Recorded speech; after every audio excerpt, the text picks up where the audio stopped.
about staying nimble and focused, ready to take on any challenge. You got this.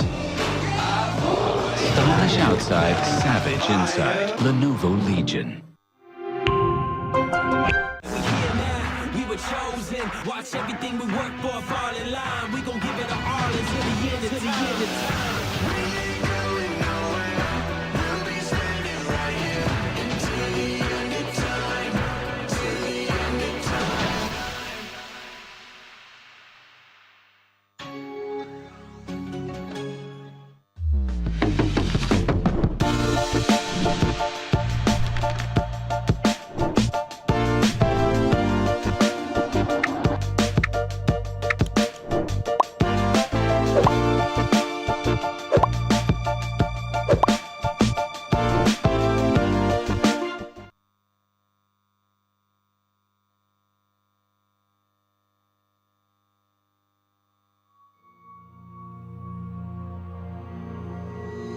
A single strand defines every reality as it moves in a circle.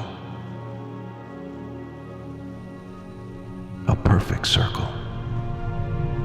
A perfect world. But what does happens when the perfect world meets another?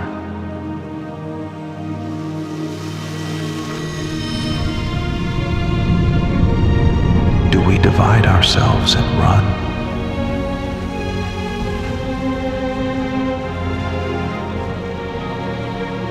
Or do we conquer as one?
Ladies and gentlemen, welcome to Convergence. 6 teams from around the globe have met up here in Bangalore, India, specifically the Manpo Convention Center for this explosive off-season event. Will we be seeing the hometown heroes come up on top and fight and rise against the best?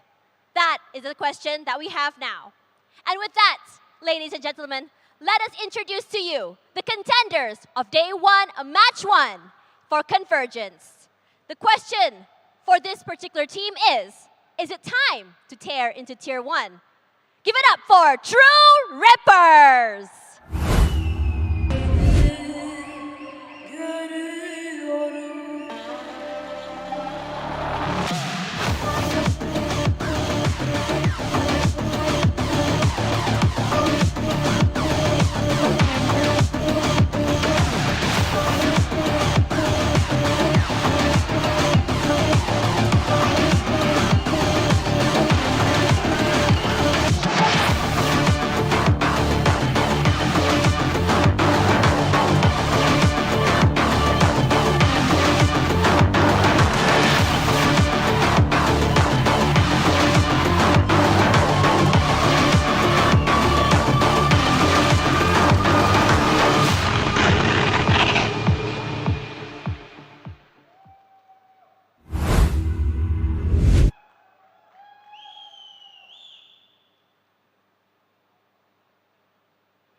Give it up for the team, the hometown heroes here from Bangalore, India, True Rippers, coming onto the stage. Now, we have another team hailing all the way from Korea. The question for this team in particular is, could this be the new generation of Korean firepower? This is Gen.G.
Restructured and renewed. We are going to see whether or not Gen.G can live up to its name. And with that, we have a story to be told, and I am going to toss it over to our analyst desk to tell you guys the rest. Yes, thank you very much, Tash. Of course, welcome Valorant fans, and a special welcome for everyone here in the convention center. Of course, we are in India. I'm new here. The reception has been absolutely amazing, but it is your hometown, of course, Universe. So welcome to this event. Thank you very much, and welcome everybody at this event to what is possibly the biggest ever Valorant event we've seen in India. Of course, the convergence of not just players, but teams from across the world who are stepping at the last step of this year, but heading after this into a new world of Valorant in 2024. Ladies and gentlemen, we've got some of the best teams across the world participating here with a brand new identity as well. Absolutely, and of course, for those of you that aren't aware of how things are going to work here, quickly, the format, we have 6 teams. It's split up into 2 groups of 3, 2 matches each. All you got to do is win those games, get to the top of your group, and you're into that grand final. Absolutely. So it's either go big or go home. You don't get to take risks that will, give you a loss. You have to win if you want to make it to that grand final. But you do have the ability to surprise your opponents this time because of the amount of new faces that we're going to be seeing, right? So what do you think about these teams? We've got True Rippers and Gen.G. Let's start off with True Rippers first, shall we? Have a talk about them. Now, this is the only team that's actually coming to this tournament with no restructuring whatsoever. They came into the close qualifiers. They've done pretty well, and they had a couple of ups and downs, but eventually they've reached a point where people were thinking maybe they wouldn't make it far, maybe Reckoning could have made it here, but they have reached the main event with their roster after quite some struggles, I should say, as well. Yeah, well, that's the biggest story, I think, to be told from these guys at the moment. There was one close qualifier to come into this event, one team that wasn't, invited per se, and I think a lot of people wouldn't have expected True Rippers to be that team that actually got through the final.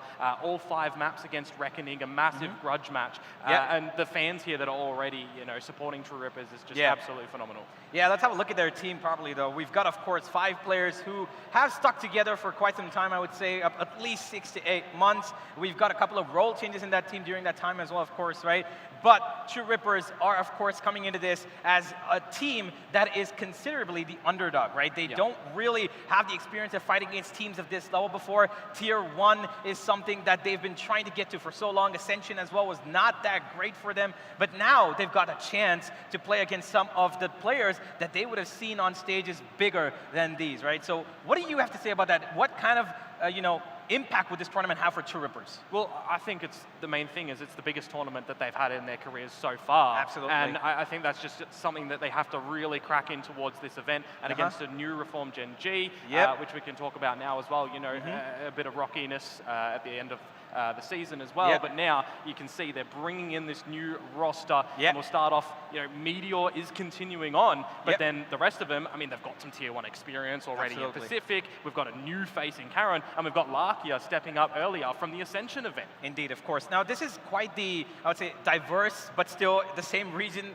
team where they've got Texture, of course, who was in Global Esports in the previous season, did quite well, had his, role change up as well, played the Killjoy at times, was able to play the Raze, and he had his moment in the spotlight. Lakia, of course, he's coming back to Tier 1 after so long. It's been 2 years since he was in that infamous Vision Striker squad, right? And although D plus Kia didn't really do as well in Ascension, but Lakia as himself was quite the pillar for that team. Yeah, absolutely. And I mean, when you look at this roster as well, a lot of people are thinking, oh, there's a couple of duelists historically in towards this one, so it's going to be just really interesting to see what the role shifts are going to look like here. And against True Rippers, a lot of research that can be done to figure out the game plan and the strategy. But I think more importantly, this is the time and the prelude to see what 2024 is actually going to look like for a team like Gen.G. Absolutely. And of course, they've got Karen, the new member of this team. But while we talk about him, let's talk about the older members of True Rippers, shall we? Of course, they've come through the qualifiers from India, and they have been reckoning who they've had a pretty tumultuous relationship with. They take a blow, they receive a blow. It's all the same for them, but they've probably given the most important blow of their careers. Like you mentioned, this is the biggest tournament of their lives, right? And they're coming into this with quite some momentum, I should say, as well. Disrupt has probably been their best player, right? And he has been the shining star for them throughout the close qualifiers as the main duelist. And of course, with Helef, the IGL, who's been coming in to this team as his first venture as the leader, right? It was Aryu previously at times where he was leading the team, but Helef has been taken into this role now, and he's giving his own twist into how True Rippers should be led. But I do want to ask you, what do you think about Deathmaker's switch from the duelist? He's been a duelist for about 3 years now, but now he's settled in better into the Sentinel role. What are your thoughts about that? It's always a really good thing where you look to try and fix roles in the roster before you look to replace someone in the roster, right? When you've built a relationship together, it's easier, and it should be the direction to just have a chat, figure out what's going to work better. And it's exactly as you say, Deathmaker switching the roles up, maybe a little bit questionable for people in the beginning of this one, but they're here, right? After these role switches, after finding a better form for the whole team to just be more versatile overall. Absolutely. I believe that they do have a little bit more, I would say, comfortability since Deathmaker shifted on to the Sentinel role, because he himself mentioned that, he's actually feeling a lot better with the patience plays that he brings up with the Killjoy, with the Cypher, and he's allowed Disrupt to actually be his full-blown self of that, explosive duelist that he loves playing on the Jet as well. So there are a couple of things that these guys might be not aware of, because Gen.G, of course, is a brand new card on the town. They've got no history whatsoever. 5 completely different new players from 5 different teams who've come in to form one Korean probable super team. But I do want to know that, do you think Gen.G might have an advantage on True Rippers just because True Rippers have a bit of a history, but Gen.G actually coming straight clean? I mean, it's always going to be an interesting topic, isn't it? It's what form they are at the day, but I think historically and individually, a lot of the Gen.G players can carry their own. You know, we've seen it in a multitude of the rosters that they've been in Tier 1 Esports already. So I think when it comes in towards this one, it's just going to be down to what maps we're playing, how the form is. And speaking of the maps, I mean, we can look towards the veto as well and kind of see how things are going to work in towards this series. Now, True Rippers, I mentioned it, there is a lot of history for them in what maps that they generally play and how they play. New Gen.G, we don't actually know where they're going to look to go. Yeah, and speaking about it, here's the veto, of course. We know that True Rippers don't really like Bind as much. They usually tend to ban that map because they don't feel really comfortable on it. And as we look at the beginning, Gen.G's gone for the Sunset ban. Of course, maybe they're going for the safer player. It's a new roster. Sunset's a pretty new map. They don't want to get too much into the deep waters. But I mean, True Rippers, that's a safe ban for them. They could have gone towards it, but with a new roster, you've got to pick your maps that you're going to be practicing as your 5. It is a map that True Rippers have played. They've had some decent success, but there's not many reps that they have on it. It could get the better of them. So I think when we look towards this veto, they're probably just going to go to something that they've been practicing. It's a little bit safe, maybe in the middle of the pool. Yeah, I would say True Rippers, of course, unless they don't go for the bind ban here, want to throw something in, spanner in the works, maybe. But I would believe that they're more, okay, they are banning bind, there we go. Yeah, so Gen.G, I think if they're going for a little bit comfortable pick, maybe I would say Split kind of looks like it because Texture was really comfortable on it. a couple of times played by the other players as well last season. What do you think? Might Split be something that's viable for Gen.G? Well, I know a lot of people and a lot of teams going over to Korea at the moment adopted, the maps like Lotus really early. I thought potentially it would be a map like Sunset that they might look to adopt. It wasn't really in True Ripper's wheelhouse, but with that already being banned out, I sort of thought they would go there, and it is actually going to be Lotus. So I feel like that's going to be really comfortable for them as this new squad as well. And I think this is actually going to be a really good map to kind of see how defense heavy that they're going to be able to pull apart True Rippers, and it'll give us a good insight into actually who on this roster is going to be playing which roles, but more importantly, I think for it, is it going to carry over into map number 2 on the same roles, or is it going to be map dependent? Well, that depends on the map. I think if we're having Lotus and, of course, True Rippers going on the attack on Lotus, they are, of course, more comfortable on the attack. And they've had pretty decent success on Lotus as well. They've got a pretty good win rate here. But, of course, a team like Gen.G is not something that they usually face. But Ascent coming up from True Rippers here, they've gone for the safe pick, it seems, and they're feeling a lot more comfortable with Ascent. Now, what do you think about this? How could Gen.G actually head into this? Do you think they might go for some sort of a different setup in terms of double initiator? Do we see a double duelist because of this on Ascent, or what do you expect to see? I mean, for me, it is what are we going to get, right? I think that's the penultimate question right now. I'm looking at this roster and I'm looking at Lakia, such a stable Sova player. I think a map like Ascent, he can go back into that role. We've seen him pick up the Fade a lot recently as well, still sticking on that initiator role. But it is just a massive question mark for what roles are they going to be. You look into the roster as well. Who's the controller player? Who's going to be, kind of leading that charge as well? It's not the forte of any of these players, one would say. True. So coming in towards the decider map as well, if we are going to get that one, is it going to favor Gen.G a little bit more, or True Rippers? By the looks of it, Haven is actually going to be that last one. So 2 of the 3 site maps if we do need it, but Ascent there from True Rippers, I think that's probably going to have to be the one that they might look to do a little bit more damage on. I believe that this is a veto that kind of maybe favors True Rippers in terms of what they like to play. They love Lotus, they love Ascent, they've played it quite some bit in the previous tournaments that they played, of course, even in the close qualifiers, and they've got decent success, and I believe that they will be happy with this veto. But Gen.G, of course, they're an anomaly. We don't know which direction they're going to be coming in from. And of course, they are coming in with a new coach as well. This is something we forgot to mention. HSK from DFM last season. Now, he might not have had the best record with them, but what direction is this Gen.G team going to go? What do you think? Where do they might go? Double duelist? Are they going to be aggressive? Because the controller is a bit of a question, like you just mentioned, right? Yeah, I mean, look, when it comes to this map in Lotus, I think when you're looking at it as an armchair position as well, you're looking at the history and the relative play that Gen.G members, individually, mind you, have been playing against. The tier and the caliber of play has been higher than what True Rippers has been exposed to. And in front of a home crowd as well, we could start to see, some destructuring of True Rippers. They could be nerves. They can look to go for their game plan and try to, pull apart what Gen.G are going to be doing. But it has to be in the midst of the battle. It has to be in the midst of the map. This is, for the purpose of it, a new team, a new Gen.G. Absolutely. And there is, apart from scrims and the info there for these rosters, nothing to go by. Yeah, I absolutely agree. And I'm pretty sure that this Gen.G team is probably going to try something new in the first, because I believe that they're going to test the waters, right? And while talking about testing waters, there, of course, we mentioned the roles, right? Now, Texture is somebody who can play the Killjoy Raze Jet, right? And we've, of course, we've got Lakia, who's going to probably be the main initiator for the team. We, of course, have Munchkin, again, a Sentinel main. We've got Karen, who, again, is a duelist / Sentinel. So 3 potentially Sentinel duelists. How do you see this team ending up without a double duelist? Because the meta right now that we've seen across the world has been the double controller. Do you think that maybe they can adapt to it? I mean, when you look at their opponents running a double duelist historically on Lotus, maybe Gen.G want to kind of do the same thing. There's definitely, the Jet players that can do that, but let's have a look at it. So Lakia is going to go back onto the Fade, so that's an expected pick to come on here. Texture's going to be staying on the duelist role, so that's going to be interesting. I'm looking for comparisons right now against the last play for True Rippers, and this is actually a new agent pool for them. So again, they're throwing in something new into Absolutely, and I'm looking at Karen particularly because he's picked up the Omen, and he's not played the controller before.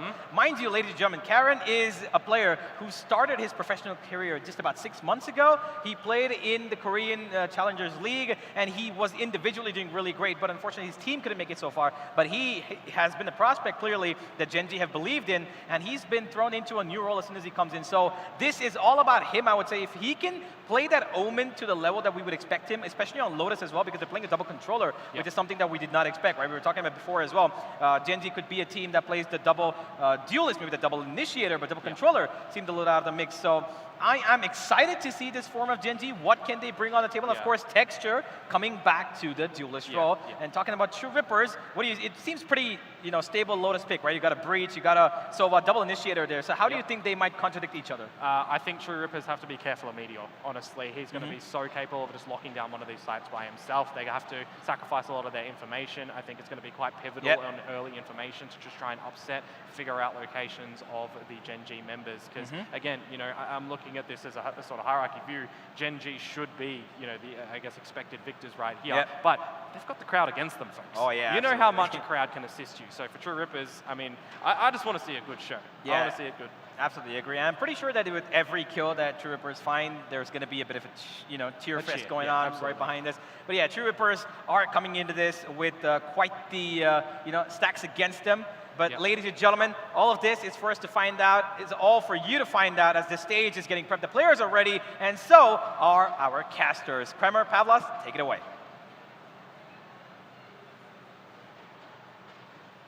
Yeah, it is time. It is time for the matchup, Kremer. It's nice to be with you here again. We're in India, and the match is looking spectacular, right? You've got True Rippers, the home crowd heroes, if you will, home ground heroes, and of course a Korean team that is hoping to be a super team by the end of this season. Yeah, Nambe Bengaloo, it is amazing to be here. And honestly, Pavlos, seeing the veto, it's going to be quite an interesting series. Now, Viper on Lotus has definitely gained a bit of momentum over the last couple of months, and I personally quite like it. So I'm really curious to see how they're going to try and disrupt this Viper and this double controller setup from Gen.G. Yeah, for sure. Like one team definitely approaching it on a more control standpoint, Gen.G, looking to control the pace and everything. While on the other hand, you've got more of a mid-range comp on the other side, right? You've got double initiator, which, to be fair, when you look at the two compositions, that mid-range comp should have an upper hand. But it's a matter of how True Rippers actually play that game out themselves, right? They need to be able to control the pace, sort of be able to figure out the setups and bait out a lot of the utility. It's a little bit of a slow burn style, but if it's one that they're able to recognize soon enough, they may stand the chance to get a few rounds. But I think this is more interesting for Gen.G also, right? This is a new roster. They basically built this out of nowhere. They've only retained one player in what they used to have, right? So for them, playing against True Rippers, it might be a confidence booster. It might be a great start for them. That's a double-edged sword. Because if this game doesn't go well, what's that going to say for not just the rest of the tournament, but going into Pacific later on next year? My thought process would be, if Gen.G can do well here, that sets them up beautifully for the next season.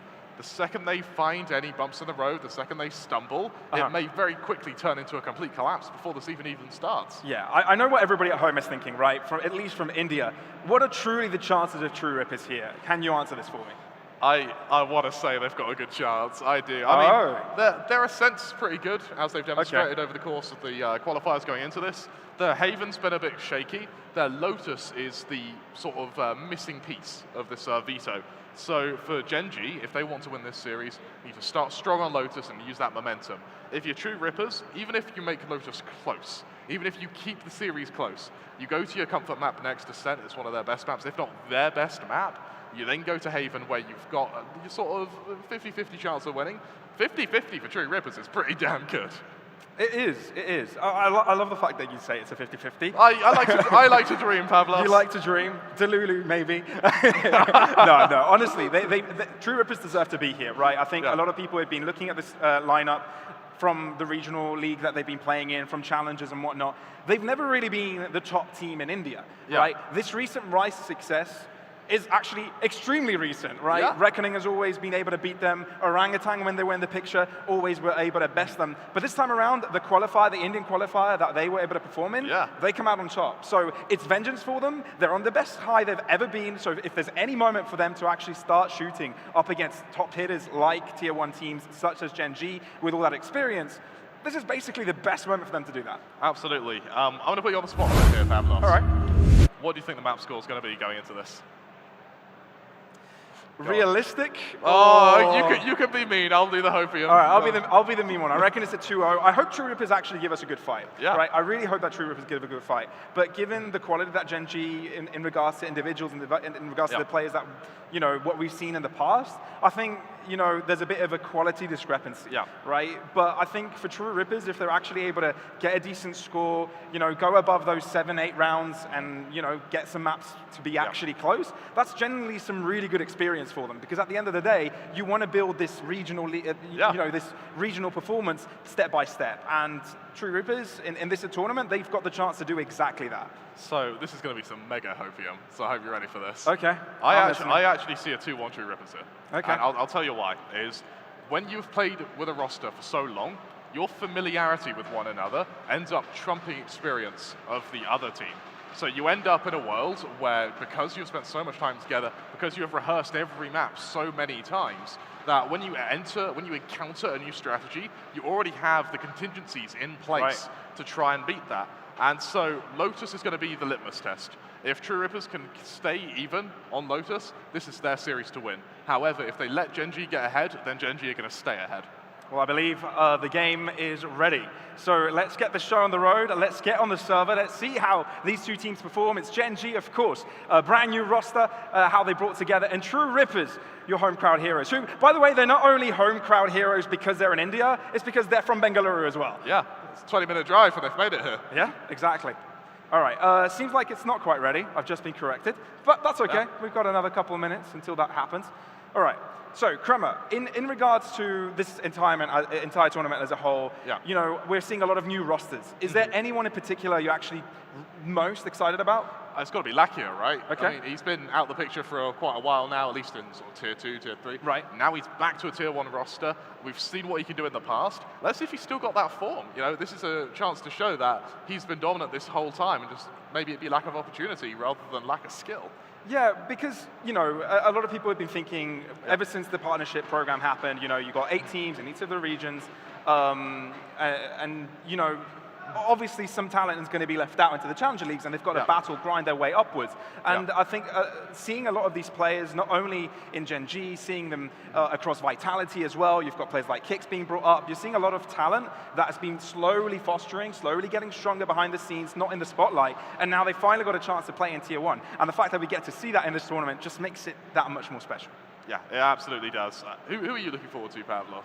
Oh, Vitality, 100%. I mean, absolutely. It's me bringing my EMEA Hopium in here. But yeah, no, their roster looks pretty interesting. I've been rooting for guys like Runner, like Kicks for a long time. Yeah. Safe named the best duelist in EMEA last year. They, with that championship under his belt. Yeah. Vitality didn't have the best of successes throughout their tournament in that season. But I think this restructuring, this new fresh air, is what they're looking for. And I think if this is a better chance than they've ever had to actually do some really good damage against other VCTA EMEA teams.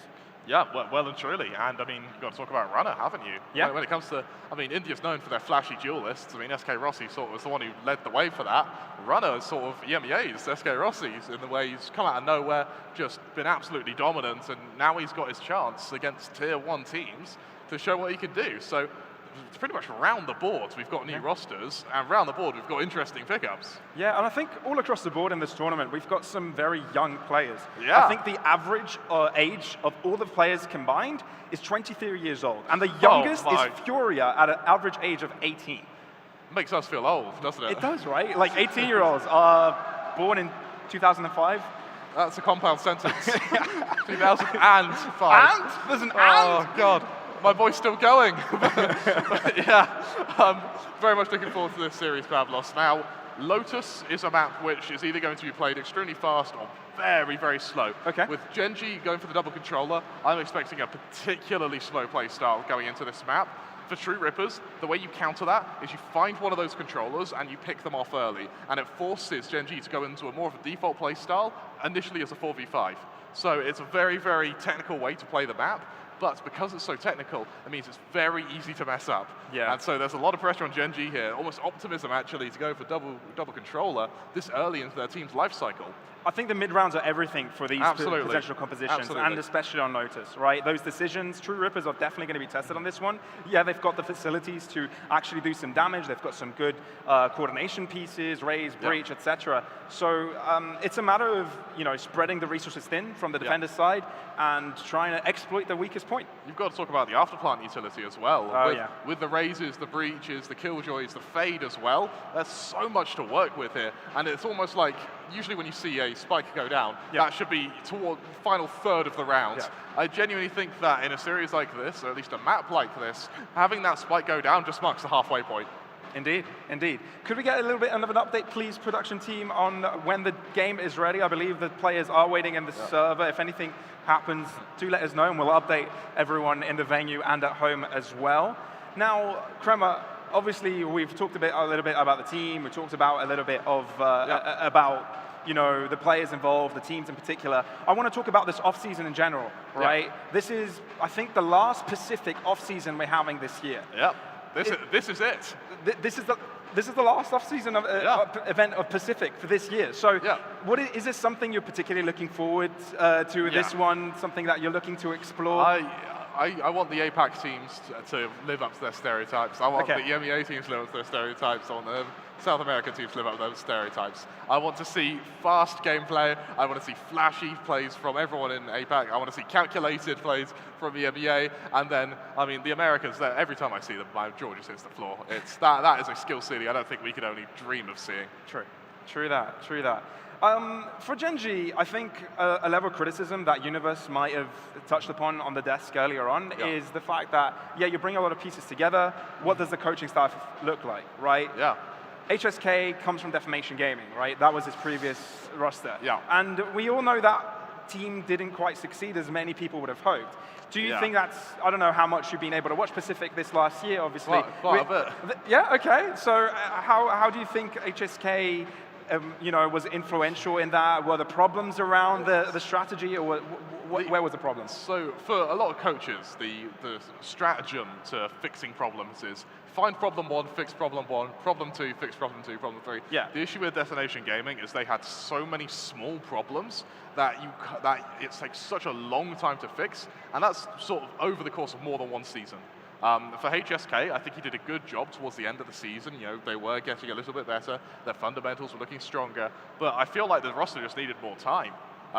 Considerably more time, that all being said. Yes. But I think that you can't put a, 0-0-11? Something like that, wasn't it? Their total records. You can't put that on one person. No, absolutely not. No, definitely not. But HSK's got a chance to redeem himself. Brand new roster, absolutely. some really high shooters, some people that have made their names throughout the entire Pacific. Yeah, okay, some lesser known ones, some that are only now getting their chance to show their worth. But it's time for him to show us what he's got, right? It's time for him to show us that Gen.G has the potential, especially with the restructuring of Damwon Gaming, right? For them, DRX, sorry, did I really say Damwon? The restructuring of DRX for them to be the #1 Korean team. Remember the continent we're on, Bablos. Yeah. But yeah, I think with the restructure, this is complete hit or miss. That being said, I want to talk about True Rippers a little bit here. Okay. They've been a roster since, I believe, of June last year. Okay. That is a lot of experience with one another. And I think that experience actually equates for quite a lot. But I think the reason they were able to go blow for blow with Reckoning so often was due to that experience, that familiarity with one another. And I mean, in the upper bracket, I think they were 0-2'd by Reckoning. They then went to the finals, and they were able to win it out. And I think that's partly due to the fact that they're so comfortable with one another that they're able to get their heads together, they're able to just knuckle it through and just go straight into the next series without getting too affected by the previous results. Fair enough.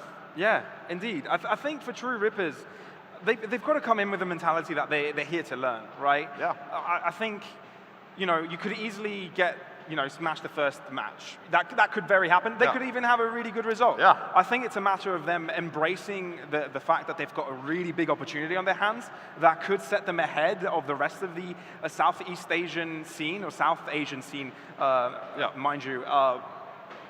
It's such a very useful piece of experience for them to have, to play against these teams, play against these players, figure out how actually other teams approach this. And by the way, they've scrimmed a lot against them the past couple of days of what I've heard. Yeah, we've heard some pretty positive things from pretty much every team round at the tournament so far. And we talk about how True Rippers have been together since June. Let's talk about how Gen.G, they've, as an org, haven't had a match since July.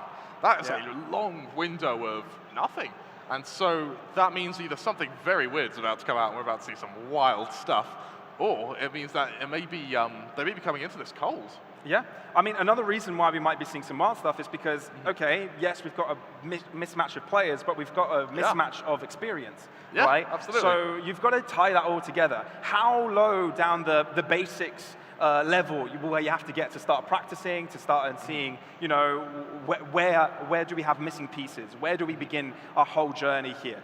And obviously them not being together for that long, that practice is at a very low level. You can't expect them to have so many, you know, steps and so many ABC plans in all of their strat book.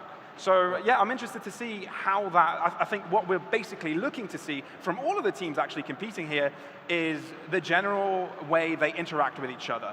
And yeah, how cohesive they are as a unit. Yeah, no, you're absolutely right. And I mean, we've got to talk about Kairon as well.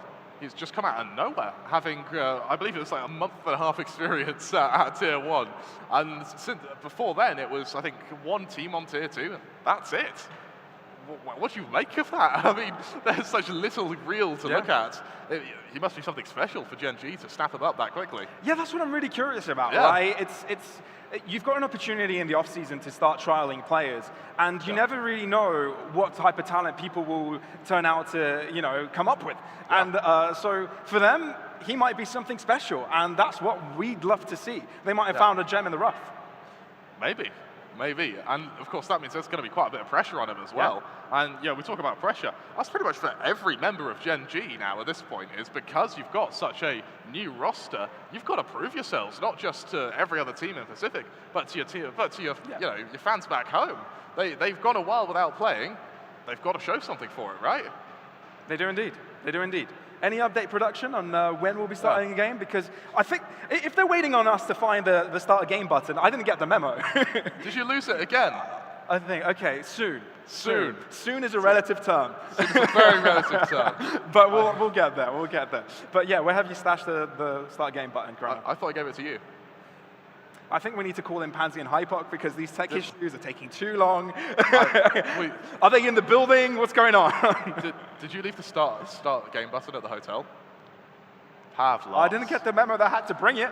You do this every tournament, and now you're doing it here, huge LAN, one of our biggest tournaments, and you've left the start game button at the hotel. I'm an embarrassment. We're meant to get them to like us, Pavlos. All right, I'm off to get it. Bye.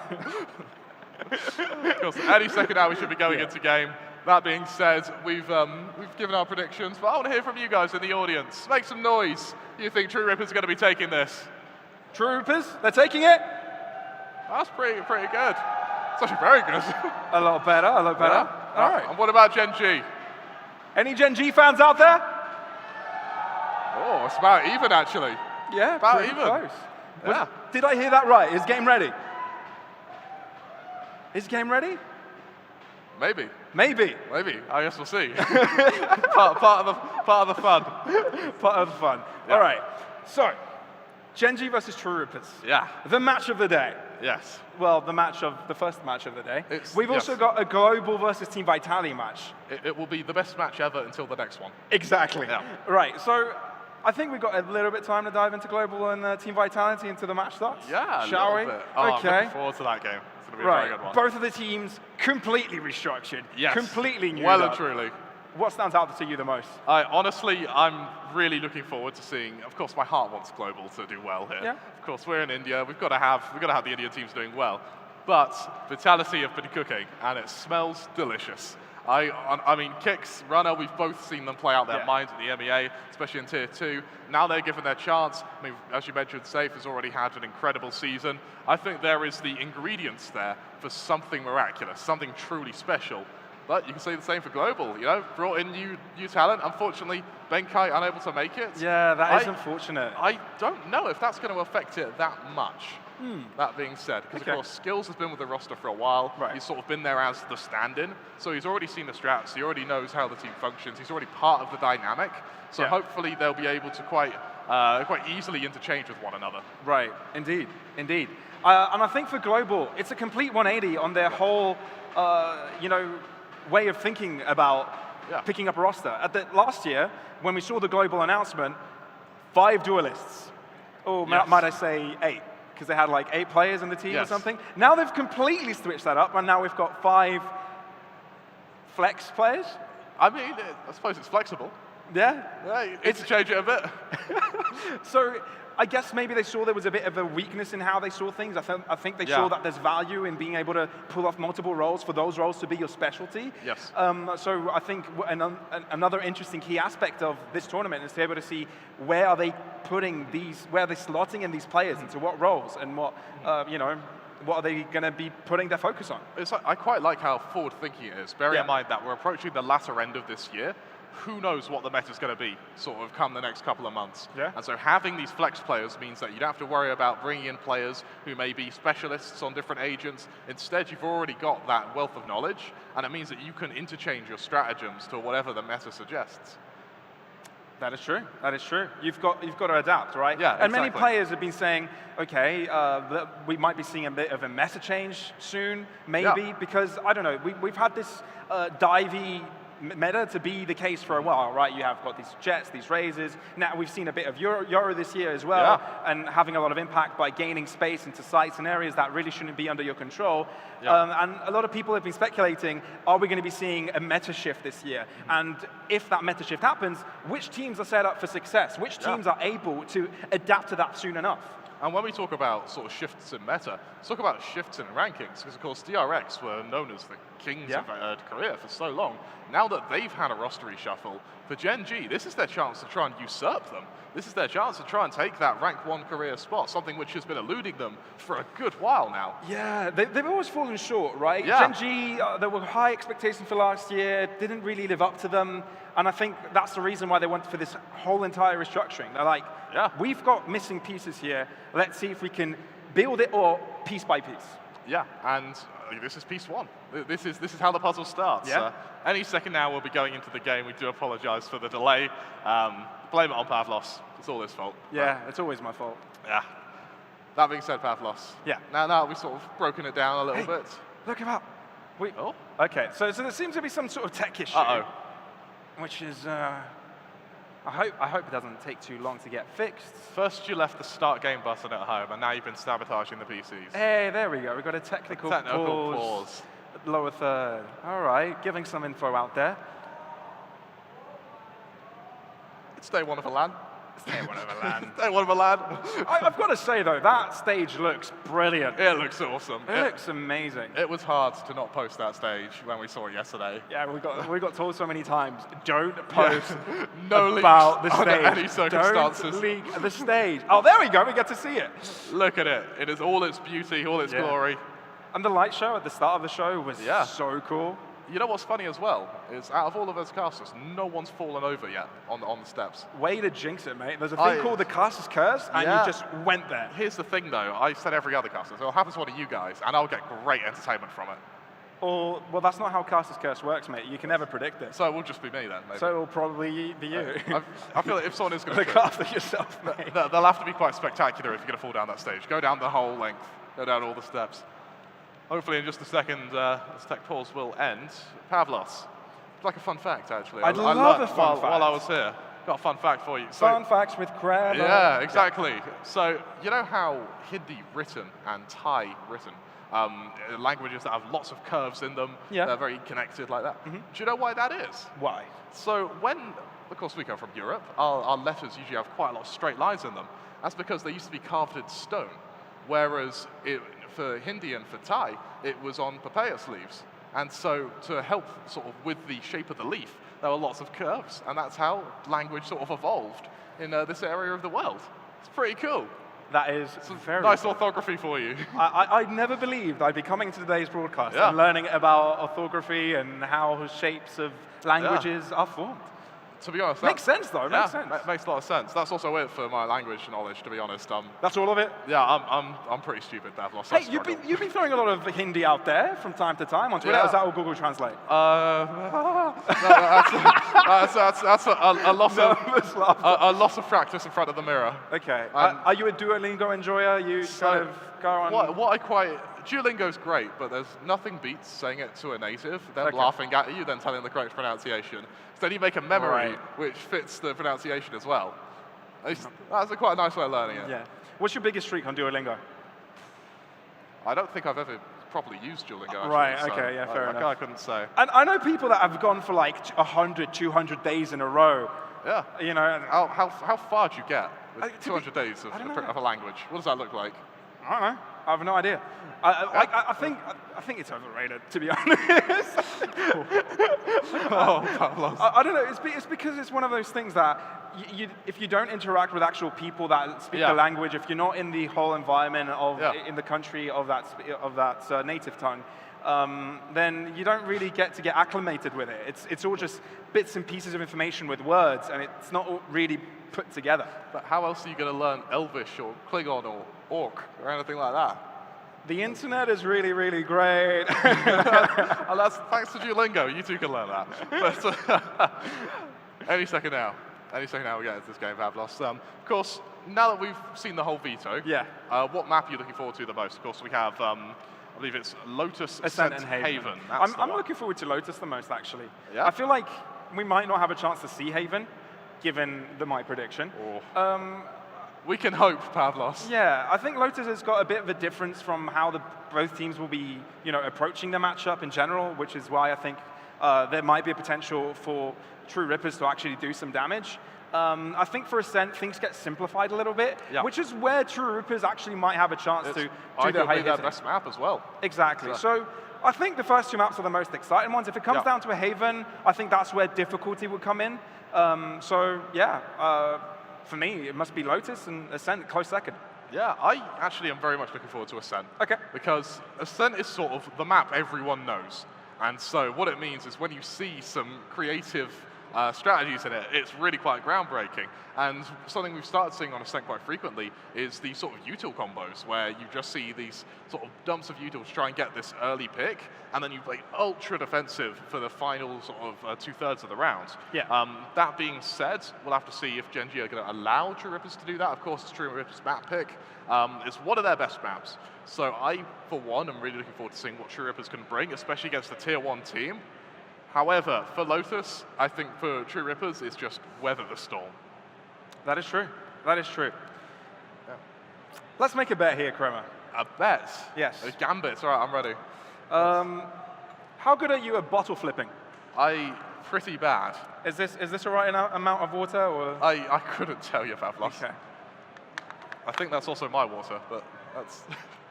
C'est la vie. Oh, well. Give it a try. Go on. Oh. Yeah, that was a fail. No, I'm not trying again. Let the side down, Pavlos. All right.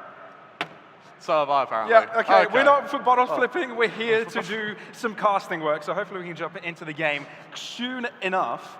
If we have any update on what is happening with a tech issue, I believe some of the Gen.G players having a problem with entering the server, something like that. Do you want to pick a player and just blame them? I mean, you've already picked me and blamed me. That's true, but don't you want to split it? So the hate goes sort of 50% your way? Honestly, I'm fine taking all the blame. There must be someone in a watch party who's absolutely rude for everyone. Yeah, who's trying to run ads? Yeah, people are just running ads right now, just chilling. Well, you're welcome.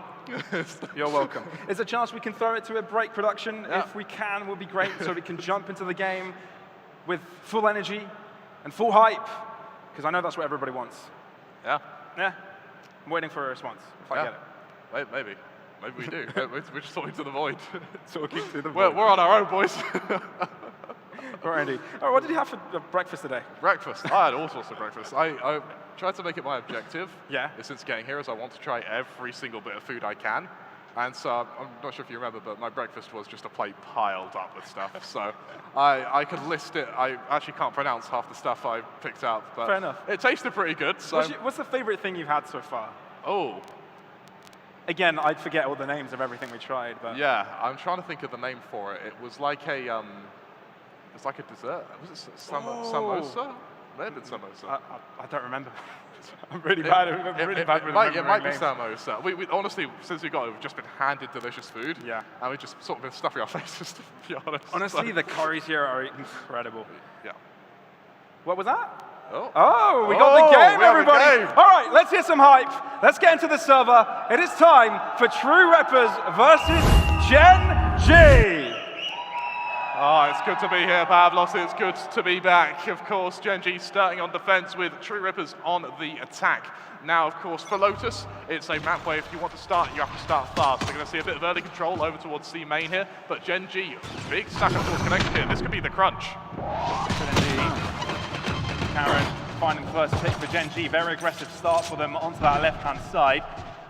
True Rippers forced to fall back just a little bit, respect it. 4 players strong, by the way, keeping the hope of that A site only to Texture's hands, but True Rippers adapting and moving into this B site. Oh, I like it. They may actually go a bit deeper than B as well. They may try and outflank these players rotating from C. That is so smart. And the catching player off guard. Munchkin, no more. Flash. They're going in even further. Malakia's quick. Are you able to treat it right back up? So this is True Rippers with a grand opportunity. 2 versus 1. True Rippers on top. Meteor, it's time to shine. Are you already delivering? And it's just the first round. On for the 4K with the Sheriff here. Low HP to work with, so Meteor, he has every chance to try and convert this. All right, Meteor, show us what you've got. True Rippers so far adapting nicely. Bot on site, spotted. Are you is low? Can you finish off the deal? That's Ghost! But 1 bullet is required for each of the players, both at 5 points of health. And it's Are you that comes out on top. Superior, 4 kills to his name, and the round goes to True Rippers. Just listen to that. The hometown heroes take the pistol round. Pavlos, I'm delighted to see that True Rippers can fight back, but I'm even more delighted to see that RU can deliver with that Sheriff for 4 kills in the first round. And yeah, it was a bit messy at times, but TR, they do exactly what's needed. They play off one another, they're there for the trades, they capitalize with their momentum once they get that second pick. And well, for Gen.G, it's down to an eco. It's down to a pause, actually. That would be the theme of the first 1 hour. But yeah, solid first round from True Rippers. Good way to be excited. You could already see smiles out there for them. Pretty happy knowing they've got a chance. You know, everyone's human. They might have played in VCT, they might have experience on the global stage, but... And it only took 1 round to prove they were mortal as well. Exactly. So it's the best possible start for the True Rippers side. As Gen.G look to enter that next round on an eco. Obviously, True Rippers getting a second round here will bolster up their economy as it is. Yep. Bolster their confidence as well. Yeah. Because, as we said, Gen.G, if they get ahead, they're going to stay ahead. Oh, guys, a pair of lungs on him as well. But if they're able to get that first couple of rounds, they're staying ahead. For True Rippers, this could work the same way. It's an entirely momentum-based round. And for True Rippers, yeah, the pistol round's a little bit shaky. You suddenly didn't have much HP left at the end there. But the fact there's a 1 next to their number, 1 next to their name, sorry, and none next to Gen.G, potentially to start something good. Yeah. How close do you play to your monitor? Is it, or do we get to these type of levels? Practically kissing it, Pavlos. Practically? Do you really? Yeah. Like Kiko levels? If I'm playing to win. If I'm sort of lounging a bit, I look... Does it help you focus? Does it help you like zone out from everything else around you? Yes. Really? Yeah. Okay. I'm kind of weird though, so... I can confirm that. Oh, cheers, Pavlos. Yeah. Well, hey, if you're not weird, you're boring. You non-monitor kisser, what's wrong with you? Yeah, I keep my distance. Yeah. Gen.G may have to keep their distance if True Rippers are going to be able to repeat that pistol round. Yeah, true. I like the fact that they wanted to take that first round and see how coordinated they could be on their push. They took out that A-long, that C-long control pretty early. Now, what they didn't do is kind of drop back soon enough. They had that control. You either make the decision, do you push even further, or do you leave 2 players behind to try and take that room and rotate the others around B? And that decision came in quite late. something to mention here is True Rippers have a real rifle-heavy buy here. Right here. Their economy is essentially hinging on this round as much as it is the other Standing way. ahead. I think with this many rifles as well, they're looking for these long-range duels. Once again, going for this control of mounds, and well, luckily for them, Gen.G are only relying on the Killjoy with a mere classic to try and hold this. Deathmaker may just go straight for a pick here. Entry. There you go. It's Disrupt with the first kill. Gen.G losing one player, so having to go for the 4v5 on the second round. Spike planted. Calling the Gen.G players to actually fall even further back, and now Techno can replace the Deathmaker doubles up. Munchkin does get a couple of kills and assistance of his snakebite, but it's truly not enough. True Rippers got full control over this. Slakia on the outside looking in, trying to mask his drop, but he's given away his position. Fully telegraphed to walk into the lion's den and gets his head chopped off. Disrupt with a kill. True Rippers with the second round. 2 frags for a second round buy of nothing really isn't the end of the world for Gen.G here. This is the round that matters. And with their rifles coming out, you start taking a look at the ult management here. Are you just a hop and a skip away from being able to get that lockdown? Whereas everyone else on the server is still a bit of a distance away here. So for True Rippers, there's a world here where they go for a very fast lockdown, a fast hit to this A site, and if they can at least try and stop this 3-man defense, it may be just as quick as our last round. More keys coming in. Texture is out on top. Karen is still alive. Not punished for his position, but now they know where he is. Bit of a risky one, but the utility helped out and keep allowing him to keep that position, forcing True Reapers out of there. Surprising, actually, that they weren't able to trade really at all there for Gen.G. Munchkin, the next man to be tested, but he's got the fade to assist him as well. Do True Rippers even dare go through this smoke? I mean, the snakebite maybe there to stop him. Oh no, together with snakebite and the alarm bot. Still trading 1-for-1, is favoring the Gen.G side, but Aryu once more, Munchkin right ready for it. We're not quite safe to get the spike down. One enemy remaining. Oh, Texture from the sideline as well assists. And Disrupt alone. And this is more likely the round for Gen.G. Only 9 points of health remaining on Disrupt, so Gen.G will be finding their way on the board. I love how disciplined Gen.G are being as well. They're not trying to push, they're not trying to hunt this final kill. They're forcing Disrupt to take a fight with them, and when he's only got 9 HP to work with, what can you hope to do here? Especially going into 2 players waiting for you. Bide your time, try and stay 30 alive seconds a little bit left. longer. Got 2 players there lying in wait, and that's Gen.G on the board. They respond. True Rippers now, they do have the lockdown available for Aryu, so there is a bit of a silver lining here. Texture also with a showstopper readily to hand. I'm interested to see how True Rippers are going to look to mitigate that sort of 3-man A-take that we saw from Gen.G last round. And usually it's wait for the utility, go for a later execution, but for Deathmaker there, he was put down very quickly, and you need to hope if you're True Rippers that your duelist is on fire. You need him to be feeling it. You need him to have the confidence to go for these initial fights. And for Deathmaker, if he's dying that quickly, it may harm that confidence.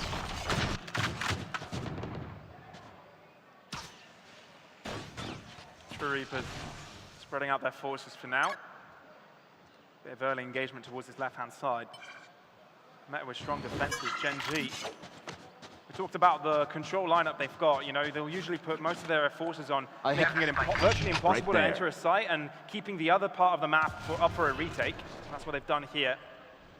If it's A-site infiltration, leave it for later. But for now, that C-site looks so dangerous. That it does. However, True Rippers, they're slowing the pace a little bit here. Deathmaker not quite able to avoid the utility from Gen.G there. However, I think it's safe to assume that players are spread around the map at this point. Helef being very confident to try and get this first pick. Unable to do so. It's a few parting shots from either side at the moment. 45 seconds left. True Rippers need to find somewhere to coalesce, and fairly soon. Otherwise, Gen.G may disrupt that utility and win the round via timeout.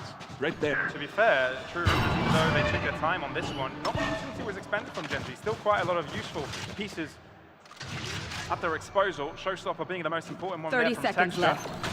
Well, Munchkin's got 2 snake bites to try and delay this even further, and there you go, 23 seconds. Munchkin doing a lot here. TP forces to the side. Munchkin alone. Is there any reinforcements available? Yes, there are. Lakia has arrived on time. It's a 1-for-1, but health is there to stop it all from happening. That's going to be A-site control for True Rippers. 10 seconds left. Lockdown goes off, spike down as well. Man advantage for True Rippers. This is as good a position as it gets here. Texture still with that showstopper available here. There it gets deployed. Showstopper successful. Gen.G back into the fight. Spot delaying, and so do the Nanoswarm. Riot goes for the swing, and it's a double kill! Triple it up as well for good measure! And that's True Rippers with a third round and the shutdown on Gen.G. When you asked me, Pavlos, who do you think would be performing from True Rippers? Aryu wasn't the name that came to mind, but my God, has he risen to the occasion now. That's 2 rounds, he's round 2, 4Ks in, and well, a 10-1. It's a hell of a KD to boast against Gen.G, one of the best teams in Korea. Beautiful stuff. I think sometimes you start to wonder here, Gen.G, how, you know, disorganized was this maybe, but at the same time, I feel like Gen.G had a good response to it. You saw Lakia come in quite in time to try and help out, but, you know, True Reapers had a guarantee in measure, had an extra player health on the sidelines to try and help. So multiple levels to True Reapers' play, which is catching Gen.G off guard on their debut with this roster. Absolutely, and you look at the buy from Gen.G here, it's really not that good. There is the odd Guardian, the odd Bulldog. Lakia's one away from his Nightfall, so for Gen.G here, it's a round where you just try and get those ult orbs, you try and build yourself up, and then look to respond in round 6. For True Rippers, this is a money-making round. You have to keep as many players alive as possible, build that economy, and try and give yourself a platform to set yourself up for the rest of this half. Traveling. Cover going out. This time around, the Baron site for Gen.G is going to be the C site, but you can quickly see how fast the defenders have rotated over. It's a very heavy rotation, actually, and it puts a bit of a question mark next to Aryu here. If he's able to find a pick, this whole round turns on its head. 35 seconds left, and True Rippers, turns out they're the ones who are playing this quite slow. But for Gen.G, it's going to have to be another rotation now to try and re-establish control over to the safe site. Really well played from True Rippers. But I think Gen.G have got the read on it. Mustn't go in too quickly. We've got to play this together. Not like that last time. Meteor, swing. Good damage onto the second as well. Deathmaker trading, Texture in the fight. They're not letting the fight go down. Aryu saving the day for a second time in a row. And Karen left with a frenzy to do it by himself. Walks past one, that's the kill. With the spike planted and no big guns to his disposal, it's Aryu with a shutdown and True Rippers with 4. Oh my word, Aryu, that is 3 4Ks Pavlos in just 6 rounds. 14-1. Right now, True Rippers, they are haloed by the prowess of Aryu. My God, and if he can keep this up, it may raise some real question marks for Gen.G. You look at the ult management here. Aryu, Helef, both one away from their ults. They've already got a Showstopper. They've already got the Rolling Thunder. Over on Gen.G, there's a Nightfall to match it. Munchkin one away from the Viper's Pit, and they're shortly about to get them from the shadows from Charon. But even then, Pavlos, we've seen the ults aren't what have been deciding this round. It's the pure aim which Aryu's really been bringing to True Rippers here. It's Aryu diff. It is an Aryu diff. 14-1. While on the other side, Texture 5-4, and Deathmaker second, fragger of his own team 3 and 5. That's quite the difference indeed. Gen.G timeout. I think that's good for them. Take things a little bit slow. Yes, it's True Rippers having an absolutely insane performance, especially Aryu, but I feel like Gen.G have actually been giving them some of these situations. They have been, and it feels like when they went into that retake, they were a little bit separated. That being said, the timing in which they were separated by was not much. Aryu just did an insane job capitalizing on that. I think if I'm Gen.G, I want to see a change in pace. You've seen that True Rippers want to take it slow. Let's see Gen.G try and take some map control. Let's see them try and take the tempo, push the advantage. Whereas for True Rippers, they just have to wait. Wait until they've pulled the rotations away and go for that straight execution. It's worked so far. The fact that they forced Gen.G into a timeout just 6 rounds in may even show that Gen.G may have been caught flat-footed. They weren't expecting True Rippers. These guys came through the open qualifiers. They're meant to be a stomp. What's happening? Well, what is happening is True Rippers showing their true form, and India being represented justly in performance. Yeah, and they're doing so admirably. I am interested, though, to see what the plan is after this timeout. Now, Gen.G, that take towards A has worked for them. So I like the fact that it looks like they're setting up for it once again. True Rippers, though, they may not want any part in this. Judging by where the alarm bot is for the Killjoy, they may just very well give that position up and look to push elsewhere, potentially towards that unguarded B side. We're starting to see ultimates appear as well, as Gen.G's timeout will be coming to an end. Potentially, if if they do. But yeah, Rolling Thunder, you know, showstopper. This is some very aggressive stuff coming in from True Rippers. I wonder if they change the pace completely, because so far, you know, True Rippers have been showing presence to some area of the map, Gen.G rotate, and then they rotate to another area, the pivot from True Rippers comes true. I wonder if this time around they try and bait around with that with Gen.G's expectation to not over-rotate. There's even a world here where they hold that Rolling Thunder for the afterplant, and they instead continue this slow pace and use the ults to just bolster them to do just that. That being said, the showstopper is by all means a get your first pick ability, but I wonder if True Rippers risk changing what's been working for them. Granted, RU's been working for them, so there's that. Careful. Well, from a tactical pause. Yeah, from a tactical pause, we've moved into a tactical pause. Oh no. Discussions. They can't be breaking their keyboard that quickly. Guarding here. Careful there. Yeah, no. Hopefully nobody punched their monitor. Raid four rounds in isn't what you want. But no, I doubt that's the case. I think it's something that has been happening throughout the day. It's like I'm playing with you again. I don't punch my monitors. I've broken chairs before, but... And I'm the fat one. How's that happened? Just throw them around the room. That's what chairs are for, not to sit on them. Yeah. Didn't get that memo. I look at True Rippers just lounging. Honestly, I like the fact as well that True Rippers, when we landed here, and we landed here real early in the morning, sort of on, was it Saturday or Sunday, True Rippers honestly looked a bit nervous. Like, sort of talking to them in the hallway, sort of meeting them for dinner, they looked nervous. They looked a little out of their depth. I don't know what the conversations have been between then and now, but they look like different people. They really do. They really do. And I share the testament that they looked a bit wary, a little bit, you know, they're in a new atmosphere. Hey, that's cute. That's really cute. But exactly like we're seeing now, they're starting to look a lot more comfortable, a lot more happy with their surroundings, you know, and a little bit more comfortable with their abilities as well, it seems like. Yeah, absolutely. And, well, it showed, hasn't it? Granted, we are only 5 rounds in. We've seen games turn much quicker than that.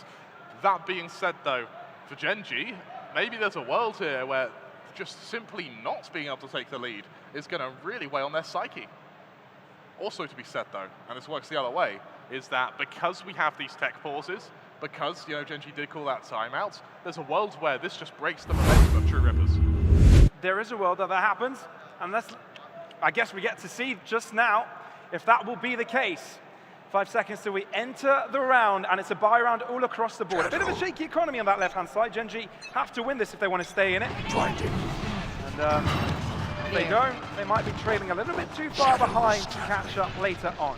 Look how fast that take is towards A main here. It looks like True Rippers want to re-aggress off the back of this texture. He's going to be the point of contact, Pavlos. This could be very worrying if he's unable to find that first player or even dodge the flash. Smoke start to dissipate. He looks to hesitate a little bit there. There's the renewal. There's the pick from texture, but it's not enough. Aaron, he's going to get caught off on the left-hand side as well. Techno picks it up. Gen.G giving them 3 pieces, and True Rippers are saying thank you very much. Christmas has come early. Lakia trying to stay on site this time around. True Rippers surprised by the presence of Munchkin. And with his 2 kills, Gen.G put themselves right back on top. Lakia now, the man to hold this site. He's got those Prowlers, so he's going to figure out where both players are now, but 45 seconds, there's a lot of time to play with. Meteor holding this flank, though, is going to be the real difference maker. Rolling Thunder, Disrupt moving in. Munchkin again, playing a little bit more 30 safe. seconds left. Waiting for the right timing. The pressure's on True Reapers to get the spike down. If one is busy with doing that, there's only one with his gun out. Planted. Spike down. Techno in the middle. Paranoia catches up by 2. Not capitalized upon. Last player waiting. standing. Meteor, there. Right up is there as well, but it's Munchkin with the final kill. As 3-piece for him, and Gen.G on the ball.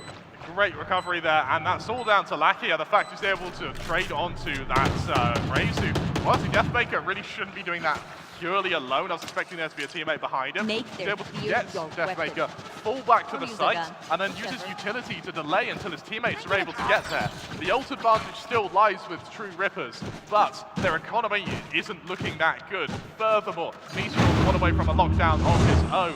True Rippers, they cannot rely on RU to get a 4K every time they want to win a round.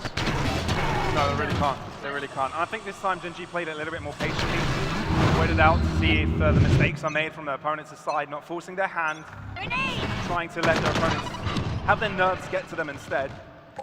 Early aiming pressure from Gen.G. It seems like True Rippers have their attention towards the other side of the map. And they're running into both a Viper and a Killjoy with a full setup. There's no way they're getting off this C site without extraordinary effort from them. Looking over to this B site though, LF trying to get a little bit of early info, probing with the Al drone, sees no one there, which may be indicative to the fact that may be where the Killjoy setup is. But alas, C site may be the gamble Nowhere here. to run! Ready. Oh, that was quite preemptive. I thought you might want to hold on to the Hunter's Fury to deal with the lockdown further down the line. But no, health. Maybe they use it early and try and pick it up as soon as possible. Meteor puts on the gap. Easy picking, double kill. And no one allowed anyone else permitted really into the site. Yeah, it feels like True Rippers there maybe overextended a little bit and went in without much info. LF, I'm curious as to what the thought process was behind the One down. Last player. Nonetheless, though, there's a little bit of damage onto Lakia. It's not much, though. Gen.G, they make it 3. They look to start catching up to True Rippers now as they're met with yet another buy from both teams. The only difference now is that the ults are slightly different. They are, and you know, Health using the Hunter's Fury would definitely be a drastic change in this in the dynamic of this round. Yeah. Meteor's lockdown has just come available, so there's no instant counteraction that can come through. It could be the other lockdown as well. It may be what RU holds it for, but that means that your afterplant suddenly loses a bit of teeth. Let's see how this is permitted. True Reapers this time heading to the right-hand side. Pass from Paranoia coming in. Deathmaker, good for one. Karen, not good for more than one. And now we're left for 3v4. True Rippers actually have got the advantage. Deathmaker did a good job to find the first there. It looked like he was about to get overwhelmed instantly, but True Rippers, they do a great job. The recon dart from LF pulls the aim away from everyone who would have been able to fight him. So nice bit of tech there. Lakia, once again, the sole man accompanied with the Viper to try and hold the safe side. Kill. Finds himself just a 3-piece and runs out. And now equilibrium across the board. Seems to be where Lakia excels, is finding that first player and then getting out pretty much unscathed. Still a lot of utility to work with from both the Viper and Lakia. Lakia on site alone. Bring them down. Has Munchkin on close proximity.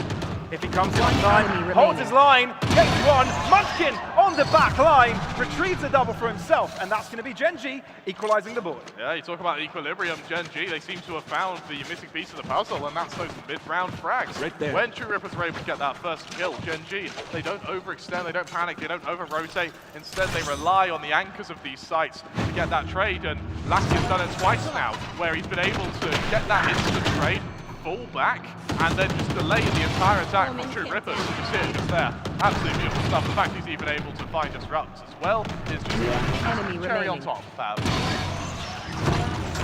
Grenade. Once again, that fast take, this time fakes towards A. True Rippers, not much to work with when it comes to economy, but for Gen.G, this is where now they really start building some cash behind the Munchkin. 4.1k on the bank. There's a lot to work with here. Munchkin a little bit visible on that corner. Fault line awaiting. Bring them down. Wanting to cause some pressure, not make this push that easy, but they're running out of utility. Fire. One player in the defense of the side. Showstopper coming through. Stun. Munchkin gets the trade. No more Showstopper available. Techno is there. So at least we're looking at a 4v4. Got a lockdown. Might be interrupting the whole endeavor from True Reapers. He's got out trying to hold this 2 HP to work, but Disrupt finds it. There's the follow-up. Lakia, great for 2 though. 1 versus 3 now for Disrupt. Disrupt, and that's the first, but Lakia's there for the follow-up, so Gen.G finding themselves the lead. That is the 5th round for them. I tell you what, being able to find 3 kills, forcing out a lockdown on a buy, that really isn't very good.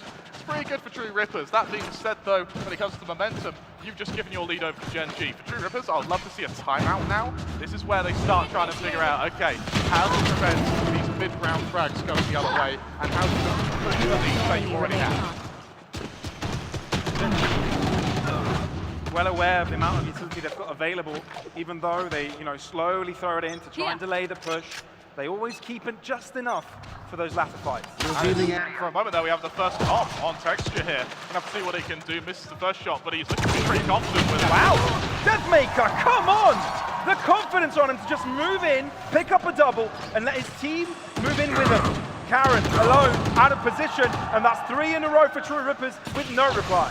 And that's the change of pace you wanted, Pablos. It may be a little late coming, but True Rippers, when needed, when called upon, they answer. Hella looking to press the advantage, not quite able to do so, but they just overwhelm Mudgekin. Lakia, 1 versus 4. His mid-rounds were good. Let's see how good, because this right now is going to be True Rippers equalizing. He's going to save.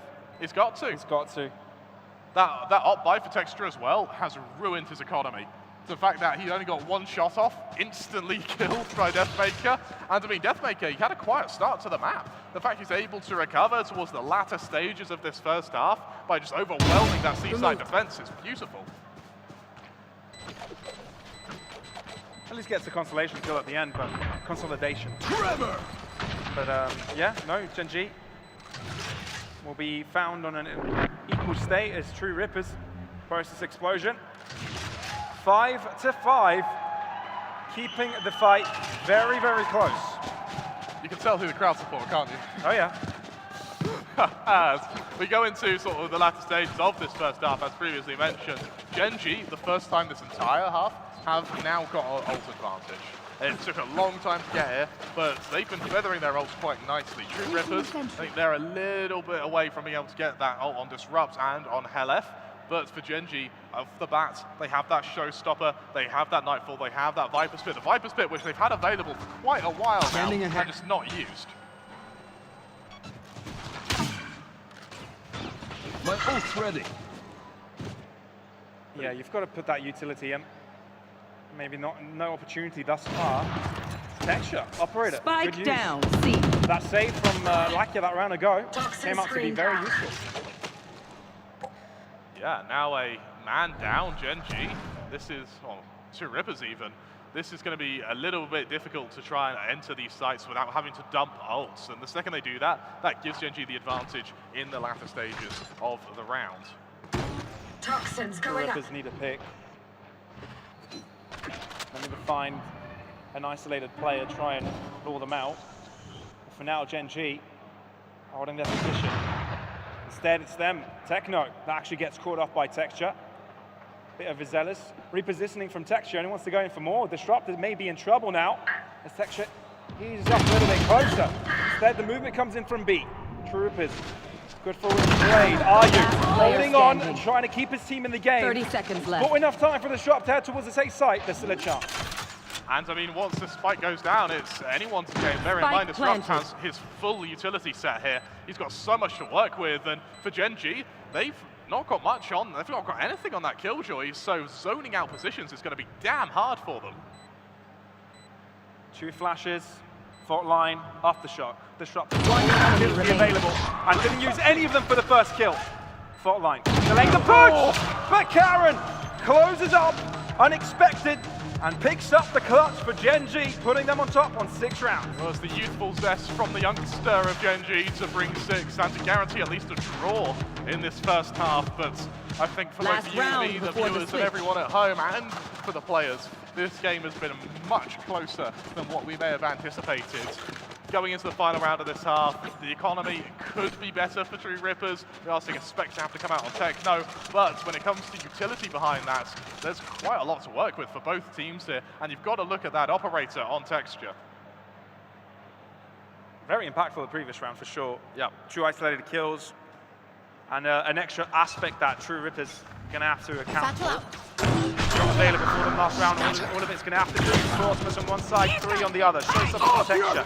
Trying to see if he can deny it. But he's got a lot thrown at him as well. Techno picks up a kill. He's over towards the A site. He DP'd over in spawn, picked up a kill, and opened up an entire area of the map for his team to move into. And look how fast the rotation is from True Rippers here. That was masterful from Techno to use the chaos of all those abilities used on C to then be able to shut them down. Gen.G, they realize what's happening. They've gone for the first flank, but will Deathmaker be anticipating it? He's got the Killjoy alarm bot as well as the early warning system.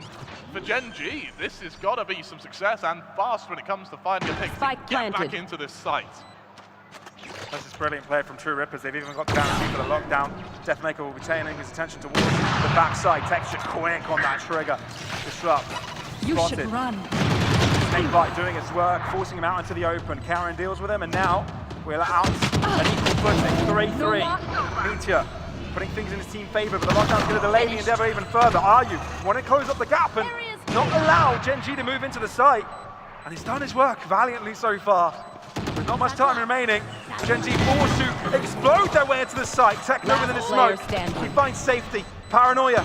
Delay it on the spike once more. Texture can't find it. It's Techno with a clutch. It's irreconcilable ferocity from Techno there to be able to bring True Rippers that 6th round. Pavlos, we talk about Techno winning that round, but we've also got to talk about RU. That lockdown bought so much time, the discipline to not peek into the operator, and then furthermore, he's gone 20-7 against Gen.G. It was not too long ago we were wondering if Gen.G would be one of the best teams in Pacific. And here they are, True Rippers, equal standing, Pavlos. This is madness.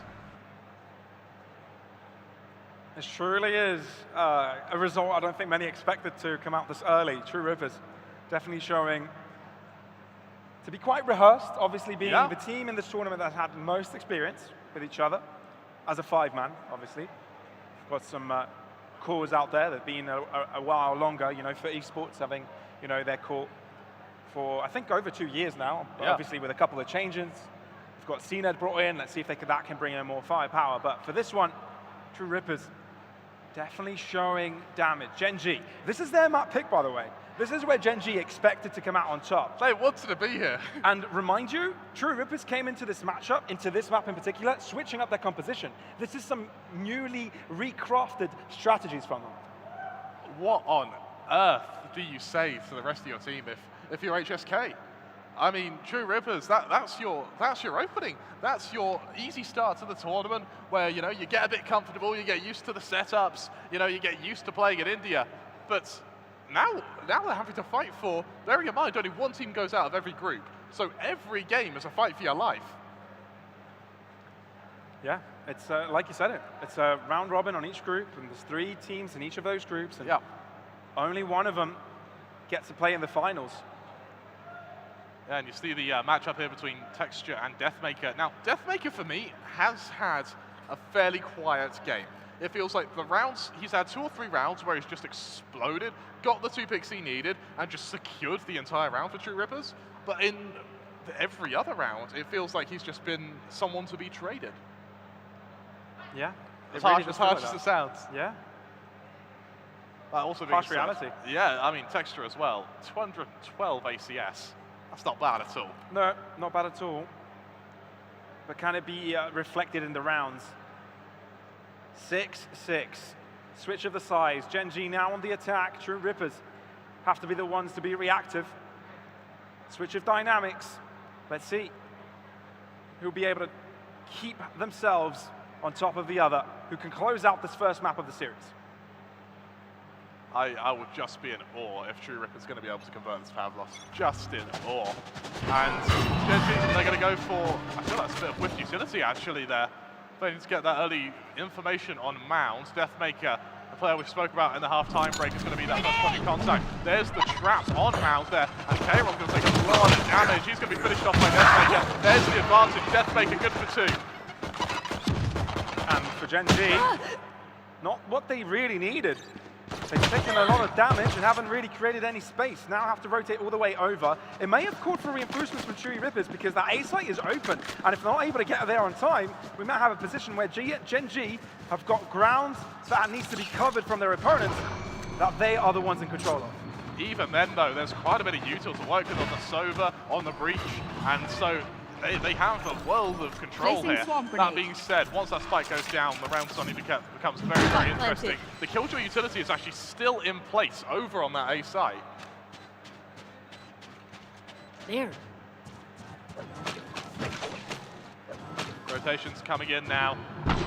Gen.G just trying to buy time, able to sort of leave the site fully here, but that's where having the alarm bot in place is going to become very difficult to try and substitute. Careful there. One nanoswarm taken out of the equation, at least for now. Disrupt. Forcing them out into the open, but there's more players available for Gen.G in that area, so it does mean they've got the numbers advantage to stop this diffusion from happening. Are you trying to save it all by himself? And yet again, the saving grace for TR. True Rippers here to stay. 7-6, win the second pistol of the game. Are you, man? Once again, it's are you to deliver. Pavlos, if you're global esports, you look at this and you think, oh, maybe our spot for rank 1 in India might be challenged. Out of charges. What on earth? Placing sentry. And they're taking it like champs. Yeah, I mean, you've got to, right? They're chill, they're comfortable. Yeah. They know the rounds, they know the game's not over. Absolutely. But they don't look under pressure at all. Yeah, and True Rippers, they go for these very heavy rifle buys in the second round here. Gen.G, complete opposite end of the spectrum. You know, not thinking about force, not thinking about maybe getting a gun on one player. It's Sheriffs and Classics all around here. And for True Rippers, that means it's going to be a chance to try and go a bit aggressive. Good stuff for Deathmaker. Cleaning up, this should be a clean round from them. Cleaner it is, the better. Gen.G, the exact opposite. They need to get a few kills here, disrupt the economy, and make games of their own. Techno. Good shot of texture. Of aggressors by Lakia, and Ayu is there and waiting. It's all looking to fall into place for the Indian side. Last player standing. Disrupt. Not gonna submit to Gen.G at all, taking measures to his own hands, and there you have it. A very clean round. One in which they barely take any damage at all. Flawless. I like the fact that they, I think they gave that defuse to Ayu as well, if I'm not mistaken. And once again, look how close he is to being able to get that early lockdown. And because he's been able to use these lockdowns so 25%. That is not real, mate. Yeah, and those ult orbs, they stack up. You get to a point now where for Ayu, he has one, but soon to be two lockdowns over Meteor, who just hasn't had the opportunity. I'll find them. I just listened to that crowd, Pavlos. Home crowd favourite for a reason. Absolutely.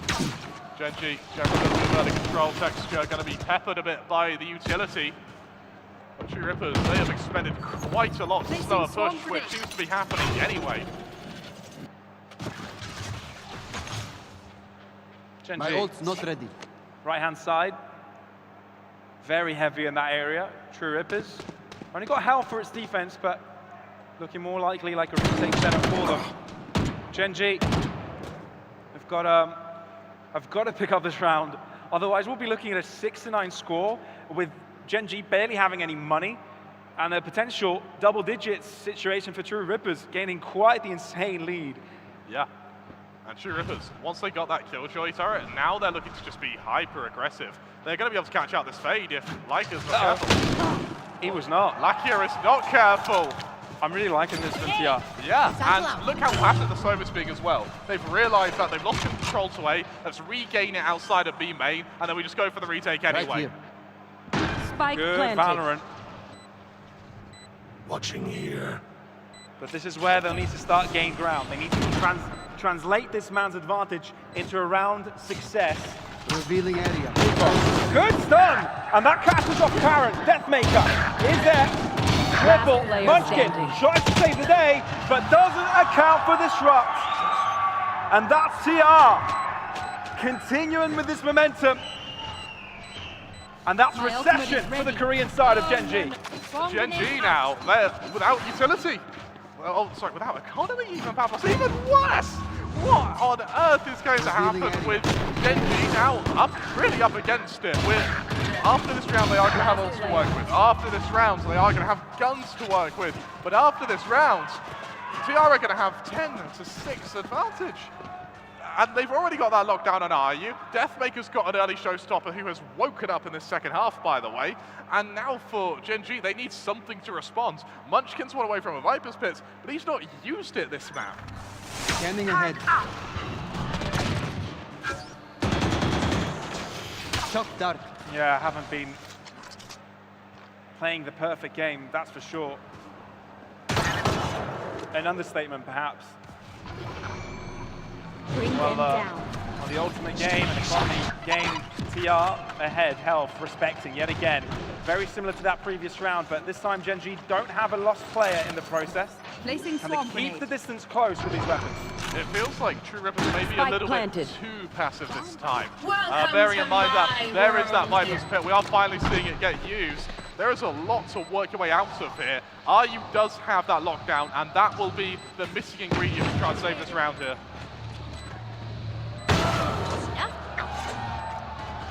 First shot for Texture. How much more can you find? Viper's Pit, really difficult. Lockdown destroyed. 3 and 4, Gen.G, desperate, trying to get something out of this. But Deathmaker is the king of this site and wants no one else to realm supreme. TR, double digits found, and a 4-round lead. It is over. Gen.G are being made to look like fools, as now we have no ults available for them. That Snake Pit was crucial. That Viper's Pit was crucial to their afterparts, and they use it in a round where they get 5 players onto a site. They hope that their lack of weaponry will make up for it, but they underestimated the fact that True Rippers have one very strong ingredient, Deathmaker. They do indeed. And Deathmaker looking to ease up close to the scoreline of RU. Not quite close enough yet, considering the value that RU's been able to find in the first half. But hey, joining him in that lead. Seems like we do have a bit of an issue in regards to timeout. Okay, TAC timeout from Gen.G, necessary, I believe. If I'm Gen.G, this timeout is out of fear rather than out of discipline at this point. Yes, it's only 4 rounds, but you're up against an opponent who already has a buy, who already has economy behind them. Yes, you have an ult advantage, but how far does that get you? Because it feels like for Gen.G right now, they're losing in the aggregates. They're losing when it comes to these retics, to these mid-round picks, where True Rippers are just excelling. It's not like Gen.G are playing badly. It's just True Rippers are playing out of their minds right now. You said going into this that they were going to be at a career high. They have taken that to heart. They really have. And they're owning this tournament in a way that I don't think anybody expected. They came into this, okay, let's give it our all, let's give it our best. This is time for us to prove our ability against some really strong players, some really strong teams. And they're taking that to heart. I want to be a bit picky, Pavlos. Go ahead. Helef has had a fairly quiet game. Yeah. 3 and 13 is not what you want, and I think that if this game was any closer, and Gen.G had just been going blow for blow, and we weren't seeing these streaks of momentum, I think that Helef would have been detrimental.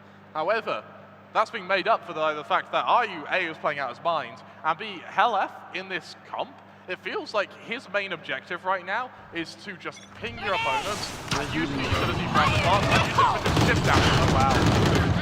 Hybrid goes to Texture. Texture, good trade. A bit lost there, and Gen.G will retrieve superiority. Disrupt. Not going to work with, they have to drop back. And that's TR on the back foot, with Gen.G gaining access to that A site. Yeah, that's a bit of a cock-up from TR. Texture is only 10 HP, though. This is an explosive round, but RU needs these kills and fast. Between the smoke. TR moving in together. They are taking their time, trying to make sure there's no one on the back line to hurt them. Once they do enter the site, they're not finding anyone. And it's buying more of their time. Opening up into 3. Meteor is there. And with Disrupt alone, even though he knows where one is coming from, he knows he's got a lot more to deal with after that. So Gen.G finally getting themselves around here and putting themselves on 7. They strike back.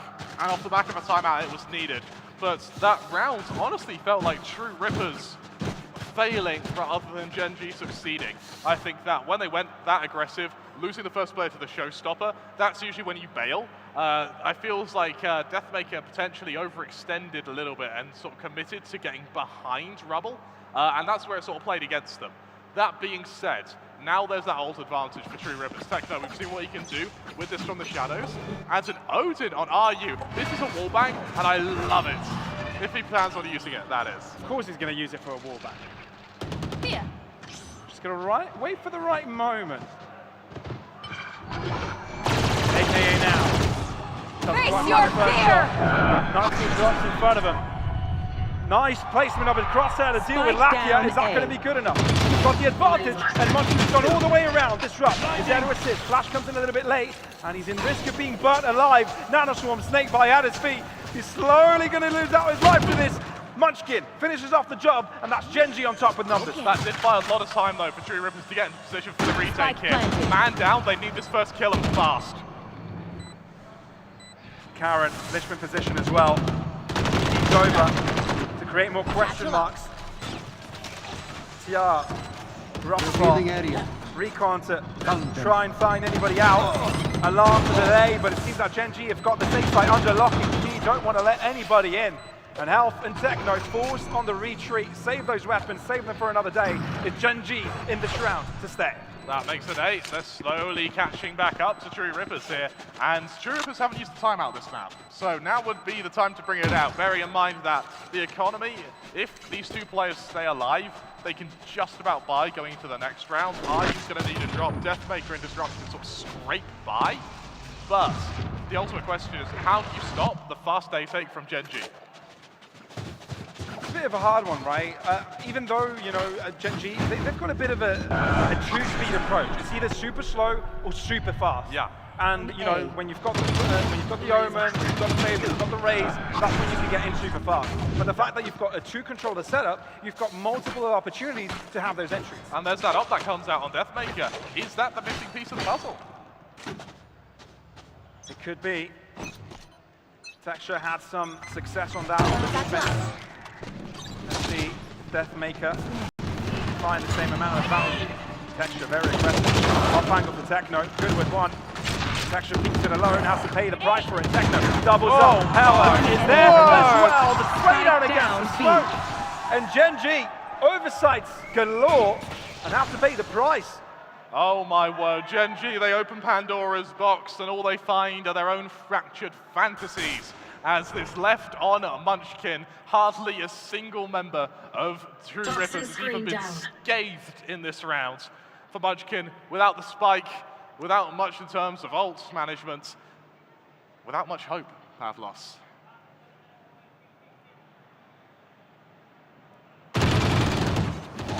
Munchkin doing everything he can. He can ease himself an advantage, but True Rippers truly doing quite the unthinkable this one.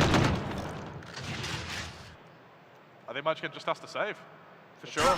Yes, Gen.G have economy behind them, but we're getting to the stage of the map where 30 economy seconds doesn't left. matter that much. It's your rounds that are the big playmaker. Bear in mind that True Rippers now, an extra round, that would be them guaranteed overtime, round after that, and we're going to Ascent.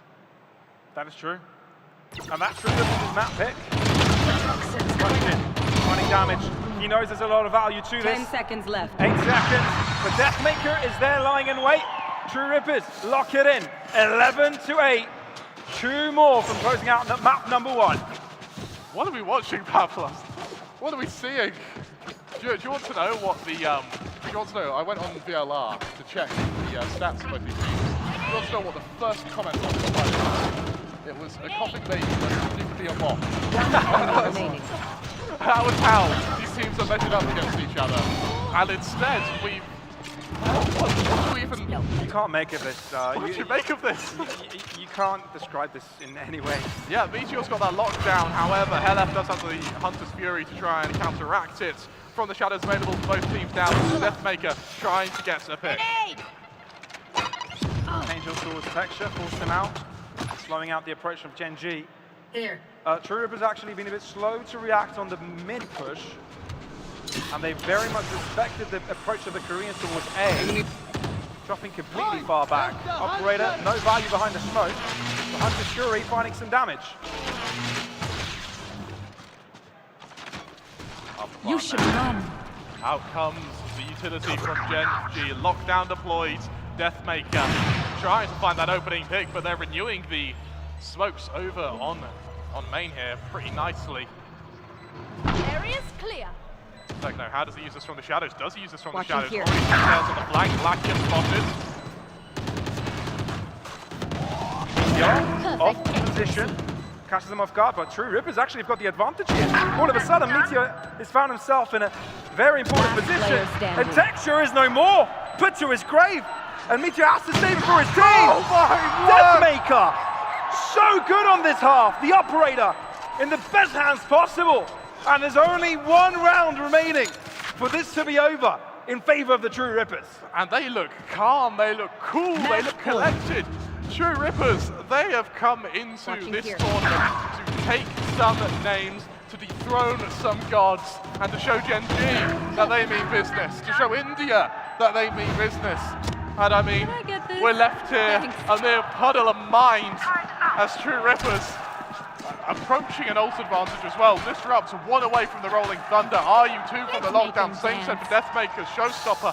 Munchkin's about to get another Viper's Pit, but he needs to get it now, especially when you look at the money. It's not amazing for Gen.G. Yes, they have a buy now, but even if they win the round and lose 4 players, what do you do? Getting covered by the second Deathmaker, so clean! Not giving him a chance, feeling it, looking to run back, but Heller has to lose out on his life. Closing up the distant Texture though. He's angry, kicking and screaming his way towards success. Spike planted. True Ripper's standing in his way though. Poison's on. 4 consecutive required for overtime. And True Ripper's still in this round. That they are, Pavlos. Techno, good for 2. A man advantage for True Rippers. Munchkin, sort of in a good position here. Good for the first, down to a 2v2. And out comes that Viper's Pit. Could be very influential. That Viper's Pit could be indeed Lakia on the other side of the smoke. Oh, he'll be red here, are you? He's going to wait in time. True Rippers with the advantage. Munchkin with 1. Inside his own Viper's Pit. It's his own domain. Shorty out. And Gen.G remain. This is not over yet. Gen.G, they cling on by a thread. Munchkin able to deliver a 1 versus 2, but that was at the expense of that Viper's Pit. But, and a crucial but, look what it has done to True Rippers' economy. They do not have much to work with now. Suddenly, this game gets into the dog days. It gets much closer. An ult advantage for True Rippers, but do they even wish to expend it in a map where they know they just need 1 more round? Are you on 30, by the way? Yeah, and Deathmaker's definitely putting up numbers as well. He's saving quite a lot of money. He's going to look for an operator that last round, well, the next round potentially, or not. That's interesting. Okay, no operator for the next round. Oh, unless Techno has enough. Unless Techno has enough, he might do. Timeout for True Rippers. They want to sort this out. They want to be clean with it. Yeah, absolutely. And Gen.G, bearing in mind that a lot of these last couple of rounds have just been tailored to how they defend, how they take this A site. You look over to where they're positioned now, and it looks like it's a complete flip of the script. They realize that True Rippers, with a bad economy now, are going to be a bit weaker on that B site, on that C site, where it looks like they're going to try and pressure. Remember, Carrot still has that from the shadows to try and get in to potentially spawn, just as Techno was able to do, and just disrupt any rotations.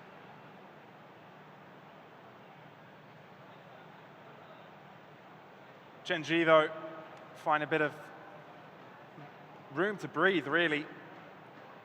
They've got an opportunity to close this out. 3 rounds, not impossible. Lots more difficult comebacks have happened. No mistakes can be afforded.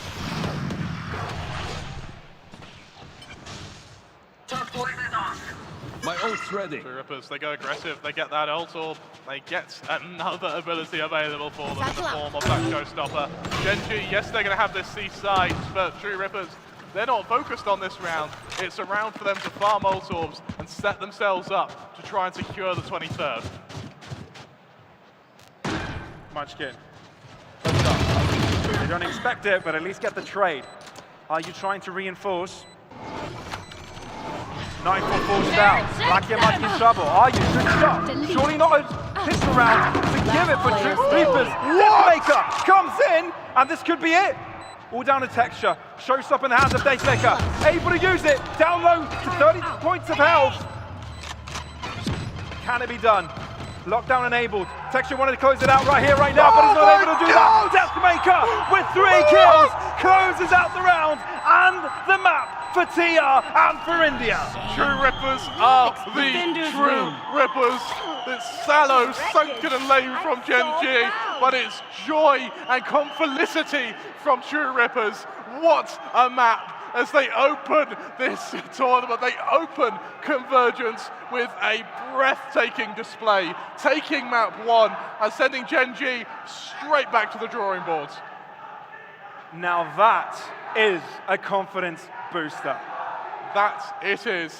Oh my word, Pavlos. And here's the thing, right? We're going to Ascent next. True Rippers' map pick, the map they want to be on. What on earth are Gen.G going to do going up against guys who know that they've got the confidence to win? They know they've got the skill to win. They go to their home ground. Well, we're going to be throwing it to the analyst desk to break that all down. Enough from us from this desk, but yeah, what do you make of this Komodo and Universe? Oh no. Oh no. Oh no. We're a bit longer. What do you make of this? I am just blown away, Pavlos. I mean, we've been casting Indian Valorant for a good while now, and I've always been saying it's only a matter of time, right? Yeah. For ages we were saying it was with SK Rossi, and the team's pioneered by him, but no, it comes just completely out of left field. A team we thought no one really anticipated to do well. There were people saying, and we're not going to name names, but there were people saying that Reckoning may have done better in this tournament. I think those men have been silenced very, very quickly after that. Yeah, they definitely have. They definitely have. Look, the series is not over. Yeah. There's a reason why best of threes are played out. It is the superior way of playing this game. Yeah. Right? One-offs can happen. That's what Gen.G are hoping for. But on the same side, True Rippers have actually gained a lot of confidence here. And that's what they're going to want to use. But enough of us. Let's throw it over to Komodo and Universe. Let's see what they've got to say about this match. Well, Pavlos, you asked us what we think of that one, and I think True Rippers are here to play. I think no one can really answer anything else in that one. That was a bit unexpected, but I've got to say, a welcome surprise, and the crowd absolutely loved it. Oh yeah, absolutely. I'm pretty sure that True Rippers coming into this game had a bit of of course, they're a bit of in deep waters where they don't know where they're treading, right? So they tried their usual, they went for their default, and it started working in the first bit. The only difference, though, of course, was the fact that Deathmaker is on the duelist, and we had Aryu shift over to the Killjoy, which seemed to be... He needs to stay there. He needs to stay there. He was phenomenal. Yeah, which seems to be the perfect decision for them, because Aryu, my God, what the hell have you come with today? That 4K from round 3, another 4K to follow up on round 4. The pistol. Massive start.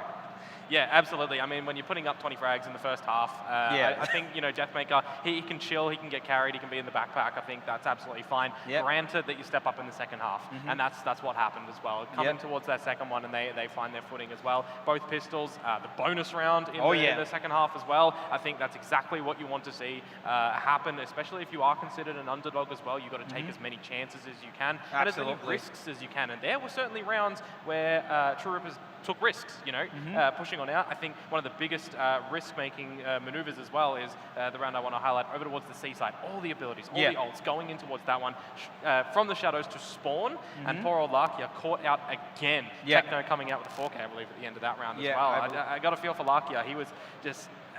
it felt like a bit of pressure on towards him as well was there in the very beginning. He was just getting punished time and time again. And poor old Karon as well. We were kind of wondering what role Karon would be put on towards the controller. And silenced was the name of the game in that one. Oh yeah, it was clearly evident that there was a bit of a problem in the way that Gen.G were playing. They didn't have really the commodity of comfort. They were trying to find it, but it kind of always slipped out of them because I believe that True Rippers had this really good first half, mentality of touch and go. In the beginning, the first couple of rounds, if you saw, they were going to the A side, they were taking that initial control with the attack, right? And they stopped instantly, right? They used to wait, they used to see how the game's moving on. Sometimes they made the right decision of rotating over, sometimes they were stuck on the A side, but still, it was good for them to understand what Gen.G's approach is going to be. Are they going to instantly retaliate? Are they going to go back? Because there's a lot of times where Texture started pushing, they got the first frag, and then instantly Gen.G, they stepped back because they had nothing else to do. And it was really good learning from True Rippers as well. In the very beginning, you see so many rounds, they're taking their time down to the 20-second mark before getting into the site, before getting the plant down, trying to defend it as well. And you're looking at that and you're kind of wondering, is it on them? Are they going to make a mistake? Have they made mistakes taking too long? It's all in the beginning of the game and it worked out for them, right? RU just absolutely individual performance shining on through and forcing Gen.G to come out with a timeout in round 6 as well. You can feel that the pressure was there. Pavlos and Kramer talked about that it might be the time that you would lose some of that momentum. And it was kind of true. That was the start of a resurgence for Gen.G. But then you kind of see you later to the first half there. And Deathmaker, I mean, that's where he starts to come alive. We're talking in the pre-show, thinking the Deathmaker was going to be going back on towards the Sentinel role, getting a little bit more across the board with the team. But no, back on towards the duelist role. And it's cemented in stone, I think, on this map of Lotus. That looks good. RU fragging, RU doing what he needs to do. It was really nice. Yeah, it was on point, of course. Of course, there were a couple of, highlight moments for Gen.G as well. In the first half, after that tech pause that, kind of took over, True Rippers kind of lost their footing. They were maybe a little bit without structure in those couple of rounds, because I could see they were still doing the same touch and go, but this time Gen.G had a response to it. They were able to pressure that A main situation pretty well and make sure that there was a little bit of pressure in terms of killjoy utility towards B as well, right? I mean, you highlight that round as well, right? That's the one where Lakia puts in the Nightfall, Meteor pushes down the stairs, gets a really sharp 2K as well, and you can just see in the player cams as well that finally, right, something is going our way and they can continue it on from there. But we'll talk about the veto, right? Lotus is done. The map pick of Gen.G going against them, going to True Rippers, which means, if you're looking at this from a bird's eye view, you're going onto your own map pick now for True Rippers, which is being one of your most comfortable maps in history. You've got to be feeling good. Yep. I'm pretty sure the True Rippers are now, I could see the smiles instantly after, right? RU is loving it. He's having the time of his life right now. And I'm pretty sure that he's going to, rile up the team a little more coming into this Ascent game as well. There was one thing that I believe that Gen.G kind of struggled with on Lotus as well. A point that I would maybe want to not see them do in Ascent is the fact that they had a lot of ultimates in that first half that they were not utilizing, especially that Viper Spit, right, from Munchkin. He held on to that for almost the entirety of the first half. Well, he did. It didn't use. He didn't use it at all. Yeah, exactly. Whereas True Rippers were constantly making sure that ultimate economy was being utilized every now and then. The Breach, Rolling Thunder came in twice for Disrupt. He made good use of it for the first time. They got the A side entry. The lockdowns were put into use as well. So this is kind of a tumultuous situation for Gen.G now. How are they going to line up in the next game? What do you think their lineup should be? Because Ascent, of course, is ground zero. Yeah, I mean, Ascent's probably one of the maps that you generally want under your belt, being explored through scrims, having the standard set of agent pool as well, because it's been so long that we've had the same agent lineup as well. Whether or not Gen.G want to try something new or a little bit out of the curve, we'll have to wait for that veto to come on through. But I think just after map number 1, the most important thing for them before even going into Ascent is to have that discussion as a team to get the coach in towards this as well, because you do have to remember the coach HSK does have tier 1 experience. Even though if there wasn't the greatest results throughout the Pacific League, unfortunately, there is still that time now to connect together as a full unit, get the full conversation happening, and just have a clean slate, have a breath of fresh air, get in towards the next map, and maybe we do get changes up again coming on towards some roles. It was the question that we asked earlier, is it going to be map dependent when it comes to Gen.G? Because potentially it's going to be map dependent for their opponents in True Rippers as well. If Deathmaker does want to go back on towards something like the Sentinel role, I don't really want to see that because of what we just saw from RU. Yeah, I mean, the last 18 times that they've played Ascent, it's been pretty much the same, setup in terms of agents for them. But that, of course, like we mentioned, that Ascent has been like kind of the stale meta map of Valorant, right? So I'm hoping that Gen.G might maybe come up with something a little bit more, let's say, solid in terms of flexibility, because they brought the Fade, right? Which was kind of a question mark, because we don't usually see the Fade on Lotus by too many teams. It's a pretty, like you mentioned, map-dependent kind of a pick, It's a comfortable pick, it feels, for Larkia as well, right? It feels that the team is going to be trying to work around him, trying to, initialize him and bring him in towards the roster. I was actually expecting the solo from him. Give him something a little bit more comfortable. And don't get me wrong, there were good uses of the Haunt, of the Prowlers as well, to get a lot of the information. But there were also times that within rotations, Larkia was the one that was caught out. True. So I think coming in towards this map, you've got to be careful in that. They both play differently, Lotus and Ascent. Try not to get caught off on those rotations as well. If Larkia does get to go back on towards the Sova, if we go on to the standard set of 5 agents coming on towards this map, it is going to change the playstyle a little bit for Gen.G. Yeah, it is definitely going to change it. And I believe that the one thing that actually worked for them on Lotus was a little bit of that extreme aggression that they show with Texture, right? Every time he went into that A set on Lotus, he was able to find a kill when the team was pushing in with him. But when they were actually, testing True Ripper's attack themselves, the resolve of their instantly after losing Texture was to fall back. But the minute they all pushed together, they were able to get that side, and those were the rounds they actually won, especially the 9th round that we saw, right? Yeah, very stark difference in, I feel, how the attacking side was played out from both of these teams, where you've got True Rippers looking for a bit of the slow and methodical play early on. They're winning all these rounds via kills, a couple of plants here and there, but when you switch it up, Gen.G, they showcase, we can get in towards these sites, but True Rippers, they're happy to let them go in. They're happy to play these retakes. A lot of diffusers coming through. The Operator being brought out from Deathmaker as well, add a little bit of spice. The Odin from Ario, that was a little bit, caught me off guard. He also caught the spike on Larkia, unfortunately. Yeah, those retakes were something really good, out of a fairy tale, because I actually knew that True Rippers are going to be playing, a majority of their time playing on the retake scenarios, which they did on the A set. How many times they were trying to make sure that nobody's there except for that Killjoy utility, playing on B and C heavy, take that C early aggression control, which they did in the pistol as well. Why they won that first round, they pushed them off towards A, and Gen.G almost fell for that trap every single time. They went to that A, were not as successful, and they were in so much trouble because of that. As we get into the highlights of the game, the first half, of course, was a great start from True Ripper. This is the round where they were able to showcase what they've got. Texture did have a bit of a, I would say, up and down kind of game. What do you think? Yeah, I mean, when you look at this roster, I think the question was, is it going to be Texture going on towards the duelist role, or is Meteor going to be running in towards a Jet, right? So maybe they change it up coming in towards the next sort of maps.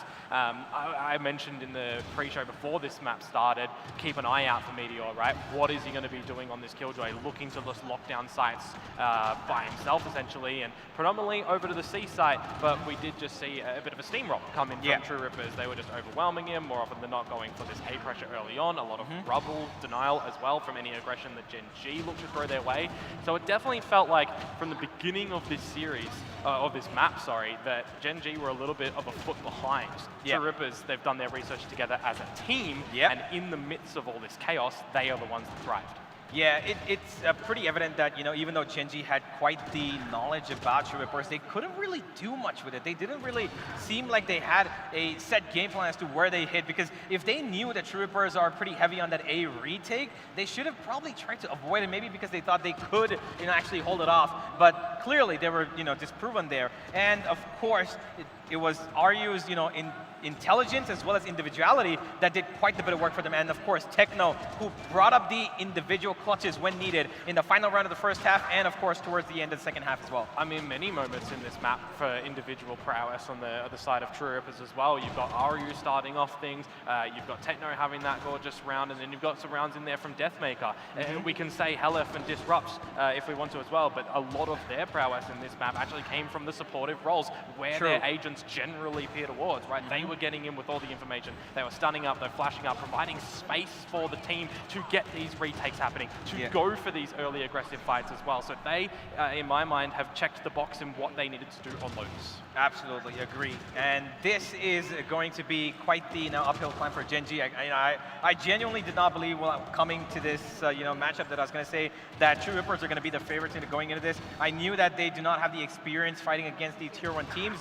But clearly, they've taken advantage of the fact that Gen.G are a brand new team, 5 completely different players, role problems as well, at least on first look, because controller clearly seemed to be a problem for them. Munchkin did pick up that double Viper, and that Omen was troublesome for them. But one more thing that I actually was confused about was if Karen could have maybe picked up the Sentinel, and Meteor could have probably shifted up, because Meteor was the main duelist for Gen.G last season, right? Yeah, I think it just comes down to direction and ideas, right? What Gen.G want to throw in, what they all do feel comfortable with, and we'll get an answer.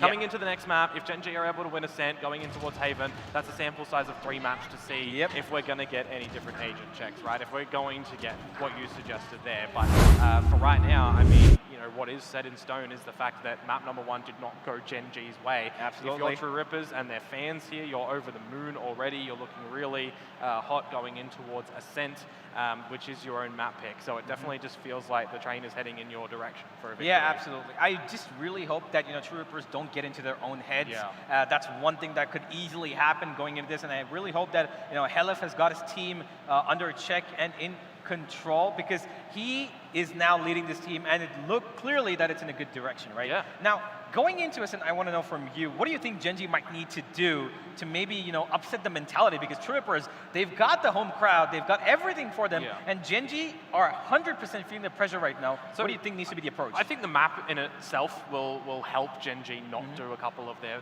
shortcomings in Lotus, right? Over rotations, the explosive plays that True Rippers are throwing in with all the utility as well. Just a different map, and I think if you're coming into a map that is, been around in the competitive map for so long, you're not going to fall into a lot of those traps. You're going to have the experience. And again, these guys do have experience on maps like Lotus, on maps like Ascent, but now they have lost the map. They've had the discussion.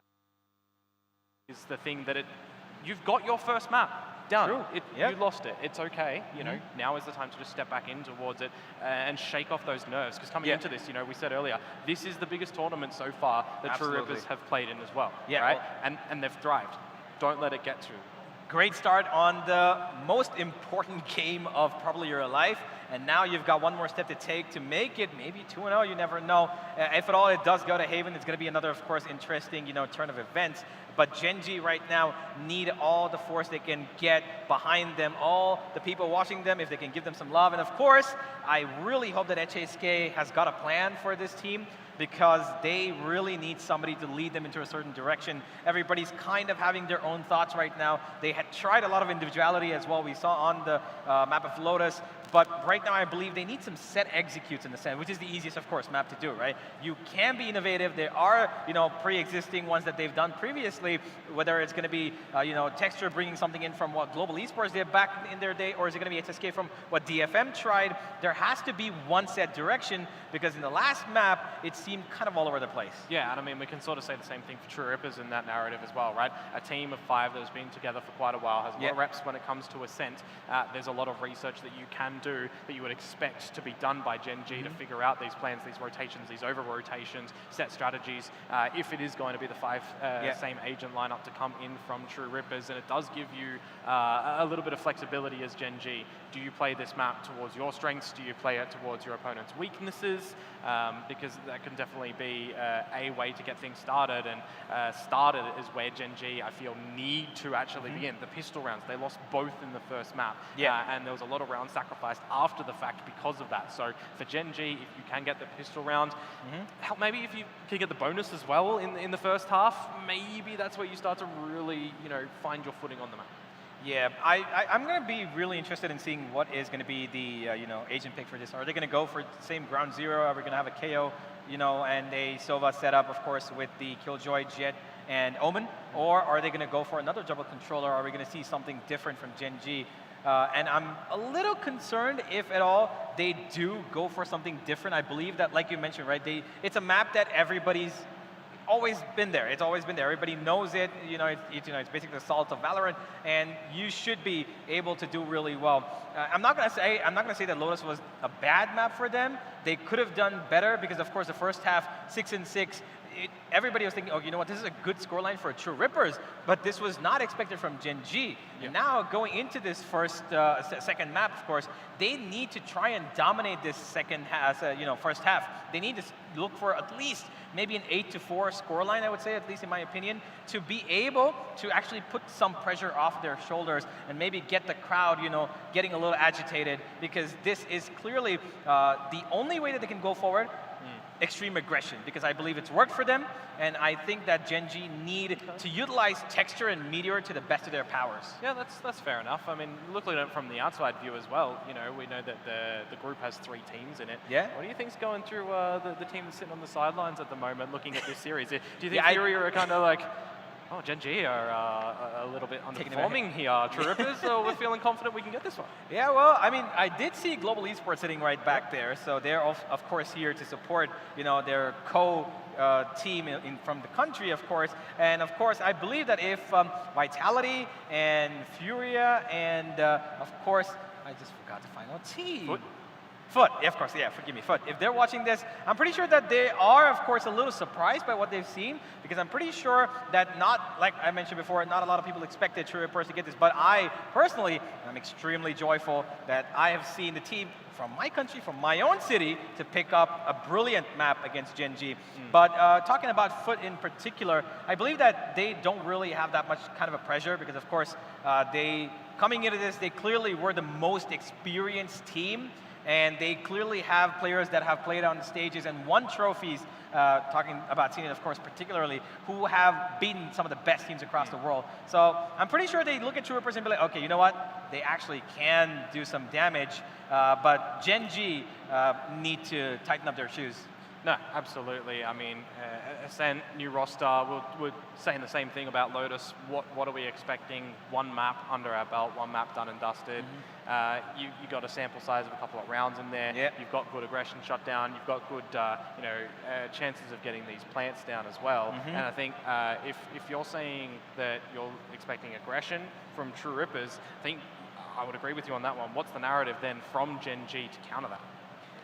That's if we are to believe what happened in Lotus, is the fact that if Gen.G receive aggression, they kind of fall back. That's been kind of the evidence of what we've seen from Lotus, and I really hope that they kind of change it up, because I really believe, would do well if they themselves give a little bit of aggression, not just by setting up 1 player, but getting 3, because that's what True Rippers do, right? The minute they're getting into fights, they're making sure that there's 2 players following them, and for sure, they're in team fights involved where at least 1 trade, if not 2. Because the trade game, as we saw, was brilliant. And every time they were taking a trade, Gen.G were falling short in terms of map control as well, because they instantly give it up. And their biggest problem in the end became that first pick.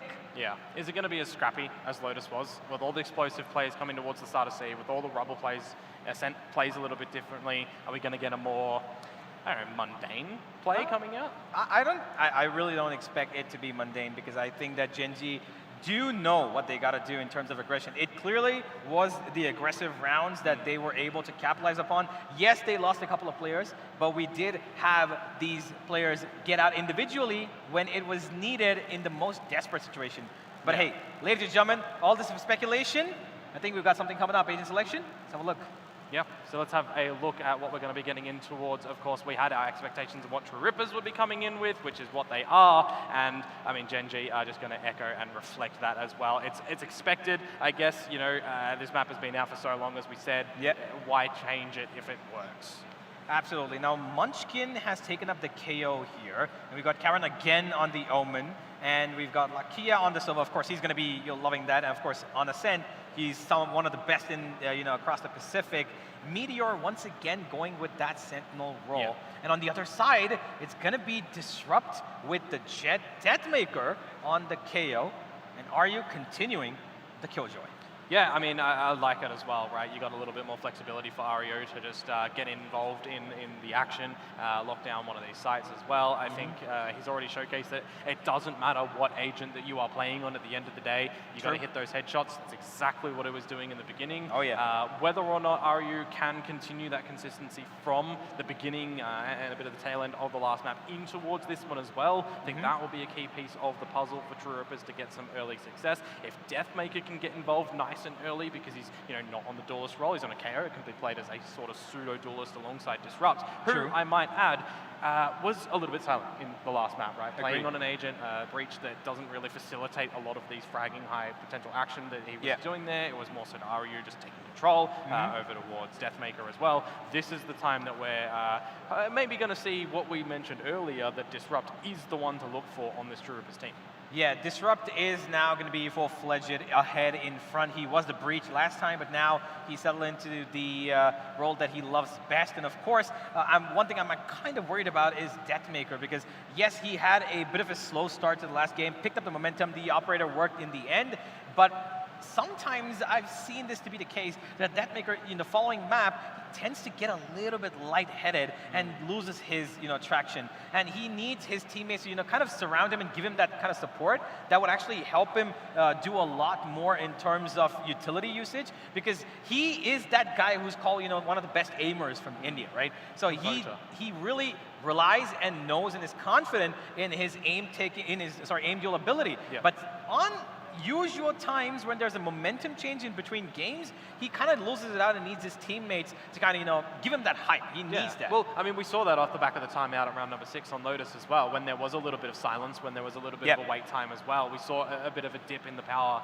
coming out from True Rippers. So now, I guess as a team, you got to keep your composure, you got to hype yourselves coming up into this, but don't, kind of over-expect things as well, right? Because you are a map up, you want to try and win this series 2-0, but you do have to remember, your opponents in Gen.G now coming into this map with, again, the standard set of 5 agents, 1 map done and dusted, you'd expect they'd be feeling a little bit confident as well. But of course, we have to get into the game, and for that, we need casters. We do need casters indeed. It's good that we still have a job and we're not being, and our jobs haven't been taken out by AI yet. Yeah, miracle actually. That's a miracle, yeah. How many years do you think it will take for that to happen? Oh, to be our quality, God, fortnight, if that. I'd say on something of miracles, though, True Rippers, you're now going to Ascent. Yeah. I mean, he had an incredible performance on Lotus. Ooh. Can he stay consistent going to Ascent, Pavlos? That's going to be the big question here. That really is the big question, and I think, he was consistent throughout the match, but I think what really stood out for him was those high-flying performances in the first round. I think he's the reason why the entire team believed, hey, we've got a chance here. He had 3 4Ks in the first 5 rounds. And the 2 first ones were basically clutches, right? So because of him, the entire team believed, they got together, rallied up, and ended up with a really good score. It was just a banner call to everyone, wasn't it? And it worked beautifully. I mean, we're on their clay right now. This is Indian soil, and they're showing us why they want to defend it, because Gen.G now, you go to Ascent, you go to your opponent's map pick. Now, True Rippers, I don't know how I feel about how Deathmaker has to go back to KO, just in terms of fundamental how it works. So I wonder if, Disrupt, he's now going to have to bring out that up. Deathmaker's left quite a large boot to fill, hasn't he? I'm so glad it's not the Pavlos and Kramer podcast. Let's get this show on the road. To be honest, we're running out of material, so. We got desperate. Gen.G versus the hometown heroes, True Rippers. Is this going to be a 2-0 start for the Indian side? Or was Gen.G able to square things up on their opponent's map pick? Gen.G on defense, True Rippers on attack. Let's get the show started. Revealing area. Opulence, we're going to see True Rippers start with Frenzy out on Disrupt, and an early boost over towards this mid position here. Disrupt really close to the side, crossfire position, has to dash away, and no fight concluded with a kill. Instead, it's a fast push onto the short side where Lakia loses his life, and that means that the A site can be infiltrated. Push into mid, Texture really wanted to stop this rotation from happening, and he's got friends, Munchkin, brother-in-arms, doubles up, and that's Gen.G on top. Look how deep I's been able to go as well towards the spawn. It looks like True Rippers need these kills and fast here, and I's going to try and deliver. So smart, Aryu, that's good for one. Low player on the other end of it, Texture not able to drop just yet, so Techno having to do it alone. He's got the paranoia to work with though. Low HP on Texture and Charon means that this is possible for Techno. Dark cover. Techno won't be able to see the spike being diffused initially, but pings in it will mean he'll try and shoot it that his way through it. Texture is so low, but still hasn't died. He's off onto the side angle. No kill going his way. That is unfortunate, but Gen.G picking up the first round. And that's finally a pitch round in the bag for the Korean side. It's messy in mid, however, True Rippers, I think that once... Yeah, messy what? I think that for Disrupt, once they realize that they have to go to that A site, I think he just stops fighting completely. I think Gen.G, their three-man stack there is designed, it's tailored to go for a fight. It's tailored to try and craft an opening. And we spoke about how Gen.G, they're very disciplined when it goes to second round buys. And look at what Aryu's just brought out. True Rippers force spying their second round here. Right here. I think they took it seriously when they said, we got to continue the momentum from the previous map. Yeah. And they don't want to slow down at all. Disrupt, dash on site. Cloudbuster considering for a little bit, but doesn't buy enough time because the rest of the team hasn't fallen into place. Black at the back of it. There's two players, two positions, and True Rippers are in a bit of a kerfuffle.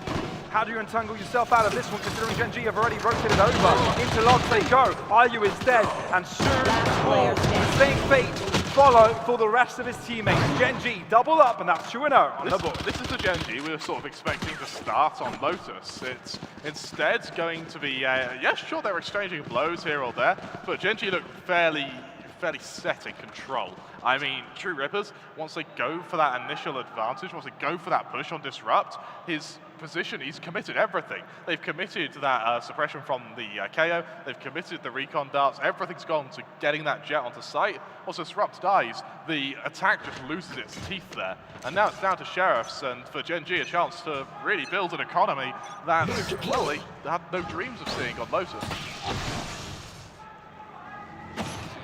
Very standard approach here onto this A main side with a one-way, delaying any sort of push and allowing Munchkin for a deeper angle. Forced out. And True Reapers, what they really wanted to do there, just take space, make sure that Gen.G don't have that early info, and back out. Techno here looks like he's going to find the first duel against Texture, but he doesn't want to risk peeking the angle, and True Rippers, they're being, once again, fairly disciplined. There's a bit of util from the Killjoy in mid here, which I believe Aryu's about to bump into, but Texture really is going to be the linchpin of this round for Gen.G. Yeah, True Reapers playing this round well so far, making sure that there's not much information available for Gen.G to work off of, but they do walk into Texture's hands, and he's good for two. As they keep on giving, Deathmaker entering from main, but there's still a player there to trade it out. Aryu, the saving grace of the previous map, has got a Sheriff in hands, and it's a deadly one. Spike in front of him, and two to deal with. Now, if I had Hopium in me, it would have been 2 shots away from success. 2 shots to the heads. But Meteor is hiding out.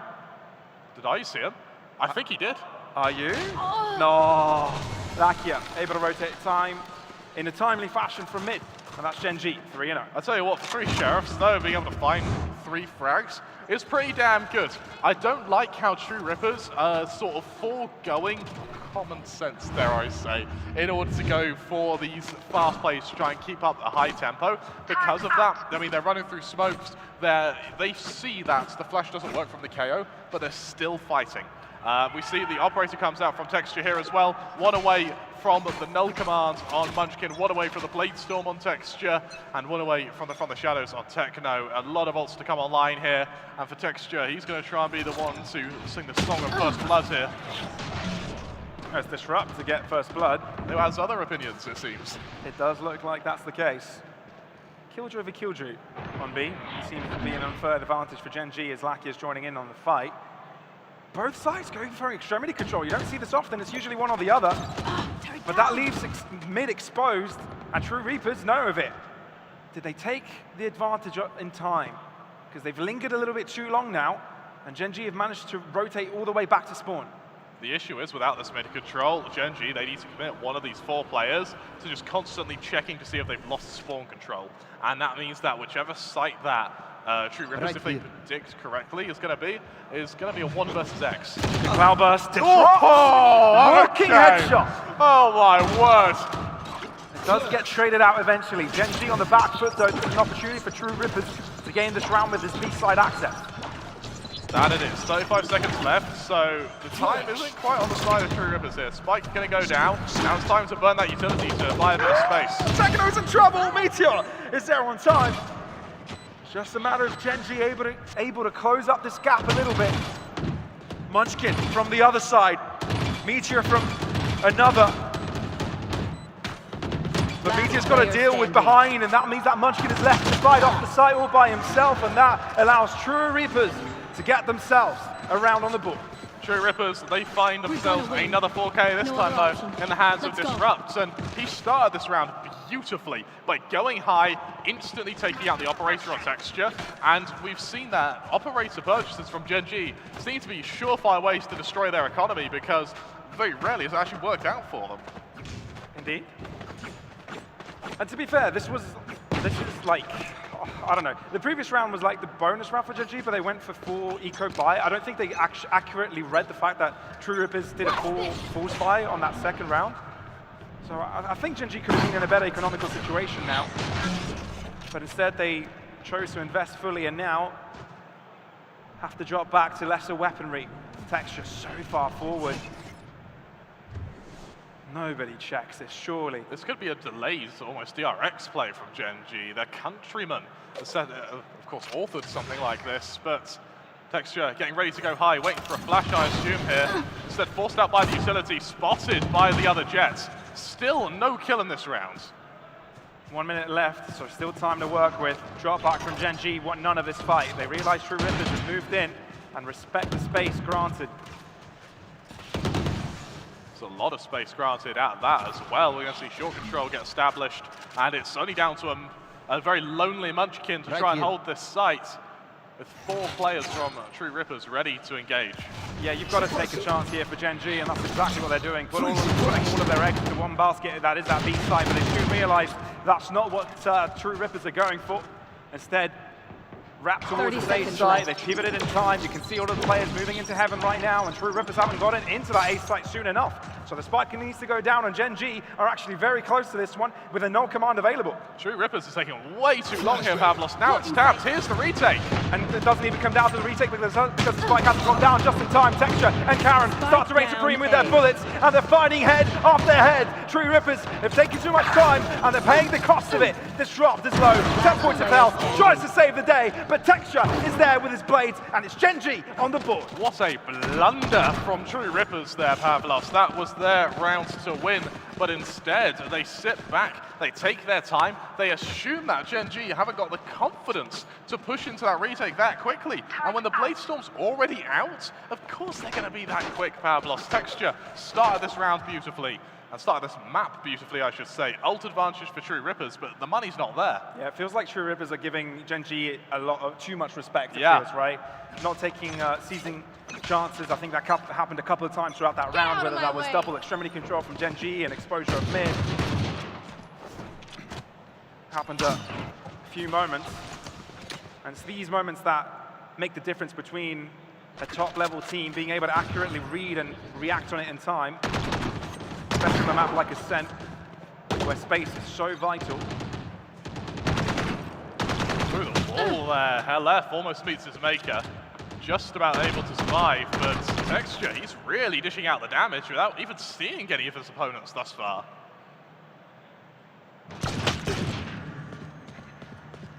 This shot's onto the Odin of Lakia. Oh, Now drone just about sees the Killjoy. Time to run if you're Ari. He does get away for the time being, though. 50 seconds left. It felt like Aryu, if he stuck into that corner, it might not have been spotted. Would have been a close call. Thought to get out of there and not risk it by the end. Instead, we're looking at True Rippers looking to enter that right-hand side of the map. A-side infiltrated. Munchkin not taking any chances and null command activated. And instantly, True Rippers actually react to this and head towards the other side of the map. I love this. You're running into a Killjoy setup, but it's a gamble. It looks like they're willing to take. Meteor, waiting, respecting. He knows he's got assistance, doesn't have to be him to deal with it. Disrupt! Angelic behavior from above. Meteor and Karen, though, are there to stop it all from happening. Gen.G sees control of this B site, saying no one can pass. And that's going to be Gen.G finding a 5th round and a solid lead for their team. Pavlos, that could have been cataclysmic for Gen.G, but Meteor, he stands tall, he stands firm. And with a 3K there, he's able to bring Gen.G a 5-1 lead. Something which, well, if we looked over at the end of Lotus, we wouldn't have even been able to dream of. Great performance from them thus far. However, for True Rippers, this is where their buy comes out. They have the ults to work with. Texture, another operator to respond to it with. And Pavlos, I mean, I want to see that Odin get some mileage on Lakia. Yeah, we definitely do want to see Lakia get a chance. But I feel like every time that True Reapers did enter towards that B site, they realized an Odin was there, they realized there was presence with an Owl drone or recon bolts. They just respected it and said, nope, we're not dealing with this. We know he's got an Odin. None of that. But this time around, may want to give it a chance considering how much presence they've got in this area. Right Absolutely. Lakia trying to remove that Killjoy turret, which means that the actual gunfight will be taken by Texture. Hella full disrupt, actually. A little bit aggressive, maybe to even try and trade this. I quite like the confidence that we've seen from Disrupt thus far. You want to keep seeing more of it, don't you? I mean, Deathmaker, RU were clearly the players from True Reapers that actually did a lot of damage the previous match. But if other players start to gain confidence off of it, it's good signs to come. Decided approach from A.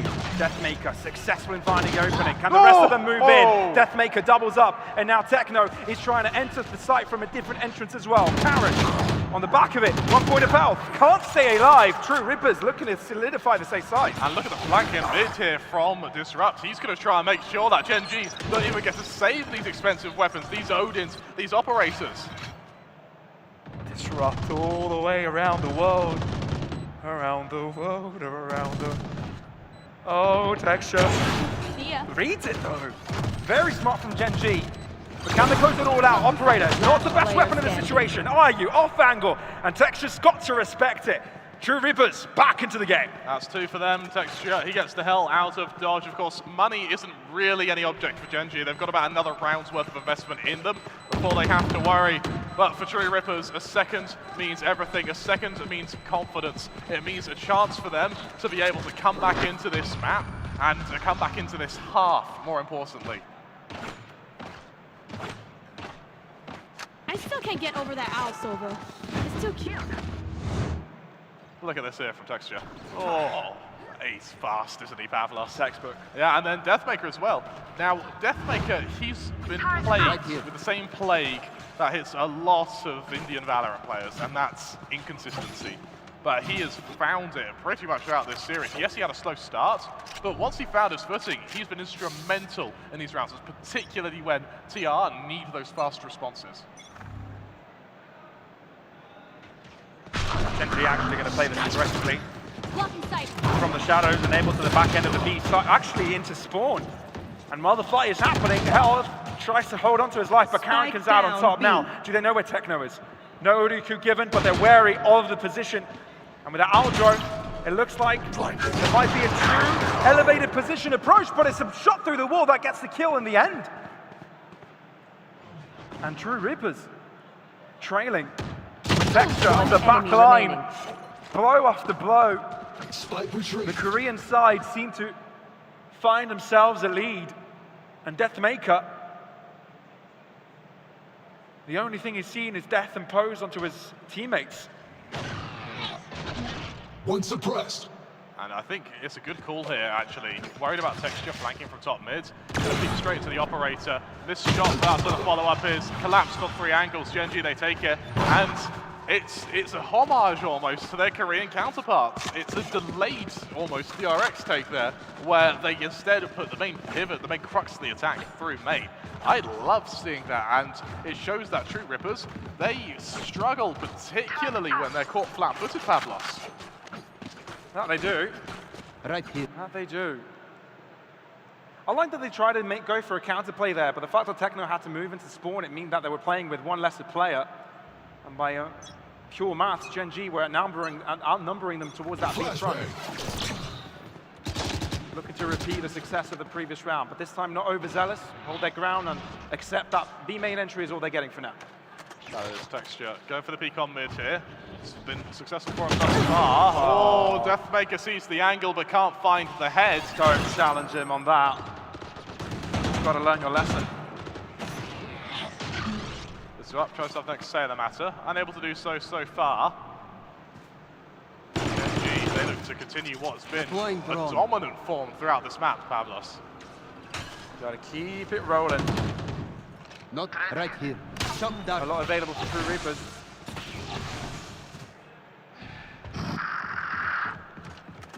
Thus far though. Looks like rotation back towards B main, and there's the lockdown deployed by the Killjoy. They still have a Hunter's Fury available here. It's going to be used to trade one another's lockdowns, and that's going to be the execution of True Rippers here. Through the smoke, damage done from either side, but no kill as of yet. And Gen.G aren't going to fall for any bait thinking that this could be a fake. Instead, they hold their ground, whether that's mid, whether that's A, and make sure that this is going to be a retake fight with number superiority.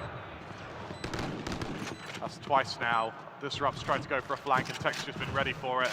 Gen.G with a lot of util and a lot of guns and a very good position to get back into this. True Rippers, they need a miracle. Shot from Hella, successful. True Rippers looking to turn it all around! Lakia in a 1v1 against Hella. Sova versus Sova. Closes up the gap. It's so close, but it's Lakia that gets the better timing of it. A nice try from Hella, but that all she wrote this round is Gen.G on top. You know, for a second it looked possible for True Rippers to go from a 3 versus 5 to just a 1 versus 1. Immaculate trading from them. However, LF not quite anticipating the opposing Sova to get that close that quickly. And I think for True Rippers here, they've got to be careful, Pavlos. They've put too much emphasis on these flanks, on these sort of almost out-positioning their opponents here. It's not going to work against Gen.G. They're too experienced. They've spent too much time at sort of the tier 1 stage to be able to fall for, you know, flanks from a jet. I think Disrupt needs to be with the main body of the force here. Cover going out. We're definitely seeing some levels here. Munchkin. Right. He gets away with it. You challenge her one way, and Munchkin just says, all right, you better think twice about doing that again. It's still fathomable if they're able to find the A site entry. Oh, Karen! Through the smoke, as easy as that. And True Rippers. Massively. Oh, nice little headshot, but being a bulldog, not quite enough. It's now down to Helef. Alone in a 1v4. I mean, a few frags here would be nice, but it's wishful thinking at this point. Gen.G. Give it a good old college try. Continuing the dominant performance they've had in this first half. They're looking to get vengeance for Lotus. They're looking to show True Rippers, yeah, it may be your map pick, but we simply don't care. Yeah, just right. True Rippers did in the previous map. Exactly like you said. And with that momentum, Gen.G not only have built up quite the wealthy economy, they've built up quite the artillery of ultimates. Yeah. True Rippers seem to be falling flat. Desperate to find some sort of an opening. They do have a null command, which could counteract everything. And the timeout, albeit some would say it could have been taken a while before they've done that. Yeah. Finally has come through. It's a little late, but 2 rounds left of the half. Now, remember, we are in Asia, so a 9-3 curse is by all means something that can be carried out here. I mean, even if it goes to 8-4, I think True Rippers, you can't rule them out until we see the start of that second half. But that being said, they have succeeded in very little in this first map. Gen.G have just been pushing and pushing and pushing them. And whether that be slow rounds where they've been ultra defensive, allowing the op to get the first pick, or whether they've been pushing through these main positions with sort of slow DRX takes, it's worked every time.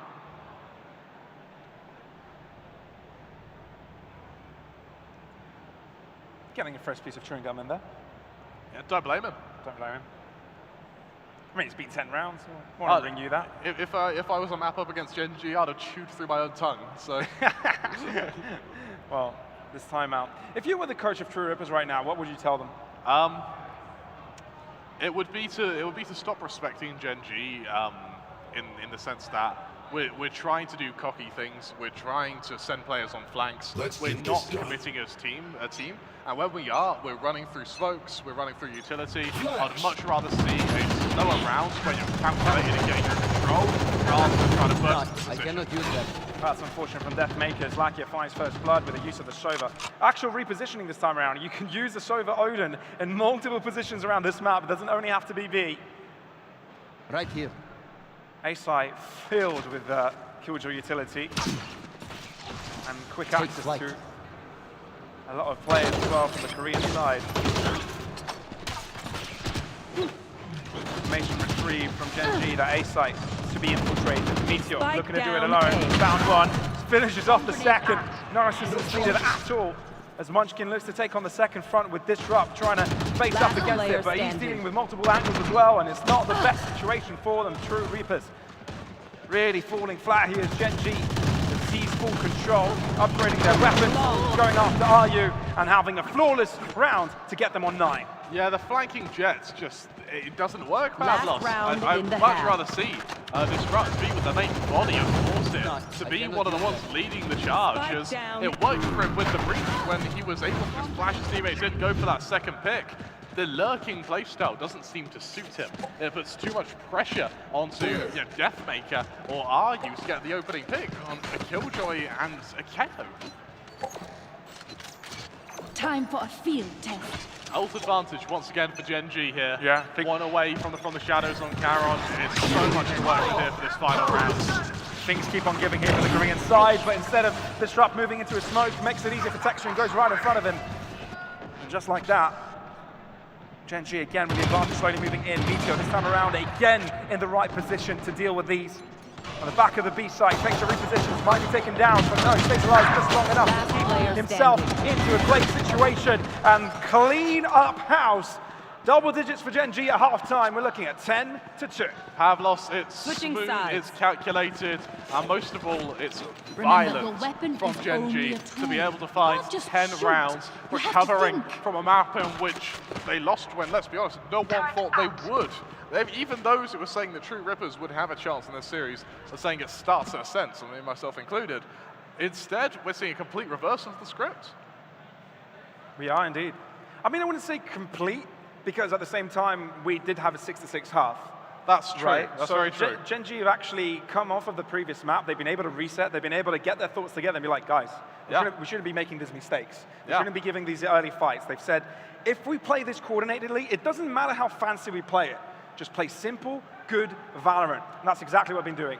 And looking at these two players, definitely high impactful. But if you compare the performance into the previous map, it's Texture that has shown up. Yeah, he has, and I mean, RU's definitely got much quieter than he was on Lotus, but that being said, True Ripper's success shouldn't have to depend on RU dropping 30 kills.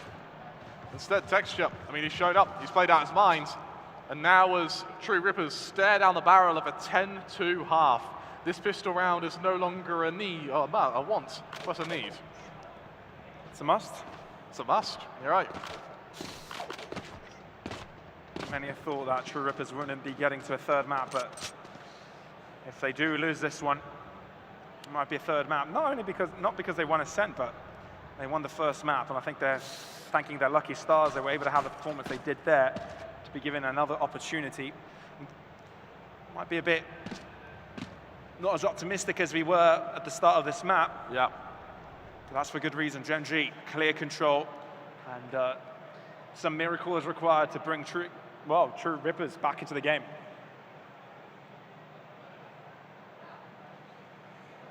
Looks like True Rippers are going to take a leaf out of Gen.G's book, actually, and go for this fairly aggressive peek in mid. I mean, it worked for Gen.G. Have to see if it works vice versa. And, you know, to point players out, it's Deathmaker and Disrupt, so I'm really expecting to see a little bit more from in the second half. Time Disrupt within the smoke. He wins the jet fight. That's what TR needed. They're ahead, but now they need to make sure they stay ahead. They keep on taking fights, though. I'm very surprised they're still fighting here. Techno able to find Lakia on the extremities. Very lucky. 2 versus 4 now. Cover So maybe they can use that success, transform that into a win. Don't take any more chances, and now they've learned their lesson. Nita and Karen. Not strangers to getting good pistol results.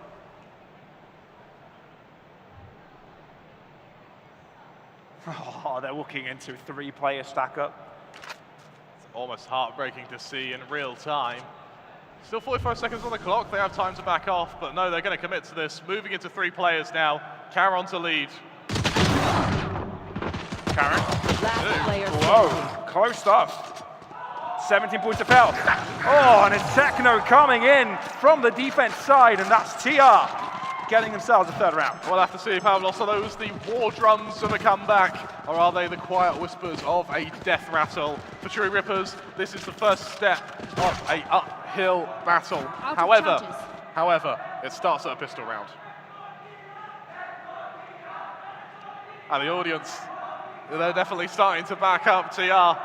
And maybe the audience is the missing piece. Maybe it's that home crowd support, which is what's giving TR that extra boost. LF with a very early Ares as well. What are the least sports guns in VALORANT? That is true. That is true. Underrated, perhaps. Texture. Good first shot. Hopefully things up for Gen.G. They do have lesser weaponry, but if they can make it work with Sheriff, it doesn't make a difference. A round is a round. True Rippers on a numbers deficit in the first few seconds of this round. True Rippers are wise to not re-peek into main there. You see it's fairly disciplined from them. Yes, they're a man down, but they're not going to overextend just to try and find that pick back. Gen.G looking to head up short here, and it's going to be into the waiting arms of RU, and hey, if he wanted a shot to redeem himself, this would be it. They do realize that mid isn't far pushed up, so if they do end up finding a lot of resistance, it could be a quick wraparound from mid and back into the B site. Good little flash drive to allow them to push. Disrupt, lying in wait, over in B, K, Deathmaker, delivering, Deathmaker, again, that's 3 to his name already, and that's Meteor all by himself. That can't last another second. Disrupt with a final bullet to the chest, and that's TR with 4. Yes, it is Pavlos, but they lost 3 players to that in a round where they invested a lot of rifles. Their money is not in a good place. However, right now, money doesn't matter, confidence does. And with only 6 rounds to gain, I mean, hey, 6 rounds in a row is possible. Gen.G did it last half as well. So there is still hope for TR yet. But this money is really going to be problem number 1. I think it's all about belief again, mate. I mean, especially from the position of that first map. The fact that they were able to win some very difficult rounds, get some very influential clutches. It completely changes the way they perceived how this match would go. And I think that's what they need again, a bit of that magic. Get that running through their veins yet another time. And maybe there's a chance that they can start nailing back a comeback. It's a difficult one, 6 consecutive rounds, and considering they're on a lesser buy this time around, they've got to make this bonus influential. I like how True Rippers got this push through A main. It's a very forwarded position held by Hella, by Deathmaker even. He's got Lakia to push into. Lakia expecting them almost, but they even need to go that far, and timing bless them. Oh, it might. Oh, timing is everything here, Pavlos. It really is. Oh, but look at that. Lakia turning all the way back around. No way. But they found themselves into the back corner, so Lakia, if he peeks, has to die. Oh, no way! He had the foresight to peek that with an outro. That's so wise. I love it. I love it. Oh, my God. My God. 30 seconds left though, Pavlos. If they want to hit this A site, they've got to do it fast. Gen.G well aware of the weaknesses of their play and counteract it perfectly. TR might have given an opportunity, but Gen.G know exactly what they've got to do to close this all out. Maybe looking at 11th round, LF approaching. Enemy remaining. But what he's approaching is inevitable doom. Are you alone? Spike planted. Crazy performance in that first map, but has the same fate as his teammates in this one. Death all across the board for TR, and success for Gen.G. Incredible in formula, horrible in execution. A great thought process there from True Rippers to get that forwarded position, but they're just caught out there. And credit where credit is due to Lakia. That is insane vigilance to be able to peek out there, to use your utility out of just pure fear that it could have been pushed up there. I love that. But for True Rippers, they're running out of opportunities, Pavlos. That they are. We do see the op come out on Disrupt, and so this feels like one of the last chances True Rippers are going to have is, can they win a round with this operator? The huge smoke from the Gen.G side actually used it to cover off mid to gain access to the center of the map. And Techno forced to use his smokes as well.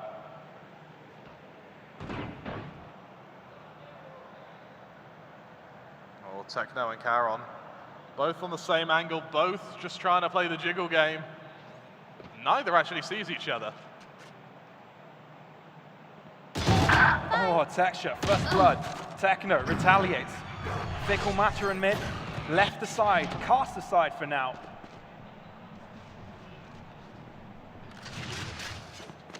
The rest of Gen.G, they set their gaze to this A site. It's been a very successful site for them thus far. We'll see if they can continue that trend. Deathmaker, a little bit of utility to work with. Same set for Techno. The rotations are going to be away ways. This is a 2 versus however many death. Here come Pavlos. Karen, how the hell did he stay alive for that? Bomb grenade out. Dear me, the cracks are starting to show for True Rippers, allowing Karen to survive there when he really shouldn't have. Disrupts low HP. You see his position on the map. He's saving that. He's got to keep a hold of that operator. Helef is going to do the same. Gen.G, map points Pavlos. And for TR, it's live to fight another day. Map point indeed for the Korean side, and Haven on the horizon. Arm's reach, actually, a lot closer and a lot quicker than we would have expected after that first map performance from the Indian side.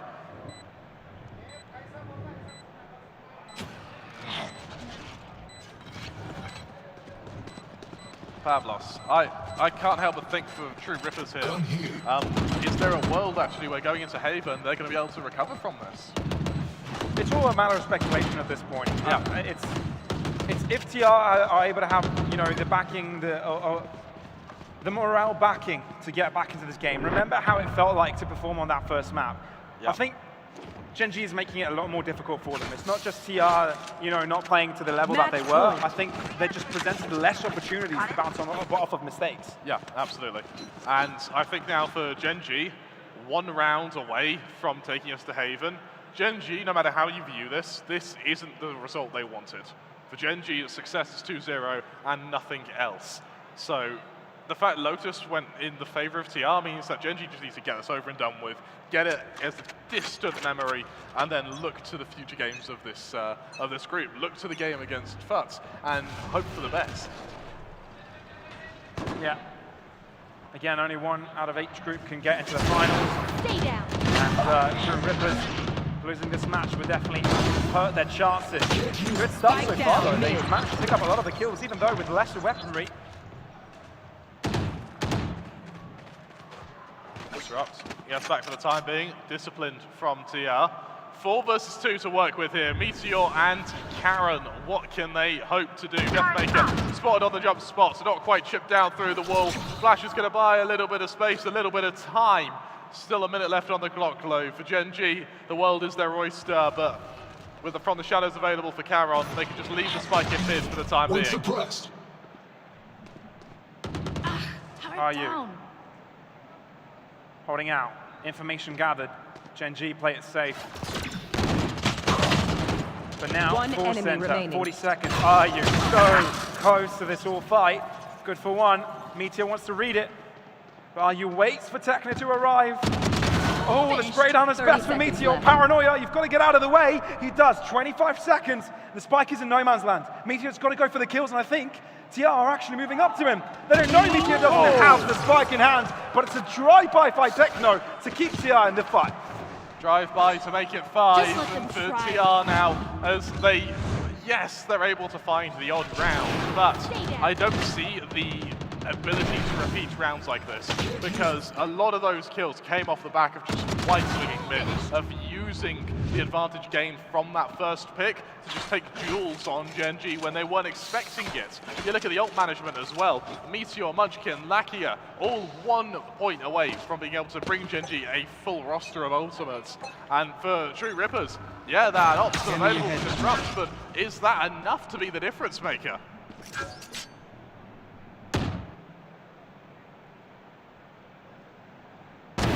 Disrupt. Really necessary kill. Finds himself some success. Can they keep it flowing? I think these operators have been so influential in the series as a whole. Yeah, they have been. They absolutely have been. Meteor also falling. True Rippers starting to get a grip back on things here, Pavlos, as Lackey is going to try and find a timing on B here. He may do just that, actually. Are you? So smart, and wow. I mean, both Lucky and RU have had their fair share of smart plays this map. Gen.G didn't even have a chance to play what they wanted to do. Yeah. There was no execution of any strategy there. It was just simply TR getting pick after pick. And Texture will look to force his way in here. heroic opportunity. But no, it is not given. TR given another chance. Still 6 rounds to go, but that's 6 rounds in the bag. Pavlos, do you believe? This. Thank you. I mean, I'm a glass half full type of guy, right? They're halfway there. Yeah, they are. Placing alarm bot. But I only start to believe if I see 9 on the board. Only 3 rounds away. A lot of ults available for Gen.G here. Now, when you have this much available, there is a trap a lot of teams fall into where they end up overcommitting their abilities in rounds which may not actually be winnable. And they try to do it to level out rather than guarantee. With True Rippers, yes, they're at an ult disadvantage, but they do have the momentum with them, at least for the time being. Ooh, great job by Munchkin. Finally, a lead for Gen.G, and it's carried over by the rest of the team. TR dropping like flies, but are you begging to differ? Wanting to change the affair. Karen, somehow alive with 1 point of health. That's good enough to hold a rifle. TR, has got Disrupt on the wrong side of the map. And until RU has a friend, he's going to have to wait a bit. Starting to believe a bit less Pavlos, but never underestimate RU. Spots out the Jets, unable to find the pick. He's going to get locked down. Oh no! No! The time that is being bought for Gen.G right now, just purely off of the fact they're able to land the lockdown. Texture wants some frags, swings out, not quite able to find the first, but he is able to get away though. And remember, time is against TR right now. And Meteor cleans it all up. Attackers win. 13-6, Gen.G answer back with a second map. And we're all the way back into Haven. The series is given. Yeah, and I mean, you said we may not see Haven, Pavlos, it looks like we are. Now, I'm really looking forward to seeing Haven, purely because I imagine Disrupt's going back to the Breach, and he played a bloody good Breach on Lotus. I'm really looking forward to seeing how this matches out. And also, we get to see more of Gen.G. You know, they've not had much real, they've not had much showtime for the last couple of months. Let's really see them get pushed. And maybe we're going to see just that over on Haven, Pavlos. That being said, RU, he's had a quiet game. Deathmaker is still slightly inconsistent when it comes to round. It feels like for Gen.G, they found their footing while TR is still looking a bit shaky. That is true. And I hope for the third map, we'll be able to see the best of both worlds, right? Absolutely. See the best of TR and see the best of Gen.G, because quite honestly, there were certain moments where we saw quite a few brilliant situations from both of the sides. But I think for this one, Gen.G was just a lot more consistent. They played the game like they needed to, and just simplified everything. Don't overcomplicate it. And it's worked out like a charm. Yeah, it did. And the only times we saw them go for these sort of hyper-aggressive rounds was when they neither had an operator to work with, or they didn't have the money to work with either. And they saved their almost booky rounds for when they don't have the economy to support a long, sustained, drawn-out battle. Indeed, indeed. And for that, we've got Haven up next. Now, I did say that we probably won't see it. That's completely out of the window. What can we expect? I think I'm expecting it to be very similar to Lotus in that True Ripper's going to be playing it very, very slow. We're talking about True Rippers quite a lot here. Again, we've not seen anything from Gen.G. What is there to know? I think Gen.G are probably going to be going for the op a little bit faster because they saw how effective it was on Ascent.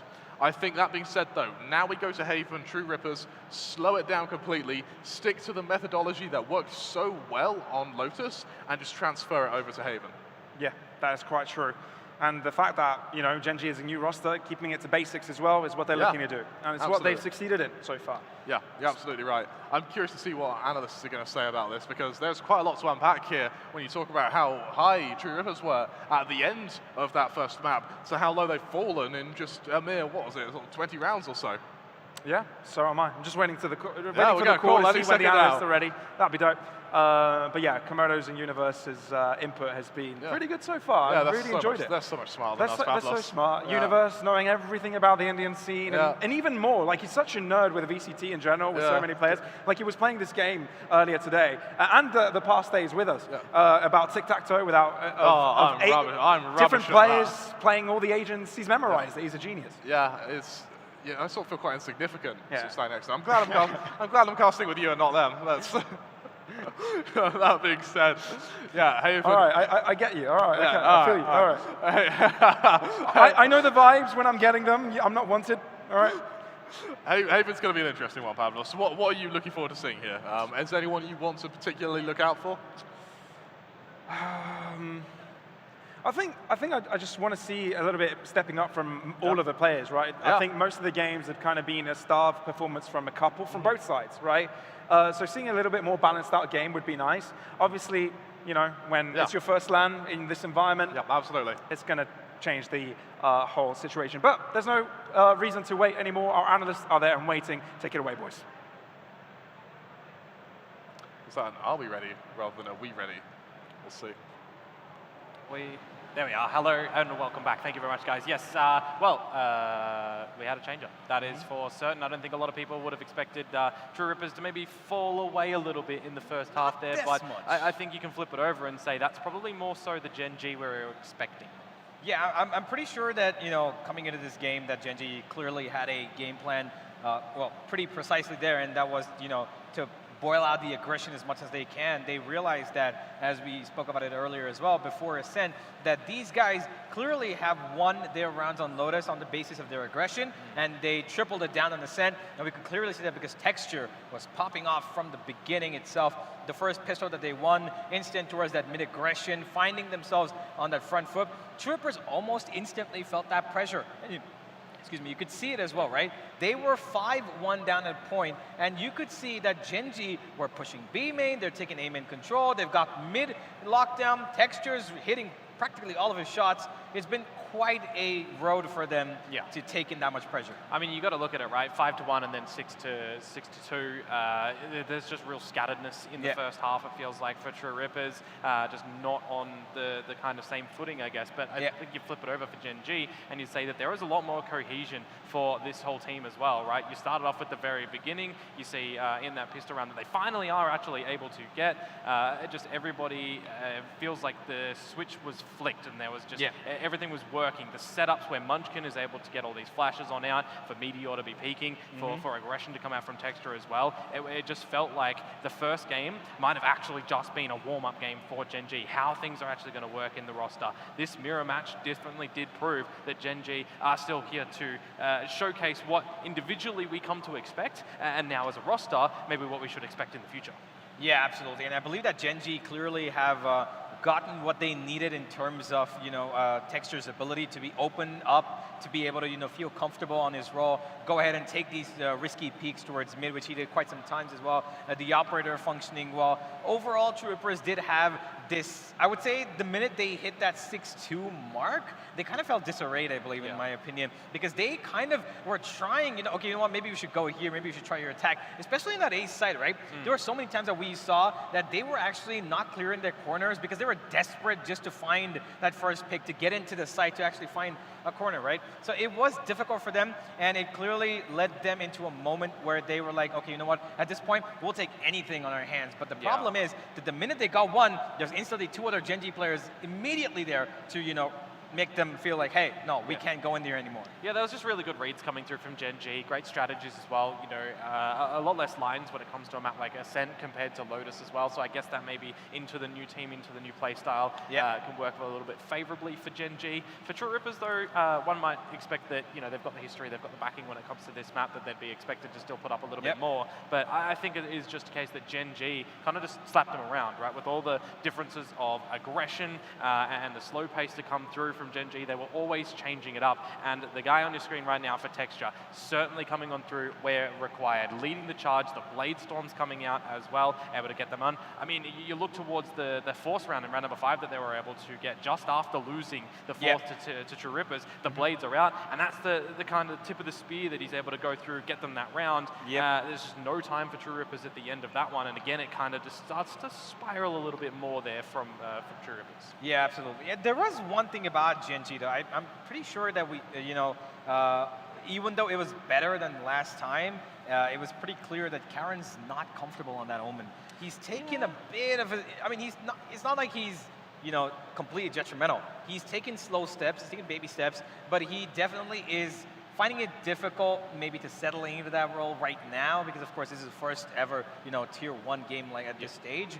But hey, I'm really hoping that he can pick it up because, of course, this is a new role for him, right? He's been a dual sentinel for most of his career. So I really hope that Karen's able to settle into this more. He just need a little bit of time. Of course, he's pretty young as well. Yeah, there's still some glimpses though when you come to think of it as well. Direction from the team where they want the smokes and everything, being reactive with the paranoia too, getting in, getting out. I mean, a couple of rounds were contributed to just a crucial smoke here or there, right? Smoke on towards A main when the defuse comes through. The one-way smoke at A main to enable multi-frags coming out from Munchkin, for example, too. So there's still a glimpse here that Karen is doing what's required in this roster, but it definitely is a learning curve when you're bringing in a typical duelist or a sentinel onto a new role in a new environment, 4 new players you haven't played with, 4 straight into a LAN as well. Absolutely. In an unfamiliar country.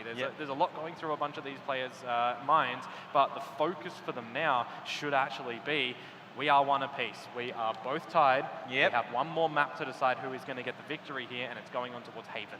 Yeah, now Haven, of course, is technically True Rippers' pick between Breeze and Haven. Breeze actually was one of their better maps. They were, I believe it was that map that they actually beat Reckoning on to come to Convergence's main event, right? So they finished off the close qualifiers with Breeze. Now they banned it out. I'm a little bit confused about that, but I would like to ask you, you did have a look at their previous games, right? Haven, a little bit more of a slower map for them, consistent with what we've seen the last 2, but even more slower. It looks like when it comes to Haven for True Rippers, I wouldn't even go as far to say it's defense or attack favored for them. It's kind of first half favored for them. A lot of their scoring has actually been getting a good first half under their belt, attack or defense, and then able to close it out with a nice scoreline lead, or doing some risky moves in pistol rounds and secondary rounds and looking to kind of seal the deal from there. So I think you're coming in towards this one for Haven.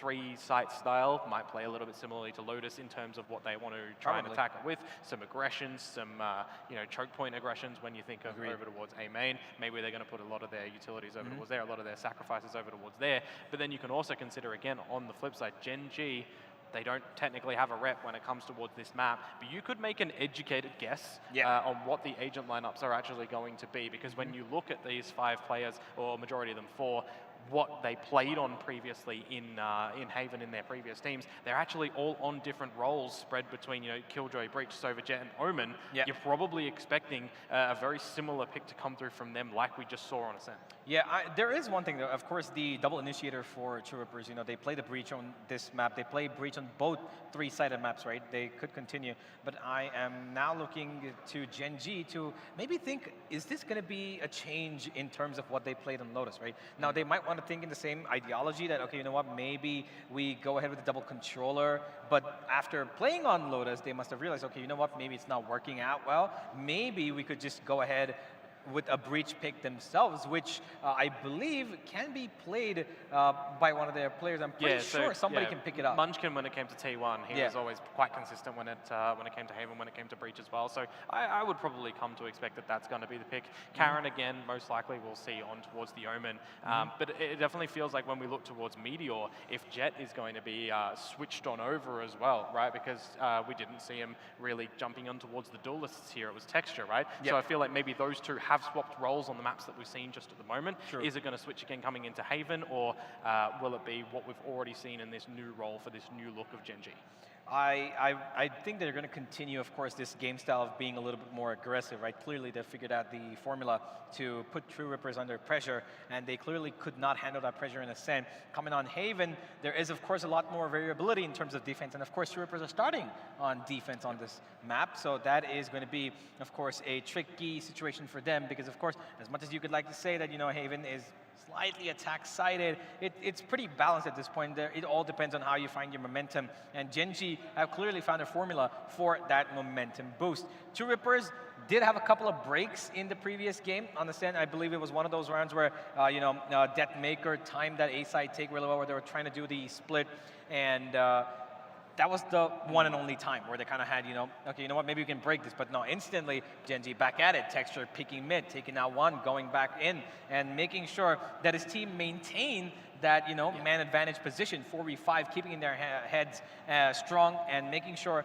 that they do not step over any lines that they did in Lotus. Now, coming onto Haven, if at all Texture is going to be back on that jet, or is he probably going to go for a raise if at all they choose to, which sometimes happens as well. I would not be surprised at all because I feel like the comfortability of aggression has set in, so they might just think, hey, you know what? Aggression is the key. We might as well use any agent with it. Well, it just feels like to me that Gen.G kind of played some no-nonsense Valorant when it came to the previous map as well, right? Just up and close, in your face, not giving enough space over towards True Rippers to get anything done. And something I want to re-highlight that you said, when you switch from map number 1 to map number 2, you said that Deathmaker kind of struggles a little bit in those switches. And I think as a team as a whole, that might have actually shone on through. You're on cloud 9, you're thinking that we've got the first map, we've got to close out the second one, we're very comfortable when it comes to Ascent as well. But then you've got to remember, Gen.G, they're also going to get fired up coming into this one. They've lost that one. If you lose the first series here of the whole event and in your group, you're kind of on the struggle seat to get the grand final potential slot, right? You've got to top your group to get there. So you know that there's going to be a little bit more of an oomph factor coming in towards the second map from Gen.G. They delivered that. So is this the time where maybe it flips again to True Rippers? Because the discussion now probably has a little bit more weight on it in this break. Yeah, it most certainly doesn't. And I think that True Rippers, the problem with their momentum shift is the fact that, like we saw in Lotus, they were a team that loves to play touch and go, right? They go, they give a little bit of a poke, they see what's happening with Gen.G, and then they instantly wait for a bit of a reaction. They like, playing with Einstein's third law. But the problem with this law is that if you give too much force, sometimes you get hit back just as hard, maybe if not harder, right? And on Haven, if they're not going to be in the right situation of exploiting these setups that Gen.G might have, they are going to be in trouble because in the previous game, Helef didn't kind of lead his team in a set direction. Towards the second part of the first half, they lost direction as to how they want to attack. And I really hope that doesn't set in because at that point, your mentality shifts onto the focus of getting a kill rather than being, okay, you know what, this is how we're going to execute. This is what we're going to check. This is what we're going to do. And at the end, it just becomes, oh my God, let's just get something. Yeah, and I mean, take it potentially with a little bit of grain of salt with a lot of these stats as well, because we're looking at these as the supportive roles as well. But you just got to feel like Munchkin was getting in dirty with it into the business of True Rippers a lot more than Helef was. His teammates were losing their life a little bit earlier as well, not capitalizing on some of his utility. I mean, don't get me wrong, it was decent when you're looking around what was played out at a Rubble on Lotus from True Rippers, but more often than not, you can see a lot more of the setups from Munchkin and co coming through, working wonderful, especially when it comes over towards Ascent, just changing it up, being unpredictable, catching True Rippers off guard. So I feel like that's the kind of story where you've got to start to shift that right now. If you are someone like Helef, what can I do individually to change either drastically, either slightly, to help my team a little bit more coming into this next map? Yeah, and now I think the most important thing for True Rippers is going to be to find what is going to be the groove that they want to start with, right? Now, of course, the last time, the pistol, they kind of, were reserving a bit. They wanted to see what Gen.G does, and they instantly took the heat from it, right? And now I believe that they're going to try and maybe push up their aggression themselves because they need to, especially on defense. We saw that on Lotus as well. They were not afraid to take those fights when on defense, when they did it towards Lotus C site, leaving A for a retake. And I think they might follow a similar pattern here because they love those three-sided maps. And I hope that they're ready for this because Gen.G are probably going to be coming in with flying high, bombs across the map.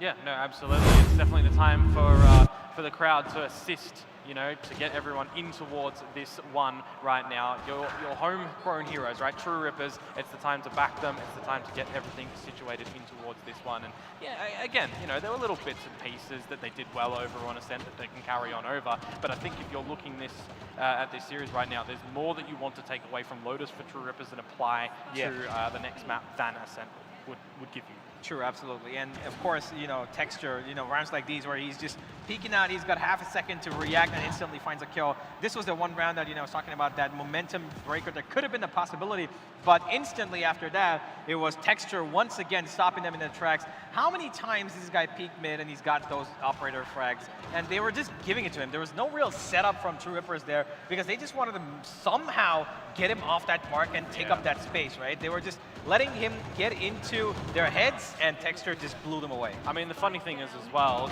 from True Ripper's point of view, you would kind of expect that Texture would have been lurking around with the operator towards mid. Round number 4, where he got it out in the first time that he possibly could. He's essentially got one tapped out, and Disrupt comes away with a 4K at that round. That's the time that you might think as a fan, oh, True Rippers, they take down the operator, they've got a buy coming in towards this one, we might be able to get it on the board, but it unfortunately doesn't go their way afterwards. And from there, it just feels like all hope might have been lost for True Rippers. A grain of salt here and there for the second half as well, but ultimately just down for the count. A big scoreline difference at the end coming into this next map of Haven. I don't know, I was kind of, I was hopeful for True Rippers that we'd be able to see a little bit more in that map to, something like 13-10, let's say. Yeah. Give them a real good shot coming in towards the next map. But was there enough to kind of give you good confidence that they're going to be able to give a good smack over towards Gen.G in this next one? I'm not so sure anymore. I mean, I believe that this is going to go the distance. I'm pretty sure this is going to go the distance because now True Rippers, they know how to play, a map like Haven pretty extensively. They know how to, approach it a little more technically than Gen.G in terms of, setups. But then once they are put into a desperate position, they tend to lose those setups, right? But Gen.G, on the other hand, they've now got a bit of momentum in terms of aggression. Yeah. So this is going to be a battle of somebody who approaches with the mind, who plays a little bit of, I want to try and test the waters, against somebody who's basically, I'm a blazing, raging fire coming towards you, right? So who gets the first advantage, I think, is going to be the most important. That first half might just end up deciding, because the last time True Rippers, of course, won, it was 6-6, and they exchanged blows, right?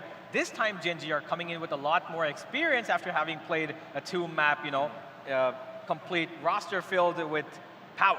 Yep. So they've got something on the back of going to Haven. And I think for this map as well, it needs to be a little bit more than just one-dimensional. You can't just be pushing through a single line of sight on towards these sites. We know that Gen.G are most likely going to go for the splits through long and garage and emphasize and re-emphasize that as well. Yeah. We saw it through mid, splitting over towards B a little bit as well. The splits through main and tree. Just trying to pincer in towards these sites as well. Yeah. Apply that same style over towards this next map, and then you have to think as True Rippers, where are we going to be changing things up? Where are we going to be deploying our Killjoy setups as well? Because we want to make sure we're maximizing our versatility across the map, not affording Gen.G to take these fights, to get the one and done, pull away, look for another engagement elsewhere, because when they find those advantages, those are the pressure points around that Gen.G are kind of unanswered against. Yeah, I mean, you could say that probably True Rippers kind of took a page out of Gen.G's book and started playing like them in the second map, because the minute they lost the first person, it's an instant take back, they, like you mentioned,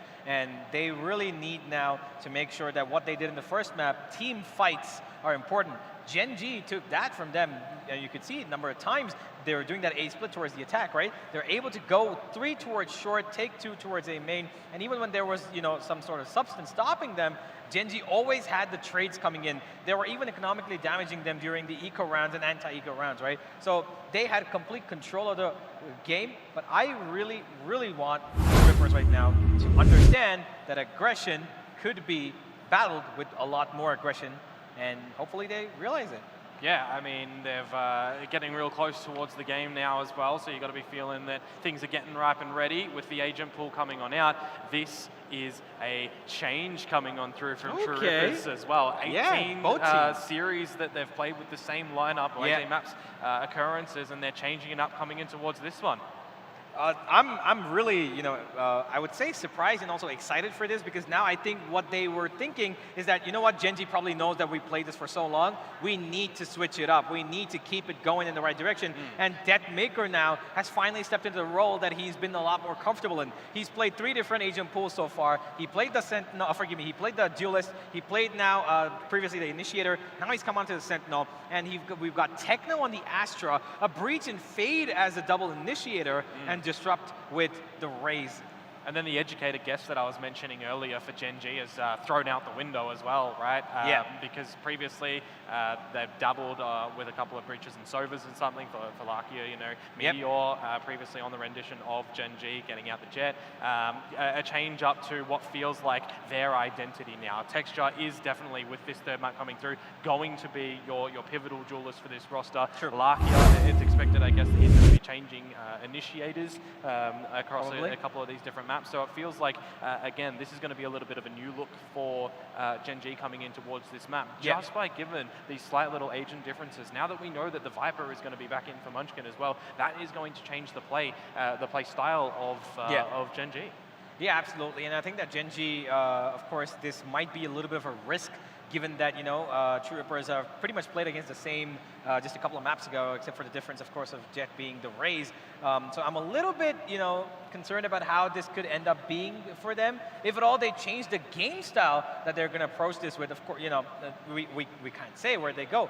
But True Rippers have clearly come in with a little bit more of surprise element, and I think they might just be able to take us to, I don't know, overtime maybe? Yeah, well, I mean, we've got to see how it's going to go, don't we? And we need casters for that again.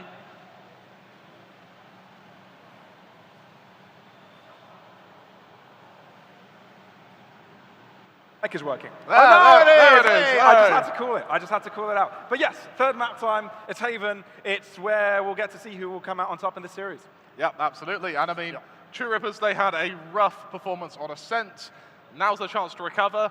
The comps are very different. They're wildly different. Yeah.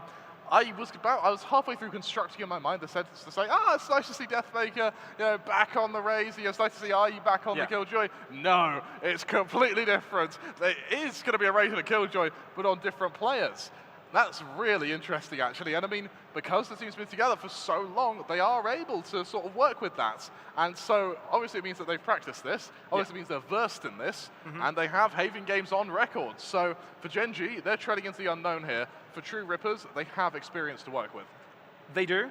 But then on the other hand, it's again the inexperience of not knowing what Gen.G will come up with. Absolutely. Right? So it's a bit of a 50-50 situation, but then again, that's when things get more exciting. Do you remember at the start of this series we were filling and I said 50-50 and you said, there's no way.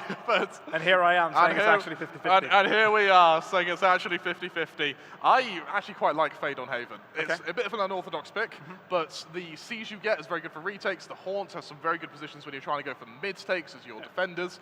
It's very, very easy to be aggressive with the Fade.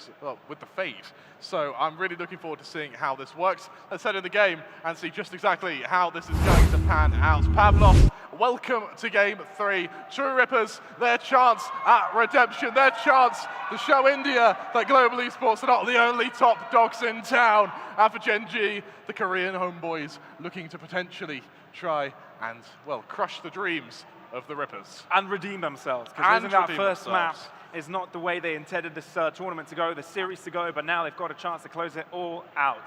And together with the Fade conversation we're having, in comes the Raze discussion, is right? Raze versus Jet. I mean, Jet is so strong and such a staple on this map. Yep.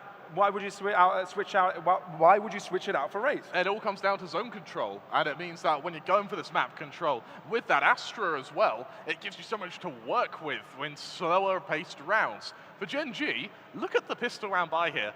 3 frenzies to work with. So I'm expecting something fairly close quarters, something to potentially catch TR off guard. But True Rippers starting on the defense. Haven, historically, has been ever so slightly attacker-sided.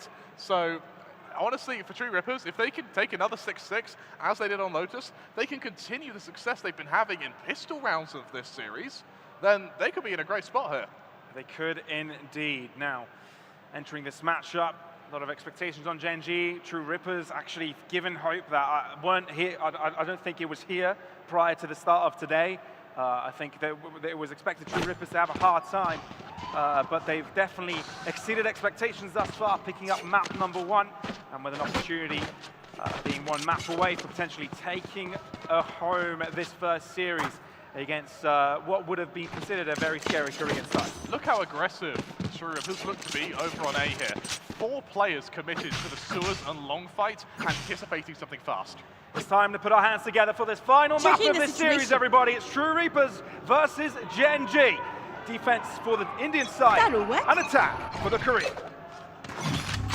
Looks like Gen.G for the time being going to look over towards, well, it's a garage for their first bit of control here. Listing over to mid, maybe. There's a bit of utility to worry about, but not much in terms of defenders. And it's a very fast take. Both teams looking to go for a set play approach, but it's going to be Gen.G finding a Baron B site instead of staying into B. They just avoid Deathmaker altogether. Blinding! Irrelevant in that fight. And instead there's a push through mid. Interesting position taken now that they've got full A site control, reading that True Rippers did take that extremity earlier on, and therefore A-Link would be clear for them. For now, Nebula drop, and Spike untouched, not only stuck with, can they stop it from being approved?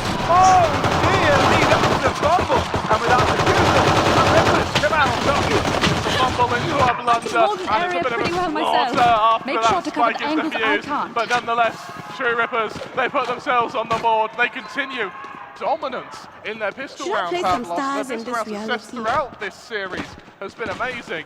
For Gen.G, once again, it's to a pistol round by something I feel like they've got all too familiar with. I believe they've won four out of 5 pistols we've seen so far. Yeah, it's about that. It's four or five. Yeah, 4 or 5 for True Rippers. So Gen.G, maybe this is the weakness that True Rippers look to exploit. Yeah. Actually, I do believe Gen.G did win. They won their one. pistols the previous map, so they won one of them. Okay, right. So it is going to be 4 out of the 5. Deathmaker first blood towards them. It's what you would expect here. I think True Rippers have been actually pretty good with converting the round that they should be winning. You see a lot of teams falling victim to their own mental, comfort, thinking that they've got it all under lock, but instead they, make silly mistakes. But this is definitely not the case for this Indian side. It's 2-0 on the board. True Rippers, they make it 2. And Pavlos now, remember, it only took 2-3 rounds of advantage for True Rippers to run away with Lotus. There's such a small window that's required for them to find their footing. Gen.G, third round by, rifles around the boards. Ults are yet to really be in the conversation. Potentially if Helef has a good round, potentially if Charon has a good round. But that's all set up for our 5th. Or for our 4th even. As Gen.G looks to defend what's going to be a push now to C-Long, led by Techno on the outside. I love the preemptive guiding light and stun towards that left-hand side, definitely denying any pushing capability, and if there was any, it would have been spotted, and that's exactly what happens. Gen.G quite passive in this approach. I quite like how True Rippers actually move as almost a hit squad there. Once they clear Long, they both go back towards Garage, and they look to play off each other here. Helef, bit of info to work with. Wise to not drop the utility too early, however, they are wary of an explosive play from Gen.G, the same sort of setup that worked for them on Ascent. What I like is they don't over-rotate, don't move up, unless you're quite certain of a potential push, and it might be working quite well for the TR side, given that it's going to be an A-site take. And if they continue having that short control throughout this entire take, it's going to be instrumental to their success. Texture will be entering, Deathmaker smoke. They have no idea how many players are playing in this short position. They know there's at least 1, they know there's at least 2, but there's 3 players lying in wait that they're not quite certain are there. They've got to take this control, that's exactly what they're doing. TR looking to push backwards, but Gen.G are there to stop them. Superiority for the Korean side, Spike is down for them, and they're taking kill after kill, life after life. They're looking to close it out all in their favor, with Helef trying to find space for his teammate, but the fact that there's a number discrepancy as the Korean side, that will be favored. 1-on-2 not impossible though, as Techno has to move on quickly. Low amount of health for Charon, headshot unable to be found, and it's Texture to come out on top, and Gen.G on the board. Gen.G strike back, and Pavlos may have a very close map on our hands here. It's a bit early to say, but I'm an optimistic fella, and I would love to see a close series to open not just our day, but the entirety of Convergence. And I mean, who'd have thought it would come from True Rippers? Who'd have thought? Right there. Nonetheless, buy from both teams here, and it's the ults that you really have to start paying attention to now. Charon, 1 away from that from the Shadows. Techno, 2 away from that. Right there. From the Astra ult. And once again, Gen.G look to start their rounds with this early list to see to prevent TR from being all too aggressive. Blinded. And a multiple ult for combination of utility here. And this time around, we're seeing a fault line with paint shields. Doesn't quite land, but no. Disrupt takes a bit of chip damage as well through the smokes there. The rest of Gen.G though, they move away. They move back to mid now. But from the looks of it, TR are going to give him quite a bit of map control, Pavlos. They are. Garage control could be in Gen.G's favor for 3. Toxins going up. Instead, opting towards mid. There's quite a bit of killjoy utility there to stop them, or at least make the defense's side aware of that push. Toxin screen down. No chalk block in sight. That's up protection. The side they go, spike to be planted. Spike planted. No casualty. Aggressiveness from Techno. Is it going to pay off though? Lakia with 2 before he drops, and it's Munchkin on the back around, keeping things in the favor of the Korean side. LF here, does he go for the wall bang? It looks like he was considering it. Low HP on the Jet means that this is a very strong position to have, but Texture doesn't quite see him. Disrupts in mid, spots the next player. LF now, can he win this duel? Yes, he does. Down to the 2v2, Pavlos. It is indeed. Disrupt. Aggressing this further. Spike Karen finding an off angle, but he's got to find the diffuser as well. This one looks to stick it, but it's Karen to come out on top. A close endeavor. That favors Gen.G in the end. Gen.G equalised, TR down to an eco. Pistols have to come out. And for Gen.G, it's I love how they play the process of elimination for this map. They see that they have C long control. They move back. They see no one speaking from garage. They inch their way through mid. Once they have control, they don't overextend. It's a very methodical, very disciplined way to play Haven. And for Techno, the Cosmic Divide is available, but are we even going to see that used on a round of just pistols? Bearing in mind, Helef, he's about to get his Rolling Thunder, Deathmaker not too far from the lockdown. His abilities that you have to do some forward thinking with, whereas Gen.G, they've got all sorts to work with now, especially those Seekers on Lakia. Ooh, from the shadows, enabled from Karen, finding himself higher ground over to the A site, which means TR have to deal with him first. I've got your trail. Set the position and give the site over to their opposition. Here. Seeker's gone out. Where in his position? Spike There planted. is it's being permitted.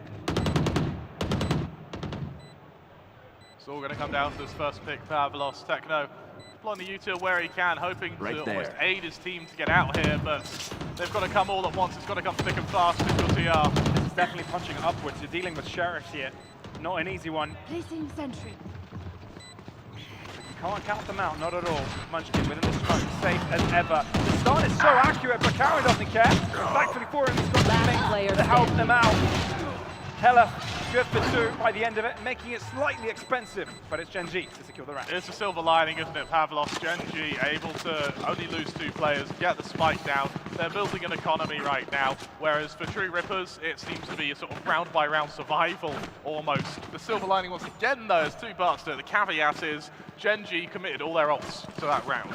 So they are about to go lockdown. That's still a few ult points away, though. For True Rippers, they have that Rolling Thunder for the fast retake. They have the Cosmic Divide as well. There's all sorts of bits of utility here to aid True Rippers in the retakes. The retakes which worked so well for them on Lotus.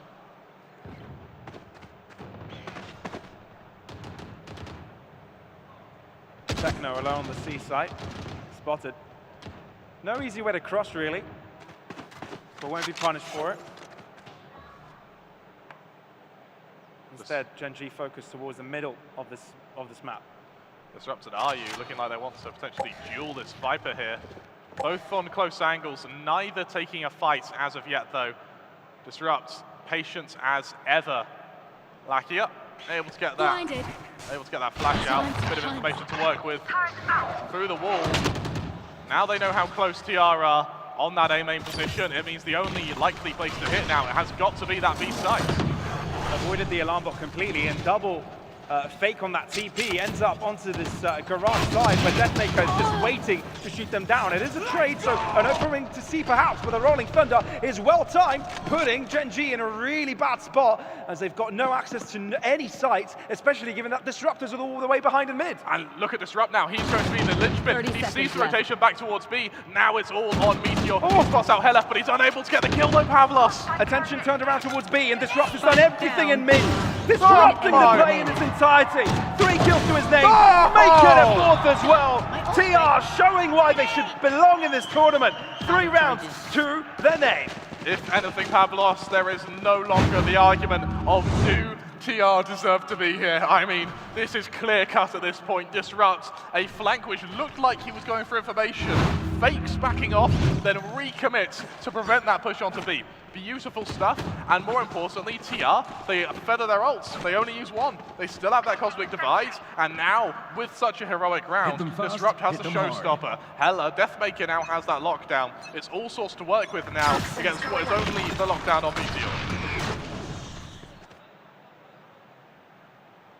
Incrementing their way forwards into C. Oh, they might feel a sense of safety moving in, but it's all an illusion. Spike down, C. That's a spike as well, Pavlos. It really is. Meteor's got to take some fights here. He's got to. Magic required out of the hat. A rabbit, a long wand. Munchkin's got a distance to cover, but it's a country mile between him and the spike right now. True Rippers, they're not even pushing down C-Long either. They're staying together. They're in positions to support one another. They sort of coalesced into one mob here. Did he appear on the minimap? He must have. Ooh. Or did he? Munchkin. Do you expect the second one here? Last player standing. Not quite. Good shot for Helef. Meteor. Alone 40 seconds. Doesn't even have the spike. I think you can call this round over. Yeah, well and truly. Hit by the alarm bot as well. Meteor mainly just going rounds, triggering some utility, and making it as expensive as he can. It's been maxing the economy, sure, but now True Ripper's pushed down C. Now we maybe see Disrupts, if he's feeling confident, take that duel with Meteor as he backs over almost to his own spawn here. 15 seconds left, it's got to be a save. Not going to lie, I really see the 10 seconds left. Indian level of play leveled up a lot since last year. Yeah, we were here almost a year back on now, wasn't it? Yeah. And, you know, the games were messy. It was, honestly, it was quite shaky Valorant, but this is definitely not shaky. A year of growth. What are they going to look like next year? Good Lord. You look at the ults as well. Munchkin, one away from the Viper Spit. Texture, one away from the Blade Storm. My worry with Munchkin is that he's had Viper on 3 maps now. We've seen him use the Viper Spit like once, maybe twice. It's a ult that he almost doesn't like using. With Stingers, though, being able to get it down in an afterplant, this could be the perfect circumstance. But they're running into one, well, very scary RU. Yeah, it's a really important way to get back into this, especially given that they've invested minimal funds to the round. Scout destroyed. Can they get on site? I think that's the crucial part. 2 players on the short side. Deathmaker holding down the ground. We'll look to go even further. Can they get to the flank in time? Oh, so clean with it! Spectacular finish! And Texture's left alone. He walks past the enemy lines, but left his team defenseless. And with that Prowler, they know of his exact position. 2 players waiting in the right position. And TR have got a 2-round lead over their Korean opponents. And Deathmaker, those consistency troubles we brought up in the last map, they seem a thing of the past, Pavlos. The one solitary comfort Gen.G can take here is that this round was decided before the commitment of ults. So it's still 3 ults to 3 ults. RU and Lackey are both sort of inching towards that, that Nightfall and those Seekers. But for the time being, it's the lockdown usage that I really want to keep an eye on here, Pavlos. That's going to be so important when it comes to these retakes and these afterplants. Items which both teams have had their success with. Items which both teams so far have almost had pride in.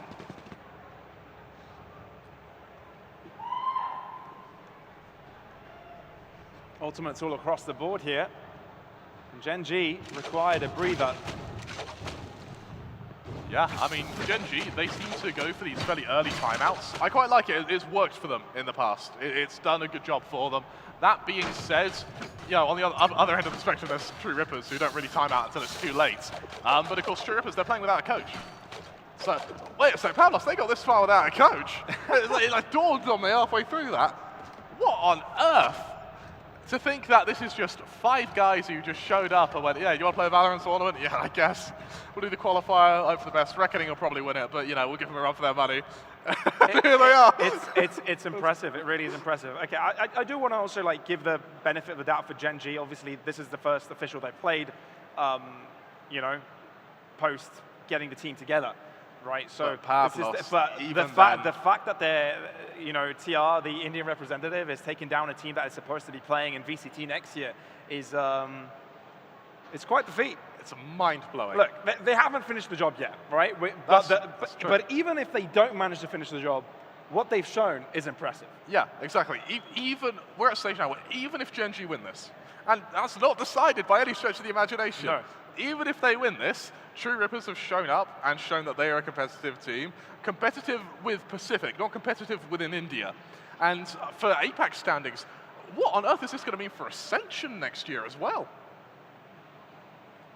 Imagine what a run of an Indian team would look like in Ascension. Deathmaker brings up the op on the Killjoy. Now that is interesting, and I mean he's got a bit of an unorthodox position to hold, that being just in the open in mid, but it's allowed Disrupt to get so close for that early warning system.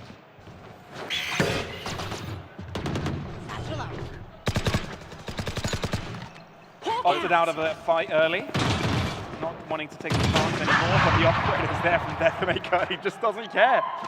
Easiest peak of his life. I mean, Texture now has to try and follow that up, but even with the blades, even with that blade storm, trying to take on an operator at long range is so damn difficult. And, well, Gen.G, they want none of it, setting their gaze back towards A. They do still have that Viper's Pit, they still have that lockdown, all readily available here with the close angles of TR towards Sewers. Sewers in exactly what TR have been going for so far. It has to be expected, it has to be anticipated, but again, are you winning out on all of these blades? Oh my God! The full line from Helef was a spectacular, and Disrupt secures the finish. Disrupt, you animal, absolutely takes apart Gen.G. And just as we saw that showstopper hit a player who's already dead. Oh my words, and that right there that is not just Disrupt playing well, that is not just Techno playing well, that is the stun from Helef. Instrumental in holding that position. Great stuff from TR. And I mean, for Gen.G, it's back to pistols. There's the odd Vandal out on Texture, but they still have that Viper's Pit, which has just not had the circumstances to be deployed. Gen.G have really struggled to take that short control. They found it virtually impossible so far to gain this entire game. Deathmaker, that operator on the close angle, sees the first cross. A few more, easy. But it doesn't matter, Pavlos. He'll try Texture any day. Get Killjoy and an op, that's who to think would win that, but hey, it's the Killjoy. The Sentinel, we always have the Sentinel players that have moved into Chamber, and then Chamber fell out of a meta. Yeah. They never forget how to play the operator. Yeah, it's just like riding a bike. And well, for TR, I mean, we spoke about how 10-2 was a rough half. Over on Ascent, I mean, there's a world here where TR trying to set up for a 9-3, just equally as painful. Great user usage once again, forcing the Viper out, sending Gen.G over to the C site, a position which TR, they've already telegrammed this, they already know what's happening here. Oh, Munchkin going quite far forward, Prowler spotting him, respected by TR. Spike planted. Is it good enough? Techno to the back of the site, I don't think they know. No one's looking in his position. This could be extremely influential to the round. Techno taking them down single-handedly, only running out of bullets by the end of it, but his team is there to close it all out. TR looking to get on the 7th round. TR, they stare down Gen.G with a molten scorn, Pavlos. The operator on Deathmaker, it works out. The rest of the team, it works out. Everything clicks. The puzzle, it's been solved, and it's just a matter for TR now to continue this momentum. Techno dodges the Trailblazer from Lakia. The timing works beautifully from him, and look at this, able to find the third, out of ammo before the fourth, but even then, he had a chance. Gen.G, yes, they have an ult advantage going into this round, but these now no longer should win rounds. These are must-win rounds. They really are. Gen.G, look a bit lost, man. Throughout that entire fight, nobody knew where everybody should look. Yeah. Clearly not have done enough of the cohesion work on these retakes. Then, yeah, still the off-season, but I guess when TR is able to punish that, it's definitely an eye opener. Techno finding one. Spike Good enough for now. Texture aggressing even further and is able to solidify the deal by getting a couple of his own. Deathmaker does hit the shot, but it's a leg and not quite the closer. Therefore, Gen.G have got a real opportunity this round. Oh, LF brings it down to a 2v2. The lockdown is deployed, and for the moment it looks like TR might want to fight through it. Instead, they back it off, they give the respect. Nightfall to buy a bit of extra space as well, as Munchkin is going to have to go for this plant as it goes off. But are you? Look at this wide flank. He's got, the Killjoy was hit by the paranoia. RU breaks it down so they at least know that there is someone behind them. Prowler sent their way. There's a lot of pressure into Gen.G right now. But no, actually, it's actually on TR because the spike is planted. Yeah. And they know where both of the players are coming from. Not much utility to work with either. We're going to see a very ambitious Horns here. And a push down from the breach. Spot the first player, there's that Horns. Now it's time for the fight. Oh, Gen.G are playing this actually quite well. Not wanting to take the chance, they're just buying time. One on the spike. One enemy remaining. Trying to seal the deal. Are you finding one? Last Hella player can't quite close it out. Diffuse halfway. And Are you is actually out of this world. No charges. RU is unreal, Pavlos. It's a sanguineous throne he stands upon, but it's a sodden sovereignty of nothing but death of Gen.G now. Oh my word. 8-3. Things go from bad to worse for Gen.G. Still holding on to that Viper's Pit. Seeker's available. Techno likewise holding on to that Cosmic Divide. But no one seems to have found a solution to the operator on the Killjoy. And even when they find that sniping Killjoy, they forget that RU happens to be a god at this game. Or a jod, as they say in India. RU, insane amount of kills in the first map. Was all right on the second. Now, on the third, it was a bit quiet, but when he's needed, he shows up. Rises to the occasion. And when I talk about needed, he's actually the of this one. Plays around at the back of the side and expects to jump over him. But still, Disrupt changes the entire outcome of this round by pushing through a smoke. And the rest of TR are there to stop it all from happening.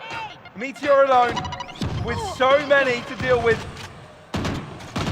And he's down in health, down in life, and TR close out the half, 9-3. True Rippers are the true Rippers, reaping this first half of Haven. And for Gen.G, I mean, you're staring down the barrel of a very low pistol round win rate. You're staring down the barrel of being upset against True Rippers, a team which I imagine they may not have even heard of before this tournament.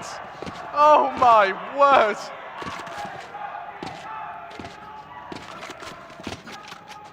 True Rippers, more like True Reapers. Yeah. And you can listen to how much it means to the home crowd as well. Yeah. Gen.G. Almost shell-shocked, I imagine, actually. Yeah, need to get back on track. Absolutely. Coming to this tournament, they were hoping to have like some high-flying results and get an opportunity to play against teams of other regions. And I think, you know, that last spot to be determined in the play-ins, I think that was something that a lot of the players, a lot of the teams were not accounting for. But now Gen.G finding resistance from places they did not believe. And True Reapers, they're really loving this one. Really enjoying it, playing in front of the home crowd and being ahead 9-3 at halftime, and now they still have the attacking side to play with. Still with the attacking side to play with, you need to remember that for Gen.G, this is still a timeout of sorts. Going through halftime, your coach has a chance to talk to you, you have a chance to reset. And for Gen.G, they need that chance to reset. It's been a very lackluster map so far for them. And not really by them playing badly, it's been True Rippers just playing out of their minds, but you need someone to step up and counteract that. TR aren't playing afraid, and I think that's the key point. They'll challenge Gen.G, they'll push through smokes, they don't care. Oh, what a shot by Texture. It's the opening that's needed for Gen.G.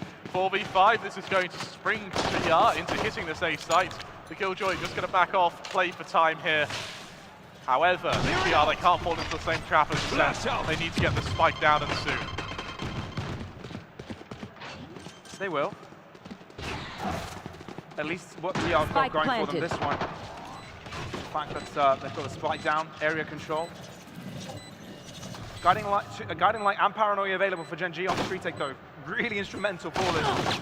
Yeah, absolutely. Disrupted on HP though. There's the execution, Pavlos. Against the foot. On point. Lucky and Munchkin. Able to find a lot. Deathmaker holding on strong. My God! And by a matter of a fraction, it's Karen that come out on top. Good Lord, Pavlos. The stars aligned. It's by the skin of their teeth Gen.G are able to make it 4. Good Lord. Even when they're winning rounds, True Rippers really make them sweat for it, don't they? They really do. And I felt like that should have been a really clean one from Gen.G, right? All the pieces connected. Paranoia on the site. There was a good push with the Guiding Light to, you know, make anyone out in that long or held position to not be able to have any of their senses. But still, the Deathmaker, the only player that wasn't really too affected by any utility, came alive when he had to. Obviously, Gen.G win this round, but by golly, that was close. That it was. Gen.G, though, this is their chance to claw their way back into this game. A lot of utility jumps on long very quickly. Lakia through the smoke, good for LF. And Gen.G, this is the setup that they needed. This is the confidence they needed to fall back into structured play on this defense, where they can play reactive to how TR are playing with a little bit more warning. Yeah, there's a little bit less pressure on them, I think. Yeah. This time around. Time to hunt. Scout destroy. Like some teams are controlling the tempo, some others just allow their opponents to just make the mistakes and try and punish them. For now, TR insisting on this A side. Paranoia actually waiting, and I think it could be a really strong one considering Lakia is there on the crossbar to try and help out. It doesn't even come down to the Paranoia considering Karen gets a double kill. And the rest get picked up soon after as well. Flawless from Gen.G. This is clean crossfire as any, and it means their economy is going to get a bit of a boost as well. Something which they may need, especially considering TR are going to bring out all of these rifles now. And even if they win this round, thankfully, because of that flawless, Gen.G haven't got any financial worries, at least for the next couple of rounds. In terms of ult management, once again, we're not going to see anything. We've not seen any standout performances by individuals.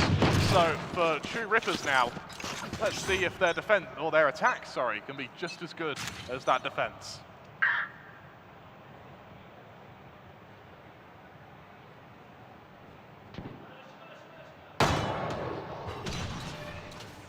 Early control for C-Long. Bomb grenade out. Same tactic Gen.G ran on their attack. This time, though, a few extra players committed to it.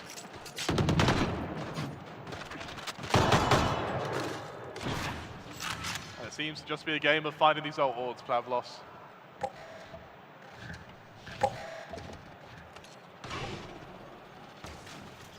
TR. I think there's more pressure on this round, and I think than TR would have liked. Something to mention as well is the swarm grenade from Deathmaker destroyed all of the utility on B there. It's really, really wise usage, and it means that they're just draining the almost assets that Gen.G have here. They can cut. They always have to keep the player busy towards their B site to have that information. And that's what Munchkin is doing at this moment in time.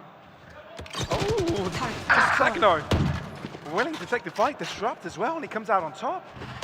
Meteor has to do it all inside the smoke. And he falls into the wrath of Techno. TR play this to a T, and they're taking over that C site to perfection. Oh dear for Gen.G now. They need at least one pick to be able to get effectively back into this retake. The Prowler's going to allow a little bit more aggression. Dairon in through Garage is able to at least trade for one, but 4 versus 2. There. Still not looking pretty for Gen.G, Pavlos. TR patient within the smoke, player strong. Munchkin will be only good for one, but with 5 points of health and against 3 players, has to save this Guardian. TR looking to get themselves on a 10th round, having double the amount of score that Gen.G have. David versus Goliath happens to be one of my favorite stories, Pavlos.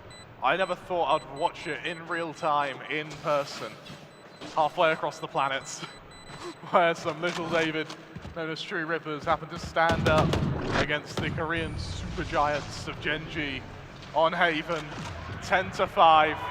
3 rounds now separate them from victory.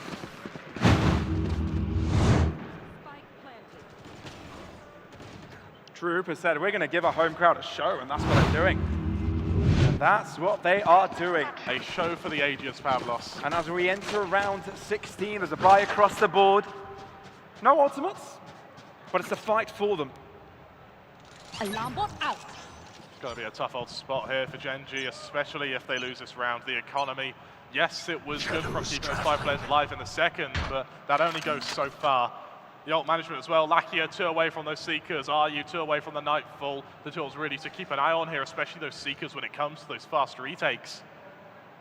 For Munchkin now, a duel in Garage, something which eluded Gen.G in the previous round. Maybe what decides the opening of this map here. Slow push into Ceylon. Karen might be caught off guard here, but the Paranoia comes out in time, and the TP to the back of the site is still available to him as an option. Munchkin needs to be careful. Great timing for him. Turns his attention towards the site, but then it's Techno coming in from Garage that needs to account for. Again, Karen finds himself into a corner, but it's not going to be good enough because Tier is there and ready. Lakia, only surviving player from the Gen.G side. Spike planted. Seeing all his teammates disappear in front of him. And has to do it alone in a 1v4.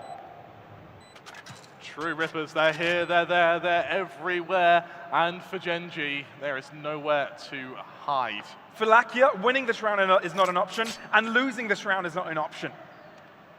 And yet again, it's an impossible feat. If I'm Lakia, I actually look to try and get a pick here just to secure the ult. But even then, you know, you're risking losing the rifle, going into the next round where your economy just can't sustain it. For Lakia, it's just hide, letibulate, wait for the next round, and pray that True Rippers don't find this map, and now series point as fast as Gen.G were able to do so on Ascent.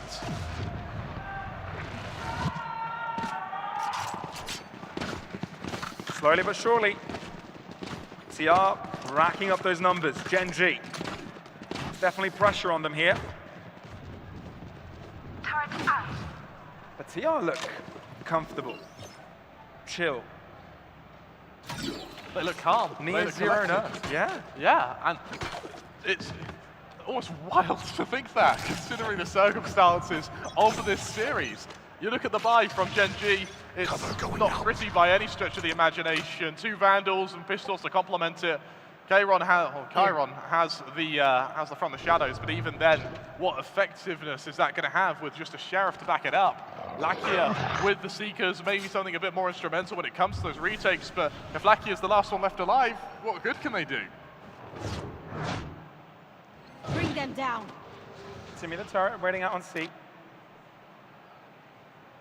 Only player Gen.G will need for that site for now as they do push towards mid. I think this is the first time we're seeing this. It is. Will it pay off?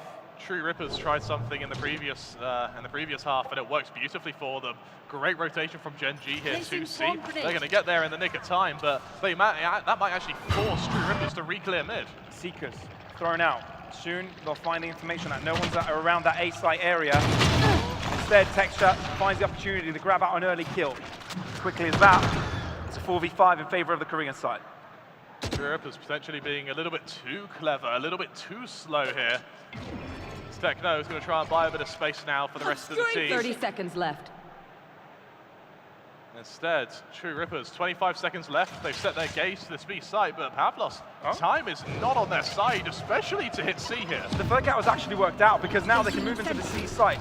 Timmy the turret is still available for Meteor. It's not going to be effective as Disrupt is out to the back of the site already. Karen deleted, and TR on track to win it. Texture doesn't want to allow them to have any space. Flash is really well timed, but RU is not going to let go of this. Texture stops them down, and Gen.G still in the fight. They're still alive, they're still kicking, and whether it be kicking and screaming, Gen.G are going to make this map run the distance. It's going to run its full course, and well, for True Rippers, they have quite a bit of money in the bank. It's going to be a buy next round regardless, but they've proven mortal on their attack, and for Gen.G, that is going to be so effective for their confidence. It's a much needed round. One enemy remaining. Spike planted. So, Gen.G, just a little bit of life within them, just a little bit more oxygen in their lungs. Showstopper, Rolling Thunder available for the TR side. Is that going to be enough to put them on match point? They're able to bring out the op as well for Texture, so there is going to be a little bit of oomph behind the Spy, especially with Techno having to drop down to a Spectre.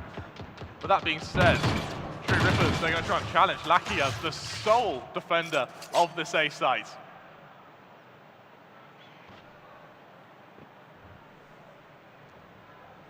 Gen.G. Not having a lot of players into this A site. And TR reading this quite well, slowly making their way in, and they haven't made their position known either. This is beautiful for TR here. I mean, they've got such early control. It's going to be very hard to try and break their way out of here. LF going to allow Deathmaker to get to that spike plant. That's going to allow the lockdown, something which may even be used to just guarantee this round here. But look at the flank, Pavlos. Techno, good first shot. Karen quickly to push it back out. But there's a flank from Gen.G that could be instrumental.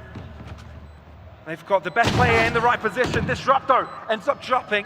Lockdown, as soon as that goes out, an opportunity created for Gen.G to move in, but instead, Deathmaker close by. Are they going to peek it inside? Guiding light is accurate. Meteor finding their shot. Hella, the only player from his team to get themselves some shots through. He's alone, but without any bullets, can't close the deal. Gen.G keep the record going. Once again, in the retakes, Gen.G, they're able to overwhelm True Rippers, and feels like True Rippers tried to fight on too many fronts at once there, Pavlos. They had players peeking in sewers, they had players pushing to CT, they had players fighting heaven from sight. It feels like if they channeled that aggression into one of those positions, they would have had much more success. But for True Rippers, it's down to an eco. This game is going to get much, much closer. Turret out.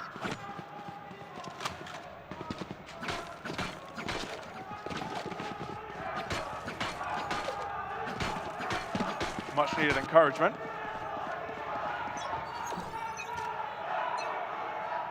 Placing swarm grenade. And now to an 11-7.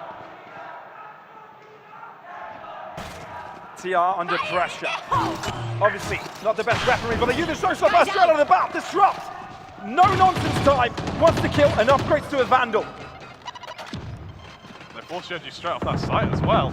All of a sudden, Gen.G have got to commit ults to this round. A round which, honestly, they may not have been expecting to. They back off, but the utility's still available for True Rippers here. Lockdown. Gen.G want to secure this Munchkin fight. Techno. Very aggressive, but doesn't pay off. It's still a trade. Rolling Thunder to the side. Munchkin to the back of it. Is it planted for them? Yes, it is. They've got a smoke all over it. Gen.G can secure this. The stun is perfect, and Tech's just got the spray down as well. Gen.G silence the stage as they get themselves another round to close up the gap to 3 rounds of difference. Inching closer and closer to TR now, Pavlos. I mean, what a way to start the tournament. This is a series for the ages. Something I imagine will be brought up regardless of either team's success over the next couple of months. I'm very, very interested now to see just how True Rippers are going to be able to recover what has now been a bit of momentum now really going in favor of Gen.G. Tempo well within their control. Operators set up on texture well and truly at this point, and with the money behind them, True Rippers, they got to be careful about the most outcome of losing this round. Texture lying in wait. Oh, accurate with the shot. Gen.G need that. TR on the other hand, could have done without it. Those orbs are going to be secured. And it looks like B site is going to be tested now for the first time in a while, with Deathmaker leading the cause here. Not impossible. They just need space to work with, but Karen isn't giving them it. Karen isn't giving them anything now. Deathmaker's got to be real careful here. From behind, True Rippers, they're just being picked apart here, Pavlos. They are, and it feels like this round is pretty much over at this point, are you? Just trying to see if you can find any more damage in this one. But his demise is inevitable. As Munchkin puts him to his grave, and Gen.G close things up slowly but surely. It's no longer TR having a landslide victory situation. It's more of like an equal standing where if whatever team wins the next round, it would probably mean to momentum, meaning, you know, for TR, the victory of their game, and for Gen.G, crippling of TR's mental. I feel like even if the conversation is brought up with them being on level standing, for True Rippers, that's a victory. To be mentioned in the same sentence as a level, as an equal with Gen.G is a victory here. That being said, being better is going to taste even nicer as they set up once again, trying to get through Garage here. The money isn't great for True Rippers. For Gen.G, the rounds aren't great. They approach the apoptosis of this map. Munchkin forced out of position. Garage control ascertained. True Rippers inching towards this C site, but 3 defenders to worry about here.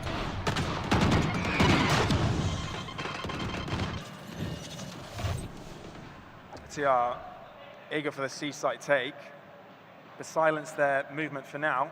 Trying to see if Gen.G rotate away. Trailblazer clearing out Garage, spotting out a couple of players. So that will call for Gen.G to stick around. Not exactly what TR would have liked.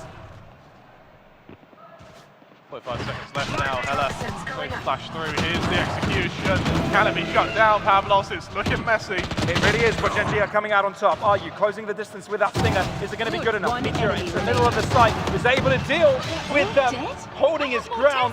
And Gen.G only a single round away from finding the equalizer.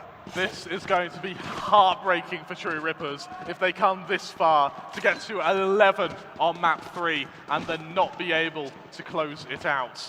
That operator on Texture, that positioning from Munchkin, 2 positions, 2 items which True Rippers have not been able to beat. Timeout called.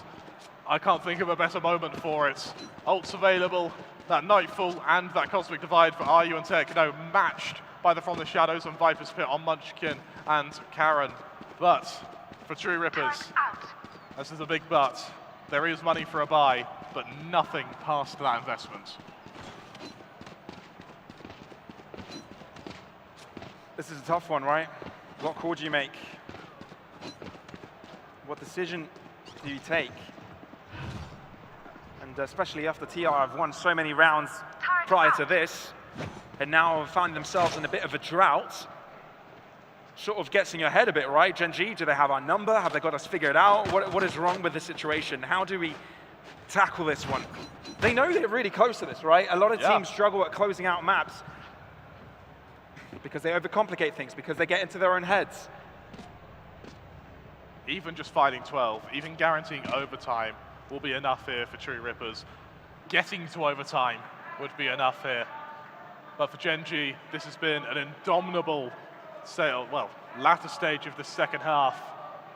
Once everything clicked, once they found their groove, they've looked unstoppable.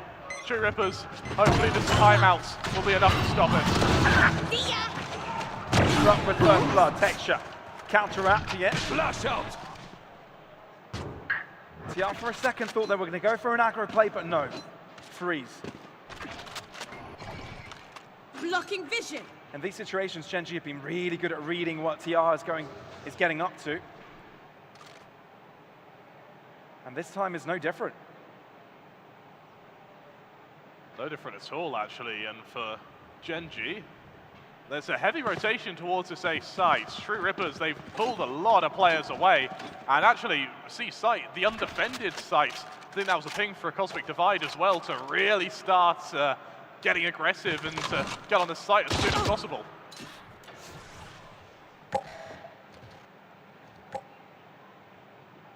TR, perfect case scenario. Given there's no one here, no one to trade, then they can play with the spike advantage. There, take them! It's exactly what they want. And you know what? The Siege wasn't even used. Still available for later. 30 seconds making left. this post-spawn even more fathomable for TR. Muscled onto the site now. You are divided! The lurking Deathmaker is going to be so important here. Cosmic Divide played out. Techno playing aggressively, but they might be falling into the trap of Deathmaker. Texture trading it all back, and we're in to a duel to decide the fate of this game, perhaps. Helef alone against Texture, but it's Texture on the hot seat, and he's got no idea. Helef is behind him. Missed shot. Missed opportunity. Helef gives another go. Into the sideline, stun available for him. Swings out, and it's Texture that comes out on top. Equilibrium to be found, an 11 round per side. And Gen.G close the gap in its entirety. 11-11, Pavlos and TR. I mean, that was their round to win. That was their round to take. Deathmaker pulled out utility at maybe the wrong time, but it's very, very, very minimal changes now, which separate the two of these sides. Gen.G, 3 ults to play with. True Rippers not even able to arm themselves properly now, as Gen.G look to hit map and series point, Pavlos. And they've got the perfect amount of utility to do it with, right? So much at their disposal. TR, got to change the pace, they've got to make it quick, got to make it fast. The slower they are, the quicker Gen.G are to rotate. Well, they are here, and well, for Gen.G, it is only Lakia and Meteor, 2 very separated positions to try and hold this here. You to the point, Vipers will almost spam through it, however, disruptive by push from Texture, good for another. Is he traded out? No, he's not! Gen.G come out on top just like that, quickly taking TR. Blink and you miss it. Gen.G are in the lead. Match oh point. My word, Pavlos. Oh my word. This has been a hell of a comeback from Gen.G to go what was almost 10-3 down. Something that most teams wouldn't even be able to consider themselves to have merit in that round. But no, Gen.G, map and series points. True Rippers up against it. Yes, they're able to arm themselves, but with Disrupt, not quite able to use that showstopper. Deathmaker one away from that lockdown, and it's a fast round now. Through a long. Karen on the close angle. Is he spotted? No, he's not. Gen.G, they equally trade. Karen valiantly holds on to that long side. But yet again, 2v2. And TR left to make a decision. They've been really choosing the C and A site. The B has never been an option. Yeah. It looks like it's going to be C, or A, sorry, once again. Techno, is he hoping for a timing here on Meteor? I mean, with both players going sewers, look where the Killjoy utility is as well. They're going to be able to get onto this A site undetected, especially if Meteor is unable to flank back through sewers.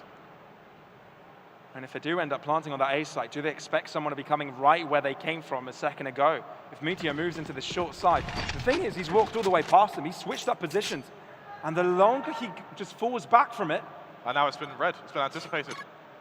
And he rolls all the way back with Techno looking at behind, he can hear the footsteps, and he's right behind Meteor, and it's exactly what TR needed.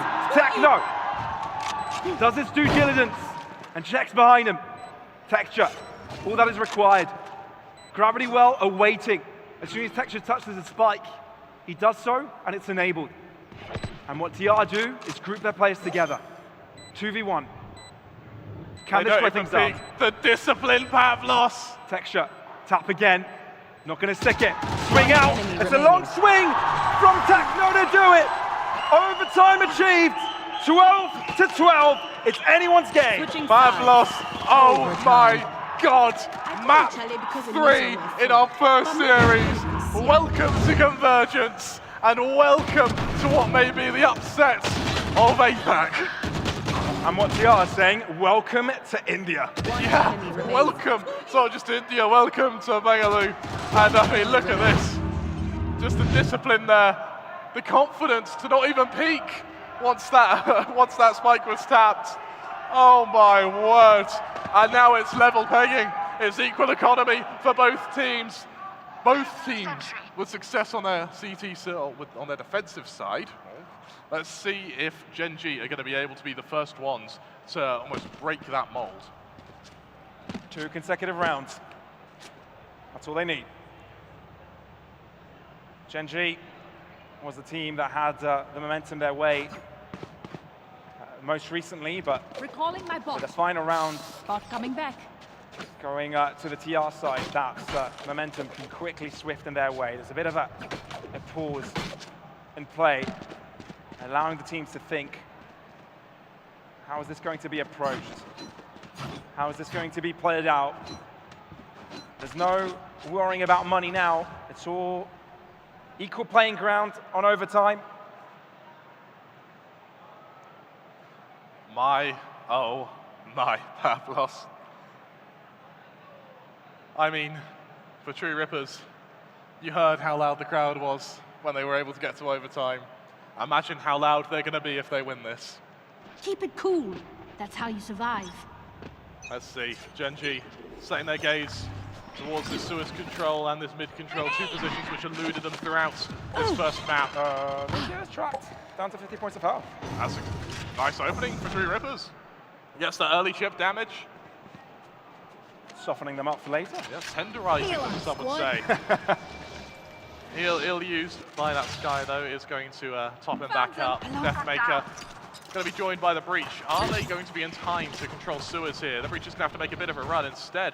Blinding towards the corner of sight here. Flash to buy even more time.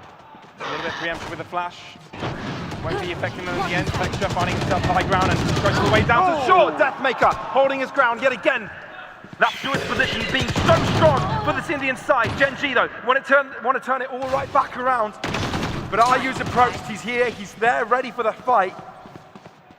And still in a 2v3, TR definitely have a chance. Gen.G, not so comfortable to get the spike down just yet. They tap it, they try to stick it, and they're successful with keeping it down. Munchkin from a further angle, delivering.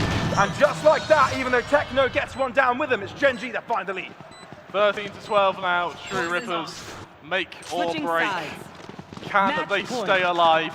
Can they force us to double overtime, Pavlos?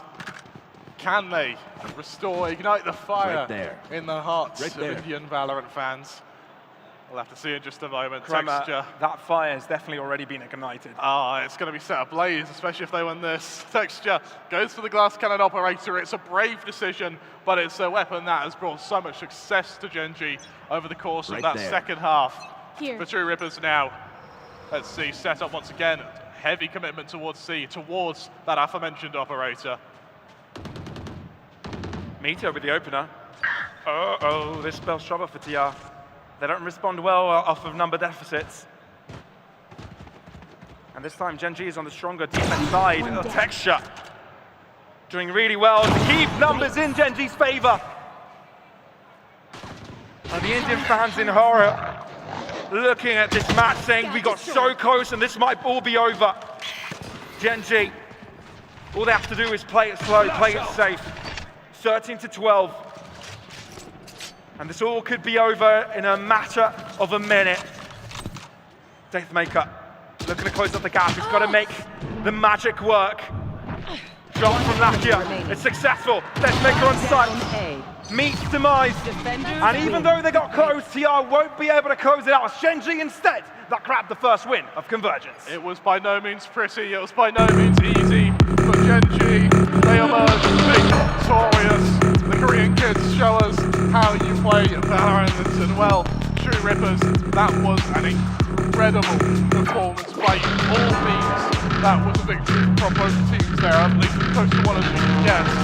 And well, for Gen.G now, you look to first, you look towards playoffs, and you pray you can get out of this group. True Rippers were able to make it sweat this much. Imagine what NG are going to do.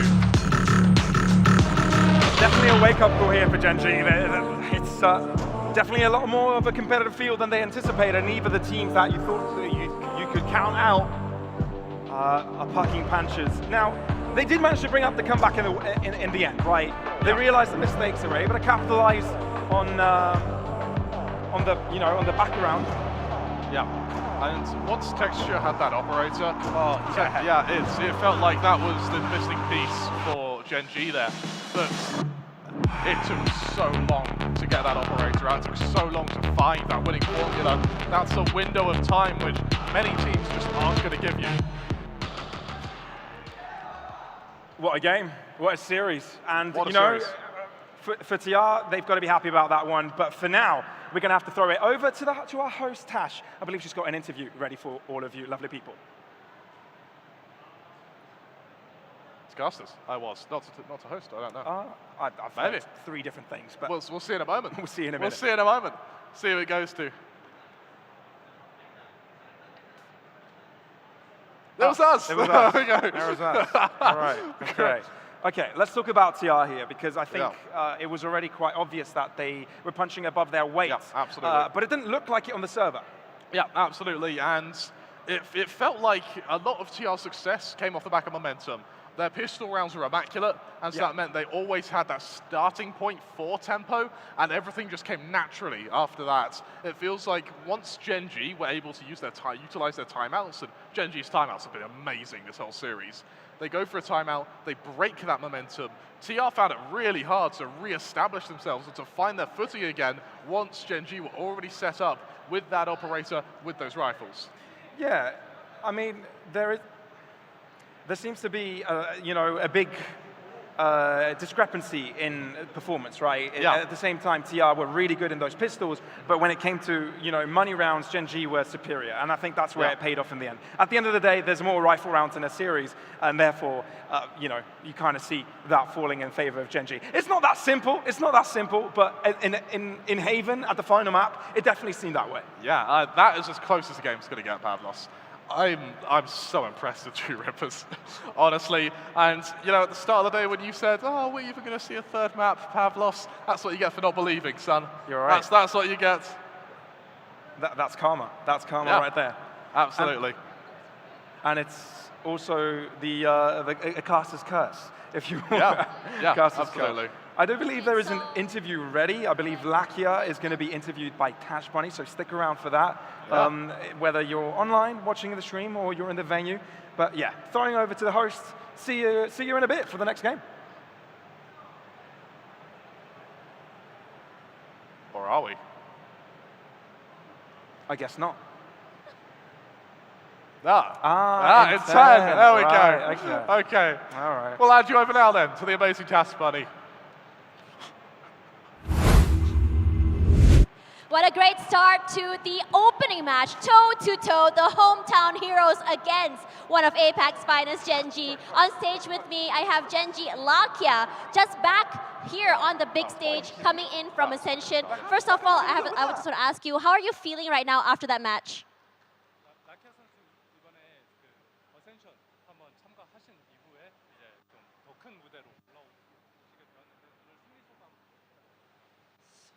일단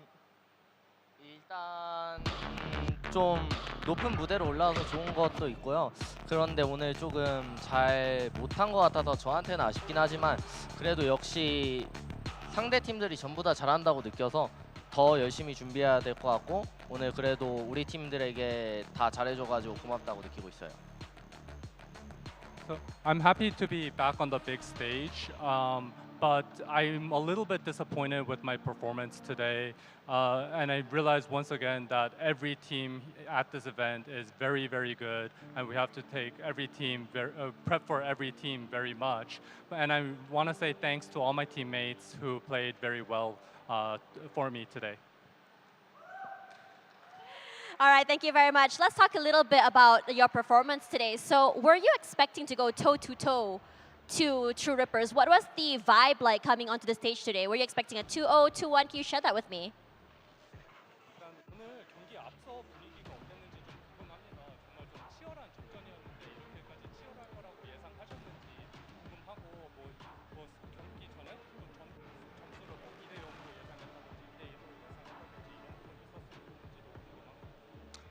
일단 저희가 잘한다고 생각했기 때문에 저희는 무조건 2대 0으로 우리끼리 잘하니까 올라가자 이렇게 생각을 했었고요. 그런데 이제 상대팀이 너무 또 잘하는 선수들이 잘 해줬고 그리고 저희가 조금 실수를 많이 해가지고 결국에 이렇게 어려운 스코어가 된 것 같아요. Honestly, I thought we were a very good team. So I expected a 2-0 coming into the match today, but our opponents played very well and gave us a really tough time, and the score became very, very close. And yeah, I think that's how it went. All right, thank you very much. Let's talk a little bit about your team restructure. You guys have a massive restructure. I think pretty much everyone except Meteor just came into the team. What's the vibe like for the team? What's the chemistry like? Can you share that?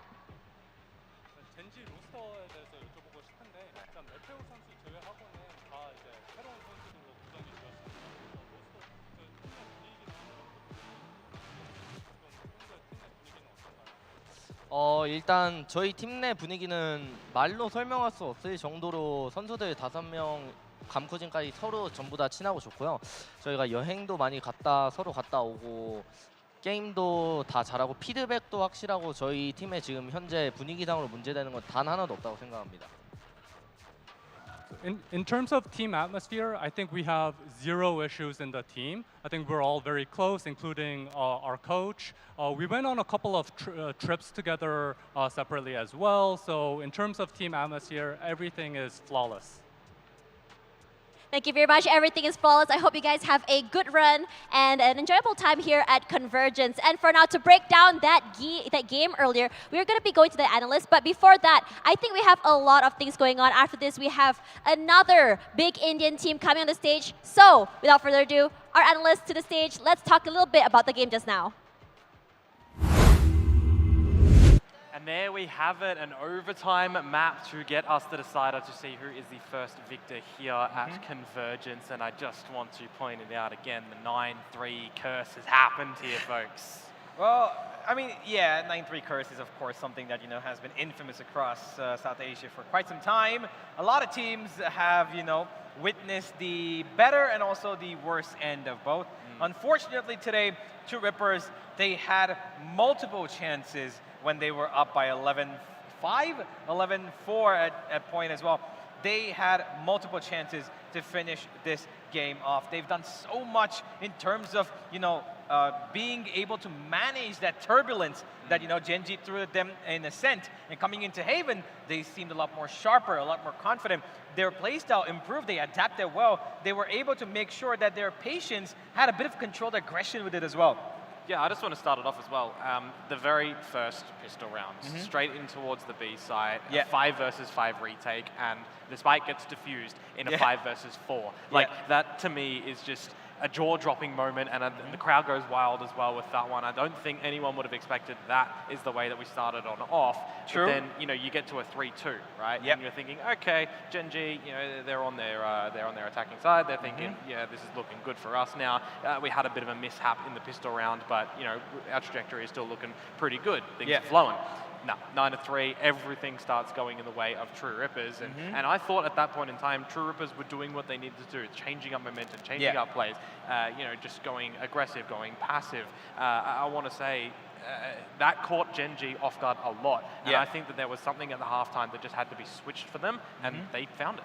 Yeah, I'm pretty sure that, going into the second half, 9-3, the crowd was, rumbling for their team. But I think that the one thing that actually caught them off guard was this something that I've actually seen from True Rippers before as well, right? The minute they reach that round number 11, there's a bug that kind of bites them. I'm not quite sure what happens, but they kind of feel a little, off the road. They don't really have the same, I would say, momentum. Even though they won the rounds prior to that, they somehow end up, okay, we're just a step away, right? We're a step away from at least sealing 1 foot in the door, and we could have potentially been ahead in terms of at least pressure, right? They could have put a huge amount of pressure. But one round that was required just keep slipping away, especially that one round that, remember, Texture's clutch against Helaf 1v1, C sites. Yeah. That was a heartbreak for everybody because I'm sitting in the crowd, right? And the minute he fired those first 2 bullets and it missed him, the gasp in the crowd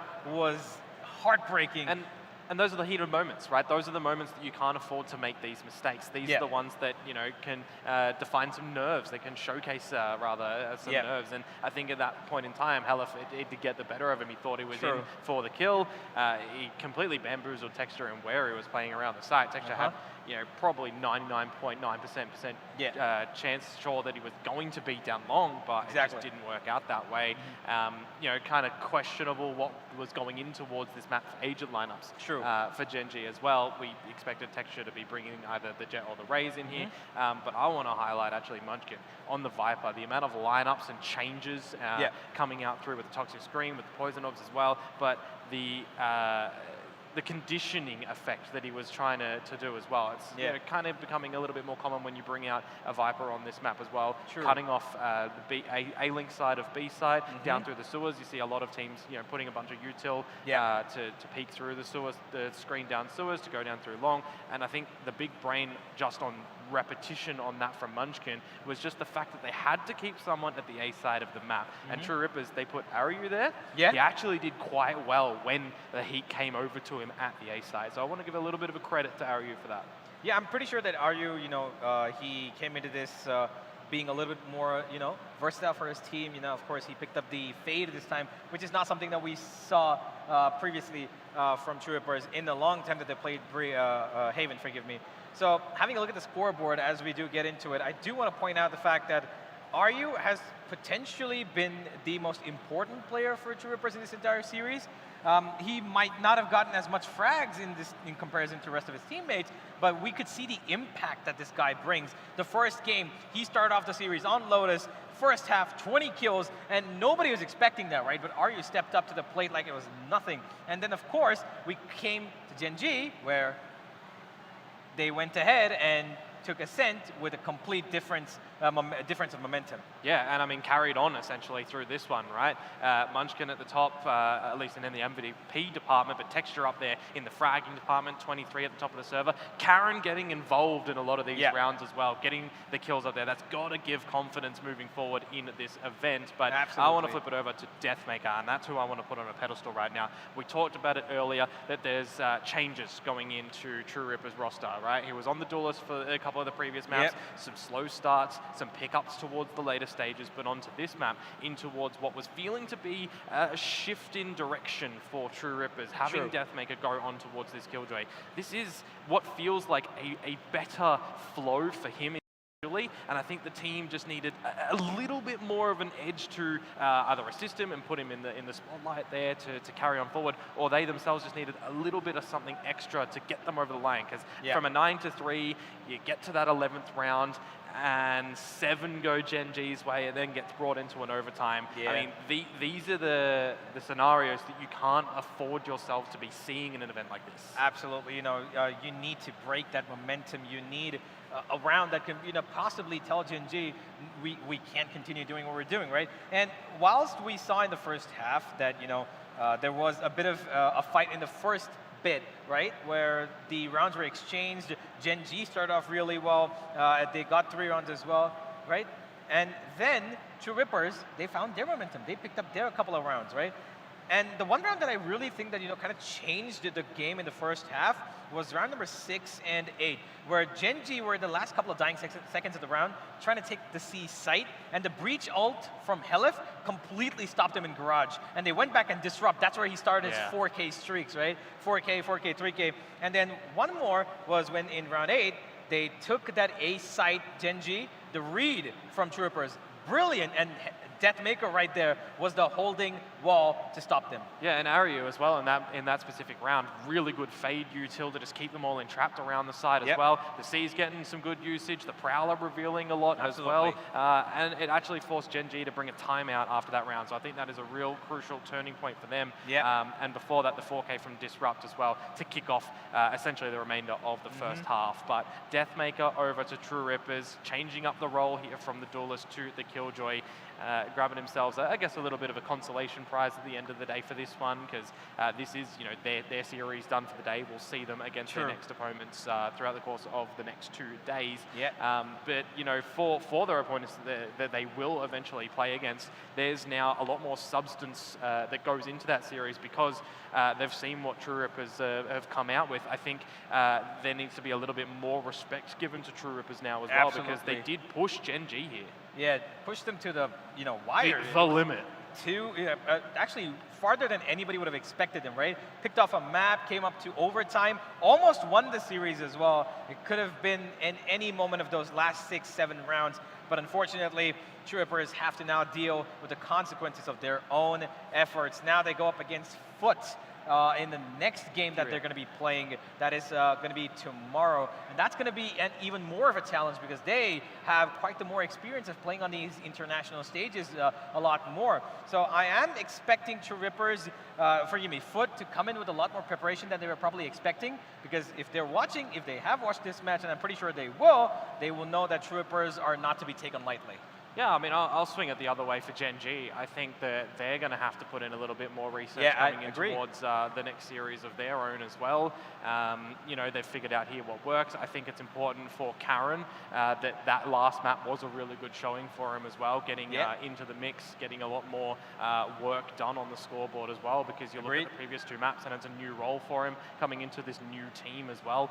First time in this kind of environment, so to be able to now have that experience going into the next series, I think that's going to be really important. And just for Gen.G as a whole, now they have got this series done and dusted, they can kind of forget about it going into the next series to put their focus on getting the top of this group to get to the grand final. Yeah, absolutely. And if we're having a look at Gen.G's main man here, Texture, he started off pretty slow, of course, on game 1, 13 kills for him, but then the pickup instantly after on Ascent, and this, of course, last map of Haven has been brilliant. He did have quite the impact on Ascent, and I think that's where his team kind of picked up on his own momentum. He kind of shifted the energy for them, and if you, I mean, just the ridiculous first blood percentage for the second map, 31%. He was absolutely balling there, but in the final game, he needed his team to step up a little bit more because True Rippers were running away with it, and that's where Munchkin's Viper finally had a lot of value. Yeah, and just the setups as well coming in towards that last map for Gen.G, able to put Texture on a bit of a pedestal, let him dance around with that operator, making sure that those lines are held. You know, you look to those rounds where it's a pretty dry seaside run to come through from True Rippers. All he's doing is posting up, getting a kill, getting a second one as well, and you're shutting down the main force. You know, when you're taking out Aryu, for example, as the second player over at C Long, you're putting it into a 5v3. Round's essentially done, and in that moment as well, the map is nearly done there and then, because Gen.G are finding all the momentum. There's no way to shut down Texture at that point in time. He's just got contingency plans with his teammates bailing him out as well. So when you're looking for a player to put up for your roster, more often than not it's a duelist, and Gen.G did quite phenomenally to put Texture in the spotlight in those scenarios. Absolutely, and you know, it's a good thing for them. You know, they kind of have shown that they can move with the flow and adapt to their opponent, and that's what they've done in this game as well. They came into this, like Lakia said as well, right? They came into this expecting a 2-0 because they thought they were a pretty, good team, and yes, they are a good team on paper, clearly. But the minute they stepped foot onto that stage, they absolutely came into this game and tossed Gen.G aside, right? So True Rippers, they made sure that they made them feel the gravity of this location of their hometown. Just to mention, ladies and gentlemen, I think T-Bone and Zeref, the two, we've got 2 creators who are they playing? Okay, they're playing around here. I'm pretty sure they're going to be in one of the stalls here. So if you want to, they're going to play a community tournament. So if you're going to go and meet them, play against them, T-Bone and Zeref are going to be playing around the venue. So if you're here, go ahead, meet your favorite creators. But talking about the game again, I am a little bit excited for what's about to come. Yeah, I mean, the next series is going to be a good one as well. For the teams that we've just had here, Gen.G and TR, I think it's time for them to have a little bit of a relaxation time, have reflection onto the series as well. For Gen.G, full focus onto the next opponents. Same can be said for True Rippers. When we get into those next series as well, there's always going to be a possibility of a tiebreaker if everyone can get a victory, because now that we've seen from True Rippers, I'm not going to completely deny the fact that we could get a tiebreaker scenario and then it gets a little bit closer, so that would be a really interesting thing. I mean, both groups with the caliber of teams and players that we've got here, that's going to be a very possible thing. Absolutely. A lot of research to be done from these teams, a lot of good moments from a bunch of these players as well, highlights and everything that you can look back onto quite favorably. Yeah, I'm pretty sure that, these teams now are going to go back, get some good rest, and, figure out how are they going to go ahead with their next game, because True Rippers, that this is do or die. They're going to have to hope that Gen.G lose to Foot and they are able to beat them, because then that's the only possibility they're going to be able to actually step foot into having a chance at fighting for the grand final. Yeah, and absolutely, that grand final is what everybody is looking forward to. But coming up next, of course, we've got another series for the day. We're not done just yet. Global Esports, I think that is going to get the eye of the crowd here in India, taking on Team Vitality. So make sure if you want to check that out, you don't go too far away.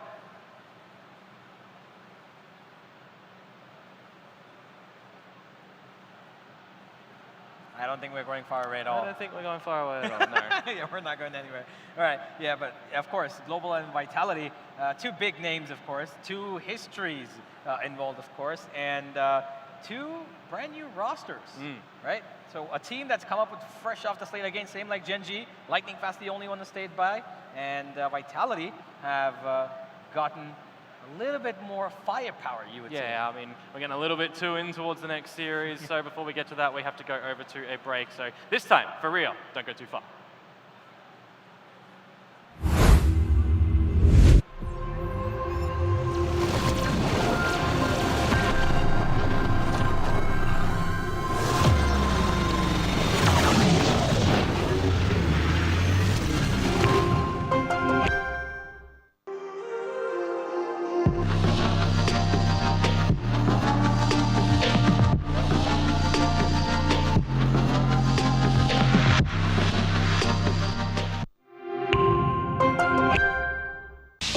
It's about staying nimble and focused, ready to take on any challenge. We got this.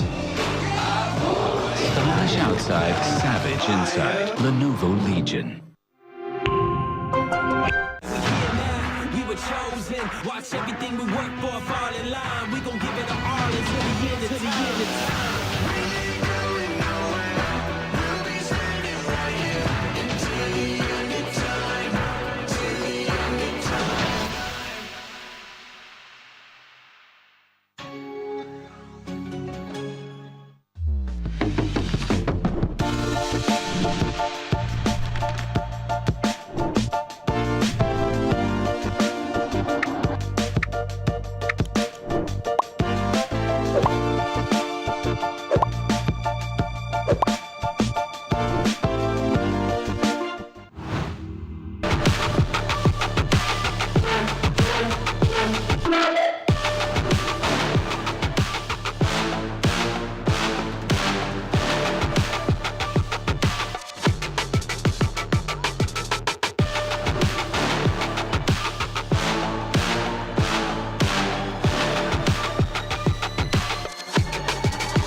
를 맡고 있습니다. 안녕하세요. 저는 카론이라고 하고요. 젠지 발로란트에서 연막을 맡고 있습니다. 안녕하세요. 저는 젠지 발로란트 팀에서 활동하고 있는 메테오 김태호라고 합니다. Hi, my name is Eric, and I'm the manager/interpreter for the Gen.G VALORANT team. 네, 안녕하세요. 저는 젠지 발로란트 팀에서 타격대를 맡고 있는 텍스처 김나라입니다. 안녕하세요. 젠지 발로란트에서 활동하고 있는 라키하고요. 역할은 이니시에이터 맡고 있습니다. 안녕하세요. 젠지 발로란트 팀에서 코치를 맡고 있는 HSK라고 합니다.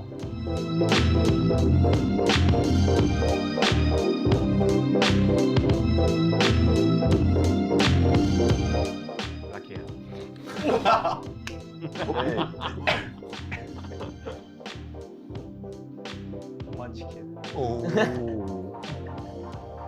HSK. 카론. HSK. 이거 플레이어 아니야? 그러니까. 플레이어. 아 이거 감독 공격하기 있어? 오케이. 라키야. 확실하긴 해.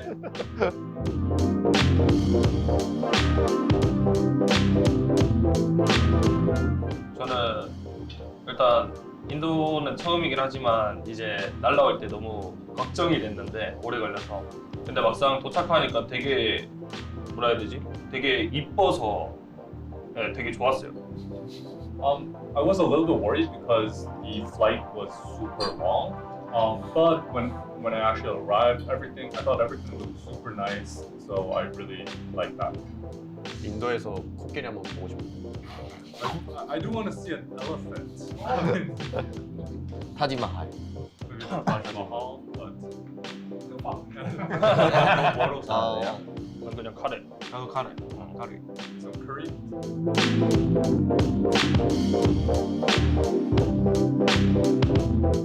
저는 일단 무조건 푸시긴 해요. 왜냐면은 푸다 진짜 2번 지긴 했어요. 이젠 이겨야 돼요. 이제는. For me, it's absolutely FUT Esports because I played them before and I lost to them twice. So this time I do want to win. Revenge. 저도 일단 풋인 것 같은 게 대회에서 일단 감명 깊게 봤고 무엇보다 그 가끔 나오는 미친 샷 그런 게 너무 잘 봤어서 그게 기대가 가장 잘 됩니다. For me, it's FUT as well because when I watched them play on stage, play on stream, like I think they played super well. I noticed that some of their players can have absolutely insane aim at times, so I'm looking forward to playing against them. 저는 오히려 G나 바이탈리티. 왜냐면 이번에 리빌딩 끝나고 데이터가 아무것도 없어요. 왜냐면 다 처음 하는 경기이기 때문에 그래가지고 정말. 그럼 여기 없어 밥 먹는데. For me, it's G or Vitality because after their rebuild, for both teams, neither team has played in an official yet, so we have no data on them. So it'll be exciting to see how they perform on stage.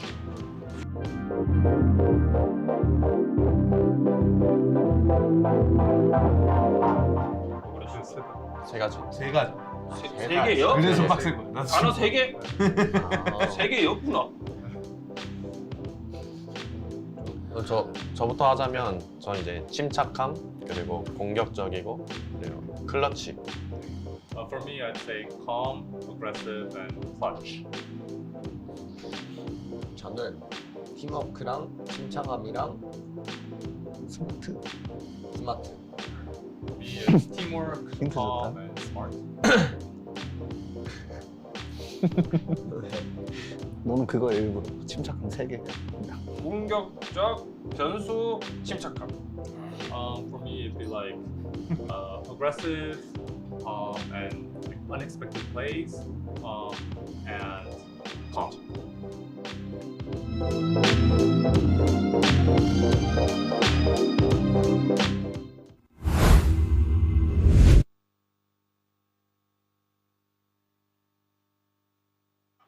Has been absolutely epic, right? For many reasons.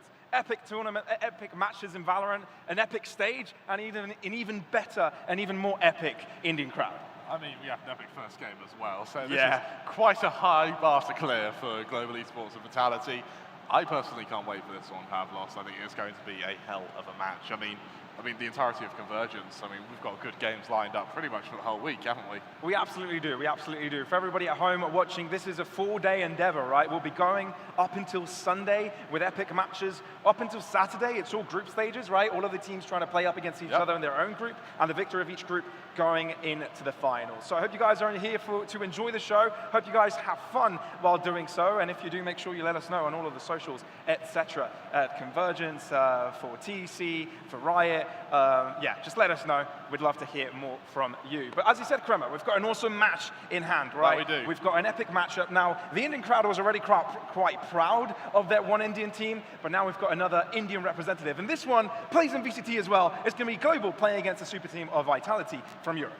Yeah, and I mean, Global Esports, of course, have been the poster boys when it comes to Indian Valorant. So I'm really looking forward to seeing both what the crowd can bring for them and also what they're going to be able to bring in the server. Of course, it's a very new roster. I imagine we'll get into that in a bit. And I think given that, we've seen what new rosters can do. Gen.G, very competitive game against true Rippers. So maybe the Indian Valorant team shouldn't be underestimated. It feels like it's a matter of how much prep they've had up until this point, right? How many fundamentals have they been able to solidify? And it seemed like Gen.G might not have had that much time. But they did grab the win in the end, and sometimes that's all that matters. It is. Let's hear it from our host, though. I believe Tashbone is going to introduce us. Thank you very much, and welcome back to the stage.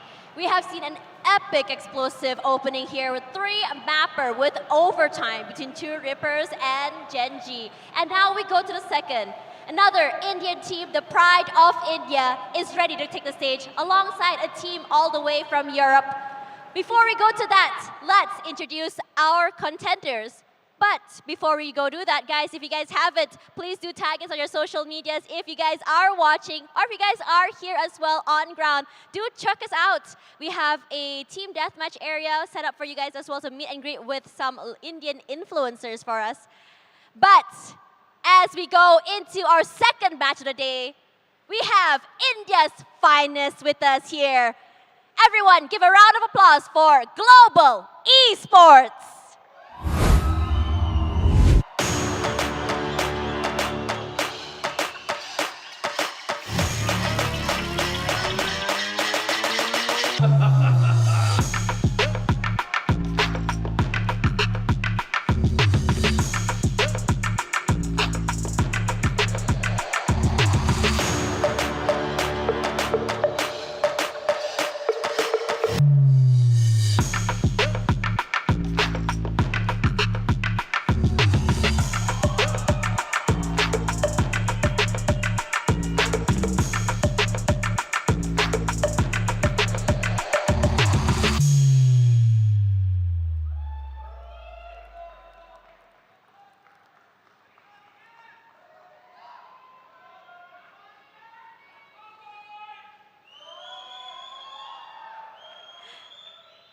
The crowd is going wild. The fans of Global Esports are going completely bonkers.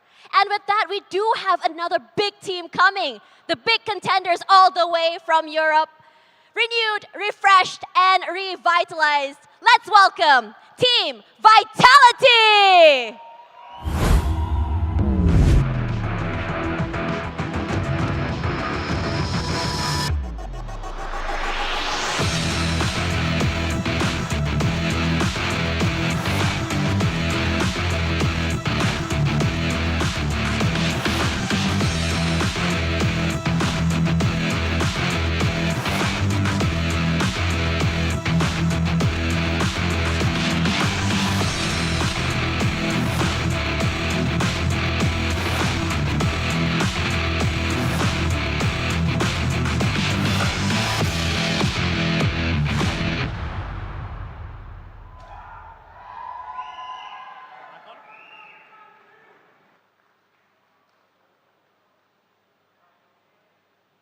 And there you have it, guys. The best of India as well as the best of Europe up on stage. Everyone is looking forward to this particular matchup. The story now begins to see which team comes up on top. Let's hand it over to our analysts to see the story, and let's see how it goes in the end. Definitely well put there, Tash. Definitely well put. And what an entrance from both of these teams.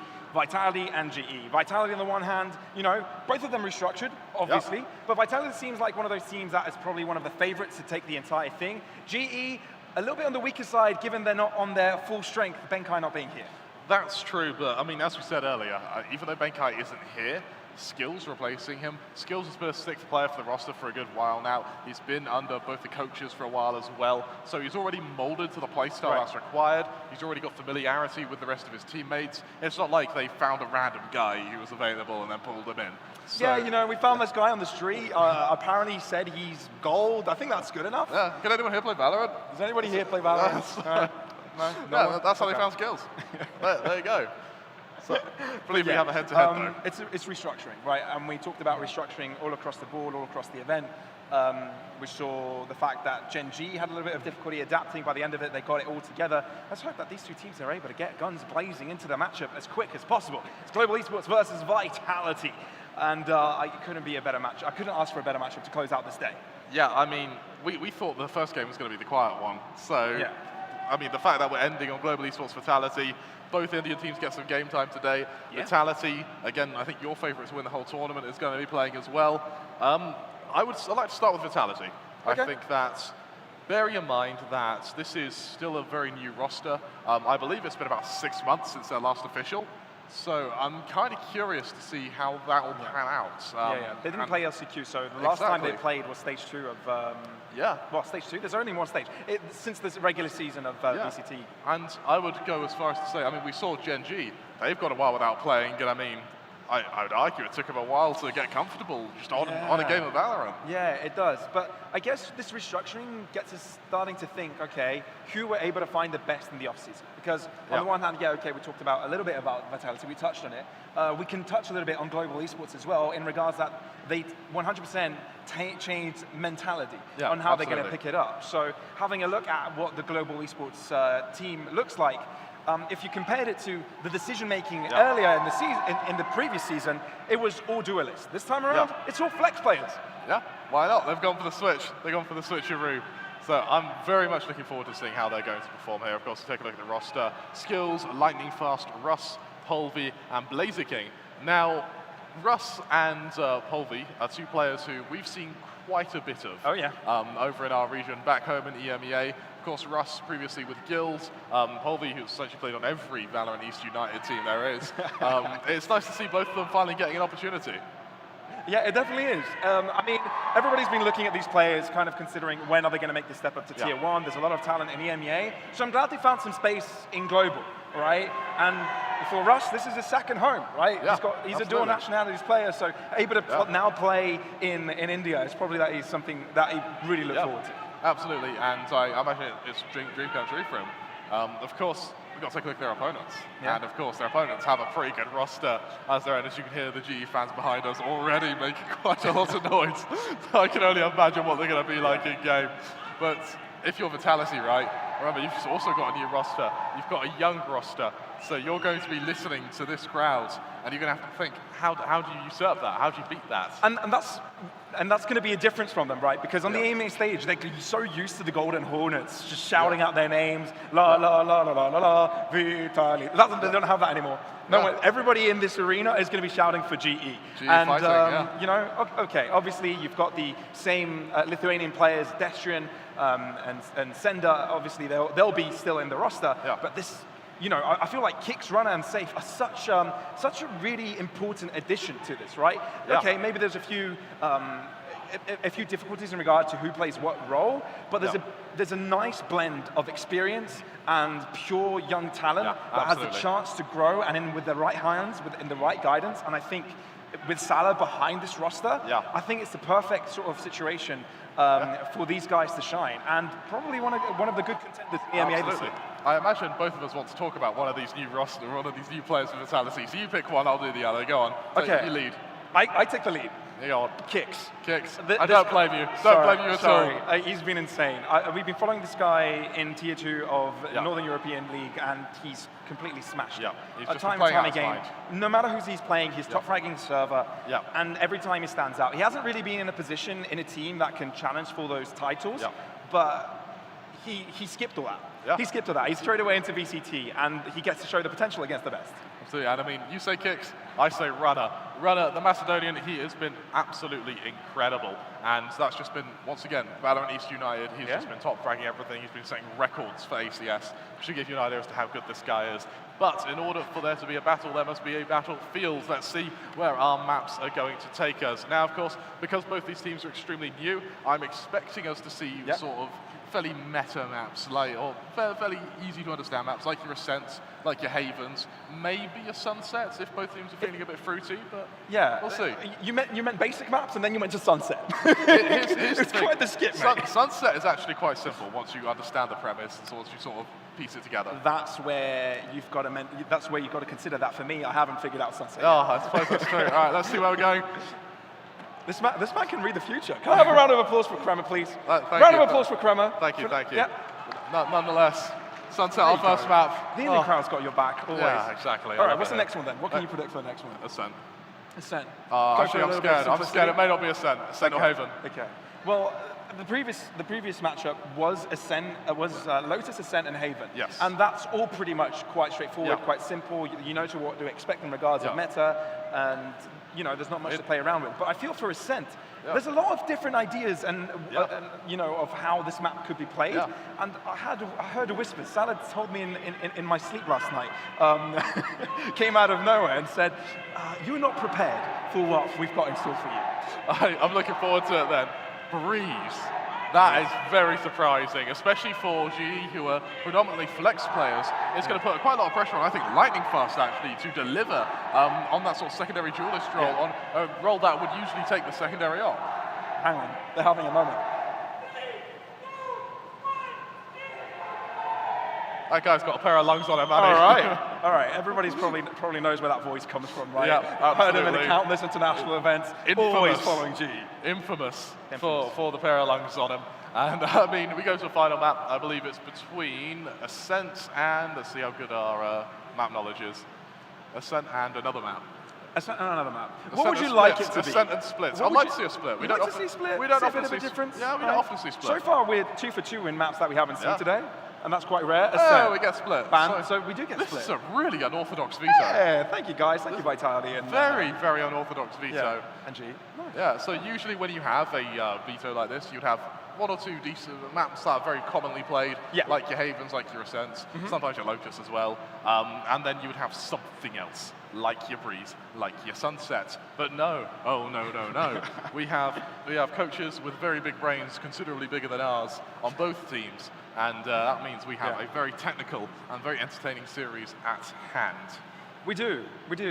In a way, I think both teams have a good mixed match of experiences and abilities to play at different types of gameplay, right? On the one hand, GE, you've got Blazer King, who we've known for his experience in Boom, right? How well he's played in that, the fast-paced tempo, and actually, to be fair, his ability to play against fast-paced tempo, because Boom was considered the Na'Vi of, the ex-Na'Vi of APAC, right? Yeah, absolutely. And he was a spearhead of that effort. And in the meantime, you've got your explosive players, such as Lightning Fast, that can just show off in any moment. Yeah, absolutely.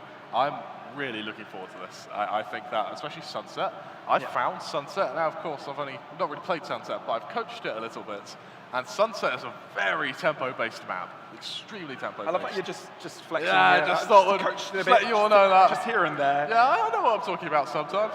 And Sunset is a tempo-based map, and I think that there's a lot of creativity when it comes to, you have some Sovas, which have some very cool tech for your owl drones.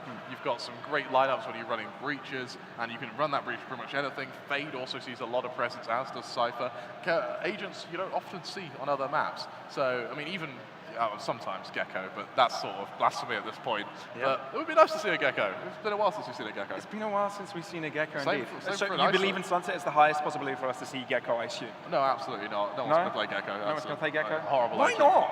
He's fun. He's bad. He's fun, but he's bad. Hey, look, I know all of these teams, most of them at least, will come into this tournament in the mindset that this is an opportunity for us to gel as players together. Not necessarily, okay, we're not here to, we don't expect VCT winning form.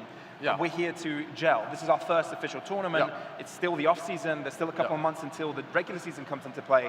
What these teams are working on right now are fundamentals, how they communicate with each other, how they work off of each other. And they're not diving deep into strat books. Yeah, absolutely. You talk about it being a gelling tournament. For Kicks, this is his first Tier 1 match. Ooh, that is true. The Tier 1 debut. It's going to be very... Not VCT debut yet, but Tier 1 debut. But Tier 1 debut, nonetheless. Yeah. So international LAN debut. Yeah, exactly. So there's going to be quite a lot of pressure on these players to really deliver, especially the likes of Runner and Kicks, who have done so well in Tier 2 and Tier 3. Now they've given the jump up. It's time to prove themselves. The thing is that Runner's one of those players that has had experience in the past with teams that have touched Tier 1, but have never remained there. And for a year, he sort of stood in silence, and we haven't really heard too much of him. But now he's back in the limelight, and he's got a chance to prove himself.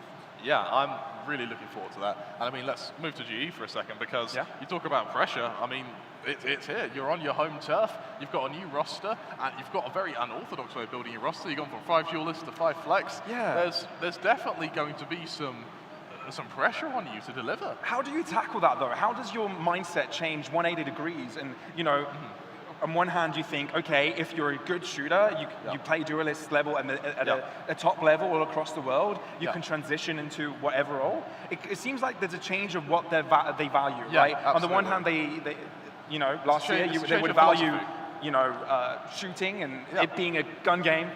Wait, is it? Was it? There's violence in this game?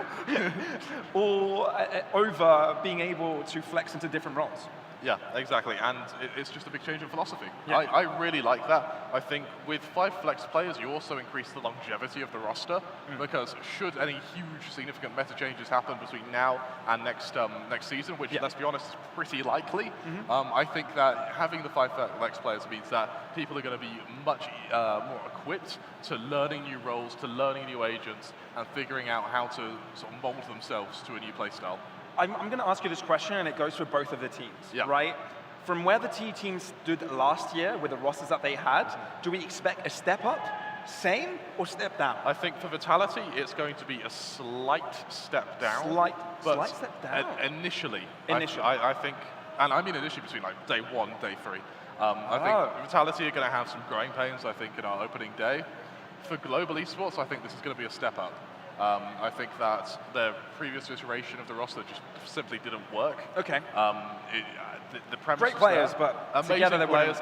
Exactly. I think this is, on paper, for me, this has a much higher likelihood of doing well. You're no longer dependent on players' form. You're no longer dependent on confidence. You end up with a little bit more structure to yourselves as well. Whereas for Vitality, you've sort of lost a bit of structure, and you are bringing in very flashy, very good players. But those good and flashy players need to be able to ease themselves in. Yeah, and get the experience on the big stage. Yeah, exactly. And quite frankly, this is a great opportunity for them to do that, because relatively, it's a low-pressure event. Yeah. Well, lowish pressure. Not for global. Yeah, you just walk into the Coliseum and VCT EMEA, and then all of just win. And just win. Yeah, easy as that. Easy as that. But I think the pressure here is especially going to be great for Global Esports. Okay. Just because that it's their home turf. Over in the sort of the previous tournament on Indian turf, Global Esports probably could have done better. Yeah. This is their chance for redemption. All right. I think we need 5 seconds of silence, though, for Benkai's Fallen Fish. Okay. Right, next time, hopefully, Benkai could join us. Unfortunately, that is not the case with this time around. But, we get some more action nevertheless. But I do want to hear from the crowd. Who do you guys favor to win? Is it Vitality? Or is it Global? It's a bit close. It's a bit close. It's a bit close. We're going to head into our agent select in just a second, and we'll see how exactly are these maps going to influence agents, and furthermore, whether or not agents going to be influenced by the latter. All right, I want to see what they're cooking. What are they cooking? Let's see. It smells delicious. It's Gecko! It's Gecko! Gecko actually came out. Oh my word! And I think Gecko's really the big talking point here. Okay. Sunset for Gecko means that you're going to be going for some very fast, almost trap plays with your fade. So you're waiting for the ping of the fade from the from the not the Prowler, the Haunt, followed by the Gecko Flash, and you're going to use that to try and get as much early control as you can, and you're just going to try and fight for the extremities. If not, it's going to be big pressure on mid. Okay, I think the ideology of the two teams in this particular match is very similar, right? Yeah. Double controller, you've got the flexibility to pull off a lot of plans throughout the entirety of the round. Yeah. And also, you know, the scouting information is pretty similar for the Fade and Sky. I think what the main difference, obviously, is going to be that Gecko, like you did say, in comparison to having an extra Sentinel, the Cypher. What you don't have when bringing out the Gecko is you lose all of your flank detection. Yeah. So with the Cypher, you can sort of put down a tripwire and just forget about your flank. With Global, there's going to be that sort of creeping paranoia. The longer you take to execute, the longer you leave a position of the map, you're going to have to re-clear it. You can't hold with utility the positions you initially take. Really interesting, I think.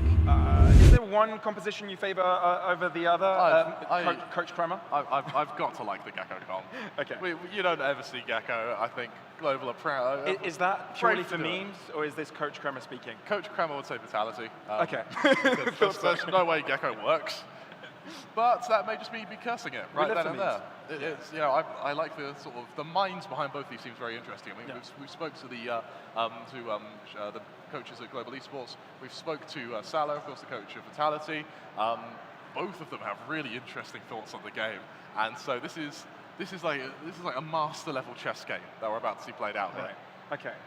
On the one hand, it feels like, you know, in many circumstances in Valorant matches, the team that is able to catch the opponent off guard, playing against things they haven't really experienced before, is the one that tends to come out on top. Now, is that potentially what Global are going for this one? Maybe, actually. Bearing in mind that both teams are very new. Okay. They've practiced these maps a lot, I imagine. That being said, have they practiced anticipating a Gecko? Because, of course, you need to remember as well, both these teams are in entirely different regions. All of Global's practice has been against APAC teams. All of Vitality's practice has been against the MEA teams. So suddenly you have this huge difference in just caliber context as well. Yeah, 100%, 100%. So, okay, I know I've got my favorite in this one in regards to who's taking the tournament, Vitality, etc. I know we haven't seen these two teams play yet. Is there anyone that you think is their greatest contender aside from the ones that we've seen so far? I think that Vitality probably takes Sunset. Okay. But I think Global take the series 2-1. Because we saw what having the home crowds did for True Rippers. True. I think that's going to be almost tenfold for Global. Bear in mind that I think it takes 3 Global members to scream down the entire crowd. So, you know, I think Global Esports... Doesn't take much, does it? No, it doesn't. So I really think that Global Esports is going to have, with the home field advantage, I think that's going to amount to actually quite a lot here. Okay. I do believe that the tech pause will continue for a little bit more, so do have patience. Speak around. It's being dealt with. It's not a big tech pause, it's a small tech No, pause. I got called that it's 2 minutes, so you're going to have to bear with us. It's a bitsy tech pause. For another couple. Cute little tech pause. Cute. We like these tech pauses. These tech pauses are good. Yeah, true, because we get to chill with you guys. Yeah, exactly. I'm still obsessed with this stage. Do you know who I met earlier today? What? Who? I met Brimstone. You met Brimstone? Yeah, Brimstone's here. Yeah, and Sage and Raze and Jet and Cypher. Oh wow! Yeah, I met the lot. Yeah. Did you have a concussion? Maybe. That explains why we're casting bad. But yeah, it was awesome. We got a picture with all of them. Oh nice, sweet. Are they still here? I could go grab them. Are they? For a picture? Raze is still here. Okay. Raze will do. Yeah, Raze is still here. So yeah, you can go get a picture with Raze in a bit. All the more reason to show up to the venue. You can meet Raze. Absolutely. Yeah, guys, I'll bring it up again. This venue is awesome. The experience is awesome. If you guys haven't gotten your tickets yet, I'm pretty sure you'll be able to find it in the socials. Yeah. If they aren't sold out, I believe the last 2 days may already be sold out, but you may still have a chance to tune in tomorrow, the day after. That still is an opportunity for you guys. So do check that out. If you're near Bangalore, we have a chance to be there. And I do believe there are coaches, there are buses going throughout the city, making it ever so easy for you guys to show up here. Yeah, on that note, actually, you think this camera's at the back of the room pointing this way? No, there's so much stuff in front of us. Yeah. There's a TDM area, there's an Intel area, there's a Elite Hubs area for PCs, there's all sorts of stuff, and then further back, you've got even more stations to play with. There's You get to compete against each You other. get to on compete games. against each other. There's a meet and greets with the teams. We're walking in and out, so you can meet and greet us. Granted, you probably don't want to, but all sorts to do when you're over here. It's not just the stage, so well worth showing up, well worth popping your head in, even if you're not here for the full time, just to see what it's all about. And I think this event generally is a really nice premise, right? Because Yeah. you're bringing the pinnacle of Valorant across all the different regions to India. Yeah. Right? And I think this community deserves that love, deserves to see these Absolutely. games. Because I think the love they have for this game is unrivaled, right? Absolutely. I think, and I think we've received a lot of that love as well. Yeah, we've been honoured and privileged to be Yeah, here, it's to be been honest. insane, guys. We love It's been mind-blowing. Yeah. You know, this is our second time in India. Yeah. It feels like a second home. We've been greeted as family, and you know, we're part of our hearts, so appreciate that. We have a small little while left on this tech pause. It's no longer a cute tech pause, it's just a little tech pause. It's a tech pause. Well, that was this morning. We're not there yet. So hopefully we'll be back in just a moment. Yeah, anything you want to do at the event, Pavlos? I mean, there's all these booths in front of us. You want to go to any of them after this? Yeah, definitely. I think you can 1v1 players or go into like a Spike Rush thing. Yeah, I think. Spike Rush. So we could play against some people later on. That'll be done. That'll be fun. We'll probably lose, but yeah. What rank are you right now? Oh, Unranked. Oh yeah, you've been too busy coaching. Yeah, I'm unranked. What are you at the moment? Diamond something?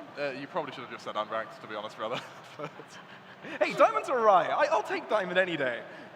No? Okay. No, you probably. I'm getting bullied. Someone help me. You've earned it. You quite literally earned it. So. True. Yeah. True. You know, I heard something recently. What? And I tested it. It's true. Okay. Everyone in the Twitch chats and the YouTube chats, they're all Radiant. Every single one of them. What's that? Every single person in the Twitch chats and the YouTube chats, they're all Radiant. Yeah. Every single one. I heard someone say they were Immortal 3, just got mobbed. Nah, there's no way. It's such a low rank for Twitch chat. And I'm sure he got mobbed because he's lying. Exactly. Because everyone's Radiant. Yeah. Exactly. You're Radiant? I know you are. You're Well, not, at least you're you not deserve Radiant. Exactly. Right. I believe we're throwing over to the casters because I believe the game is ready. Are we?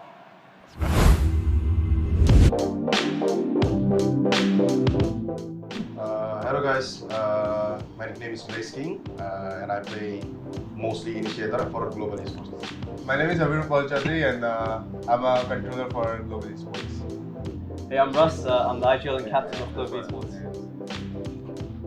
My name is Big Time, I'm the assistant coach for Global Esports. My name is Polvi, I'm the duelist for Global Esports.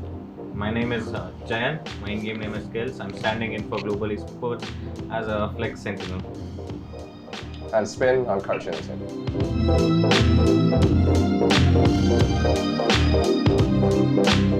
You want to start? Okay, I'll start.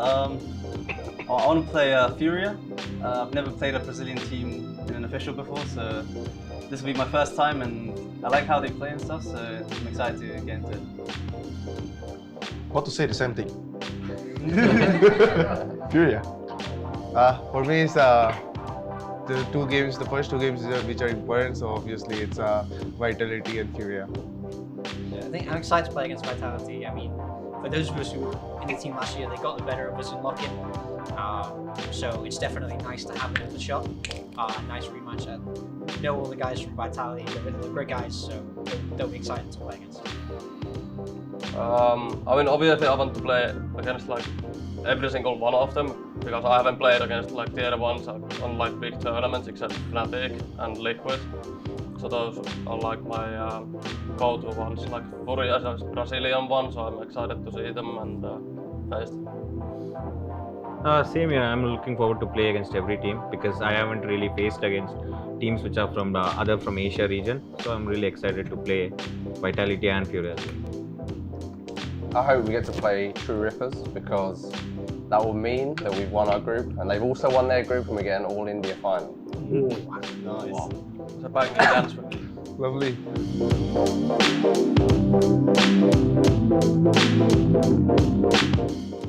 I think I said it like a ton of times already. Poster. For me at the start it would be Deathmaker himself. So we grew up together and then he kind of inspired me to become a professional player myself. Flusher and JW from Fnatic back in the day. Yeah, I looked up to them. Yeah, till this day. I think with coaching, the first coaches that I really looked up to were Sliggy from Liquid at the time and Minnie from Fnatic, because they were both from the UK and they were having big success. So I thought if they can do it, why can't I mean, I didn't really look up too much into people, but I guess Jumpy, because Jumpy was a young star in Finland and he used to play a lot of CS and beyond his career now he's on the top, so I think he's one of the goats. For me, I guess it's Nico from G2, you know. I really looked up to him. I really liked his playstyle. I've got a good answer in mind, but unfortunately I've forgotten the name of the coach that I'm thinking of, so you guys are going to have to help me. Maybe you can as well. So obviously the first is Alex from PaperX. He's one coach that I think has had the courage to kind of take his team in a direction that's different to other teams. I think the courage specifically is important. And the other is the head coach for FET, whose in-game name I've forgotten, who I've been really impressed with them all throughout the year, where they've picked different like off-meta comps, they've done different things, and they went from a team that no one had a lot of expectation for in the community as a whole. And they've made it champions, they've just been really good across the year, so really respect his outlook on the game. What's his name? Guys, that's it. Thank you.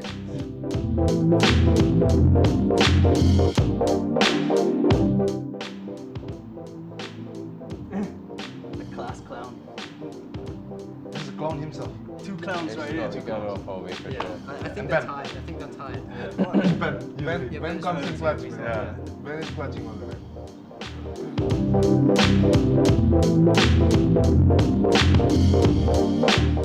I think it's the key phrases that we have set out for our like in rounds. Like we have certain key phrases which we use for specific situations. I think that is what helps us a lot in understanding the situation and keeping ourselves calm.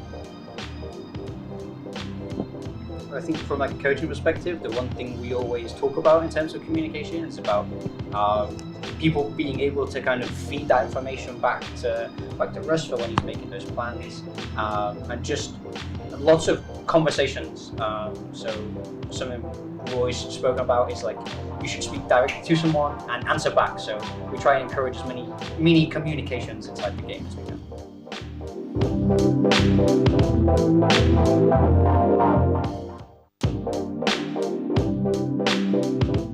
I'm Salah, the head coach of Vitality.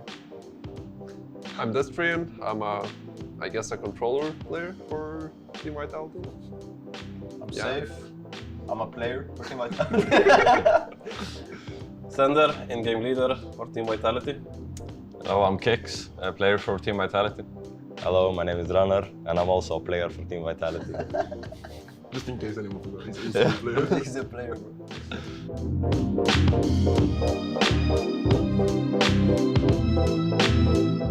I mean, I shouldn't be able to beat anyone here, no? If I can beat one of you, it's bad, guys. Maybe on a good day, Sal. It's bench. Maybe on a good day. On a good day? On a good day. On a good day, who would you beat? I'd throw. On like my best possible day, I shouldn't be able to beat any of you guys, but probably... I feel like you send it, no? Fred's better than everyone, but I feel like I know how he plays. But if I can beat him, it's bench, guys. I mean, for me, there's an easy option. You don't pick me, guys. It's boring. It's boring. I mean, last deathmatch I played against Sender, I destroyed him, so I'm gonna choose Sender. Everyone is gonna bully me. Yeah, I'd smash Runner in a 1v1. Absolutely clap him, I think. I think my teammates are too powerful for me, so I won't beat them. I will just go for the easy option to beat Salah. Go for the 6th player. I mean, maybe Harry, but Harry is off limits. Easily demolish Safe, I think, in 1v1. I will have to take down Safe. I will have to I don't know why we're spreading propaganda. Like, why are we doing? To challenge him. Maybe in a 2v1. Yeah, maybe in a 2v1. Me and Kimi group up against him, but yeah, I'll try my best.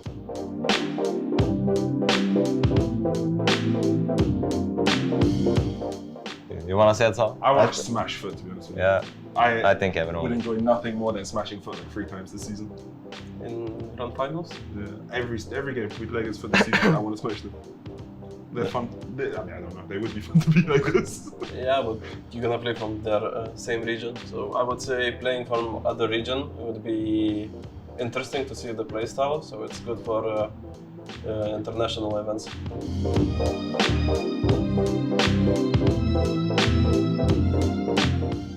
I actually have a funny story behind mine. So I was born in England, and my mum decided that it would be funny if she gave me a weird name.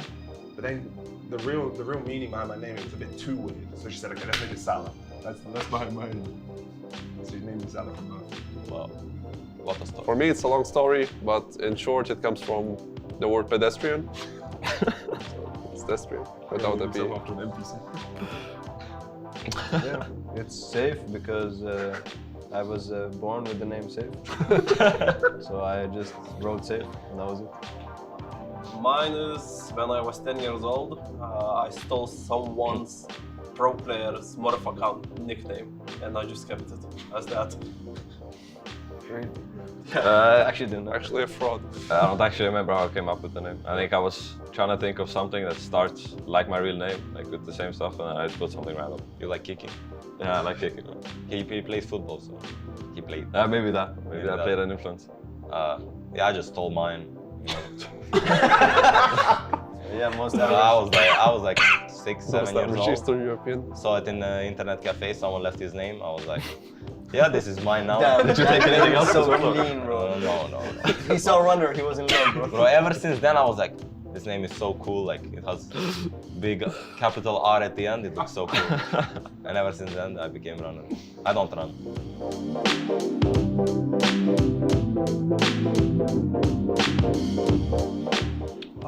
I can say for myself it was NIP Forest when he was playing back then. He was playing 1.6 in CSGO, so pretty much it was my idol. I think for me it has to be Robs, you know, being from Estonia and seeing how he started so young. So I mean, it's really cool to see, and he's still one of the best players in CS. So yeah. For me it has to be Pasha Biceps, seeing how I look like him exactly. I'm chiseled like him. You're getting there, bro. Yeah, you're chiseled. Pasha Biceps. One day I'll look like him actually. Bro said chiseled. For me, it's Get Right maybe in CS. That's how it all started, and then in VALORANT, Bonka. For me, yeah, it's an NIP roster. Like their streak in LAN, the wins, everything. I don't know. I wouldn't say like one player, just the whole team. I'll say Bonka as well, actually. He started my career, so it's only fair. Bonka.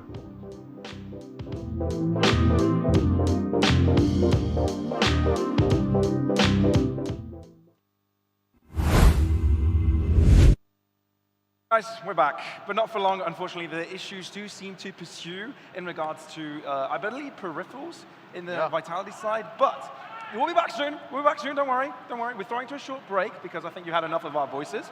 We'll be back as soon as humanly possible. We've got the best people on the case. Yeah, don't go anywhere. We'll see you in a bit. Oh, do a countdown in a second. It's gone from a little break to a little tech pause to quite a tech pause. Anyway, we're throwing to a break. We'll be back soon. We'll be back in just a bit. Thank you for your patience.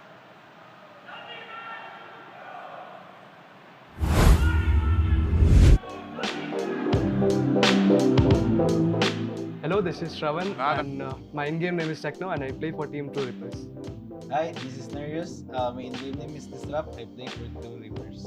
Hi, my name is Shagnik. My in-game name is Selef, and I play for 2 Reapers. Hey, my name is Devanjan Das, also known as Deathmaker, and I play for Team TR. Hi, my name is Philip, and my AGN is Aryu, and I play for True Reapers.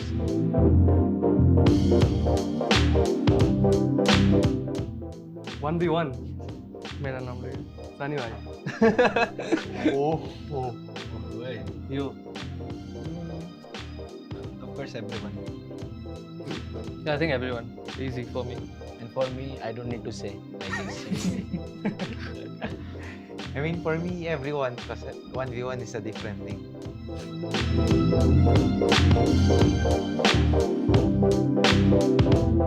Underrated.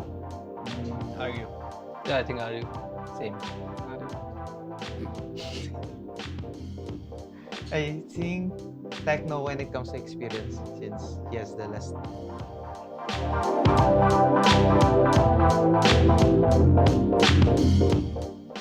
Foot.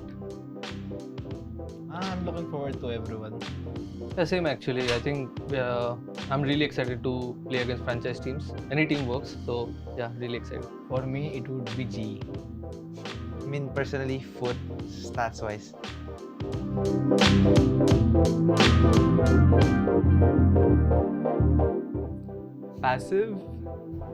Passive movement and less experienced.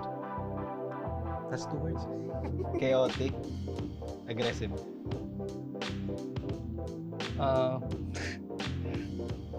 No. Confused. Confused with the team and a bit of experience, maybe. Aim.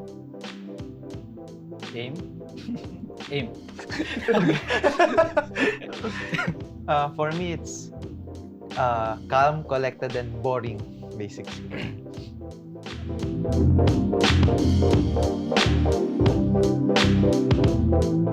Both of our shooters can answer. Yeah. I'm not a shooter anymore, bro.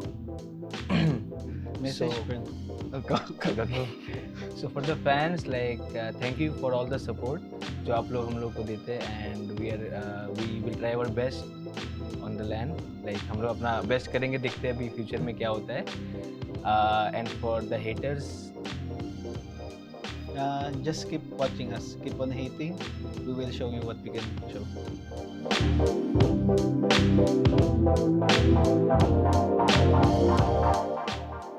Me actually, I don't remember how I got it. It's been a long time. I'm quite old now, so I don't remember. I seriously don't remember mine. actually I remember though, but वो बहुत ही long story है, but मैं short में बोलता हूँ कि जो मेरा actual नाम था, it was Death Breaker actually. तो बट वो टाइम पे कैसा था कि वो एक टीम का नाम था. टीम का नाम मैंने डायरेक्टली कॉपी पेस्ट किया था मेरे नाम पे. तो मेरे को आके फिर तो फिर मेरे को आके बोला कि क्यों तू हम लोग का टीम का नाम ही कॉपी करके अपना नाम देके तू खेल रहा है. तो उसके बाद वहाँ से एक वर्ड हटा के मैंने वहाँ पे लगा दिया मेकर. तो वो तब से मेकर है. और वो बात है आई थिंक 2010 का बात है शायद वो. That's the year he was born in, right? 2005 I was born. And for me, I think it was one of my best friends. He recommended me that name. And yeah, it was 5-6 years before. For me, I was in college that time.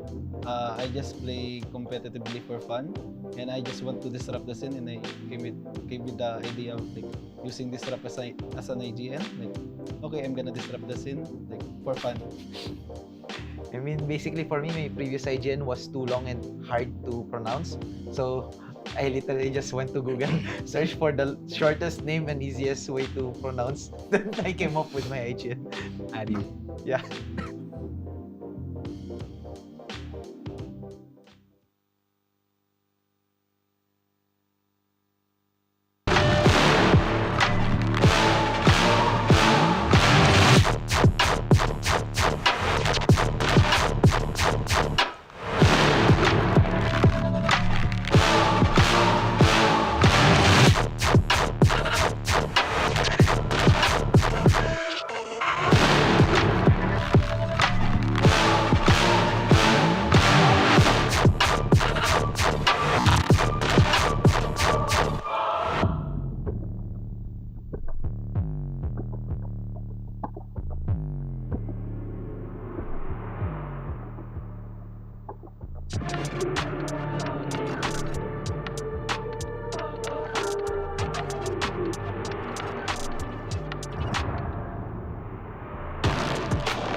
we're back.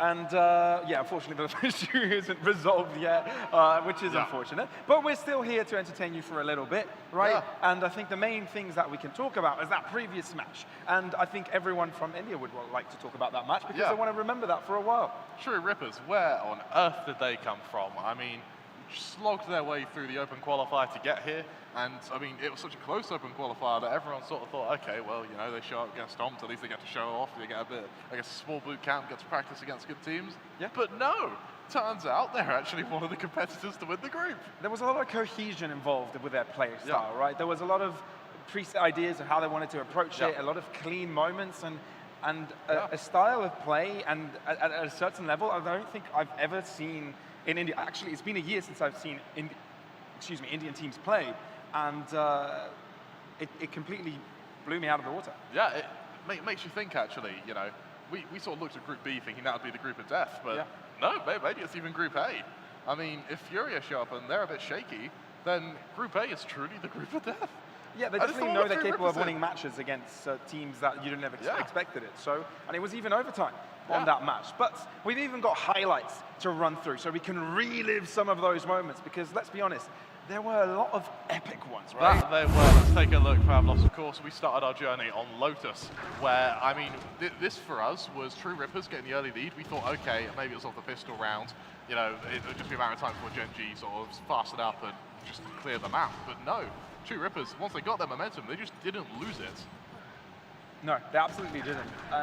You know, Gen.G had some spare moments that they looked a bit shaky, to be fair, right? A little bit incoordinated. I think they wanted to force TR's hand a lot of these situations, but TR were ready for it, right? And, you know, okay, it did come down to a couple of clutches from RU and moments that you won't really expect them to be replicated too many times.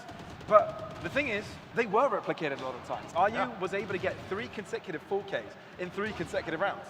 Yeah, and I mean, you can't talk about True Ripper's success without talking about RU. He was just immortal. He was the winning piece of the puzzle for True Rippers, and he certainly quietened down going on to Ascent. But I mean, while we're on Lotus, you've also got to talk about Deathmaker, who, for me, was a little bit inconsistent. But when he showed up, my God, did he show up!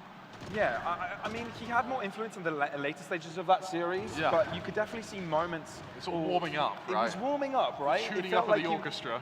The first map was a bit of a spoiler to what was to come. Yeah. And yeah, I mean, Gen.G gave it a good fight in the first half. It was a 6-6. Yeah. Score by the end of it.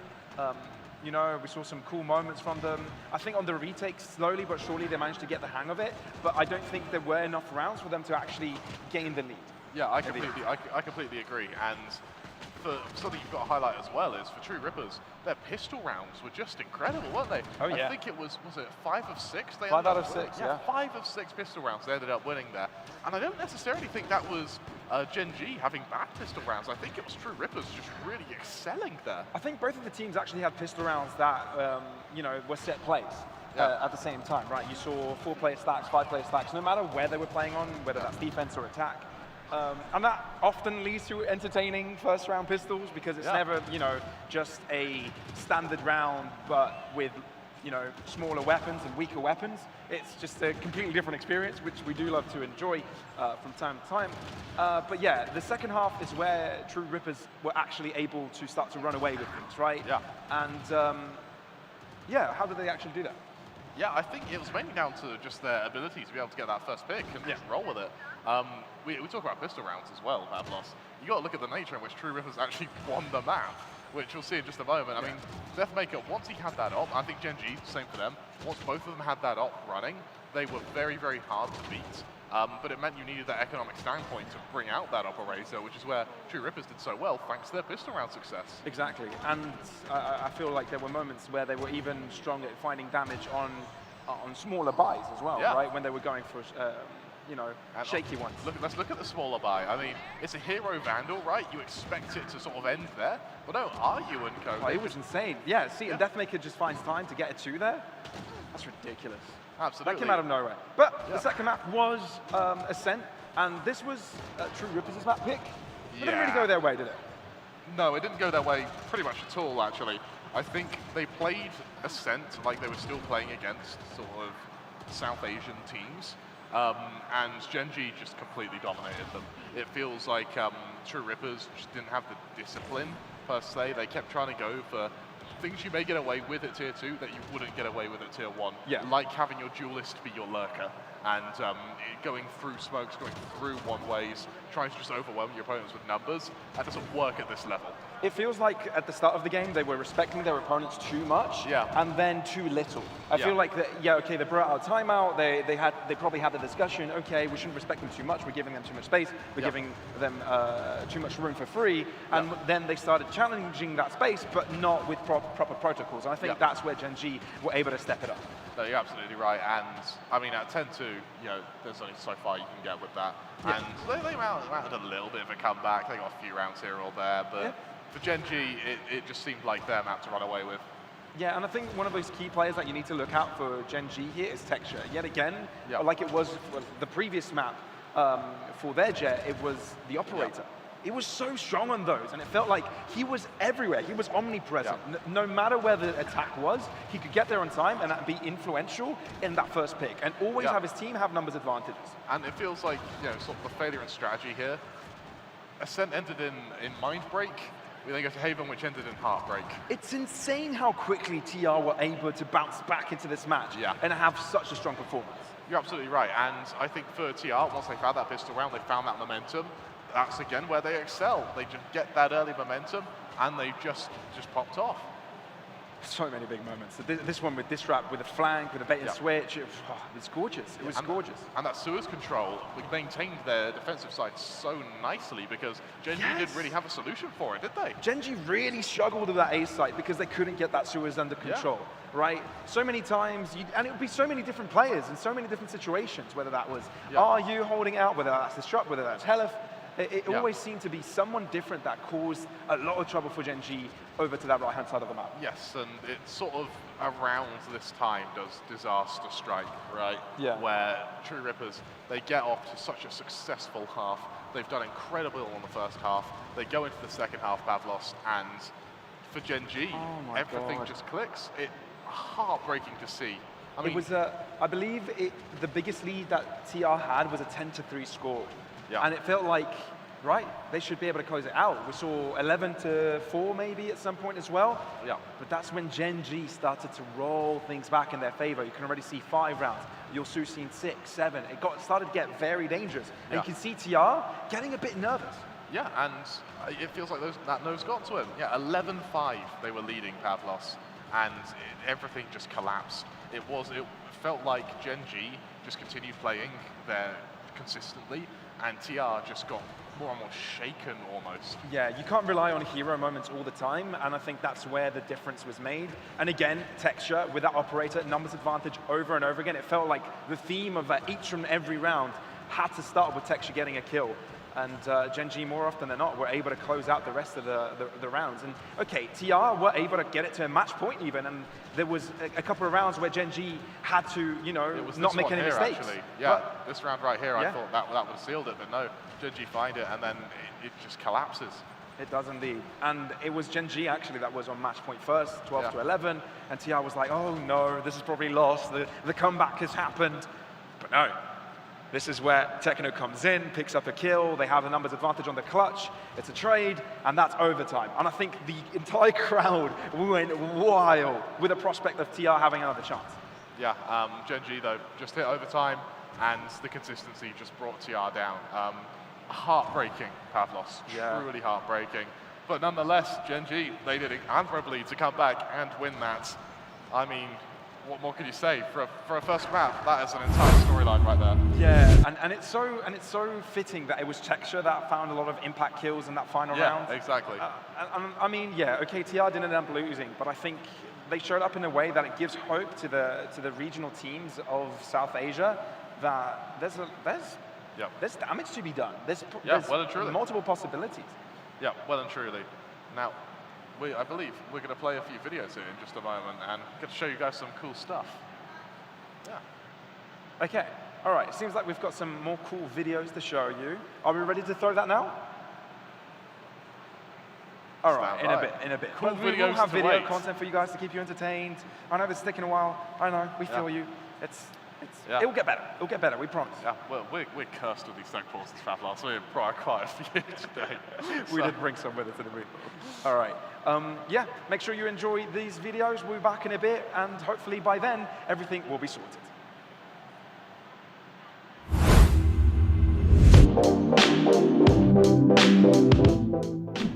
Hello guys, my name is King, and I play mostly initiator for global esports. My name is Abhirup Chaudhary and I'm a controller for global esports. Hey, I'm Russ. I'm the IGL and captain of Global Esports. My name's Big Time. I'm the assistant coach for Global Esports. My name is Polvi. I'm the duelist for Global Esports. My name is Jayan. My in-game name is Skills. I'm standing in for Global Esports as a flex sentinel. And Spin, I'm coaching the team.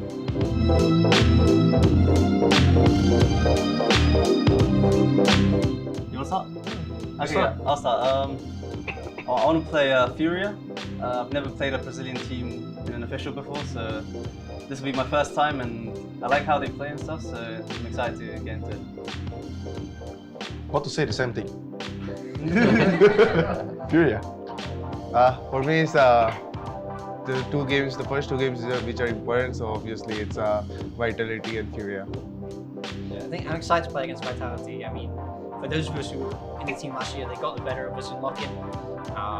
So it's definitely nice to have another shot. Nice rematch. I know all the guys from Vitality, they're really great guys, so they'll be excited to play against. I mean, obviously I want to play against like every single one of them, because I haven't played against like tier 1s on like big tournaments except Fnatic and Liquid. So those are like my go-to ones. Like Furia is a Brazilian one, so I'm excited to see them and face them. Same here. I'm looking forward to play against every team because I haven't really faced against teams which are from from Asia region. So I'm really excited to play Vitality and Furia. I hope we get to play True Rippers, because that will mean that we've won our group, and they've also won their group, and we get an All-India final. Nice. It's a bang answer. Lovely.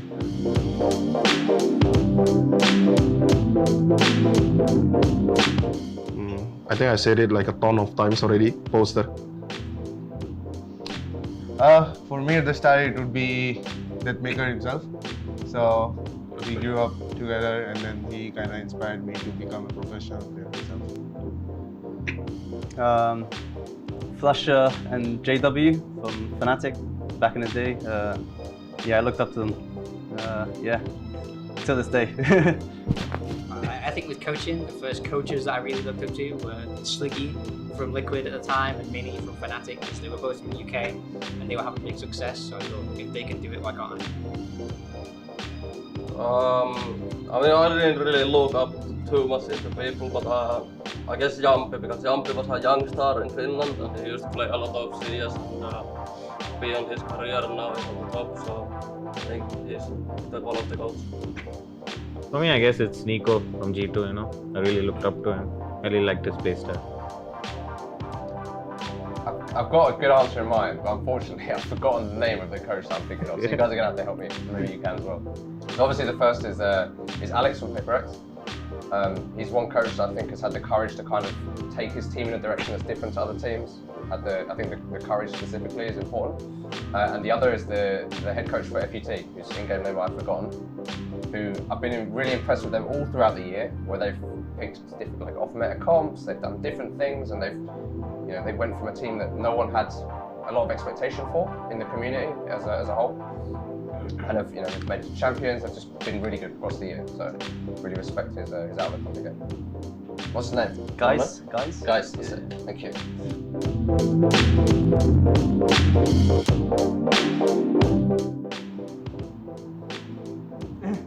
The class clown. This is a clown himself. Two clowns right here. I think they're tied. I think they're tied. Ben comes in clutch. Yeah. Ben is clutching all the time.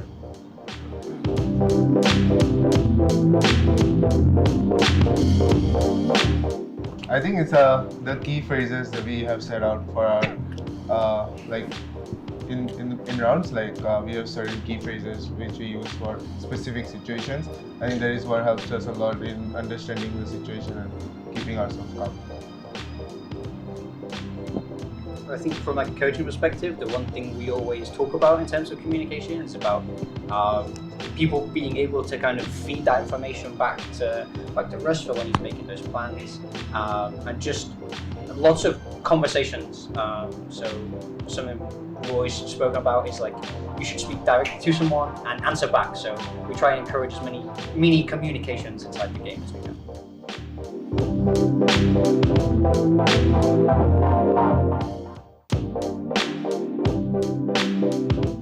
I'm Salah, the head coach of Vitality. I'm Destrian. I'm I guess a controller player for Team Vitality. I'm Safe. I'm a player for Team Vitality. Sander, in-game leader for Team Vitality. Hello, I'm Kix, a player for Team Vitality. Hello, my name is Runner, and I'm also a player for Team Vitality. Just in case anyone forgot, he's a player. He's a player, bro.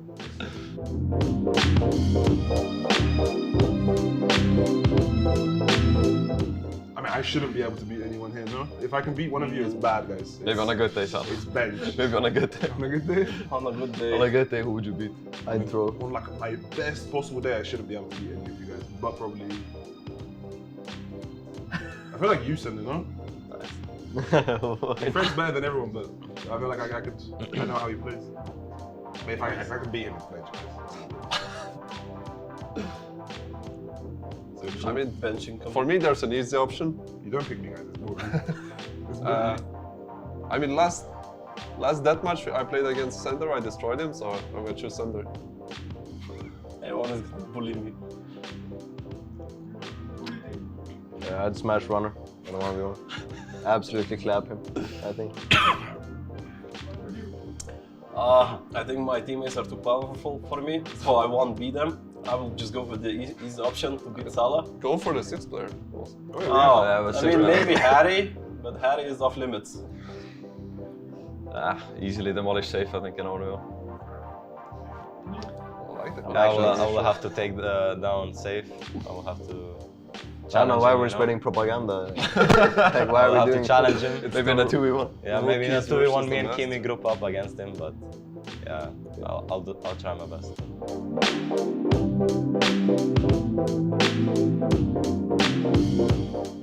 You wanna say it, Sal? I want to smash Foot, to be honest with you. Yeah, I think everyone would enjoy nothing more than smashing Foot like 3 times this season. In round finals? Yeah, every game we play against Foot this season, I want to smash them. They're fun. I mean, I don't know. They would be fun to be like this. Yeah, but you're gonna play from their same region, so I would say playing from other region would be interesting to see the playstyle. So it's good for international events.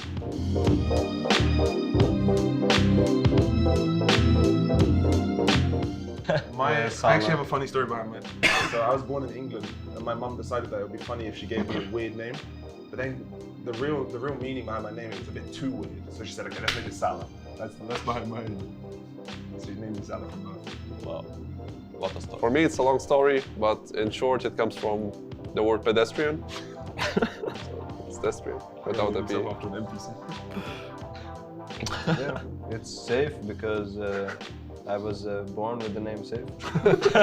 So I just wrote Safe, and that was it. Mine is when I was 10 years old, I stole someone's pro player's Morph account nickname, and I just kept it as that.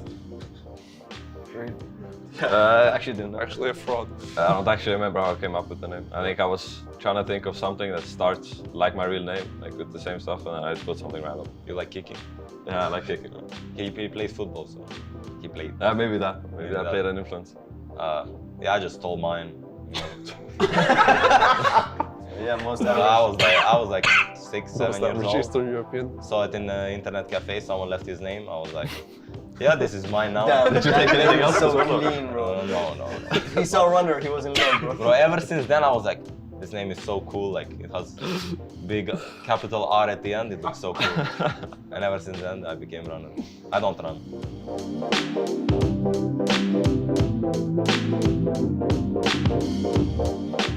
I can say for myself it was NIP Forest when he was playing back then. He was playing 1.6 in CSGO, so pretty much it was my idol. I think for me it has to be Robs, you know, being from Estonia and seeing how he started so young. So, I mean, it's really cool to see, and he's still one of the best players in CS. So, yeah.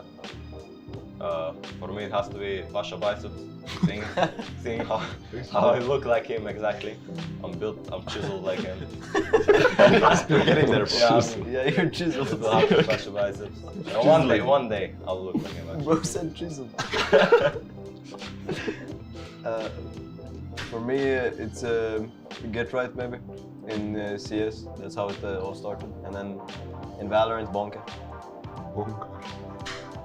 For me, yeah, it's an NIP roster. Like their streak in LAN, the wins, everything. I don't know. I wouldn't say like one player, just the whole team. I'll say Bonka as well, actually. He started my career, so it's only fair. Bonka.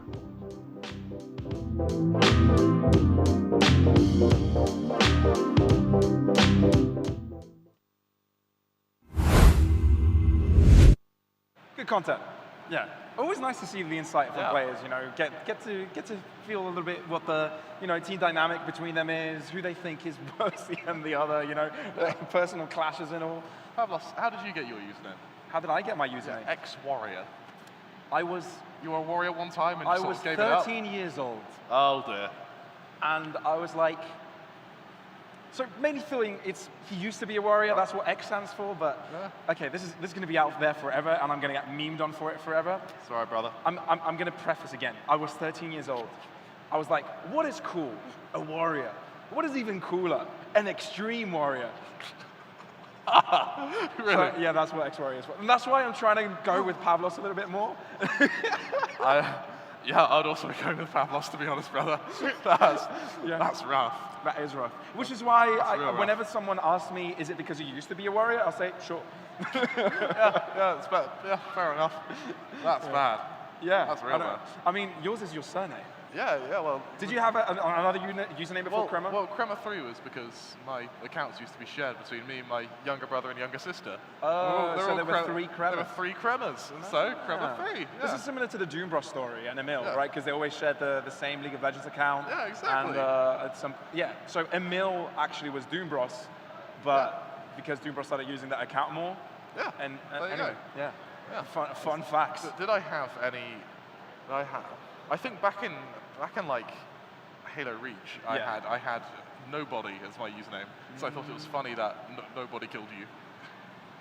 that was pretty young when that happened. We went to Crema 3 pretty quickly after that. Those were the dark days for me. That's all right. We've all had them. Yeah. Mine still live through my name, even Yeah. though a lot of people don't know where it comes from, which is what I prefer. That's brave of you but to now keep it, actually. it's out there now. Yeah. I'll only do it for the Indian fans. So I'd have made something up, to be honest, mate. So someone has probably clipped that, and now that's going to be there for the rest of time. Out in the ether at this point. It's no longer a little tech pause, it's now actually quite a sizable tech pause. It's a big buff At boy. what point do we sort of extend it to big tech pause? It's already a big tech pause, mate. What are you on about? We're also medium tech pause yet? Are we progressing to big tech pause?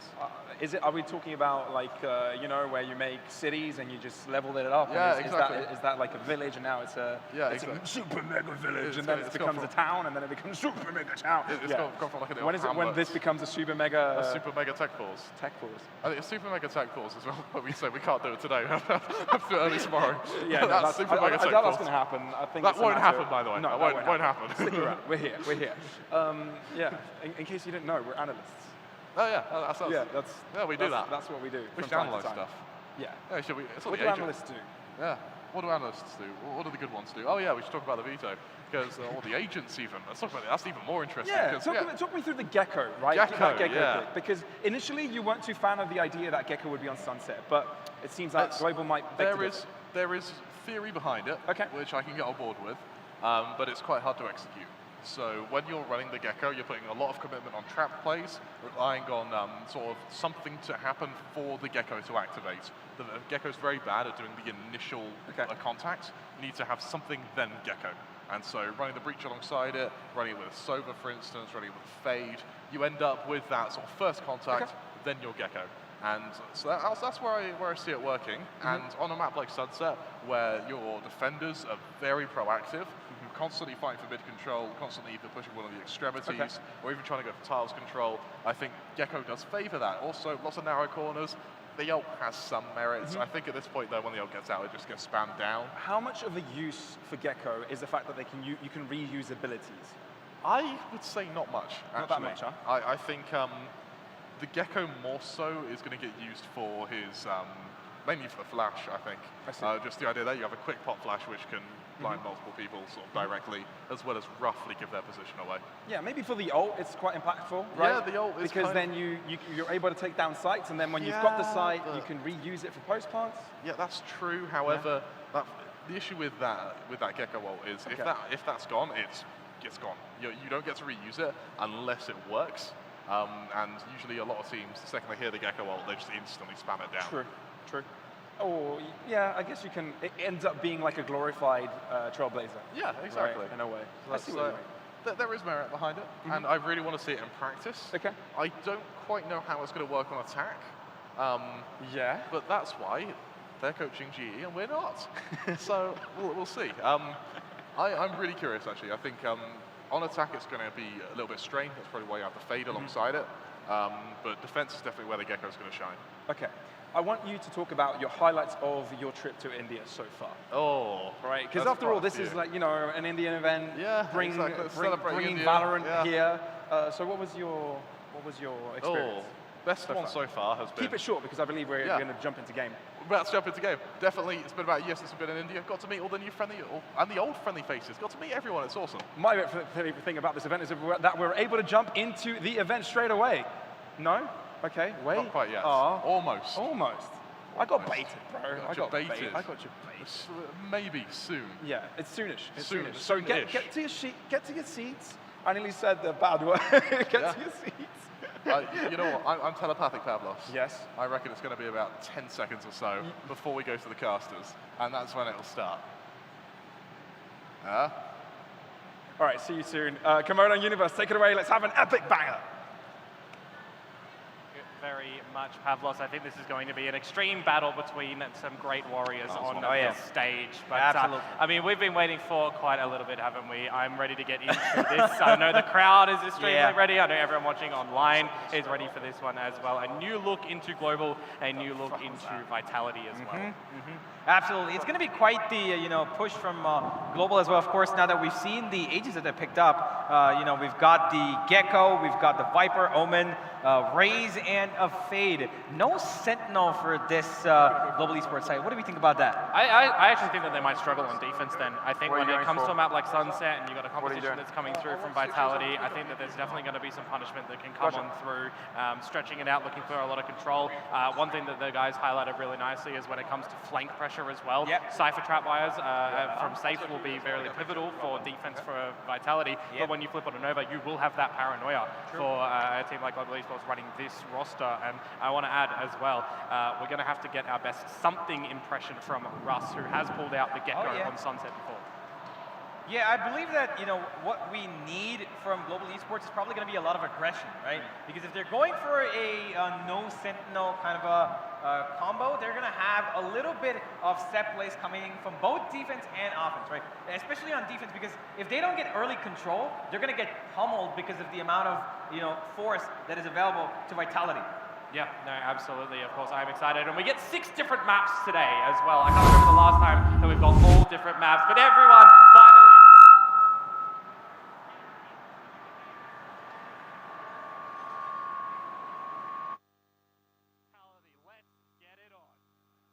Well, ladies and gentlemen, this is going to be quite the push for Global Esports, as for the first time in quite some time, we've got them back on stage. Vitality as well.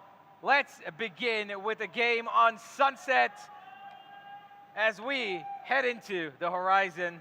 And I do want to ask you, Komodo, before we do get into this, any predictions at all? Oh, that's going to be risky business, isn't it, right now? A lot of me, I'm a global fan, don't get me wrong.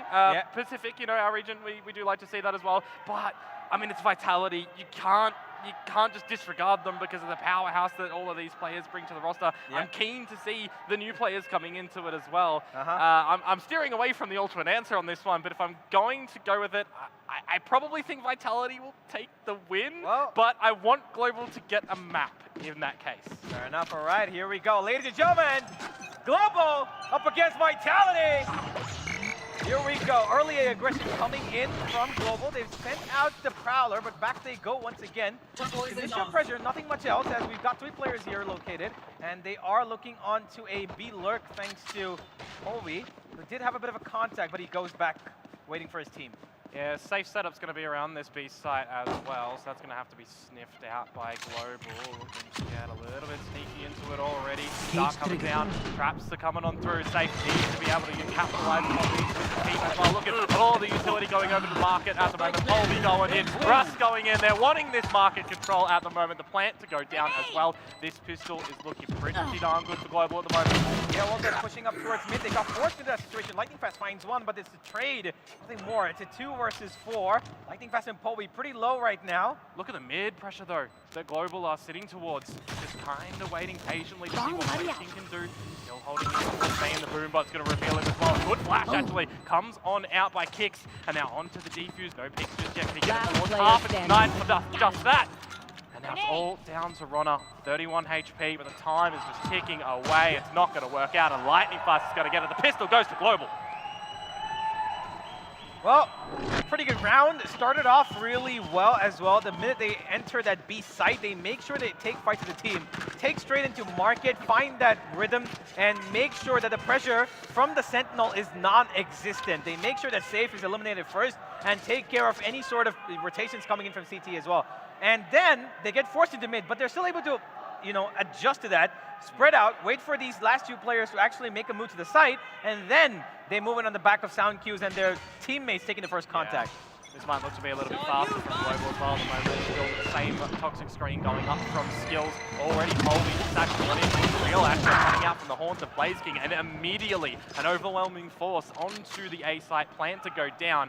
Safe and Destrian see just what damage they can deliver now. Right there. Oh, it's going to be the post plan for just the 2 last members. They've got nothing on them except for maybe a couple of exit frags.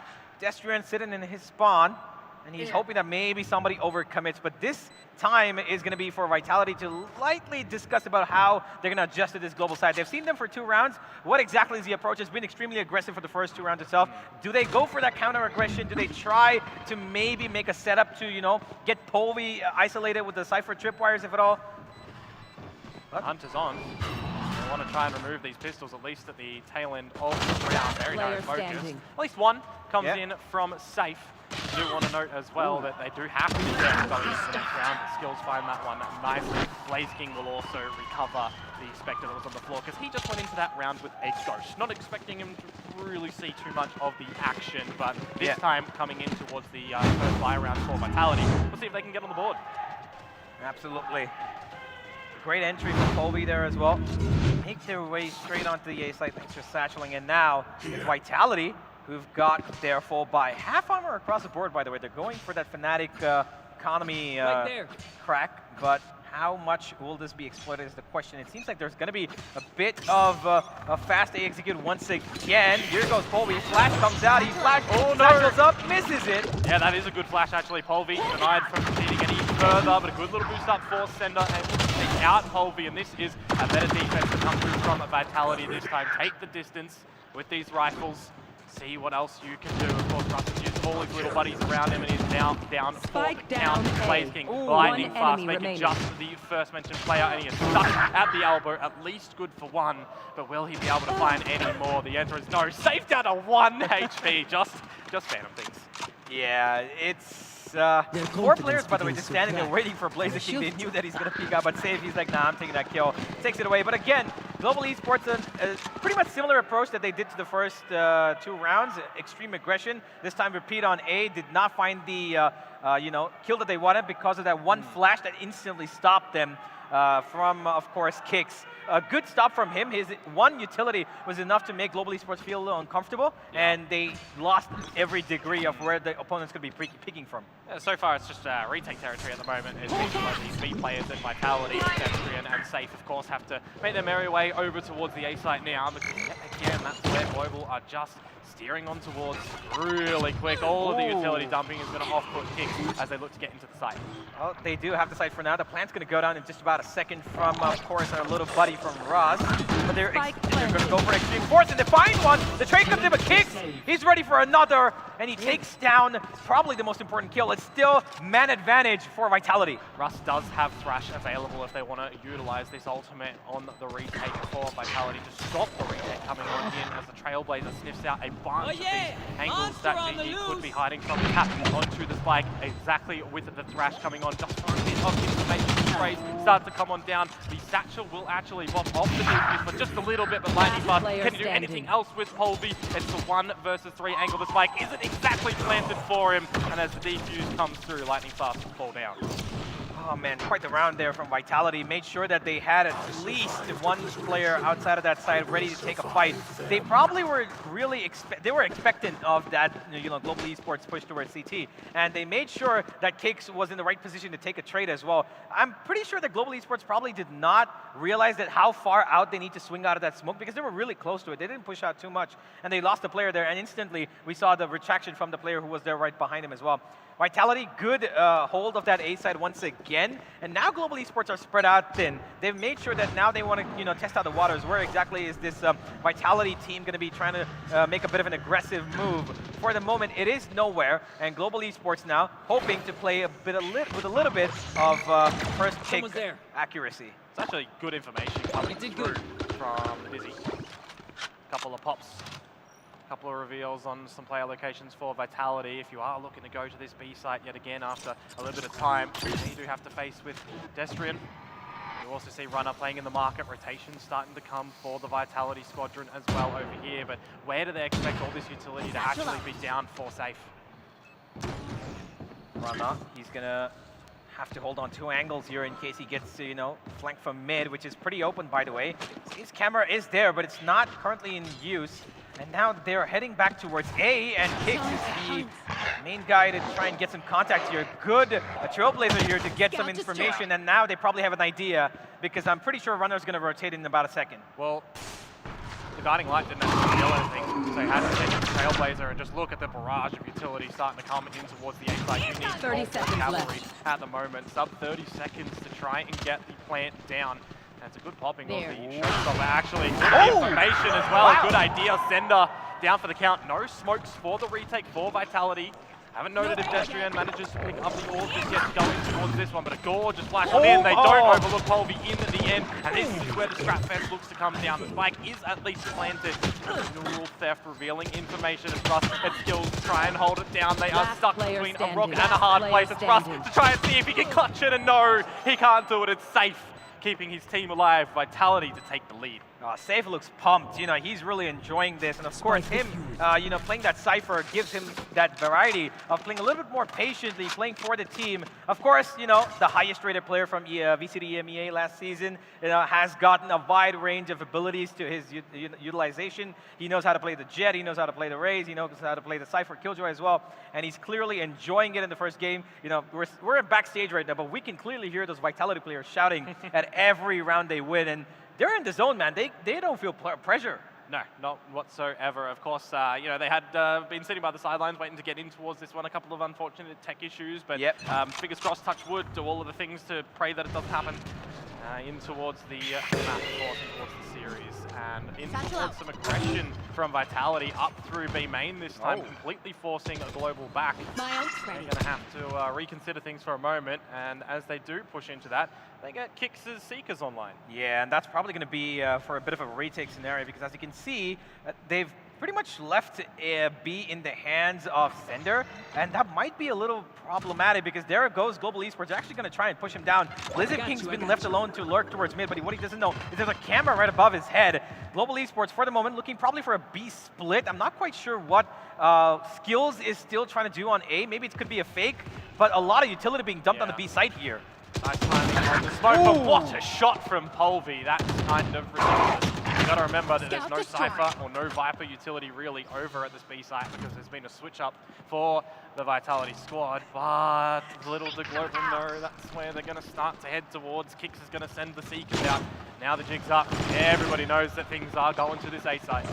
Yeah, here comes the ultimate from Lightning Fast, but he's going to be instantly shut down. Safe is on this side. He's dead in the center, and he's going to get pressure from 2 different angles. Destrin is there to cover him up.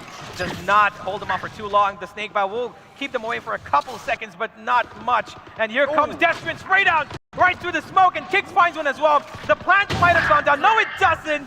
Skills will get only one complimentary kill here on Blaziking. That's it, round's done. Yeah, they're going to get away from this. They cannot plant, they can't test that spike. It's over. It's going to be one of the hardest things as well when you try to go into a site and you haven't sniffed out where any of the Cypher utility is. You've also got the Poison Cloud going up. You've got the Snake Bites. You cannot push through that. You would be dead to rights. So a little bit unfortunate there for Global, but you've got to give credit where credit is due. Vitality getting the job done. Yeah, I'm not quite sure what the game plan was in that round, because they went for that heavy B push. They had the spike with them there as well, right? And Skills was lurking outside of A, and he was trying to maybe, I'm not quite sure if he was supposed to get in the lurk so that Lightning Fast could teleport, use the shadows and get there. But it was kind of half played, because they were giving out so much sound towards that B side. The bomb almost got there. Polvi got the first pick. And then suddenly comes the call of rotation. They go all the way, but by the time they could reach there, Vitality already have the full cavalry of defense waiting for them. And it completely just burnt out in terms of a plan. Yeah, I think we need to see a little bit less maybe one-dimensional plays coming out from Global. Starting things off, repeating over at the A site, the pistol over towards the B site in the very beginning. Mid-control, I guess a little bit explored in that one from BlazeKing, but as you mentioned, the camera was sitting there. He eventually saw it. Yeah. There was potential timing to sneak up through mid on towards those stairs, look towards the B side of things, and maybe catch 2 in a rotation. But by that point in time, again, the team hadn't really decided in where they wanted to end up in that round. So high risk and high reward, but of course, if you don't find an exit strategy on that risk, you do get shut down, and that's what happened to Global in that one. They come into this now, round number 7, with a bit of a party mix of a buy, keep the credits towards a favorable situation for the next rounds. But if it does start to not go their way here, I mean, we're talking about potential defensive struggles for them earlier on. They do have that defensive side. They need rounds to see attacking place. Yeah, but I think this round's going to be more focused about getting them their ultimates, because you can see that Russ is right next to the Thrash, and Skills is about to find his Viper's Pit as well. 2 really good, round win condition kind of ultimates. And for the moment, they're going to explore mid, and I like this approach from them. They're finally going in to see something new, but the camera from Safe is still there as well. Vitality have just sniffed everything over towards the A side of the map as well. They have noted that no one is there for Global. They can start to get a little bit more focused in towards mid. Kix is just being a safeguard of that, making sure no one sneaks towards enemy lanes. Well, for the moment, back towards B they go. Corner is not being checked. Safe gets the first, and he's instantly going for more. He's so aggressive. Safe! He's throwing that next to you. Lightning Fast takes him down, but Destro is there to cover him up. 1 for him. He gets blinded out. 3 players peeking, and that's Lightning Fast with the second. They're all coming in through mid as well. Vitality, they need to pick up the scrap. There are weapons down. There are weapons pilfered towards the side of Boba. The push is on a runner to try and see if he can bring something back with Kix right now, and they do it nicely, don't they? Defuse to come on through, and I gotta say, that was a needed recovery to come through for Vitality. Yeah, first 2 kills kind of went awry, and they could have tried to maybe play a little bit more passive. Safe maybe got a little too excited there, going through the Viper's Pit for smoke, and of course his own cage as well, and spraying down the person right across the hall when he's got one right next to his face. Yeah. A little bit of entertainment to give some chuckles, of course, but now the pressure starts to build up for Global. They're potentially seeing a world in which Vitality can get up to that 6th round, equalize at the half at best. Yeah. Do have another purchase to come in for them. You mentioned earlier that a couple of ults would start to come online from Global. They do have 2 to utilize now. Absolutely, and they're looking towards the A side once again. The Thrash going early. Actually might have got both of them. No! Runner! He takes down 2 like it's nothing, and even he's blinded, he still gives a little bit of damage. I mean, he's given enough in terms of killing 2 people, and Russ takes that fight alone against 2 more. Global Esports right now crumbling to the pressure, and Vitality are enjoying their prowess on defense. 6-2, this is turning out to be quite the detriment. That is quite an unfortunate thrash, all things considered. If it gets both of those players, absolutely a different story to be told, at least for the beginning of this round here. But you still got to remember, the shots have to come through from Runner. Yeah. And he's able to find two. Destrian catches Polvi at the end there as well, pushing in towards B main. So that was off the screen. But, you know, yeah. The thrash off the rip, quite unfortunate. And I understand the game plan, right? You know that you've lost the A main control quite convincingly to Vitality a couple of times. You want to try and catch them off guard. You would expect two players to come in from the elbow. If you catch both of them, you're guaranteeing yourself a high success rate for the round. Yeah, absolutely.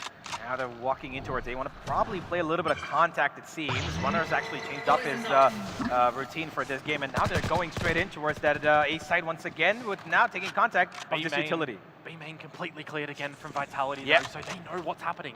Yeah, they absolutely do. So their rotations are already coming in. They're making sure that nobody's, looking towards mid. They've got a flash right there to cover up, making sure nobody's close by, as Blaziking was doing it quite some time before as well. The flash is coming in. The paranoia to take off Destrian off his mark. Kobe shuts down. Nah, he doesn't. Runner takes one. Safe gets one another. And now, one after the other, Global Esports keep falling down. They're tumbling like blocks. Oh, boy. Plant is up though. Skills has the pit activated. Last Russ player looking for something, standing. but he can't quite deliver. Runner on for a 4K. And they know with that pit there's just a couple of positions and Skills can be. He has to do something ambitious. But unfortunately, shut down by Sender. There is the half, at least secured for Vitality right now. But this defensive side is looking like a stronghold at the moment from now. Yeah, there's nothing that Global are able to do that's actually breaking out this defense. And Vitality, the best thing that they're actually doing is switching out on their positions every round. They've got Save playing on B first couple of rounds, and they put him on A, and he's ready. He's got Runner with him a couple of times. Kicks is making sure that he's keeping information tabs on every part of the map, flashing out towards mid, flashing out towards B main. So this Vitality team is well prepared, clearly. Yeah. Very prepared on holding these sites as well, either pushing A main, pushing B main, expecting GE to be going in these extremities as well, because mid is kind of an absent territory as far as both teams are accountable. The camera goes there and gets all the information. Lightning Fast has actually managed to pick off Safe a wall bang towards the door. So that is a good start. If the duel for Polvi can be won in B main, that would actually be really enticing for Global to go towards B. But they're going to be expecting a creep up from A main like this. Players coming in, the first one gone down. Skills, he's expecting another. He knows one's close by, but does he get one more? No, he doesn't. The wide peak from Runner, and Destrian finds one as well. And down goes the Viper's Pit as Destrian is making sure that this B side is a fortress for himself. Yeah, it's blockade. You cannot go through this. The decay will take you down, and the Snake's Bite will end you. You have to try and renegotiate this scenario. No paranoia from Lightning Fast. You've got Wingman and Dizzy from Russ. You've got the Haunt from Blaze King as well, but do you expect him to be pushed down mid? Russ actually wins the duel against Runner. Can't quite navigate anything on towards mid. These are two split 1v1 duels at the moment from both respective pairs. Enemy Blaze remaining. King, he catches Kicks looking the wrong way. Lightning Fast can disconnect, but Destrian does not know that he's sneaking away. And Global Esports, they are back after losing 5 rounds in a row. Well, this was a little bit more, connected, I would say, from Global Esports, going in towards mid, finding a little bit of that, early pick. Safe, maybe a little too proactive there, tried a little bit too aggressively to find a pick, and eventually the push came in. The aggression from Vitality gets played out, and now it is going to be Vitality who are going to try to maybe be a little bit more reactive, and I believe that Global Esports need a more solid mid-round. Yeah, you talk about reaction. That was not bad from Global to realize what was happening in the of that round. Right now, Polvi a little bit too extended, not tradable from any teammates on towards Destrian. Gets away with that one, and unfortunately as well, there's not much forward momentum from Global anymore towards this B site. Rotations have come for Vitality. Everything to be thrown at this one from Global Esports. Sync, I might add, there into towards the site. Showstopper is here as well for Runner. Everything is coming up. Vitality in this round, and you can't continue anymore if you are Global. Skills is going to get himself towards the A side, but this spike needs to make its way over. Yeah, absolutely it does, and it is going towards A as fast as it possibly can. Of course, Russ is going to be able to, you know, make a little bit of a time delay if Blaziking is going to try and maybe sell out a fake here. Not quite sure how much Vitality would buy into this because they've actually left that A side on retake.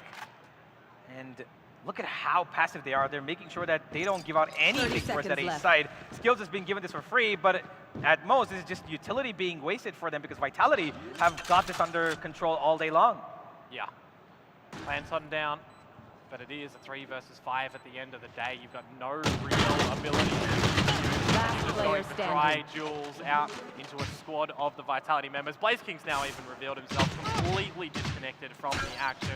It's a really unfortunate ending to the round for Global. All 5 members for Vitality up as they find their 8th.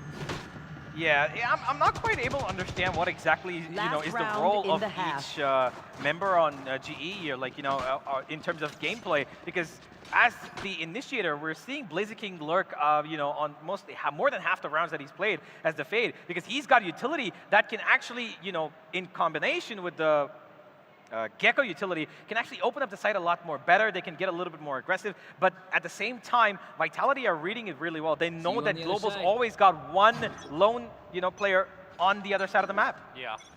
Need to see something different from Global. Want to see it work out, Last round of the half, though, Showstopper is available. We've got some B main control at least established for Global.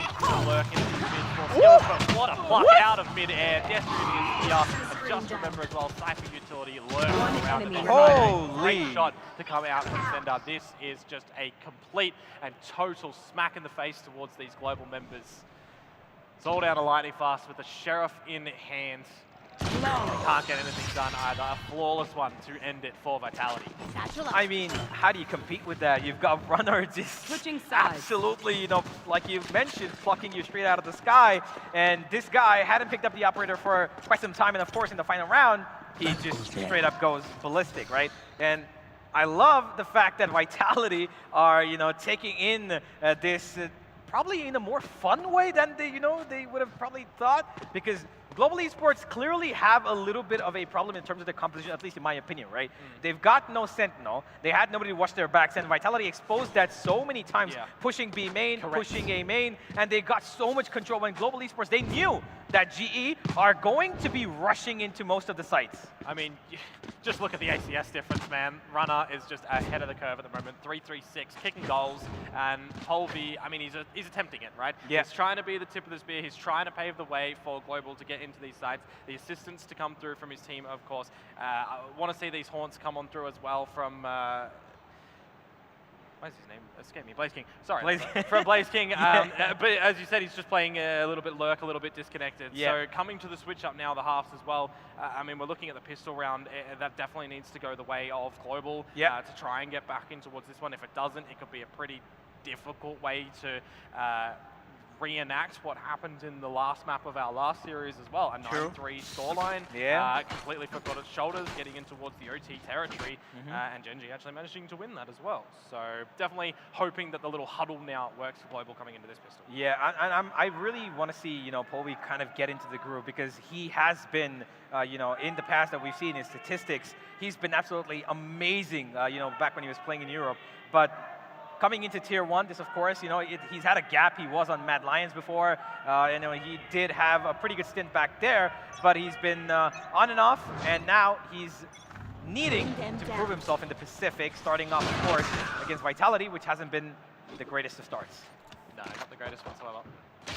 But we'll see what they can do. Runner on towards Polby yet again in the head-to-heads. Runner is winning at these ones, doubling down on towards Brass, and that looks a little bit awkward from Destrian, but he's managed to take Lightning Fast down to 5 HP in the mix.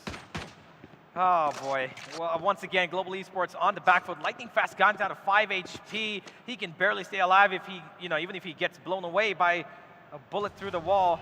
With a classic, he's going to die, and that's exactly why he's gone back to slightly be closer to his teammates, make sure he gives a little information, but the A site has already been taken control of. These sort of scenarios, you've got to take a risk, you've got to take a gamble stack for Global. 2 on the B site, hope that they walk in towards your crosshairs. If Lightning Fast can get a little bit of information, maybe you can get one and then fall away, but the A site already overwhelmed for the Vitality members. Going to call for the rotations. It's definitely going to be a difficult retake for Global, that's for sure.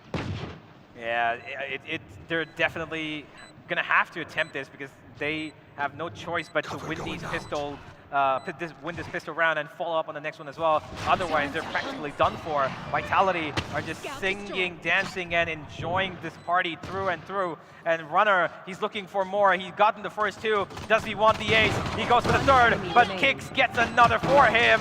And Runner will have to settle with a 4K as Global Esports only will find themselves going down by 7 rounds. Yeah, Chef's Kiss, those first 2 kills coming through from Runner, essentially sealing majority of this round. You get towards the side where it's open territory and the smokes, I mean, they're not a brick wall at the end of the day. See what you can do to dance around them, get the kills, get the pistol, Vitality double digits. No answer back to come through from Global in what feels like not only this round, but a lot of the strategies that they're trying to come out with, it feels like Sender is reading them to a T. Yes, absolutely. This has to be Vitality with the best start possible. If they get this map shut down in the following round, it will be over. For now, Global Esports with a little bit of pre-aggression. Povi did throw down the paint shells, and he will not be forcing them back. But on the other side of the map, Global Esports did try to take A control as well, but they've lifted that back as well. And now they're in a bit of a mix. They pulled rotations. It's turning into a 3-1-1 at the moment for Global Esports. Blaze King in mid, Lightning Fast at A. He wants to get some smokes down to assist. They have to wait for the time for that to be reimbursed. Where the explosion will start to come out for Vitality as well into the side. Everybody just getting in, walking off lines. Chaos about to going on now. But okay. Got 2 with the classic and a single right click, I think. That is ridiculous, but isn't going to be enough for the round. It doesn't look like it. As Lightning Fast now to just peek through the dark cover. At the moment, they're looking the wrong way. The heals are out from Kicks immediately to get Sender back on up with 22 HP on Lightning Fast. He's tucked at the pillar. This is a good angle for Kicks to be holding. Does not have to budge his crosshair whatsoever, but he's going to start to fall on back and ill times. Cover going down. Still alive. Name of the game, deep. Nice. Out, Lightning Fast down. It's 11 for Vitality. This bridge draws ever so close to the falling. Yeah, it most certainly does. This is not, of course, as close as it was in the final map of Gen.G versus the Rippers, but this is still something that Global Esports have to make up for, and a whole lot more as well, right? They gotta make the cake, they gotta bake it, and they gotta eat it themselves as well, and of course clean up after that. So there's quite a lot of work for them to be done here, if at all they want to make a historic comeback in the first ever game that they're gonna be playing with this new roster. But it all begins with them finding this round. I mean, it's a stacked round as far as Vitality is concerned as well. They go into it with a whole bunch of rifles and just safe down on towards the Sheriff and playing on the Cypher. We don't necessarily need to even see him engage in the action immediately for his team. True. No overextension from Global in towards the main at the moment, so it's going to be a bit of a surprise if the pop is here. Okay, skills, show us what you got. Show us your skills now. A bit of a defensive setup, but he still goes down. He was confused about what side to peek. And Povi and Russ do get 2 trades back though. And there's another one from Blaze King. As Sender is the last man left standing. And Russ wants this for himself, and the IGL will get it. A breath of fresh air from Global Esports as 4 comes up on the board, but they've still got so much more to do as Russ will be the one to shut down that round, and he's 1 orb away from the Thrash. That could be something that they could use for another. Needs to be flawless run, essentially, from Global, and that is the start, but it's on the bonus, right? It's not where you've got all of your equipment on the side of a Vitality, and I mean, even in this round, you technically don't have all your equipment if you're looking for your 5 primary rifles. Sender's down on towards the Guardian, but I think with the way that he's been navigating his squad at the moment in this one, he doesn't necessarily need the greatest weapon to still have impact in this. Oh, here comes the force once again towards the A site. Lightning Fast does have his IGL right next to him to support him. The crossfire may be set up, but no, they go for the peek, and he goes alone. Lightning Fast is away, and the paranoia comes out too late, and Runner, he's predicted it all too well. Safe gets another towards mid, and Global Esports completely disarrayed, disconnected, and at the most probably destroyed on this map of Sunset. I mean, hardly even touched as well. Great crosshair placement, great reactions to come through from Runner, and just a great shutdown of a round. You have to see just a blessing go towards Global for the remainder of this round to try and get it back. Blaze King does what he can, Only good for one at the end. You'll take down Runner, which, I mean, that is something, but a 1 versus 4 to turn it into something absolutely spectacular now. Safe is still looking after you, and he'll be able to find that one as well. There's 12 on the board for Vitality. It's their map pick of choice, and now they're looking to end it here. Oh boy, match point 12-4. This is not, I'm pretty sure, what the crowd and the entire, audience watching back at home were expecting.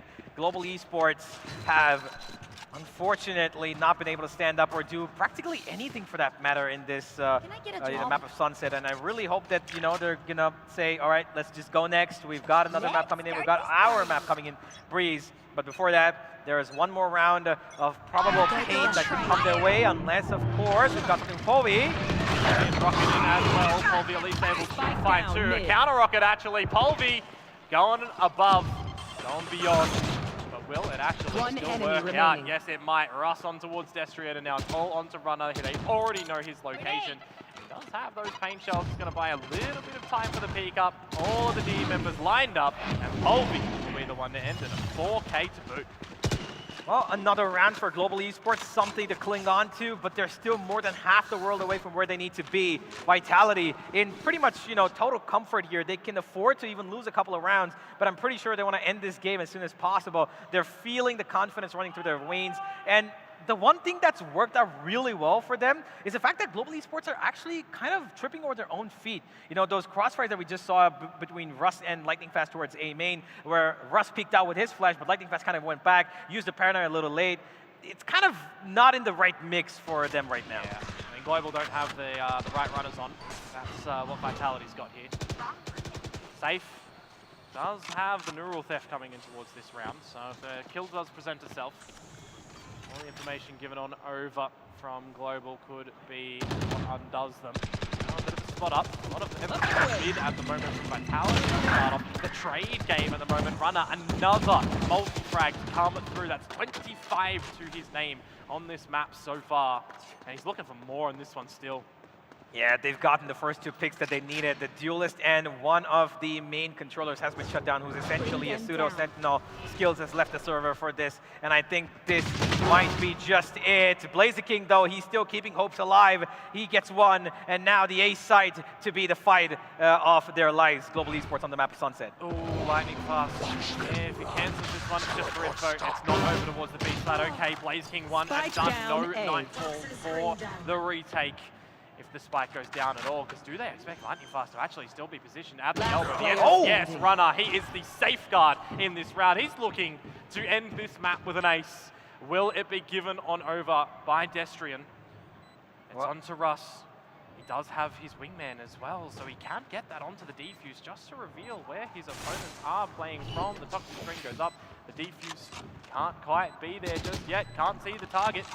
Has to go in for towards this one. Is so paranoid, it feels, on where he wants to sing the wingman, but now they know the time is ticking, and Runner closes it with the ace. That is a spectacular start to Runner under the Vitality banner.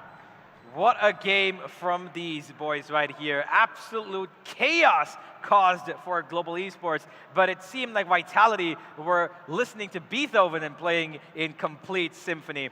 Absolutely amazing debut, especially for the 2 youngsters here. Runner, what a talent this guy is. The entries, the holds, the multi-frags, the number of times this guy's clustered out, even without needing to actually move from his position, is insane. Yeah, I mean, you look towards the history and you look towards the expectations on what these players have done in their previous rosters coming in towards this one. Safe, need I say any more? Such a staple name coming into this, but Runner, new kid on the block, the fight taker in towards this map. And you cannot deny that he was not taking fights, winning them time and time again, multi-fragging up a Storm, ending it with an ace as well. I mean, we spoke about it. We thought that the defense for Global might be a little bit weak, lackluster, and it was picked apart by Vitality. Yeah, it most certainly was. And I think the fact that, Runner, although he was, the front runner of this team, I think the backbone of Safe being there as, somebody who's not just a Cypher, but he's an aggressive Cypher, right? We saw it. He's ready to take fights. He's ready to move into spaces for his team that they wouldn't expect the Cypher to be there. And he was making sure that this team finds the right balance of sandwiching global esports across the entire map. Yeah, I mean, I know Salah's going to be happy with the performance on that one for Vitality. I know Sender has called a great game in that one. It's time to go back to the drawing board, though, for Global. They've got some time to do so, but we've got some time for some analysts to break it down. The beauty of the game, and let's be fair, there's definitely a reason why Vitality picked up Sunset to be the first pick. Absolutely. I mean, everything just worked for them. Yeah. It felt like Global looked, I don't want to say lost at times, but it really felt like there was an unfamiliarity with the map almost, compared to at least Vitality, who just made it look like their playground, Pavlos. They really did. Like, okay, their comp wasn't fancy, was pretty standard to what you would expect on Sunset, but they were clean with it. They knew what they were going into.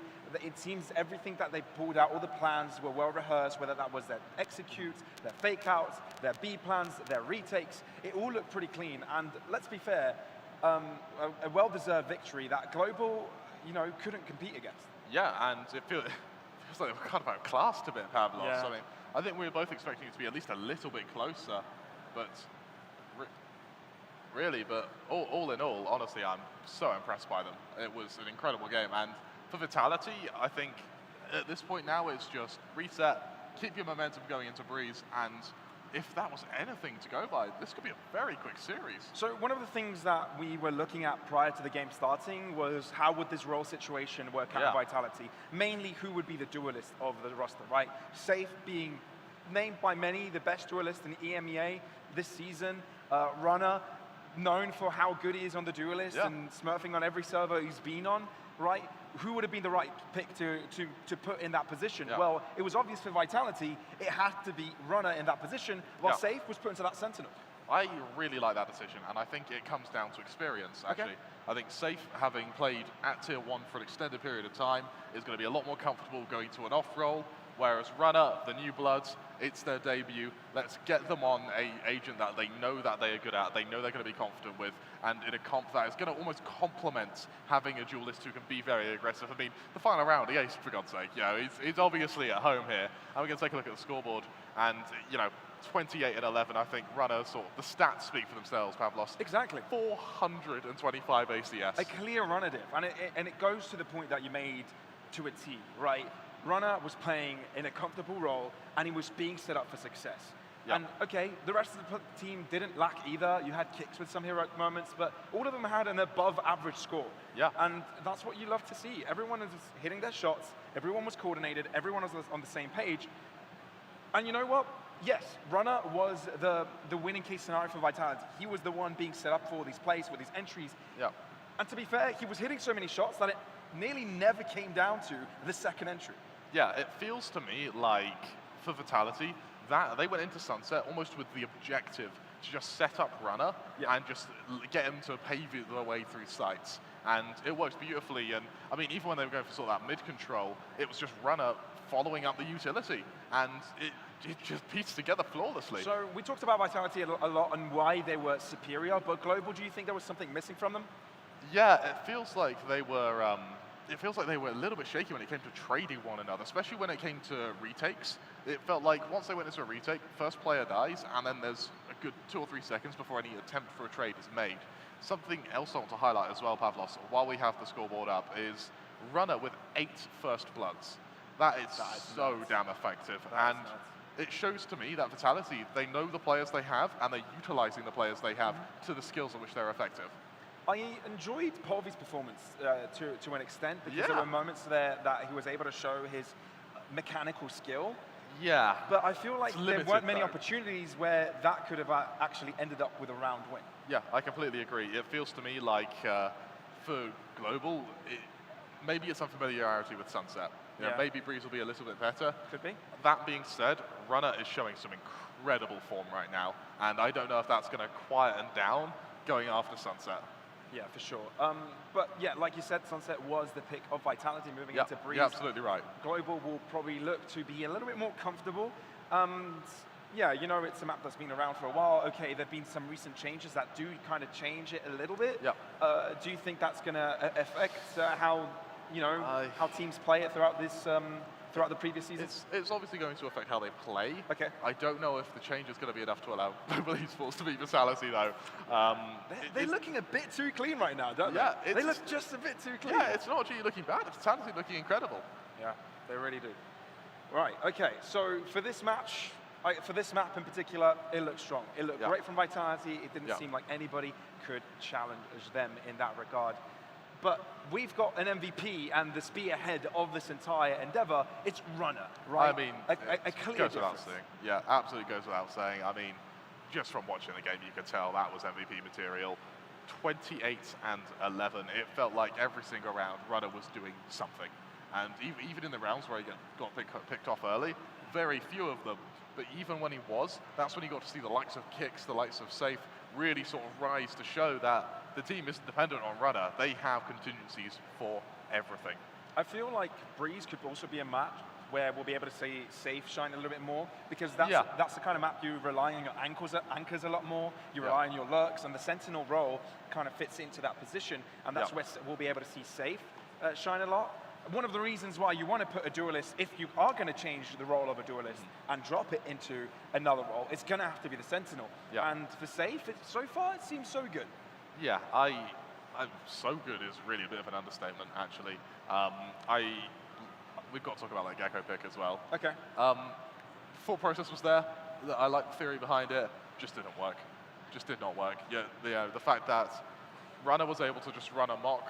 Vitality would give him way too much space, and the contingencies that were in place for Global Esports to sort of capitalize off of using that Gecko just didn't work for them, unfortunately.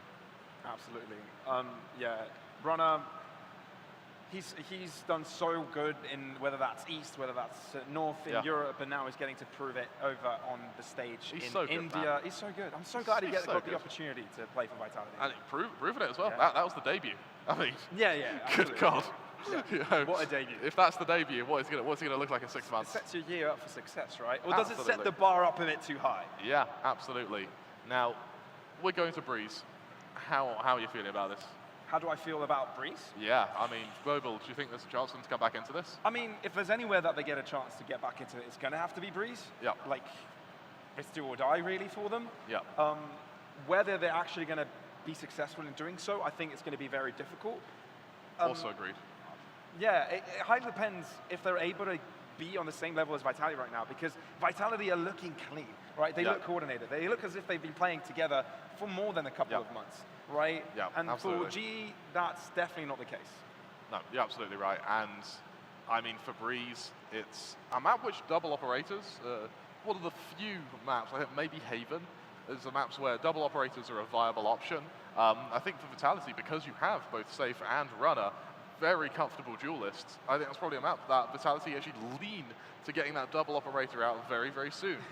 It's where GE would have hoped they had the last year's mentality and all of the players were duelists. Yeah, exactly. I bet GE are looking at this potentially with their head in their hands, actually. You know, this could have been very successful. Instead, you know, we're left with, well, a chance to recover, hopefully. Yeah, I feel like Breeze is one of those maps that's the most momentum-based out of the pool right now. Yeah.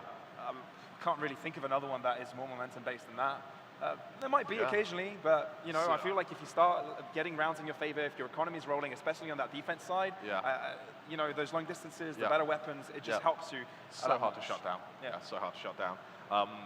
Yeah, I'm inclined to agree with you. I think an argument could be made for Sunset, an argument could be made for, actually not even for Split, really.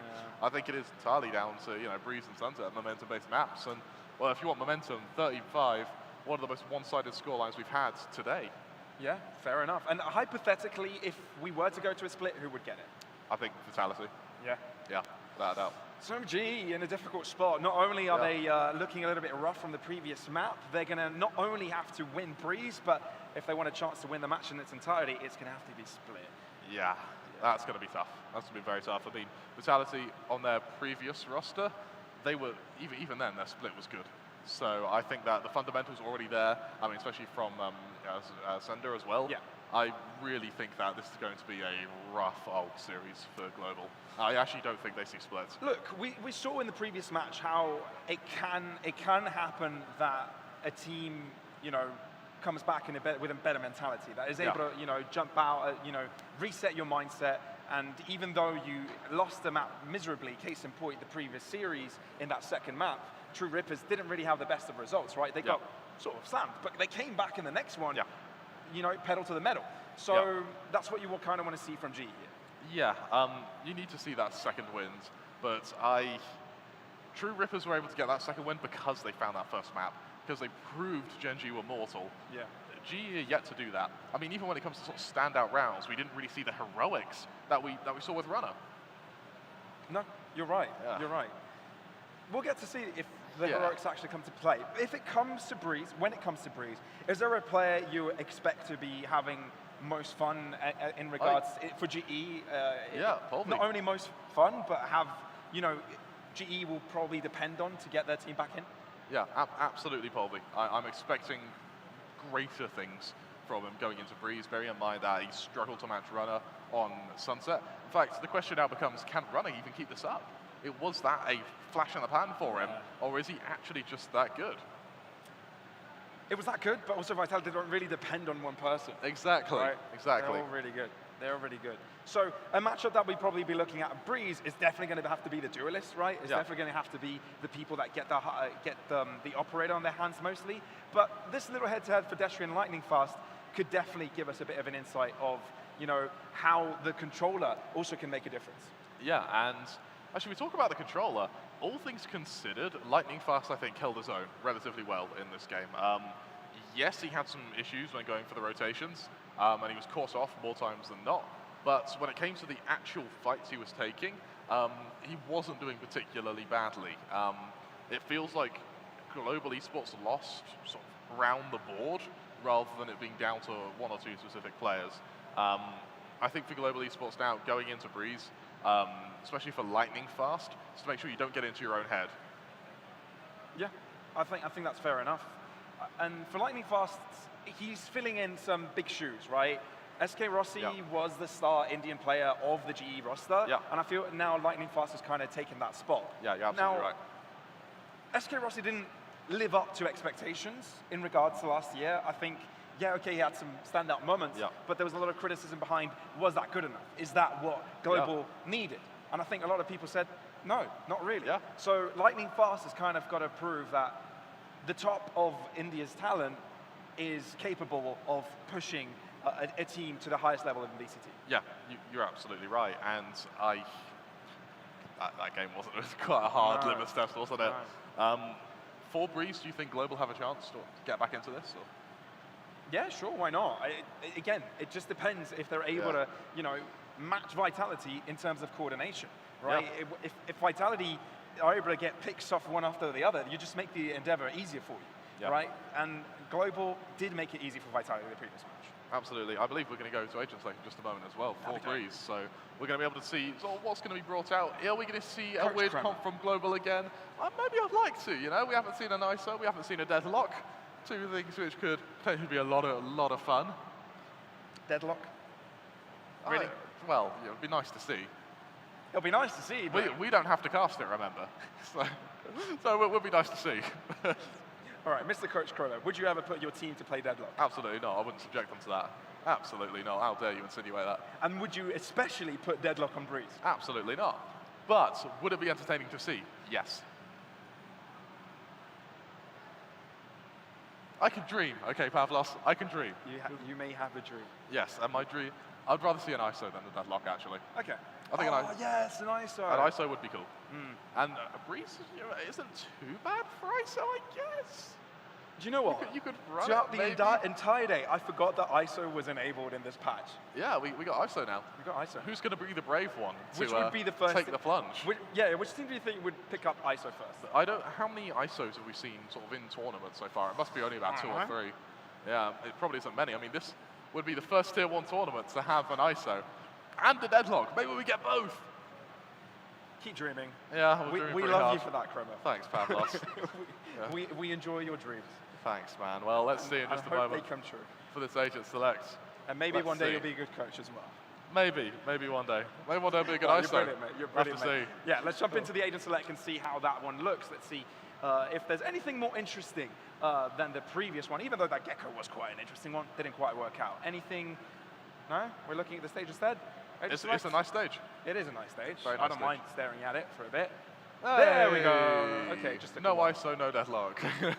It's actually pretty normal for both teams actually. Nothing too unorthodox. Global going without the Sky, I think, is kind of interesting. Sky is sort of a must on Breeze, in my opinion. I understand the premise to go with the Cypher Sova. It does mean that your afterplants have a little bit more recon to them. It means that with the KO as well, the afterplant's going to be that bit stronger as well. But you're putting a lot of pressure on your Viper here. And you're putting a lot of pressure on your KO, right? I think that when you throw out that dagger, when you throw out the zero command, I think it's really important for you to be able to hit the defender of a site. Yeah. And given that Breeze is set up in such a way that the sites are massive, and there are many positions in which the defender could be in, it's not always the easiest to do. No, it's not by any stretch of the imagination. So.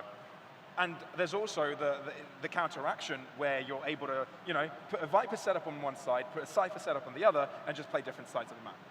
Yeah, exactly. I think Global Esports going into this, they're putting a lot of pressure. This only works if every single agent does their role, does it well. It's not a composition you can sort of take agents out of and hope for them and hope it still works. Yeah. You need all 5 alive for your executions. So we'll have to see. It was a single controller setup for Global, right? Yeah, that's hard to pull off. That's hard to pull off. It's going to be a lot more easier for Vitality to be flexible in this one. Because remember, right, if you throw in the toxic screen in one location every single time on the attack, you're never really sure if that's going to be the hit, if there's a second controller. But if it's only one, missing that toxic screen is so vital if you want to end up hitting the B site in the end, right? Sure. I've got a question for you and for the chat. Okay. How long do you think the tech pause is going to be for this one? Trick question. We don't have one this time. We're going to be able to go to the casters in just a moment. Let's hand it over to the amazing Dion and Universe. They'll take you through this. Hopefully Global Esports can recover. We'll have to see. We love you. Guys, yes, map number 1, a bit of a blowout, a bit of Vitality showing us their prowess. For Global, not so much. I am wondering if Breeze is going to be a difference if where they went wrong on the first map doesn't make its way here. Yeah, well, momentum, mentality, and mortality. 3 problems for Global Esports, right? They couldn't break the momentum of Vitality and couldn't make their own happen. Their mentality, well, it dipped with the momentum, and their mortality rate was pretty much 0 almost every single round. They couldn't keep their plays alive for enough time. Whereas Vitality, their 3 biggest, I would say, boons of that game was Improvise, Adapt, and Runner. Yeah, Runner. You can't even take him away from them. I mean, the ACS speaks for itself, the scoreline speaks for itself. Switching up the roles, I guess you could say, or the agents rather, coming in towards this map. But speaking up the roles, we actually have a switch up in roles for 2 players over on the global side. Skills isn't adopting the Viper again like they did on map number 1. Instead going for the Cypher.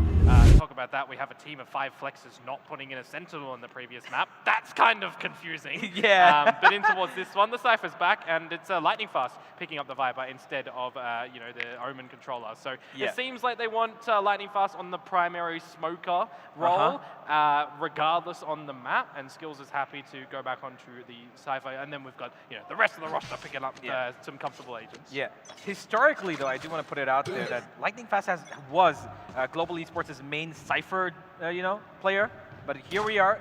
Seeing a bit of a difference. Let's see how this runs out. Vitality with a bit of aggression towards A from Safe alone, and the rest of Vitality are actually heading in towards B. Global Esports already exploring avenues towards B. Look at that push towards halls, and they might just actually catch 1 or 2 players off guard here. The camera's been pinged and destroyed by Destrian, so there's an alert now over at the B side of things, with Sender denying Polvia and Russ. This is already off to a pretty rough start for Global. Yeah, Russ had the flash in hand, but Polvia actually peeking before he could throw it down. And Lightning Fast takes the fight, and the classic! All 12 bullets go whizzing past him. And Safe is actually calling his team back to come towards A. And it's... No one's alright. It's okay. Everyone's side, yeah. Lightning fast, he's getting a little bit up closer first. No, but Runner's ready for it. He just spams him straight down to the wall, expecting him to be exactly where he shot him.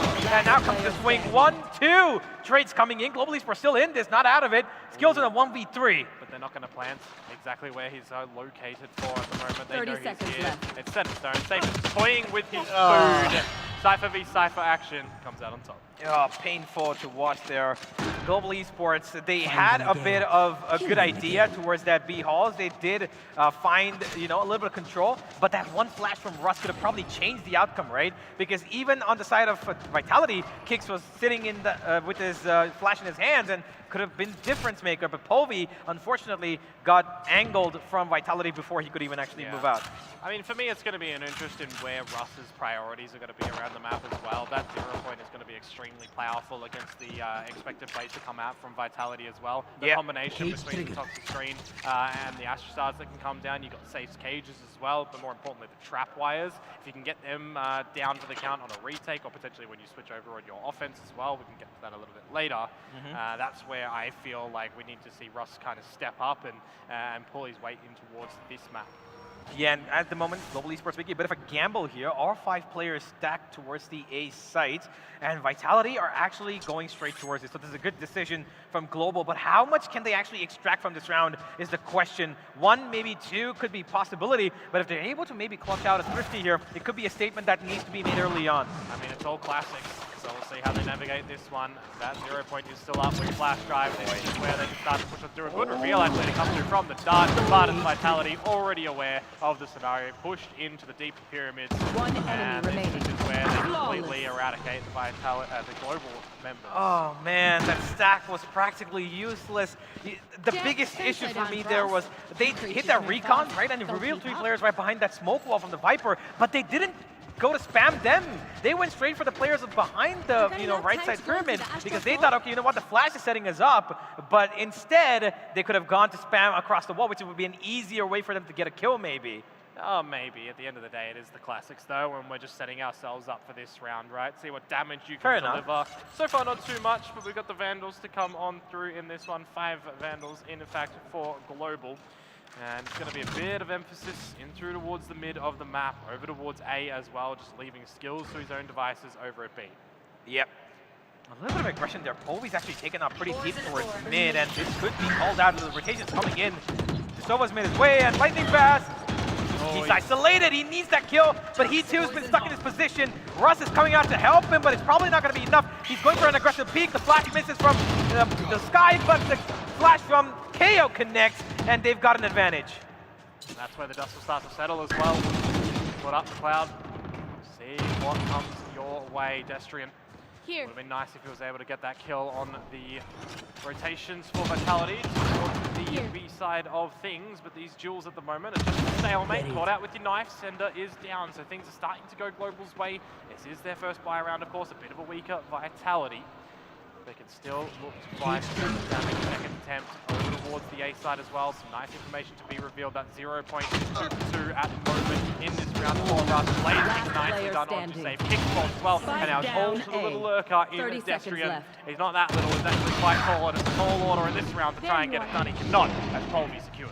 I would call this bonus a victory for them, honestly. They've gotten so much damage done. They dropped 3 weapons of Global Esports, and they're going to force them to buy in, and it's not going to be the best of buys. Maybe one of them might rescind to a secondary weapon, or maybe a little bit less utility. We'll find out in just about a bit. But Global Esports, a round that was much needed for them, and as we can see, they are nobody's closer to ultimate just yet. No breakout performers as of right now.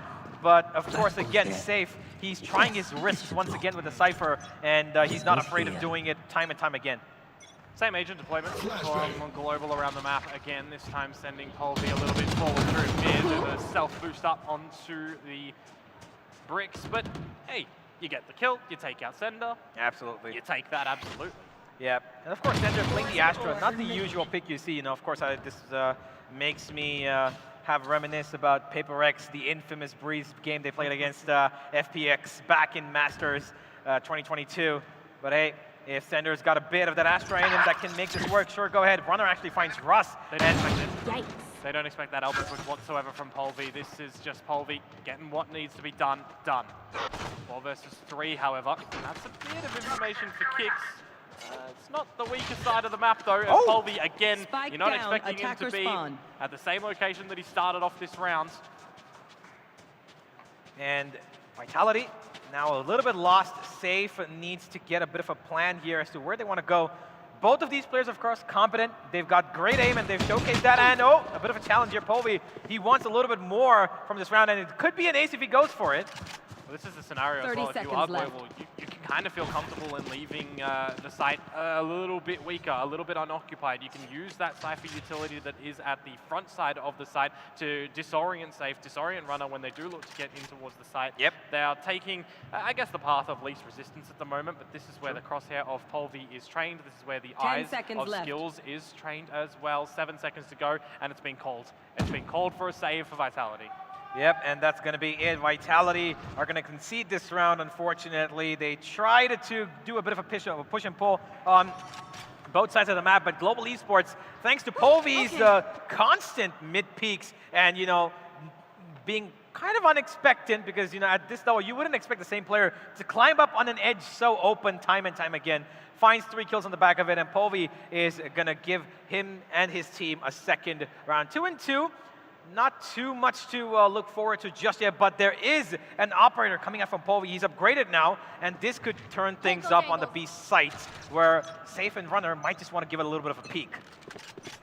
Powerful investment.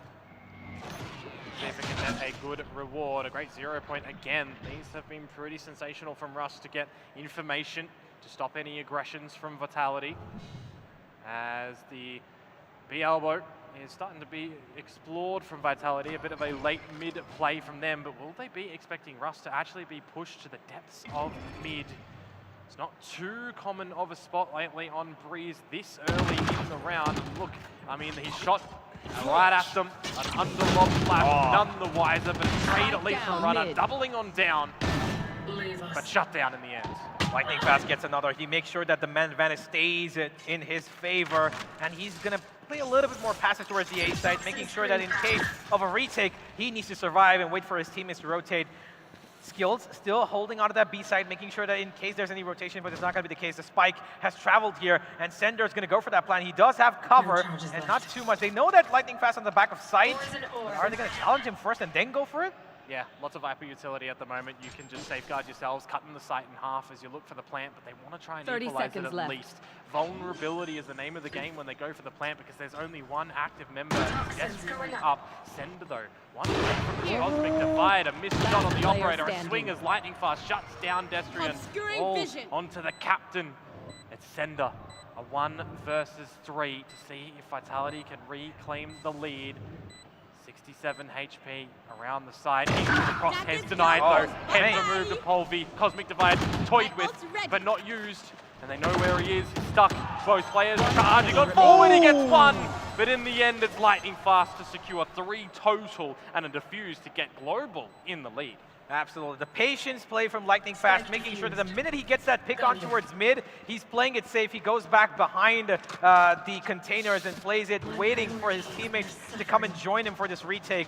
And of course, they realize that maybe Vitality could go for that extra peek, right? They want to take an extra step. Where Sender was placed, you know, near the left pyramid, and they expected it well. Polvi was ready for it, and I'm pretty sure that angle's not commonly checked, especially when you've got a man above and it's a 2v3, right? And they did well. They were ready for it. In the end, too close for comfort. I mean, they almost line up for him at the end there as well. You can see just the crosshair placement was just a bit overshot. Get out of my way! Great clutch if it was able to come through. But into the fresh rounds, the economy is starting to look a little bit haywire. Blades are activated for Runner in this round. Seekers could provide a bunch of information as to who's lurking about this B side for Global.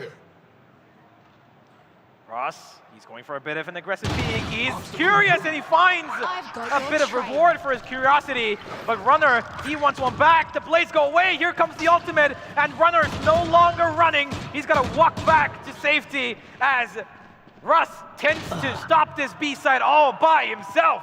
Huge. On the null command as well, you can get a general location of where those pulses are coming from. But he still manages to double them down. Safe and Destrian divide out it. for the round. As the Cosmic Divide starts to come through his skills, it's going to be noted, it's going to be flashed. Oh! And that's a right click to come through from Runner. No longer with the blades, but it doesn't matter because his teammates are here. Spike down, 2 B. versus 2, the plant to go down, it has to be respected. Yeah, the operator, of course, still active on Polvi. He does planted. have all of his utility left, so he could actually change up the weapon and play a little bit differently because he will need that dash. And he's activated it. He's going to have a peek C.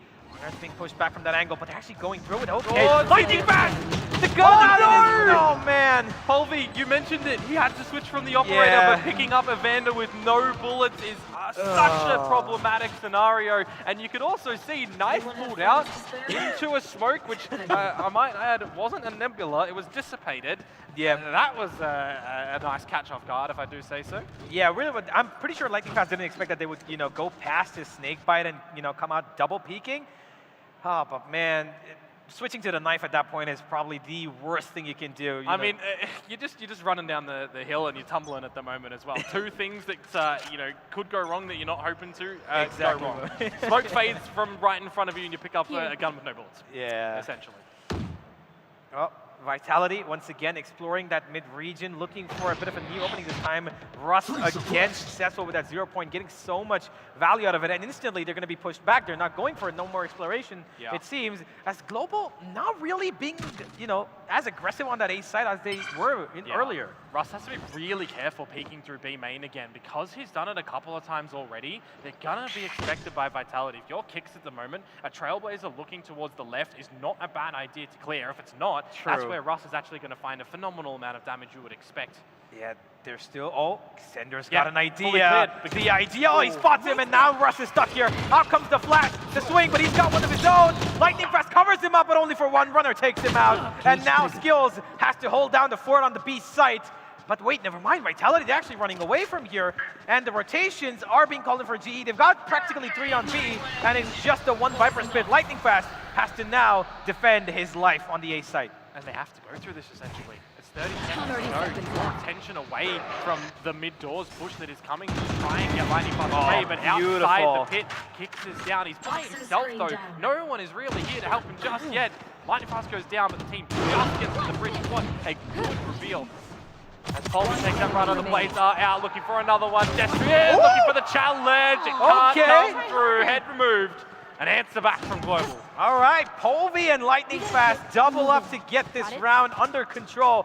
4-3, these teams keep exchanging the leads between each other. And so far, that Viper spit, the spray down through it, and of course, Polvi's aim shenanigans have worked out perfectly for them so far. But they need more.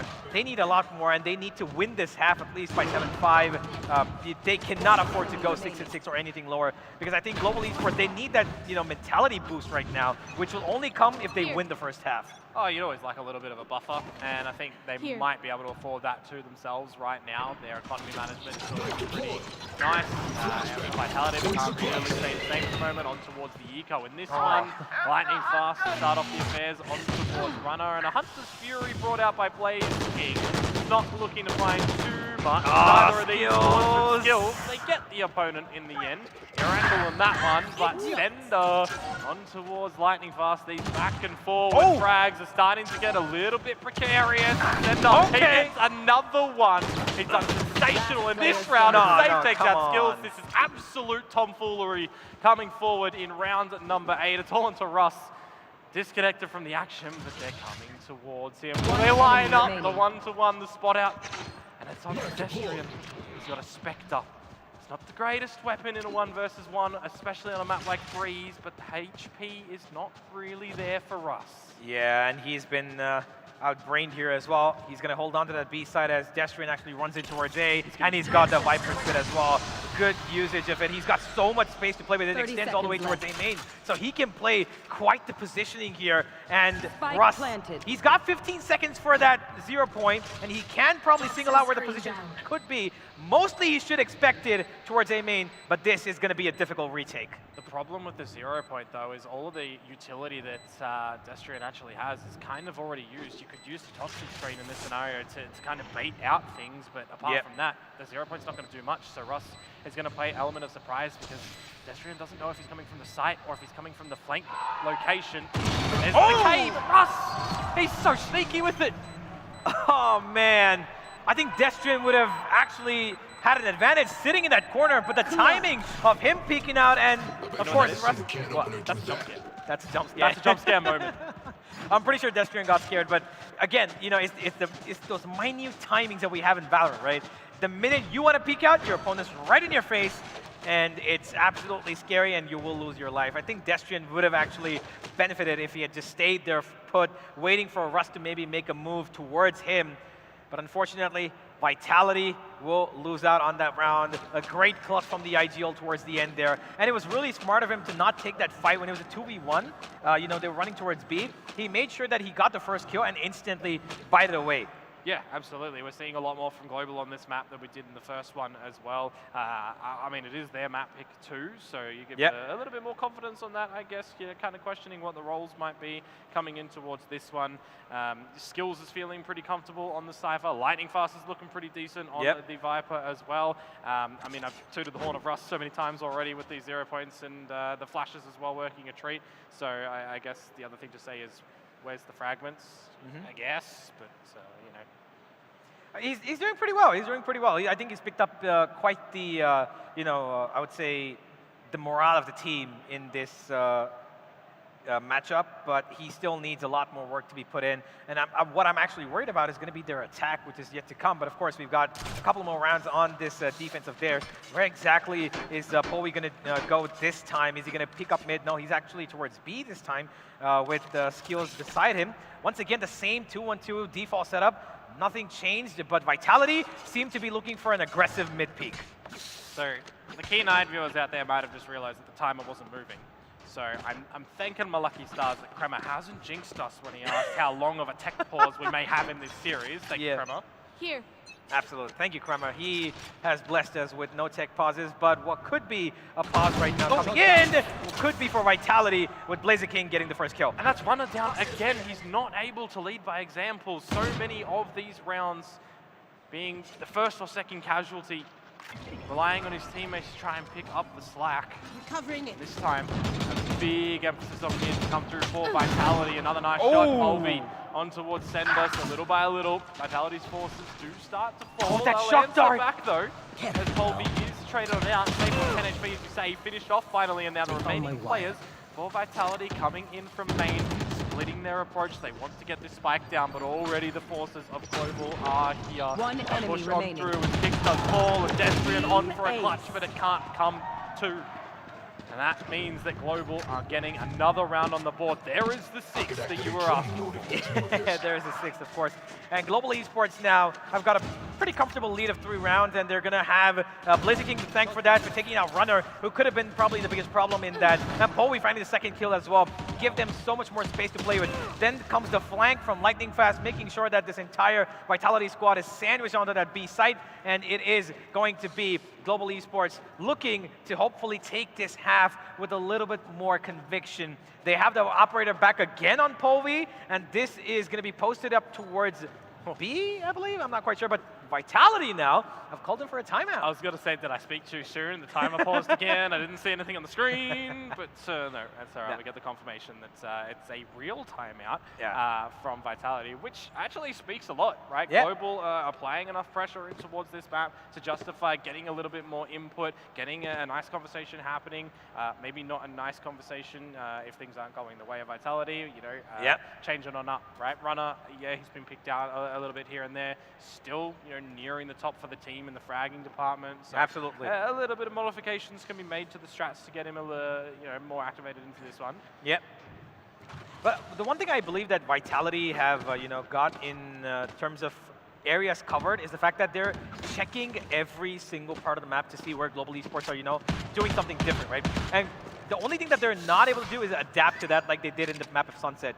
This time, they are finding it difficult to actually, fight off against Povi, who I think needed a bit of a warm-up, and he's clearly woken up a little bit more here. And Vitality want to tread those waters towards B once again, where the operator is present.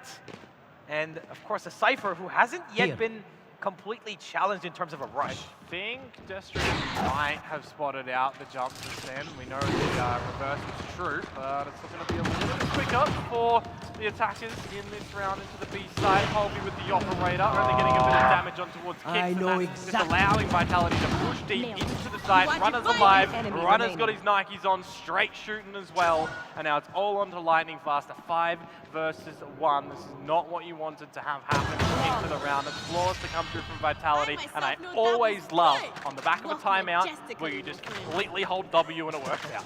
Yeah, I know, right? Yeah. Salah clearly had a plan, and he said, guys, just go B, rush in. The Cypher's not going to be able to hold it. And Polvi, he couldn't connect any of his shots there. Polvi was missing quite a bit of them. And unfortunately, he tried for a bit of a revenge shot onto Runner. You know, Polvi got picked out of the air in the last round. He tried to pick Runner out from the air as well. Couldn't do it. Unfortunately, Runner is a little bit more quick on that, and he was able to find the entry. Yes, it was a flawless. We've been reminded twice now. But here comes another one. Is that a pre-play? Oh my gosh. Oh, but what a spray. Lightning Fast, that does not work out the way you wanted to. At least you got a little bit of assistance from Lightning Fast to bail you out. One surprise. Or Russ.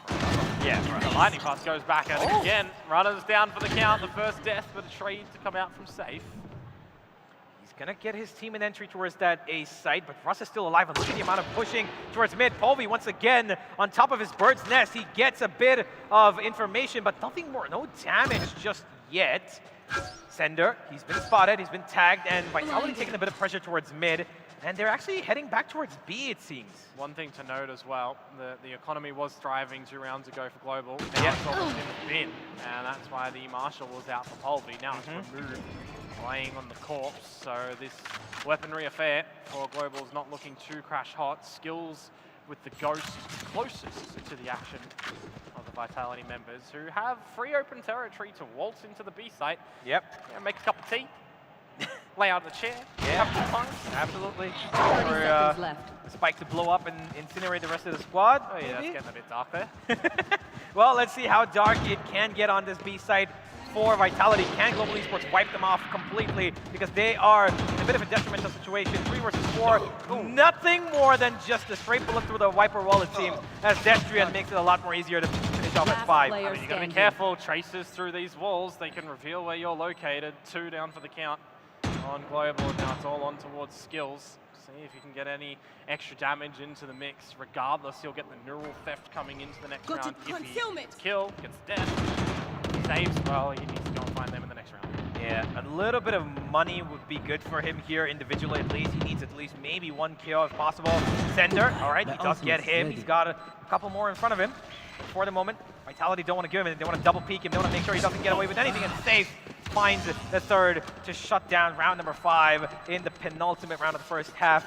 6-5, ladies and gentlemen, this is going to be the final round of the first half, and the Komodo, do you think this might end up on level terms, or we're going to see Global Esports with a bit of a final push to get a lead? Oh, I mean, they might have a good crack at it for sure. A couple of ultimates to assist coming into this next round, and you'd hopefully expect a game plan on the back of having rifles back into your possession. Neural theft skills, we saw him grab that one. Ross has a null command as well, but that's good use a couple of rounds ago, the last time he had it, so there's always going to be a world in which you can make something happen here. Unfortunate for Polvi that the operator isn't going to be back in the play, but for Runner, oh, what a shot. Showing it, and FaZe King just walks into his crosshairs.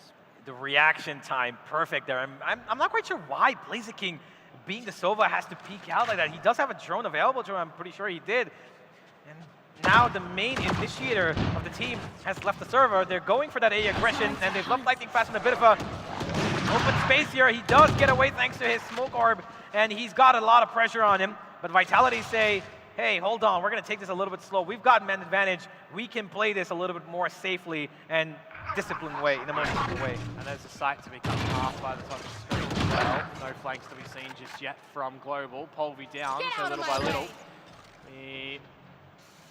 He starts to crumble for the GE squad. Bit of silence as we get suppressed around the A site though from Russ's 0 point. And it's only the calm before the storm because it's all attention away from Sender. But now Global know where he is, just trying to bail out of this. The bamboozling around. He's going to walk straight into the crosshairs of Skills. So at least there's a way back into this round for Global, now that they know the spike is to be planted at A. Yeah, Seeker's come out from kicks as well. He's going to make sure to hold them off for a couple more seconds. They know that all three are towards mid here, and Safe is keen on fighting them. There he goes, but it's going to be Destrian to find the first one. Safe is trying to give damage, but it's going to be Destrian for the second as well. And the final kill from Runner, of course, with his blades. 6-6 here, as Breeze has come to a halt on a bit of round 0. Yeah, I mean, closer than Sunset. I think that's what we were wanting as well. You give good competition. You never really want to see a quick, 2-0 slapping in front of a home crowd. I think that's really unfortunate and adding insult to injury. But for right now, we're not seeing that, right? At least we've got competition here from Global. We've got good stringing of rounds from them as well. 3 in a row, twice over, coming towards this next one. If you can get the pistol round, I mean, you're looking to start off, quite nicely. We definitely want to see them gather a pistol round in this map. They got at least one to start off the series. Yeah, they did, of course, and that was quite the era ago as well. Because after those 2 pistols, they got pretty much pummeled. They got diddly squat.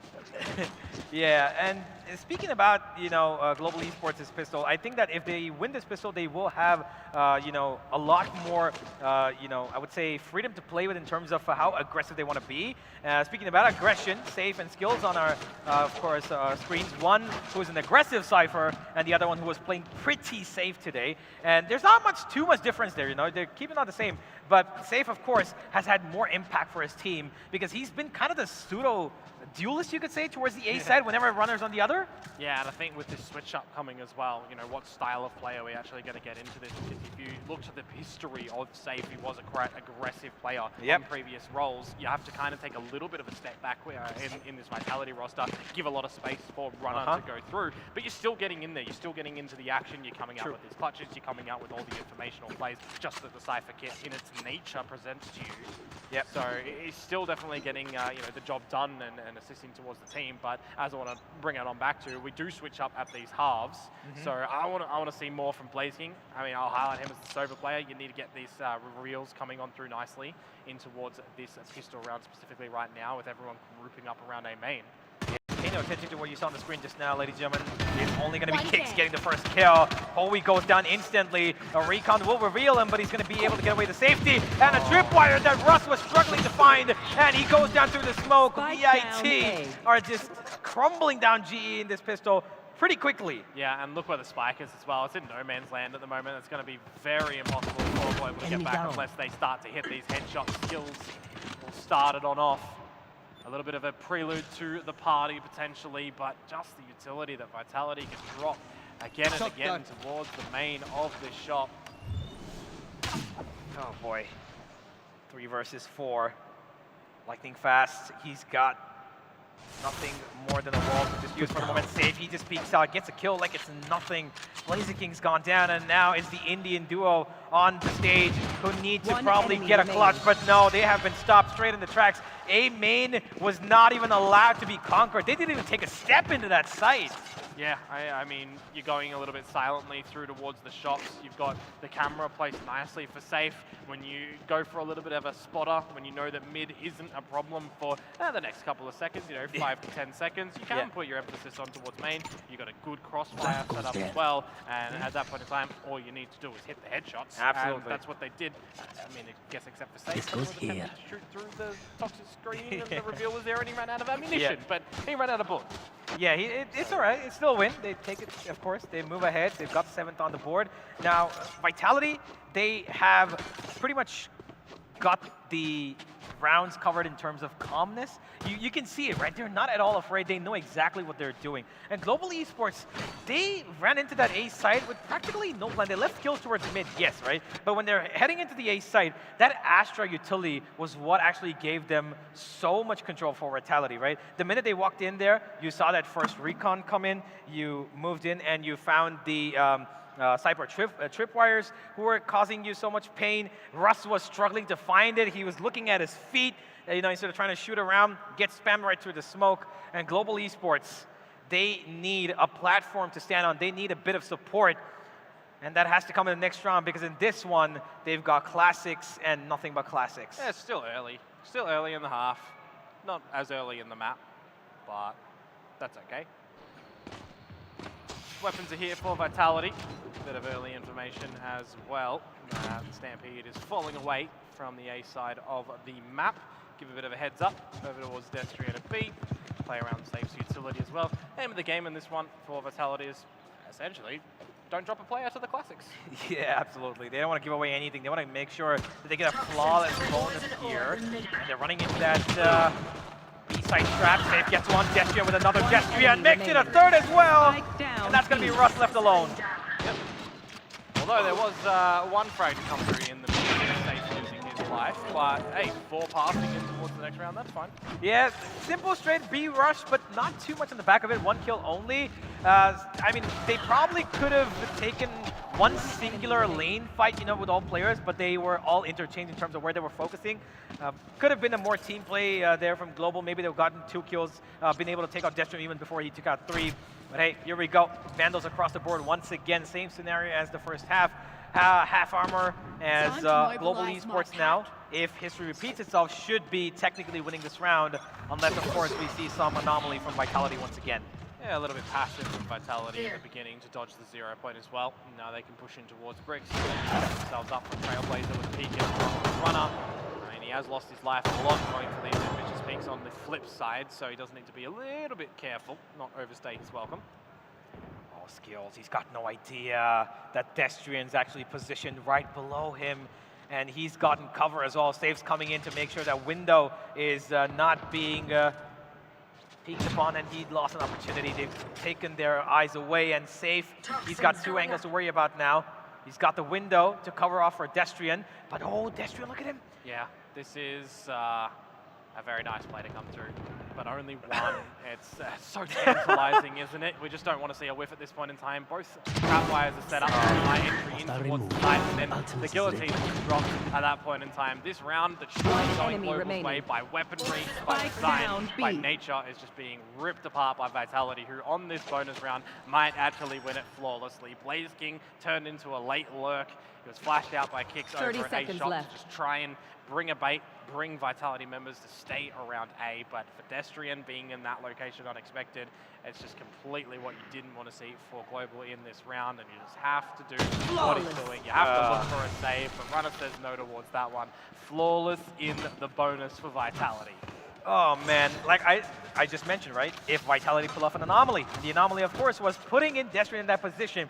They went for that instinctively, knowing that this is going to be a slow B hit. Destrian held on to that crosshair for so long. I'm not kidding. I just had reminiscence of Jogama from, you know, Champions for a second. But hey, we're back here. He's not on a set. We're not 100% sure, but Destrian making sure that he had the most amount of time to give Safe you know, that mid-rush hold-up time, so that the minute he takes the first kills, it instantly being able to come into the B side, support him, there's a crossfire, and Global Esports gets shut down completely because that B main was not checked properly. It's got to feel like a bit of a mood kicker as well. But of course, we need somebody in the roster to be the hype man. We need somebody to bring him back in toward it. A bit of a kick, like kicks, could be nice, you know. But what if you're a Global and you don't have kicks? Who do you look to be the hype man? Has to be Polvi, isn't it? Is Polvi? Polvi the hype man? Polvi has to be. You know, he's been quite the you know, he's quite the charming personality as well. You know, yeah. If you guys have been if you've been watching Global Esports' content online, right? He loves Indian food clearly, right? And he's enjoying his time here. But to enjoy a little bit more, he will need that Marshall to maybe sing a couple of tunes right now. Tunes of death, and he's probably on the wrong side to do it, although there is probably going to be a Sova fake. I think that this could be an A split with a bit of a slow A main take and go for that mid-rush, unless of course, they're going towards P. We'll see what damage they can deliver with these Sheriffs and the Marshal for Polvi. That's going to be a nice start. One can't argue against that one. Blaze King taking down kicks, flashes are no longer available for Vitality. Oh, okay, Ross. Oh, bit of a gap there. He does get the 0 point. Safe is pushed back. The tripwires for now temporarily being disabled, but they will be back up because Global Esports are not pushing on any of these utility informations that they're recovering. Runner is going to hold on. They're not keen on going for these aggressive pushes because they know that they don't want to give Global Esports any more than they've already gotten. Kix has left the round for the moment, and they're making sure that the man advantage does not go any more than 1. But how do you get into this A site at the moment? You can't quite recover that Vandal, and it's being looked after by Sage. Nebula popped up by Sender. It's all about denying entry into this site for Global. 30 so seconds. far, it's not really being allowed to happen, is it? Members starting to fall. Vitality here, 20 seconds. Wasting though, another Sharpie on towards Sender. Eventually his teammates do start to fall, himself included, and it's all on to Russ. Sage! That's okay, he's juggling up the weaponry. He's got Runner there to protect him. So, safe. Pretty much needed support there, and Runner once again, ladies and gentlemen, he had a bit of a slow start, but now he's up to 18-7. You know, figures that he was definitely recruited for it. If you guys don't know Runner, you probably should go check out his stats online, because this guy was an absolute monster where he's come from. This is a clear indication of evidence that there's no doubt why he was picked up by Vitality. I mean, if you missed it, Map number 1. Yeah. Really good example. 28 kills. Yeah, Debut in this tier of Valorant. I mean, especially against players who who got pretty good experience as well, right? So, yeah, Global Esports now 4 rounds away from Vitality. And they need a lot more. Runner is just throwing in the hurt here. Povey does get a trade back onto Kix, who's been kind of the only problem for Vitality. He's been kind of losing his life pretty often towards that A site. Obscuring vision. There's only Sender though at the current mentioned site. Lancing has to go back and get the spike, which was left essentially near spawn, so he's going to be out of action for a little bit, relying on his team to get into the site, but they're just being denied from doing that at the moment. Lightning Fast is down, and now all the Vitality members start to use their utility as well to bully Global Esports from being able to find any safe footing on the site. Stalemate between the duel of the operators, but Polvi getting the job done. And a little bit of a further push. Finally, there we go. start to see something from Global around this A site, but it's just a back and forth barrage at the moment. The neural theft in the pate by Safe with his Vandal. He can send out his own neural theft if he wants to figure out where both of these members are. But Polvi again with this operator now in the 1 versus 1. Get the job done. The blades have been brought out. The distance is the betterment of Polvi. He's just trying to bait him out with a fake flash out. The right click over the blades to get the job done. We were talking about it. You mentioned Polvi. Yep. He needed to step up in towards this one. A 4K. Is it going to be the start of something? Well, 4K has, lessened the difference between the 3, but he needs a lot more where that came from, and he's going to need somebody else to do it with him. He cannot always, get those picks and keep fighting for his teammates, because I believe that there needs to be one more person. You said 1, but I believe that there needs to be one more person, like, on the side of Vitality. You have Safe doing it, Destrian's also on 16, and Sender's, it's pretty much team effort there. On the other side, Povey is clearly doing his bit of the work in terms of fragging potential, but he needs Global Esports' support staff to kind of step up a little bit, maybe get one opening pick, swing out together as a team, keep the advantage in your hands, and not let go of your players too early into the retake or in the round. Well, a lot of mid-emphasis for Global in this one. Again, the spike being left in the safe territory of the Ghost. There's no one there for Global to get it. Sneak up into towards mid.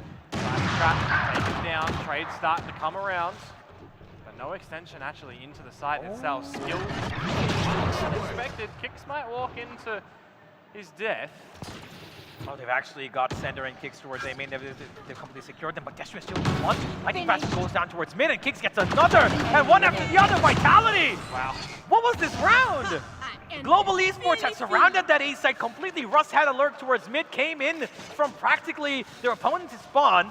He had the null command come up as well, and they still were able to.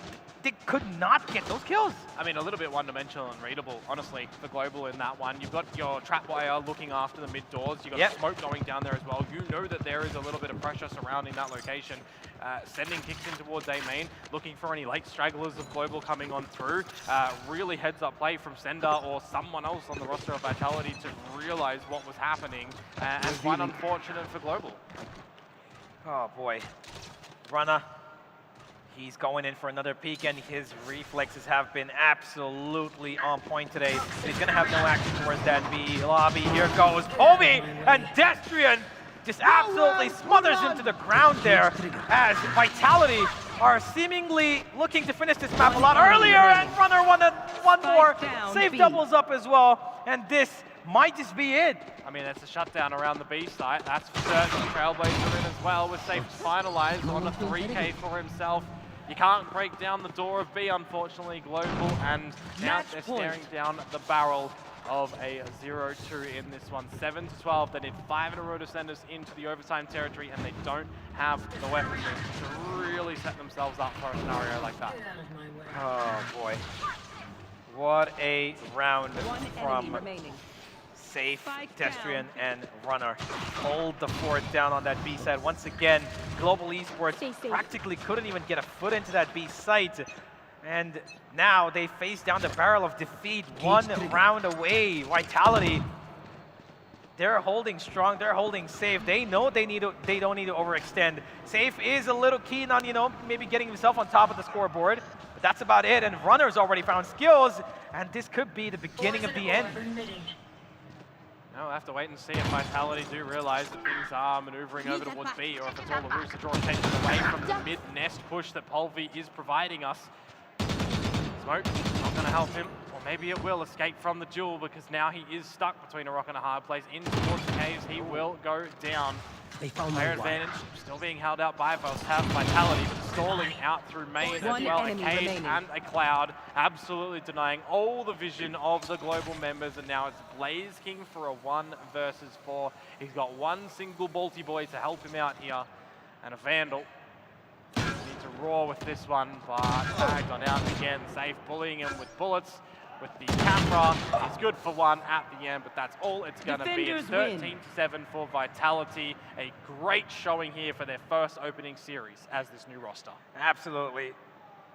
Vitality have taken pretty much everybody by, the horns and fought them straight back to the wall, right? And they've been absolutely brilliant. Every single player. Yes, Kicks might have not had the best of games, but the entire team as a whole was so well focused on where they want to be aggressive, where they want to hold down. They read Global Esports almost perfectly, honestly, because they were not allowed. Sometimes there were so many rounds where Global Esports couldn't even step foot in the site, and they were shut down by utility from the Viper, from the Cypher, even Runner with his operator, or just his pure aim at times. A clear and clear wipeout. Yeah, I mean, for Kicks, it might not have been the most sensational play with the frags coming on out, but he was still doing what was required on Trailblazers, spotting out so much information on what Global were throwing out there. Great guiding lights as well, getting heals where needed, but just being able to be positioned in a spot as a body, right? Looking over at the shot, making sure that there's no little cheeky plays coming out from Global. So I still think he was really well positioned on this map, even if the actual kills and scores don't reflect that.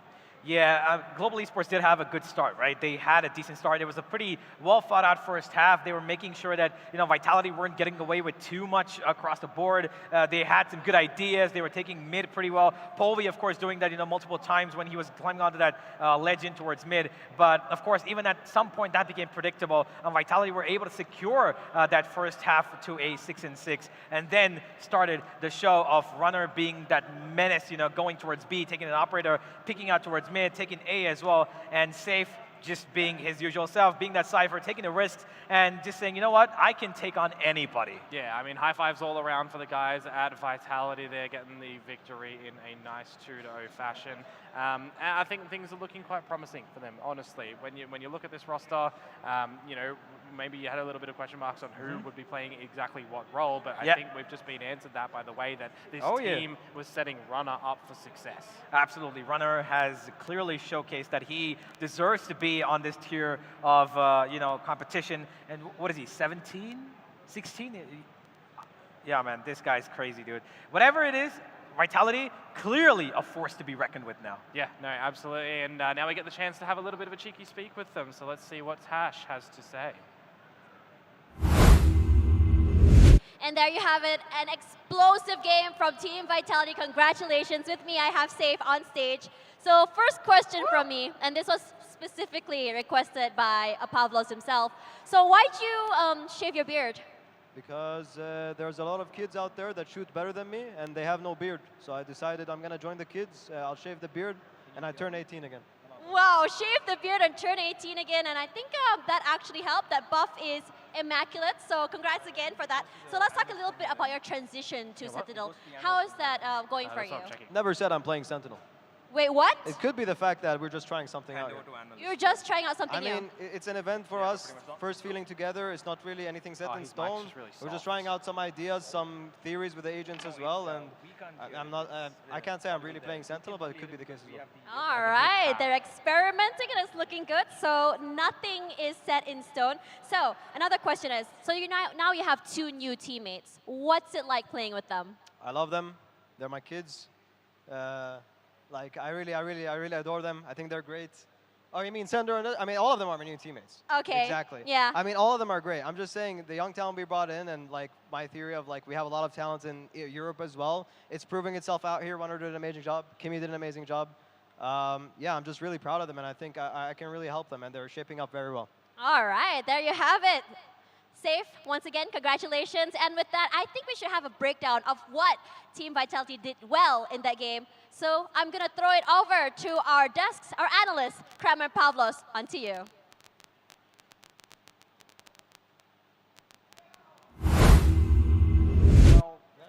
I'm kind of disappointed he shaved the beard. It was kind of hot, but he's still hot. He's still a good looker. Beards are hot, man. It's never enough, and he played really well. Yeah, he did. And I mean, we wondered, could Global Esports recover going into map 2? They looked better, that's for sure. But sort of hit half-time mark, they went to their defense, and they just sort of crumbled, didn't they? They did, and I think there were multiple moments where you could see that Vitality had multiple levels to them. And yeah, okay, we hear you say if you're trying out Sentinel. All right, mate. Okay, but it was an absolutely insane performance. I just realized I've got this wire dangling crazily. Yes, Pavlos. So unprofessional. Oh my God, this guy letting his wires hang out. But honestly, it was a really strong performance, and Sender was a big part of it as well. I know he wasn't the one top fragging, but the moments he had on that Sheriff, time after time, finding headshots when his opponents couldn't quite hit their shots with rifles. It was just super impressive. And how much space he took up as a controller and allowed his team to do their thing, it was incredible. It's space, as you mentioned. It's map control, it's zoning, and on a map as open as Breeze, map control ends up being massively influential as to how effective, your executes end up being. And we saw that once we hit that half switch, once Vitality hit that attacking side, they just looked unstoppable. They really did. They really did. It seemed like, as soon as they got that comfort going for them, they could just keep on doing what they know how to do. Yeah. And I really enjoyed the comms as well. They look so on par with each other, and that was the case since map number 1, right? Yeah, absolutely. A bit less so on map 2, I think. Their first half was 6-6. It's a bit shaky, wasn't it? I think Global, they responded nicely, but they just couldn't find that lead. No, not quite. And I think it was just a slow start, really. I think they just had to remember what they did well in the previous map, and as soon as they did that, they were able to close the gap. And let's be fair, GE were able to find some pretty... I was going to call them lucky, but they weren't. They were right moment, right time in kills, and from that, okay, they were able to win a couple more rounds. So I think Vitality, even though they did have a hard time in that first half, it wasn't representative of how good that team was, and they were able to show that performance to an even greater extent as the game went on. Yeah, and I said going into this second map, I'd love to see more from Polvi. He stood up. He did very damn well on that Jet. Almost sort of, I don't want to say outclassing the likes of Runner, because Runner did go 21-9, but I think that his duels against Runner were a little bit more even than they were on the first map. Yeah. So I like that Polvi showing some serious potential under Global Esports here. I just think that Vitality, they've just got like, raw firepower. They do, and you can see the core members of the previous Vitality roster, the two Lithuanians, Destrian and Sender, doing a solid job. Now, I praise Sender so much about playing so well, taking attention towards his favor when it came to ecos, when it came to making space. Destrian as well was a solid anchor, just like Safe, right? So many pieces of the puzzle worked brilliantly. And, you know, when you've also got Runner just hitting the shots that he is, this is an all well-rounded team that Global had no chance against. Yeah, you talk about playing safe, you could say. 20 rounds, he only died 8 times. That's crazy. Yeah, it's just complete sentinel role, isn't it? He's there for his team every time. He stays alive for the retakes, and in the executions, he's there for the alpha plants. And yeah, the first kills do slightly favor Safe, but a lot of that was carried by Runner instead, actually. Let's have a look at the scoreboard. Well, as the scoreboard does go away. Goodbye, scoreboard. I've got a question for you, Kramer. Yes, we've only seen one match of Vitality so far, right? But given what we've seen, what do you think is the potential for them competing in VCT EMEA right now? It's hard to say because we've not seen every EMEA team play yet. Yeah. However, this is very good tidings. I think actually there's a world here where I think Vitality are pushing top 3. Top 3. Top 3. This is still very early days. And who would be over them, right? Fnatic, obviously. Fnatic doing very well at the moment. Team Liquid second, maybe? I think Liquid. Okay. I think Liquid, FUT, and Na'Vi, especially after roster changes, are all going to be sort of battling for that position. Looks a little bit hot as well. Yeah, they do look pretty damn good, don't they? Sick. So yeah, honestly, I'm really looking forward to seeing FUT tomorrow because that's going to be indicative as to how Vitality is going to look on the European stage. Yeah, well, the match MVP is going to go towards Safe. It was an absolute show from them. Now, we've got fans here showing us signs with big letters. Where is Benkai? That's a great question. Where is Benkai, Pavlos? Preparing funeral preparations for his fish that drowned. What fish was it? I honestly don't know. Ask him for the next time he's here. So I guess for Global, it's not really a testament to what that team can bring as a whole, right? Because after all, it's not full strength, but you can't take credit away from Safe. A tremendous performance and very much deserving that MVP title. Yeah, you're absolutely right. And I mean, to be able to do it while leading from the front as well, it's just awesome. I'm really, really happy to see Safe also rise up. It means that a lot of pressure has been taken off of Runner. So it shows that Vitality now have a few more notches to their quiver, you could say. Yeah, I mean, it's always been a misconception what a duelist is and why, you know, and what their role is within the team. Yeah. And yeah, okay, duelist often does a lot of that shooting because he's put in positions to, you know, take space, and often that requires getting a couple kills. And the best duelists are the ones that can get those kills at that time.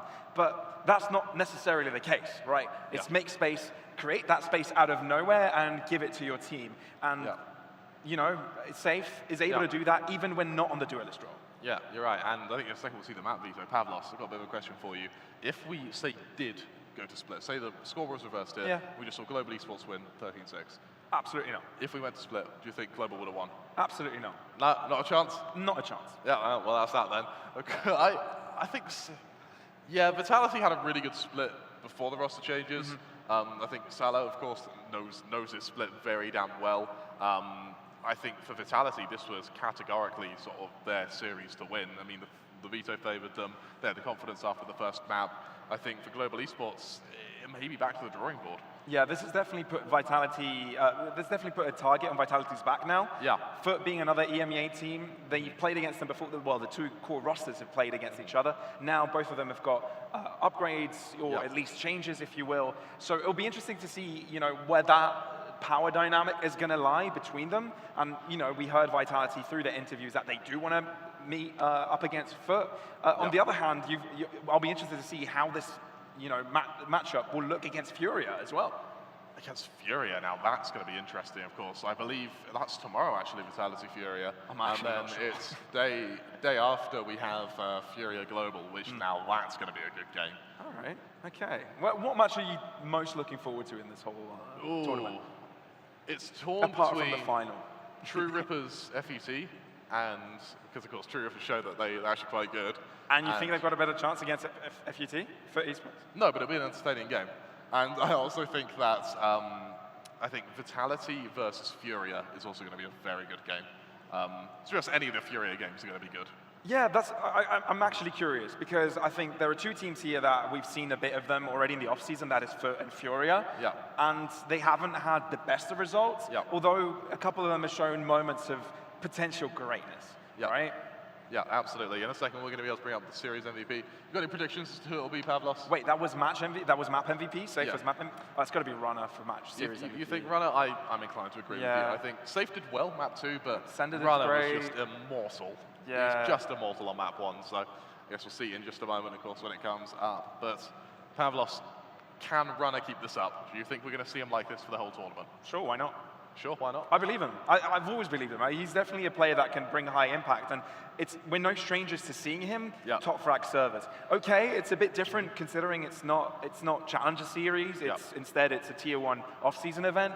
But at the same time, you can't count this guy out. Never, absolutely never. I mean, those stats speak for themselves, don't they? That is just revolting, Pavlos. That's actually just nasty. Just disgusting. Look at it. It's just filth, isn't it? Just horrible. If you compare his second game with the first one, it looks a bit of a downgrade. But still, if you looked at the second game at isolation, it's still an impressive result. If his stats from the last game was someone's average, that'd be considered one of the best in the world. That is just ridiculous, Pavlos. Just ridiculous. I'm awaiting for a time where we see Runner on a global stage play against Takas, CNED, playing against the greats, man. CNED, Durka. Later I mean, tomorrow. we might be able to see that soon, right, against Foot? Extremely soon. Yeah, very soon. We'll have to see if Foot are able to pull themselves up against True Rippers and Gen.G. Talk about Foot. What expectations do we have from them, given what we've seen so far? I expect them to go to the finals. I'll be very surprised if they don't. That being said, I do want there to be an Indian team in the final. As much as I want that too, given how hype the whole arena becomes with an Indian team doing well, likelihood not that high up. Sure, it may not be likely, but it was also unlikely that True Rippers would take a map off of Gen.G and then almost in the third map. And I'll make the argument now for the end of the day, right? Yeah. True Rippers looked even better than Global, I'd say, to an extent. Yeah, I agree. I think they looked stronger than Global Esports did. I think Global needs probably a very long talk when they get back to the hotel, and then hopefully tomorrow it's time to start fresh. Yeah, I think it's also a matter of fact. You know, we had people with signs out saying, "Where is Benkai?" Yeah, where is Benkai? You know, it's not full strength again. Not full strength. But still, there are some players in there you expect. Well, even though you know there were a couple of high-flying performances, especially from the likes of Polvi. Yeah, you're right, Pavlos. I have one final question for you before we close it up for the day. What game are you looking forward to tomorrow? What are the games tomorrow? Are you looking forward to the games tomorrow, is what I should say. FUT versus True Rippers, and I think it's Vitality Fury? Well, all of them are going to be bangers. You guys will have to tune in tomorrow to find out. All of them are going to be bangers. Yeah, absolutely. Yeah, it's going to be a dope one, everybody. Make sure you do stick around for all of the action. It's been great having you here in Convergence. And if you guys haven't got your tickets yet, for this beautiful arena, for this beautiful experience with everything that it has to offer, whether it's the games themselves, whether it's the experiences of meeting cosplayers, playing against each other on different... It's the actual characters. The actual characters? The actual agents. Do they speak like the actual agents, or don't they speak? Are they mute? Hard to say. Yeah, you'll have to come and find out. All right. Either way, see you guys tomorrow. Make sure you don't miss it. See you, and yeah, make sure you come in with the expectations for great Valorant.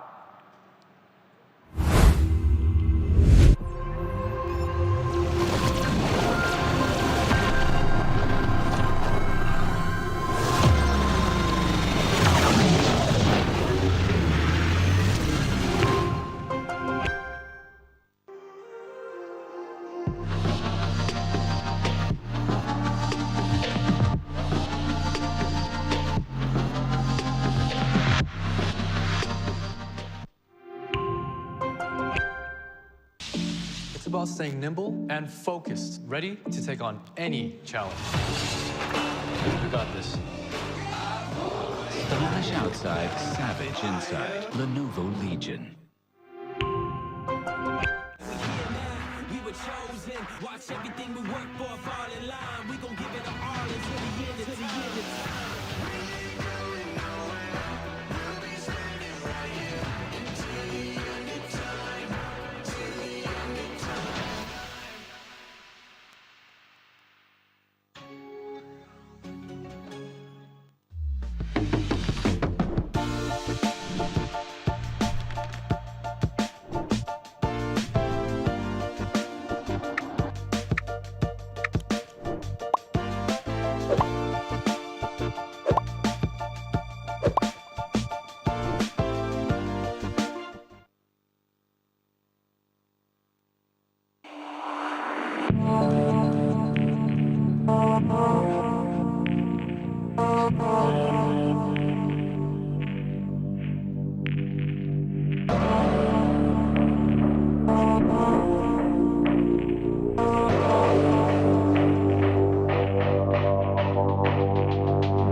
Vitality.